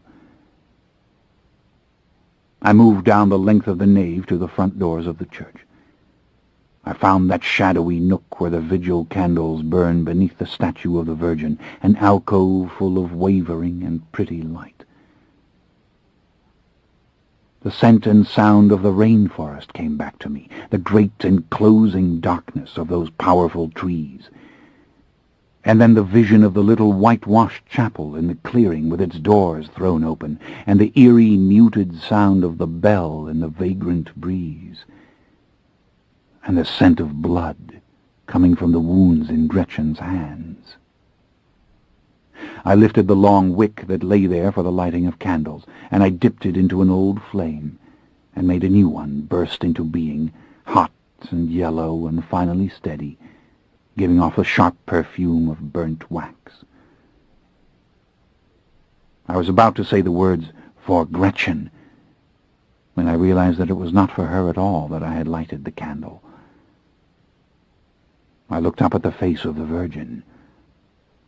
I saw the crucifix above Gretchen's altar. Again I felt the peace of the rainforest around me, and I saw that little ward with those small beds. For Claudia? My precious, beautiful Claudia? No, not for her either, much as I loved her. I knew the candle was for me. It was for the brown-haired man who had loved Gretchen in Georgetown. It was for the sad, lost, blue-eyed demon I had been before I became that man. It was for the mortal boy of centuries ago, who went off to Paris with his mother's jewels in his pocket and only the clothes on his back.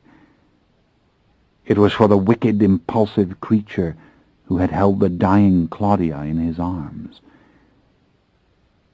It was for all those beings, and for the devil who stood here now, because he loved candles, and he loved the making of light from light, because there was no God in whom he believed, and no saints, and no Queen of Heaven, because he had kept his bitter temper, and he had not destroyed his friend, because he was alone, no matter how near to him that friend, and because happiness had returned to him, as if it were an affliction he'd never fully conquer, the impish smile already spreading on his lips, the thirst leaping inside him, and a desire in him rising just to step outside again and wander in the slick and shining city streets.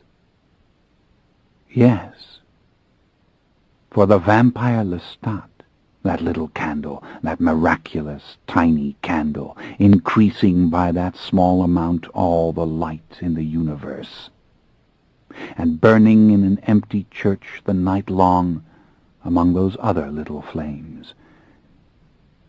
It would be burning on the morrow when the faithful came, when the sun shone through these doors. Keep your vigil, little candle, in darkness and in sunshine. Yes, for me.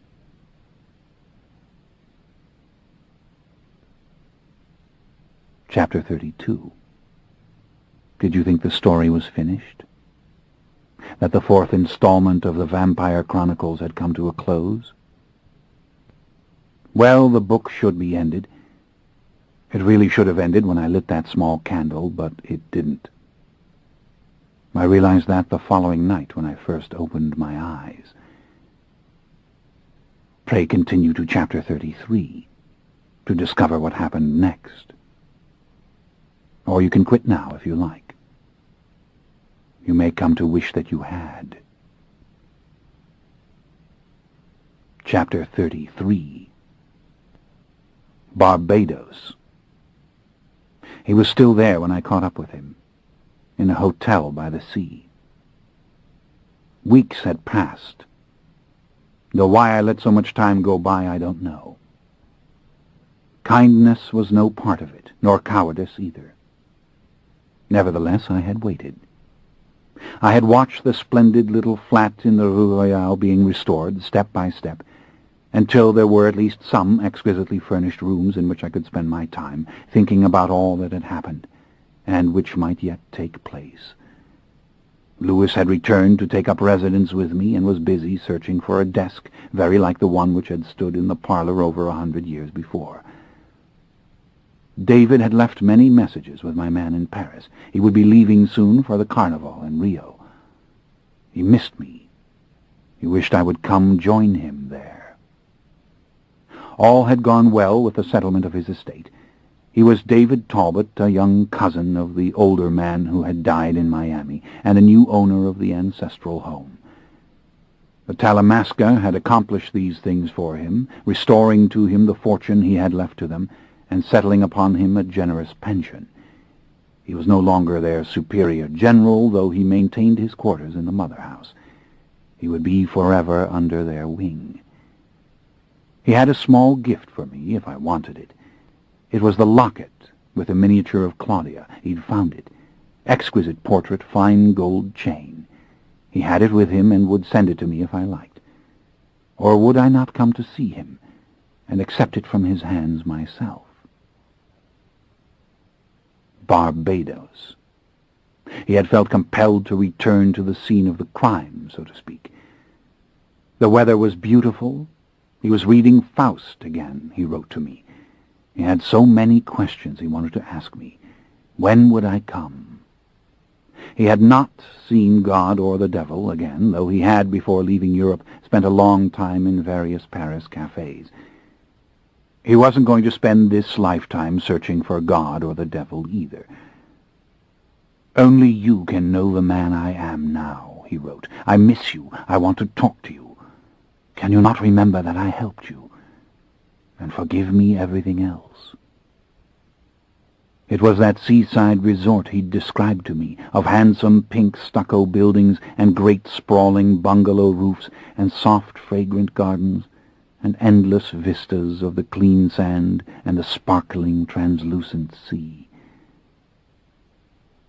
I didn't go there until I'd been in the gardens up the mountain, and had stood on those very cliffs he had visited, looking out over the forested mountains and listening to the wind in the branches of the noisy, clacking coconut palms. Had he told me about the mountains, that you could look immediately down into the deep, soft valleys, and that the neighboring slopes seemed so close you thought you could touch them, though they were far, far away? I don't think so. But he had described well the flowers, the shrimp plant with its tiny blossoms, and the orchid tree, and the ginger lilies. Yes, those fierce red lilies with their delicate shivering petals, and the ferns nestled in the deep glades, and the waxen bird of paradise, and the tall, stiff pussy willows, and the tiny yellow-throated blossoms of the trumpet vine. We should walk there together, he had said. Well, that we would do. Soft, the crunch of the gravel, and oh, never had the high swaying coconut palms looked so beautiful as on these bluffs. I waited until it was past midnight before I made my descent upon the sprawling seaside hotel. The courtyard was, as he had said, full of pink azaleas and large waxen elephant ears and dark, glossy shrubs. I passed through the empty, darkened dining room and its long, open porches and went down on the beach. I went far out in the shallows, so that I might look back from a distance upon the bungalow rooms with their roofed verandas. I found him at once. The doors to the little patio were completely pulled back, and the yellow light spilled out on the small paved enclosure with its painted table and chairs. Inside, as if on a lighted stage, he sat at a small desk, facing the night and the water, typing away on a small portable computer, the tight, small clicking of the keys carrying in the silence, even over the whisper of the lazy, softly foaming surf. He was naked except for a pair of white beach shorts.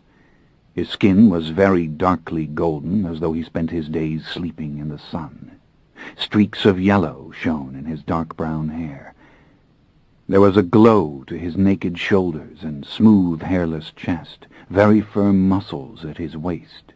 A slight golden sheen came from the down on his thighs and legs and the very scant bits of hair on the backs of his hands. I hadn't even noticed that hair when I was alive. Or maybe I hadn't liked it. Didn't really know. I liked it now well enough. And that he seemed a little more slender than I had been in that frame. Yes, all the bones of the body were more visible, conforming, I suppose, to some modern style of health which says we must be fashionably underfed. It suited him. It suited the body. I suppose it suited them both. The room was very neat behind him and rustic in the style of the islands, with its beamed ceiling and rose-tiled floor. The bed was covered in a gay pastel fabric printed with a jagged geometric Indian design. The armoire and chests were white and decorated with brightly painted flowers. The many simple lamps gave off a generous light. I had to smile, though, that he sat amid all this luxury, typing away, David the scholar, dark eyes dancing with the ideas inside his head. Drawing nearer, I noted that he was very clean-shaven. His nails had been trimmed and buffed, perhaps by a manicurist. His hair was still the same full, wavy mop I'd worn so carelessly when I'd been in this body, but it, too, had been trimmed and had an altogether more pleasing shape. There lay his copy of Goethe's Faust beside him, open, a pen lying across it, and many of the pages folded or marked with small silver paper clips. I was still taking my time with this inspection, noting the bottle of scotch beside him, and the thick-bottomed crystal glass, and the pack of small, thin cigars, when he looked up and saw me there. I stood on the sand, well outside the little porch with its low cement railing, but quite visible in the light. "Lestat," he whispered. His face brightened beautifully. He rose at once and came towards me with a familiar, graceful stride. "Thank God you've come." "You think so?" I said. I thought of that moment in New Orleans when I'd watched the body thief scurrying out of the Café du Monde and thought that body could move like a panther with someone else inside. He wanted to take me in his arms, but when I stiffened and moved just a little away, he stood still and folded his arms across his chest. A gesture that seemed to belong entirely to this body, as I couldn't remember ever seeing him do it before we'd met in Miami. These arms were heavier than his old arms. The chest was broader, too. How naked it looked. How darkly pink the nipples. How fierce and clear his eyes. "I've missed you," he said. "Really? Surely you haven't been living as a recluse here." "No, I've seen too much of others, I think. Too many little supper parties in Bridgetown. And my friend Aaron has come and gone several times. Other members have been here." He paused. "I can't bear to be around them, Lestat. I can't bear to be at Talbot Manor among the servants, pretending to be a cousin of my old self. There's something really appalling about what's happened. Sometimes I can't bear to look in the mirror.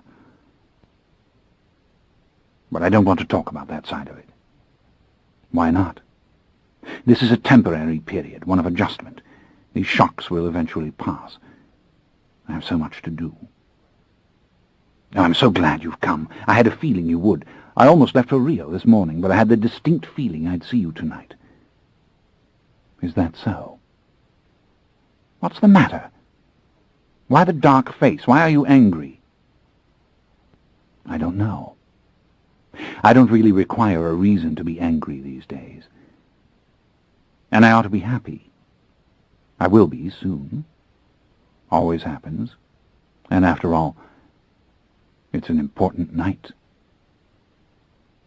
He stared at me, trying to figure what I meant by these words, or more properly, what was the right thing for him to reply.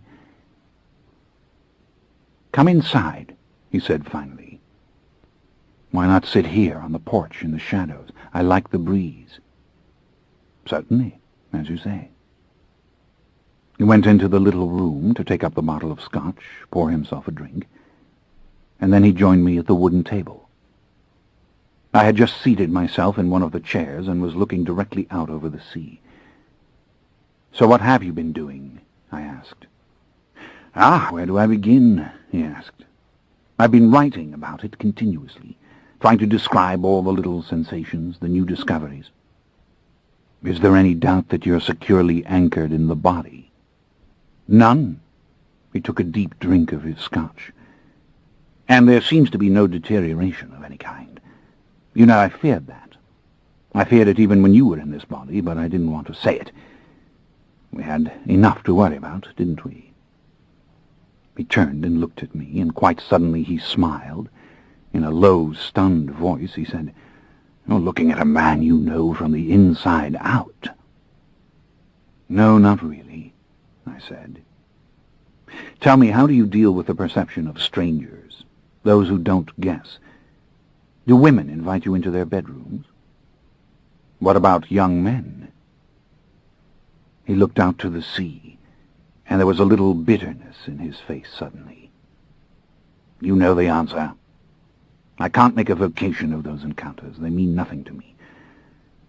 I don't say I haven't enjoyed a few safaris into the bedroom. I have more important things to do, Lestat. Far more important things to do.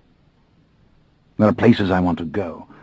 Lands and cities I always dreamt I would visit. Rio is only the beginning. There are mysteries I must solve, things I must find out. Yes, I can imagine. You said something very important to me when we were together last. You said, surely you won't give the Talamasca this life too. Well, I won't give it to them.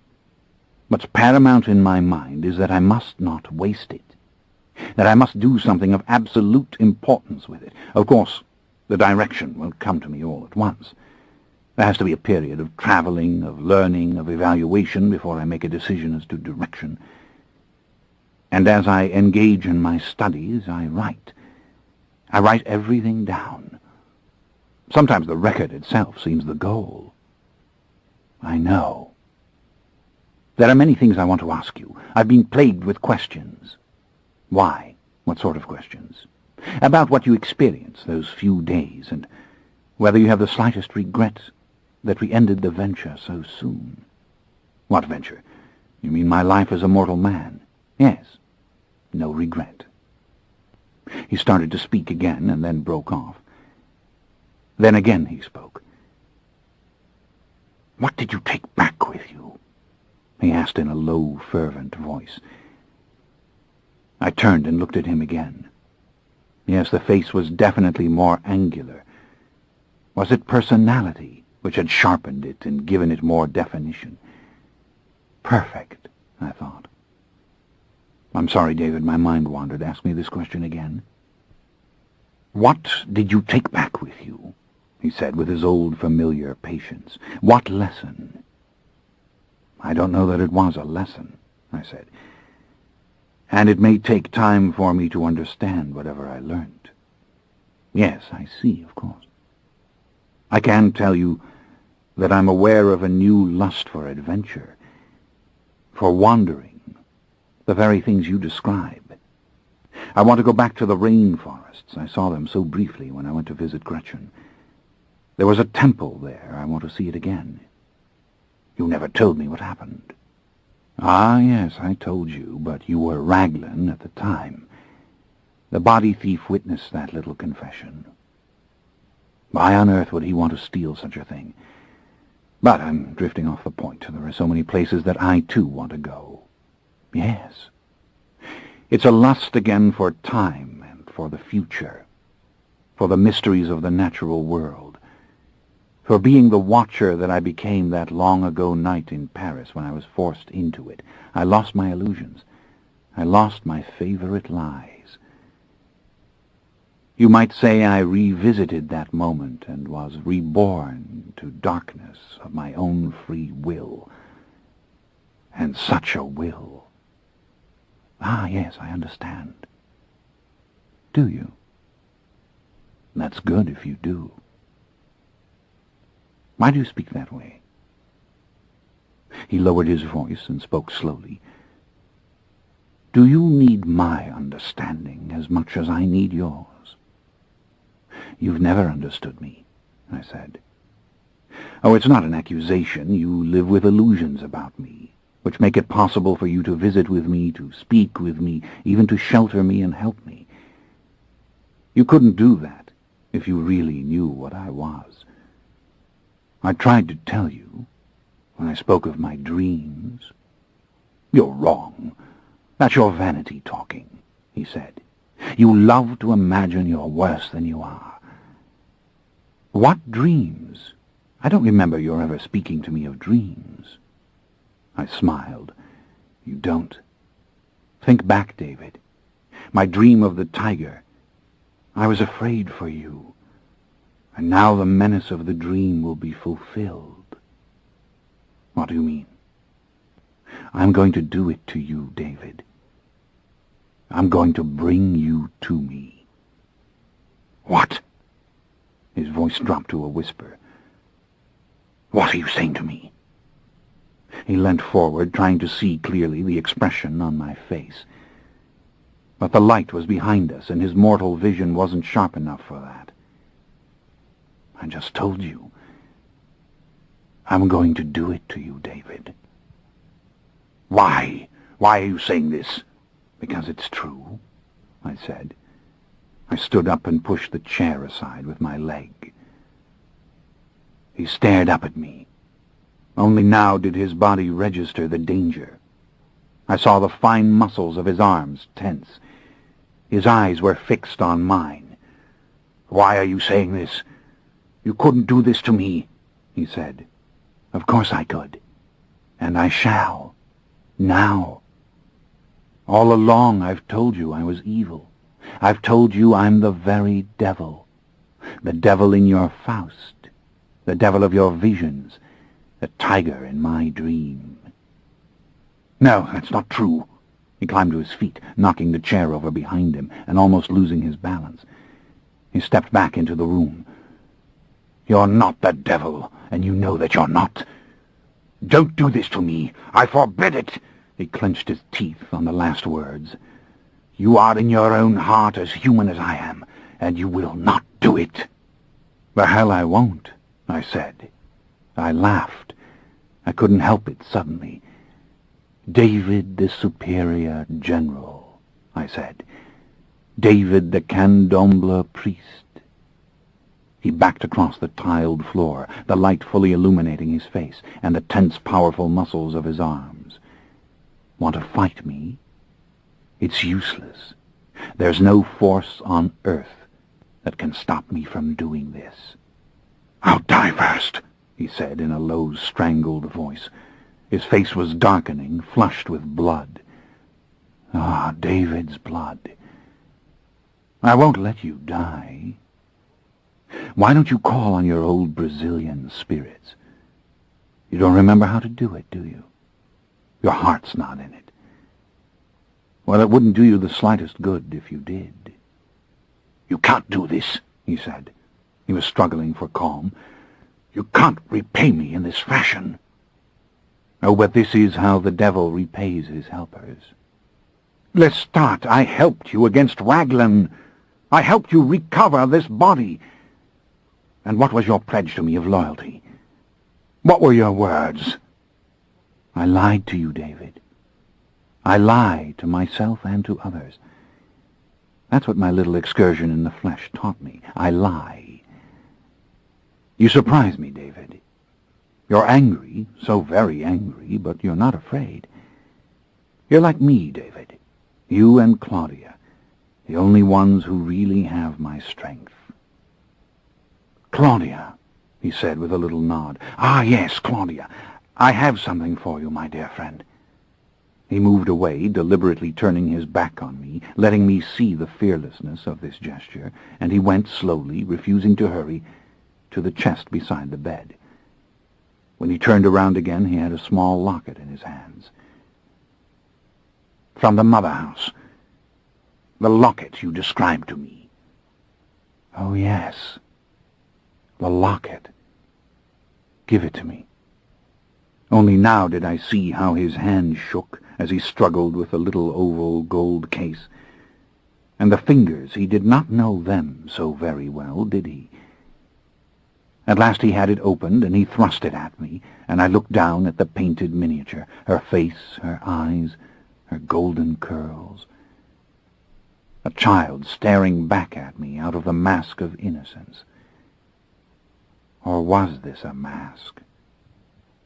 And slowly out of the vast, dim vortex of memory came the moment when I had first laid eyes upon that trinket and upon its golden chain, when in the dark, muddy street I had happened upon the plague-ridden hovel where her mother lay dead, and the mortal child herself had become food for the vampire, a tiny white body shivering helplessly in Louis's arms. How I'd laughed at him. How I'd pointed my finger, and then snatched up from the stinking bed the body of the dead woman, Claudia's mother, and danced with it round and round the room. and there, gleaming on her throat, had been the golden chain and the locket, for not even the boldest thief would have entered that hovel to steal the bauble from the very maw of the plague. With my left hand I'd caught it, just as I let the poor body drop. The clasp had broken, and I'd swung the chain over my head as if waving a little trophy of the moment, and then dropped it in my pocket as I stepped over the body of the dying Claudia and ran after Louis through the street. It had been months after that I'd found it in that same pocket, and I'd held it to the light.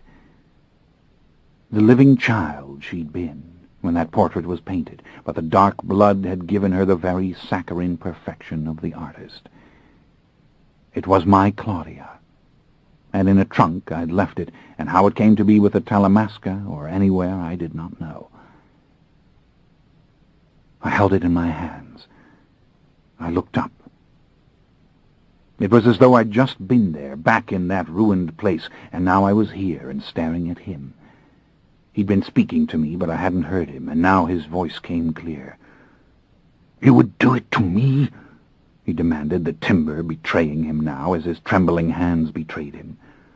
"Look at her! You would do it to me?" I looked at her tiny face, then back to him. "Yes, David," I said. "I told her I would do it again, and I will do it to you." I pitched the locket out of the room, over the porch, past the sand, and into the sea. The tiny chain was like a scratch of gold on the fabric of the sky for an instant. Then it disappeared as if into the luminous light. He drew back with a speed that astonished me, cleaving to the wall. "Don't do this, Lestat! Don't fight me, old friend. You waste your effort. You have a long night of discovery ahead." "You won't do it!" he cried, voice so low it was a guttural roar. He lunged at me as if he thought he could knock me off balance, and both his fists struck my chest, and I did not move. Back he fell, bruised from his efforts, and staring at me with pure outrage in his watering eyes. Once again the blood had flooded into his cheeks, darkening his entire visage. And only now, as he saw for himself the sheer hopelessness of defense, did he try to flee. I grabbed him by the neck before he reached the porch. I let my fingers massage the flesh as he struggled wildly, like an animal, to tear my grip away and pull himself loose. Slowly I lifted him, and cradling the back of his head effortlessly with my left hand, I drove my teeth through the fine, fragrant young skin of his neck and caught the first bubbling jet of blood. Ah, David, my beloved David. Never had I descended into a soul I knew so well. How thick and wondrous the images that enveloped me, the soft, beautiful sunlight slicing through the mangrove forest, the crunch of the high grass on the veldt, the boom of the great gun, and the shiver of the earth beneath the elephant's pounding feet.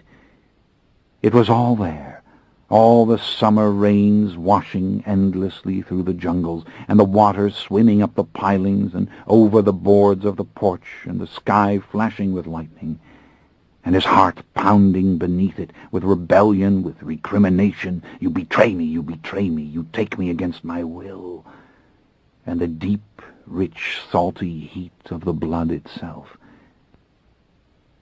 I flung him backwards.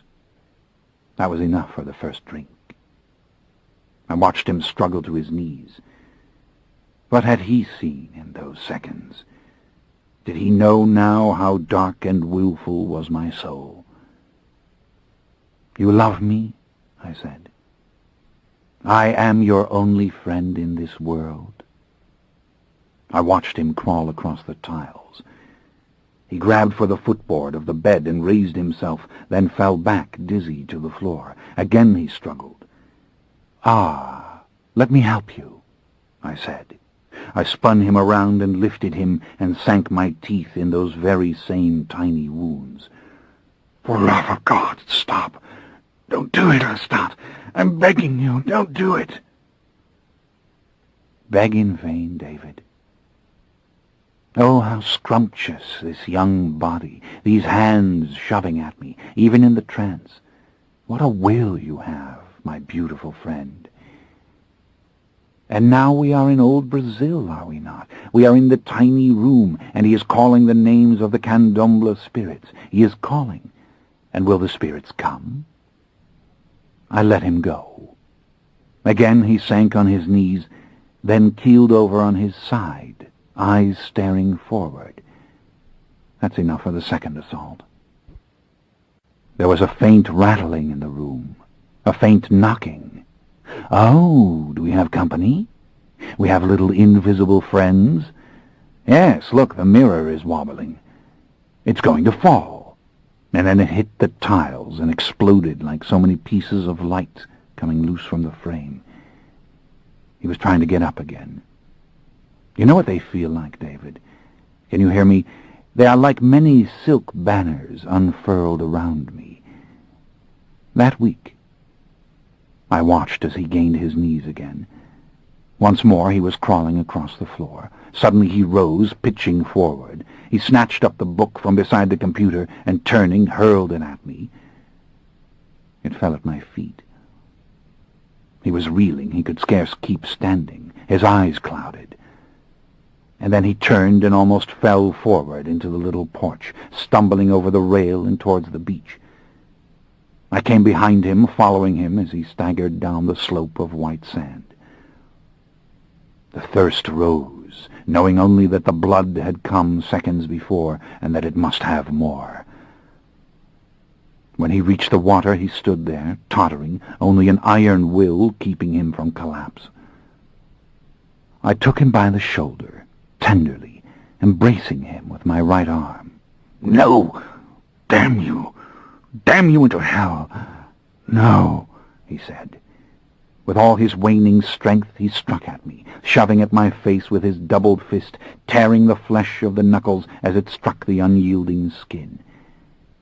I twisted him around, watching as he kicked at my legs, as he struck me again and again with those soft, impotent hands. And again I nuzzled in against his neck, licking it, smelling it, and then sinking my teeth for a third time. This is ecstasy. Could that other body, worn with age, have ever yielded such a feast? I felt the heel of his hand against my face. Oh, so strong, so very strong. Yes, fight me as I fought Magnus. So sweet that you are fighting me. I love it. I do. And what was it this time, as I went into the swoon? The purest of prayers coming from him, not to gods we didn't believe in, not to a crucified Christ or an old virgin queen, but prayers to me.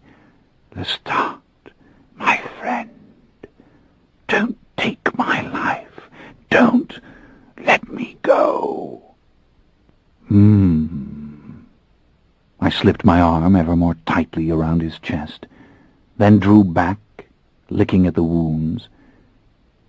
"You choose your friends badly, David," I whispered, licking the blood from my lips and looking down into his face. He was almost dead. How beautiful these strong, even white teeth of his, and the tender flesh of the lip. Only the white showed beneath his eyelids, and how his heart fought, this young, flawless, mortal heart that had sent the blood pumping through my brain, heart that had skipped and stopped when I knew fear, when I saw the approach of death. I laid my ear against his chest, listening. I heard the ambulance screaming through Georgetown, "Don't let me die." I saw him in that dream hotel room of long ago with Louis and with Claudia. Are we all but random creatures in the devil's dreams? The heart was slowing. The moment had almost come. One more little drink, my friend. I lifted him and carried him up the beach and back into the room. I kissed the tiny wounds, licking at them and sucking them with my lips, and then letting my teeth go in again. A spasm passed through him. A little cry escaped his lips. "I love you," he whispered. "Yes, and I love you," I answered, words smothered against the flesh as the blood spurted hot and irresistible once again. The heartbeat came ever more slowly. He was tumbling through memories, back to the very cradle, beyond the sharp, distinct syllables of language, and moaning to himself, as if to the old melody of a song. His warm, heavy body was pressed against me, arms dangling, head held in my left fingers, eyes closed. The soft moaning died away, and the heart raced suddenly with tiny, muffled beats. I bit into my tongue until I couldn't stand the pain. Again and again I made the punctures with my own fanged teeth, moving my tongue to the right and to the left, and then I locked my mouth to his, forcing his lips open, and let the blood flow onto his tongue. It seemed that time stood still. There came that unmistakable taste of my own blood leaking into my own mouth as it leaked into his. Then suddenly his teeth snapped closed on my tongue. They snapped down upon it menacingly and sharply, with all the mortal strength in his jaws, and scraped at the preternatural flesh, scraping the blood out of the gash I'd made, and biting so hard that it seemed they would sever the tongue itself if they could. The violent spasm shot through him, his back arched against my arm. And when I drew back now, my mouth full of pain, my tongue hurting, he drew up, hungering, eyes still blind. I tore my wrist. "Here it comes, my beloved. Here it comes, not in little droplets, but from the very river of my being." And this time, when the mouth clamped down upon me, it was a pain that reached all the way down to the roots of my being, tangling my heart in its burning mesh. "For you, David. Drink deep. Be strong." It could not kill me now, no matter how long it lasted. I knew it, and memories of those bygone times when I had done it in fear seemed clumsy and foolish, fading even as I recollected them, and leaving me here alone with him. I knelt on the floor, holding him, letting the pain spread through every vein and every artery, as I knew it must. And the heat and pain grew so strong in me that I lay down slowly with him in my arms, my wrist sealed against his mouth, my hands still beneath his head. A dizziness came over me. The beating of my own heart grew perilously slow. On and on he pulled, and against the bright darkness of my closed eyes I saw the thousands upon thousands of tiny vessels, emptied and contracted and sagging like the fine black filaments of a spider's wind-torn web. We were in the hotel room again in old New Orleans, and Claudia sat quietly on the chair. Outside, the little city winked here and there with its dull lamps. How dark and heavy the sky overhead, with no hint of the great aurora of the cities to come. "I told you I would do it again," I said to Claudia. "Why do you bother to explain to me?" she asked.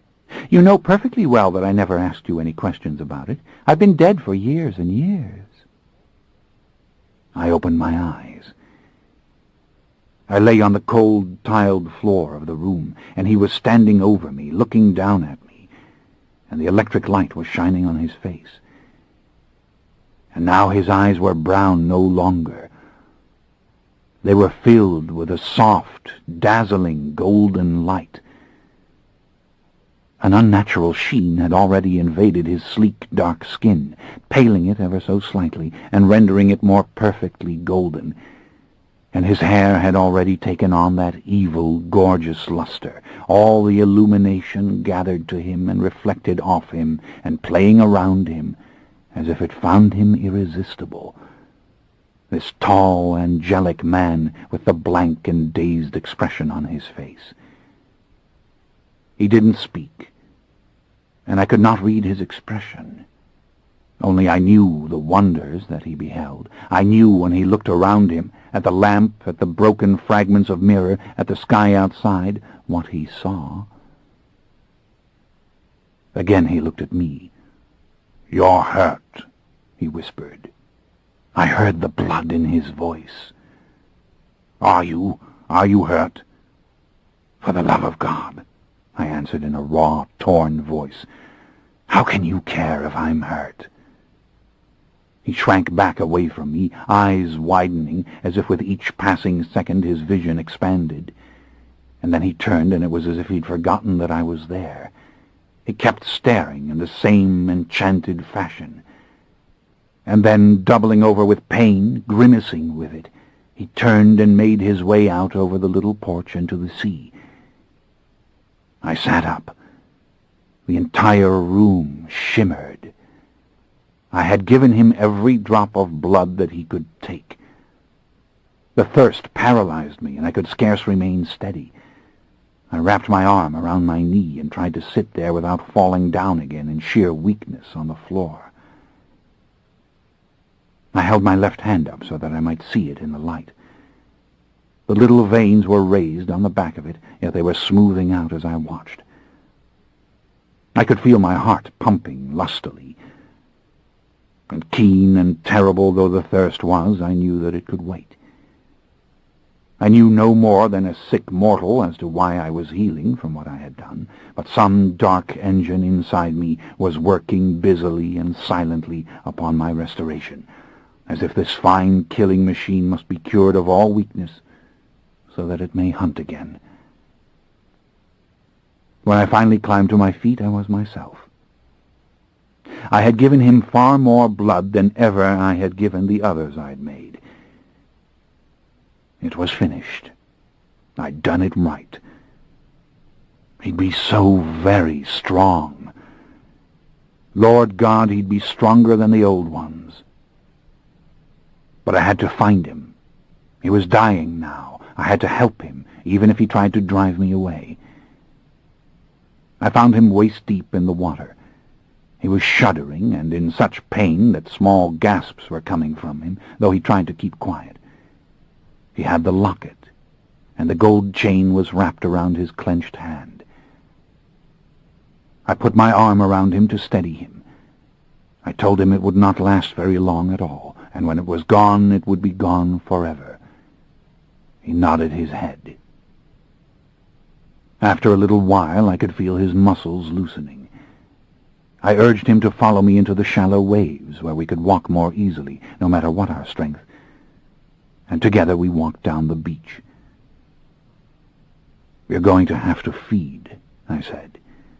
"Do you think you can do that alone?" He shook his head no. "All right. I'll take you and show you all you need to know. But first the waterfall up there. I can hear it. Can you hear it? You can wash yourself clean." He nodded and followed me, his head bowed, his arms still locked around his waist, his body now and then tensing with the last of the violent cramps which death always brings. When we reached the waterfall, he stepped over the treacherous rocks easily and stripped away his shorts, and stood naked under the great gushing downpour, and let it pass over his face and all his body and his wide-open eyes. There was a moment when he shook himself all over and spit out the water which had come accidentally into his mouth. I watched, feeling stronger and stronger as the seconds passed. Then I leapt up, high above the waterfall, and landed upon the cliff. I could see him down there, a tiny figure, standing back with the spray covering him, gazing up at me. "Can you come to me?" I said softly. He nodded. Excellent that he had heard it. He stood back and made a great leap, springing out of the water and landing on the sloped face of the cliff only several yards below me, hands easily clutching the wet, slippery rocks. Over these he climbed without once looking down until he stood at my side. I was quite frankly astonished at his strength. But it was not merely his strength, it was his utter fearlessness. And he himself seemed to have forgotten about it entirely. He was merely looking off again at the rolling clouds and the soft, shimmering sky. He was looking at the stars, and then inland at the jungle running down over the cliffs above. "Can you feel the thirst?" I asked. He nodded, looking at me only in passing, and then looking out to the sea. "All right. Now we go back to your old rooms, and you dress properly to prowl the mortal world, and we go into town." "That far?" he asked. He pointed to the horizon. "There's a little boat out that way." I scanned for it, and saw it through the eyes of a man on board. A cruel, unsavory creature. It was a smuggling venture, and he was bitter that he'd been left by drunken cohorts to do it alone. "All right," I said. "We'll go together." "No," he said. "I think I should go alone." He turned without waiting for my answer, and quickly and gracefully descended to the beach. He moved out like a streak of light through the shallows, and dove into the waves and began to swim with powerful, swift strokes. I walked down the edge of the cliff, found a small, rugged path, and followed it listlessly until I reached the room. I stared at the wreckage, the broken mirror, the table overturned and the computer lying on its side, the book fallen on the floor, the chair lying on its back on the little porch. I turned and went out. I went back up to the gardens. The moon was risen very high, and I walked up the gravel path to the very edge of the highest point, and stood there looking down on the thin ribbon of white beach and the soft, soundless sea. At last I sat down, against the trunk of a great dark tree, with branches spreading over me in an airy canopy, and I rested my arm on my knee and my head on my arm. An hour passed. I heard him coming, walking up the gravel path, fast and light, with a footfall no mortal ever made. When I looked up, I saw he was bathed and dressed, and even his hair was combed, and the scent of the blood he'd drunk was lingering, perhaps coming from his lips. He was no weak and fleshly creature like Lewis. Oh, no, he was far stronger than that. And the process had not finished. The pains of his death had finished, but he was hardening even as I looked at him, and the soft golden gleam of his skin was enchanting to behold. "Why did you do it?" he demanded. What a mask was this face! And then it flashed with anger as he spoke again. "Why did you do it?" "I don't know." "Oh, don't give me that! And don't give me those tears! Why did you do it?" "I tell you the truth. I don't know. I could give you all the many reasons, but I don't know. I did it because I wanted to do it, because I wanted to, because I wanted to see what would happen if I did it. I wanted to, and I couldn't not do it. I knew that when I went back to New Orleans. I waited and I waited, but I couldn't not do it. And now it's done. You miserable, lying bastard. You did it from cruelty and meanness. You did it because your little experiment with the body thief went wrong. And out of it came this miracle to me, this youth, this rebirth, and it infuriated you that such a thing could happen, that I should profit when you had suffered so. Maybe that's true. It is true. Admit it. Admit the pettiness of it. Admit the meanness, that you couldn't bear to let me slip into the future with this body which you hadn't the courage to endure. Perhaps so. He drew in close and tried to drag me to my feet with a firm, insistent grip on my arm. Nothing happened, of course. He could not move me an inch. "You're still not strong enough to play those games," I said. "If you don't stop, I'll hit you and knock you flat on your back. You won't like it. You're too dignified to like it. So leave off with the cheap mortal fisticuffs, please." He turned his back on me, folding his arms, bowing his head. I could hear the small, desperate noises that came from him. I could almost feel the anguish. He walked away, and I buried my face again in my arm. But then I heard him coming back. "Why? I want something from you. I want an admission of some kind." "No." He reached out and snatched at my hair, tangling his fingers in it and jerking my head up as the pain shot over the surface of my scalp. "You're really pushing it, David," I growled at him, pulling myself loose. "One more little trick like that and I'm going to drop you at the bottom of the cliff." But when I saw his face, when I saw the suffering in him, I grew quiet. He went down on his knees before me so that we were almost eye to eye. "Why, Lestat?" he asked.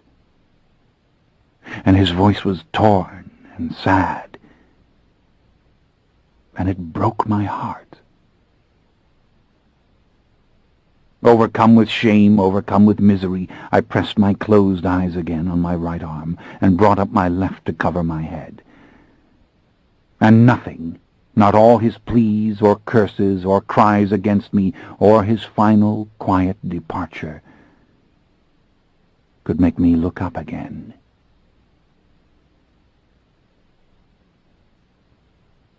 Well before morning, I went to search for him. The little room was now straightened and his suitcase lay on the bed. The computer had been folded up and the copy of Faust lay upon its smooth plastic case. But he was not there. I searched all about the hotel for him, but I couldn't find him. I searched the gardens and then the woodlands in one direction and another, but with no luck. At last I found a small cave high on the mountain and dug down deep into it and slept. What is the use of describing my misery, of describing the dull, dark pain I felt? What is the use of saying I knew the full measure of my injustice, my dishonor, and my cruelty?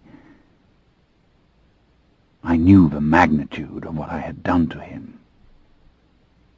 I knew myself and all my evil to the fullest, and I expected nothing back from the world now except the very same evil in kind. I woke as soon as the sun had gone into the sea. On a high bluff I watched the twilight, and then went down into the streets of the town to hunt. It wasn't too long before the usual thief tried to lay hands on me and rob me, and I carried him with me into a little alleyway, and there drained him slowly and very enjoyably, only steps from the tourists passing by. I concealed his body in the very depths of the alley and went on my way. And what was my way? I went back to the hotel. His possessions were still there, but he was not. Once again I searched, fighting an awful fear that he had already done away with himself, and then realizing that he was far too strong for that to be a simple thing. Even if he had lain out in the fury of the sun, which I strongly doubted, he could not have been wholly destroyed. Yet I was plagued by every conceivable fear. Perhaps he had been so burnt and crippled that he could not help himself. He had been discovered by mortals, or perhaps the others had come and stolen him completely away. Or he would reappear and curse me again. I feared that too. Finally I made my way back down to Bridgetown, unable to leave the island until I knew what had become of him. I was still there an hour before dawn. And the next night I did not find him, nor the night after that. At last, bruised in mind and soul, and telling myself I deserved nothing but misery, I went home. The warmth of spring had come to New Orleans finally, and I found her swarming with the usual tourists beneath a clear and purple evening sky. I went first to my old house to take Mojo from the care of the old woman, who was not at all glad to give him up, save that he had obviously missed me very much. Then he and I together proceeded to the Rue Royale. I knew the flat wasn't empty, even before I reached the top of the back stairs. I paused for a moment, looking down on the restored courtyard with its scrubbed flagstones and romantic little fountain, complete with cherubs and their great cornucopia-style shells pouring forth a splash of clean water into the basin below. A bed of dark, sweet flowers had been planted against the old brick wall, and a stand of bananas was already thriving in the corner, long, graceful, knife-like leaves nodding in the breeze. This gladdened my vicious, selfish little heart beyond words. I went inside. The back parlor had finally been finished and beautifully laid out, with the fine antique chairs I'd selected for it, and the thick, pale Persian carpet of faded red.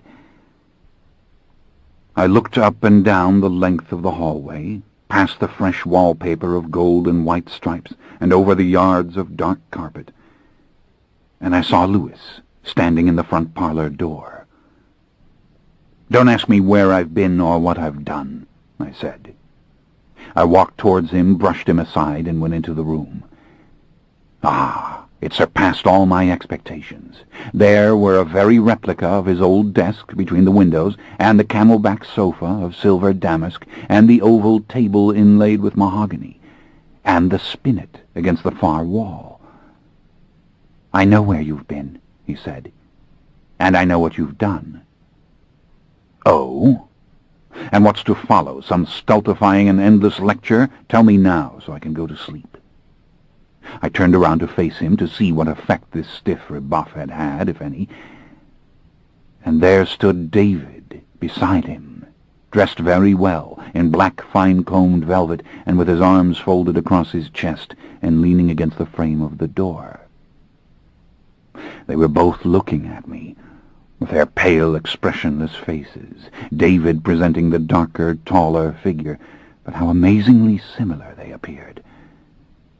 It only penetrated to me slowly that Louis had dressed for this little occasion, and for once in clothes which did not look as if they'd come from an attic trunk. It was David who spoke first. "The carnival starts tomorrow in Rio," he said, the voice even more seductive than it had ever been in mortal life. "I thought we might go." I stared at him with obvious suspicion. It seemed a dark light infused his expression. There was a hard luster to his eyes. But the mouth was so gentle, without a hint of malevolence or bitterness. No menace emanated from him at all. Then Louis roused himself from his reverie and quietly moved away down the hall and into his old room. How I knew that old pattern of faintly creaking boards and steps. I was powerfully confused and a little breathless. I sat down on the couch and beckoned for Mojo to come, who seated himself right in front of me, leaning his heavy weight against my legs. "You mean this?" I asked.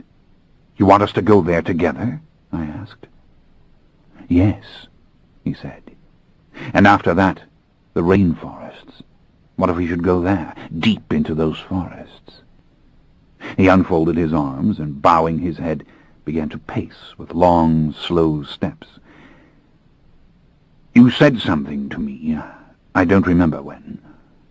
Maybe it was an image I caught from you before it all happened, something about a temple which mortals didn't know of, lost in the depths of the jungle.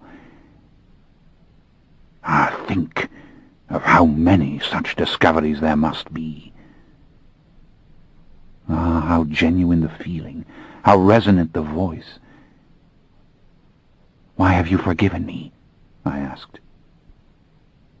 He stopped his pacing and looked at me, and I was so distracted by the evidence of the blood in him and how it had changed his skin and hair and eyes that I couldn't think for a moment. I held up my hand, begging him not to speak. Why did I never get used to this magic? I dropped my hand, allowing him, nay, bidding him, to go on. "You knew I would," he said, assuming his old measured and restrained tone. You knew when you did it that I'd go on loving you, that I'd need you, that I would seek you out and cling to you of all the beings in this world. Oh, no, I swear I didn't, I whispered. I went off a while to punish you. You're past all patience, really you are. You are the damnedest creature, as you've been called by wiser beings than I. But you knew I'd come back. You knew I'd be here. No, I never dreamt it. Don't start weeping again. I like to weep. I must. Why else would I do it so much? Well, stop. Oh, it's going to be fun, isn't it? You think you are the leader of this little coven, don't you? And you're going to start bossing me around. Come again? You don't even look like the elder of the two of us anymore, and you never were the elder. You let my beautiful and irresistible visage deceive you in the simplest and most foolish way. I'm the leader. This is my house. I shall say if we go to Rio. He began to laugh, slowly at first, and then more deeply and freely. If there was menace in him, it was only in the great flashing shifts of expression, the dark glint in his eyes. But I wasn't sure there was any menace at all. You are the leader? He asked scornfully, the old authority. Yes, I am. So you ran off. You wanted to show me you could get along without me. You could hunt for yourself. You could find a hiding place by day. You didn't need me. But here you are. Are you coming with us to Rio or not? Coming with us? Did you say us? I did. He walked over to the chair nearest the end of the couch and sat down. It penetrated to me that obviously he was already in full command of his new powers, and I, of course, couldn't gauge how strong he truly was by merely looking at him. The dark tone of his skin concealed too much. He crossed his legs and fell into an easy posture of relaxation, but with David's dignity intact. Perhaps it was a matter of the way his back remained straight against the chair behind him, or the elegant way his hand rested on his ankle and the other arm molded itself to the arm of the chair. Only the thick, wavy brown hair betrayed the dignity somewhat, tumbling down on his forehead so that finally he gave a little unconscious toss to his head. But quite suddenly his composure melted. His face bore all the sudden lines of serious confusion and then pure distress. I couldn't stand it, but I forced myself to be silent. I tried to hate you, he confessed, the eyes widening even as the voice nearly died away. I couldn't do it. It's as simple as that. And for one moment there was the menace, the great preternatural anger glaring out of him, before the face became perfectly miserable and then merely sad. Why not? Don't play with me. I've never played with you. I mean these things when I say them. How can you not hate me? I'd be making the same mistake you made if I hated you, he said, eyebrows raised. Don't you see what you've done? You've given me the gift, but spared me the capitulation. You've brought me over with all your skill and all your strength, but you didn't require of me the moral defeat. You took the decision from me and gave me what I could not help but want. I was speechless. It was all true, but it was the damnedest lie I'd ever heard. Then rape and murder are our paths to glory. I don't buy it. They are filthy. We are all damned, and now you are too, and that's what I've done to you. He bore that as if it were a series of soft slaps, merely flinching just a little, and then fixing his eyes on me again. It took you 200 years to learn that you wanted it, he said. I knew the moment I woke out of the stupor and saw you lying there on the floor. You looked like an empty shell to me. I knew you'd gone too far with it. I was in terror for you, and I was seeing you with these new eyes. Yes. Do you know what went through my mind? I thought you'd found a way to die. You'd given me every drop of blood in you, and now you yourself were perishing before my very eyes. I knew I loved you. I knew I forgave you. And I knew with every breath I took, and with every new color or shape I saw before me, that I wanted what you'd given me. The new vision and life which none of us can really describe. No, I couldn't admit it. I had to curse you, fight you for a little while. But that's all it was in the end. A little while. You're much smarter than I am, I said softly. Well, of course. What did you expect? I smiled. I settled back on the couch. Ah, this is the dark trick, I whispered. How right they were, the old ones, to give it that name. I wonder if the trick's on me. For this is a vampire sitting here with me, a blood drinker of enormous power, my child. And what are old emotions to him now? I looked at him, and once more I felt the tears coming. They never let me down. He was frowning, and his lips were slightly parted, and it seemed now I truly had dealt him a terrible blow. But he didn't speak to me. He seemed puzzled, and then he gave a little shake of his head as though he couldn't reply. I realized that it wasn't vulnerability I saw in him now, so much as compassion and blatant concern for me. He left the chair suddenly, dropping to his knees in front of me and putting his hands on my shoulders, completely ignoring my faithful Mojo, who stared at him with indifferent eyes. Did he realize this was how I'd faced Claudia in my fever dream? You're the same, he said. He shook his head. The very same. The same as what? Oh, every time you ever came to me, you touched me. You wrung from me a deep protectiveness. You made me feel love. And it's the same now. Only you seem all the more lost and in need of me now. I'm to take you forward. I see it clearly. I'm your link with the future. It's through me that you'll see the years ahead. You're the same, too. An absolute innocent, a bloody fool. I tried to brush his hand off my shoulder, but didn't succeed. You're headed for great trouble. Just wait and see. Oh, how exciting. Now come, we must go to Rio. We must not miss anything of the carnival. Though, of course, we can go again, and again, and again. But come. I sat very still, looking at him for the longest time, until finally he became concerned again.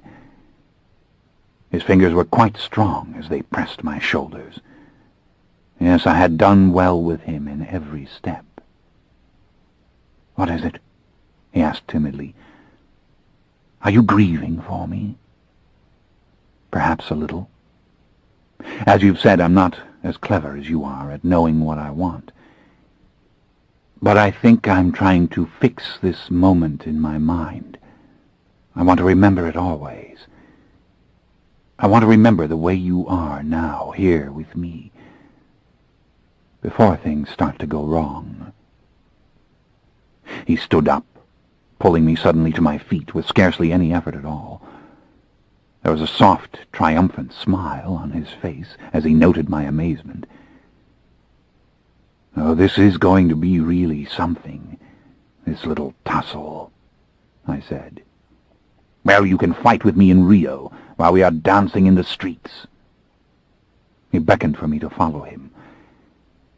I wasn't sure what we would do next or how we would make this journey. But I was wondrously excited, and I honestly didn't care about the small aspects of it at all. Of course, Louis would have to be persuaded to come, but we would gang up on him and somehow lure him into it, no matter how reticent he was. I was about to follow him out of the room when something caught my eye. It was on Louis's old desk. It was the locket of Claudia. The chain was coiled there, catching the light with its tiny gold links, and the oval case itself was open and propped against the inkwell, and the little face seemed to be peering directly at me. I reached down and picked up the locket and looked very closely at the little picture, and a sad realization came to me. She was no longer the real memories. She had become those fever dreams. She was the image in the jungle hospital, a figure standing against the sun in Georgetown, a ghost rushing through the shadows of Notre Dame. In life, she'd never been my conscience. Not Claudia, my merciless Claudia. What a dream, a pure dream. A dark, secret smile stole over my lips as I looked at her, bitter and on the edge once more of tears. For nothing had changed in the realization that I had given her the words of accusation. The very same thing was true. There had been the opportunity for salvation, and I had said no. I wanted to say something to her as I held the locket. I wanted to say something to the being she had been, and to my own weakness, and to the greedy, wicked being in me who had once again triumphed. For I had won. Yes, I wanted to say something, so terribly much, and would that it were full of poetry and deep meaning, and would ransom my greed and my evil and my lusty little heart. For I was going to Rio, wasn't I, and with David, and with Louis, and a new era was beginning. Yes, say something, for the love of heaven and the love of Claudia, to darken it and show it for what it is. Dear God, to lance it and show the horror at the core. But I could not. What more is there to say, really? The tale is told. Lestat de Liancourt, New Orleans, 1991. The End.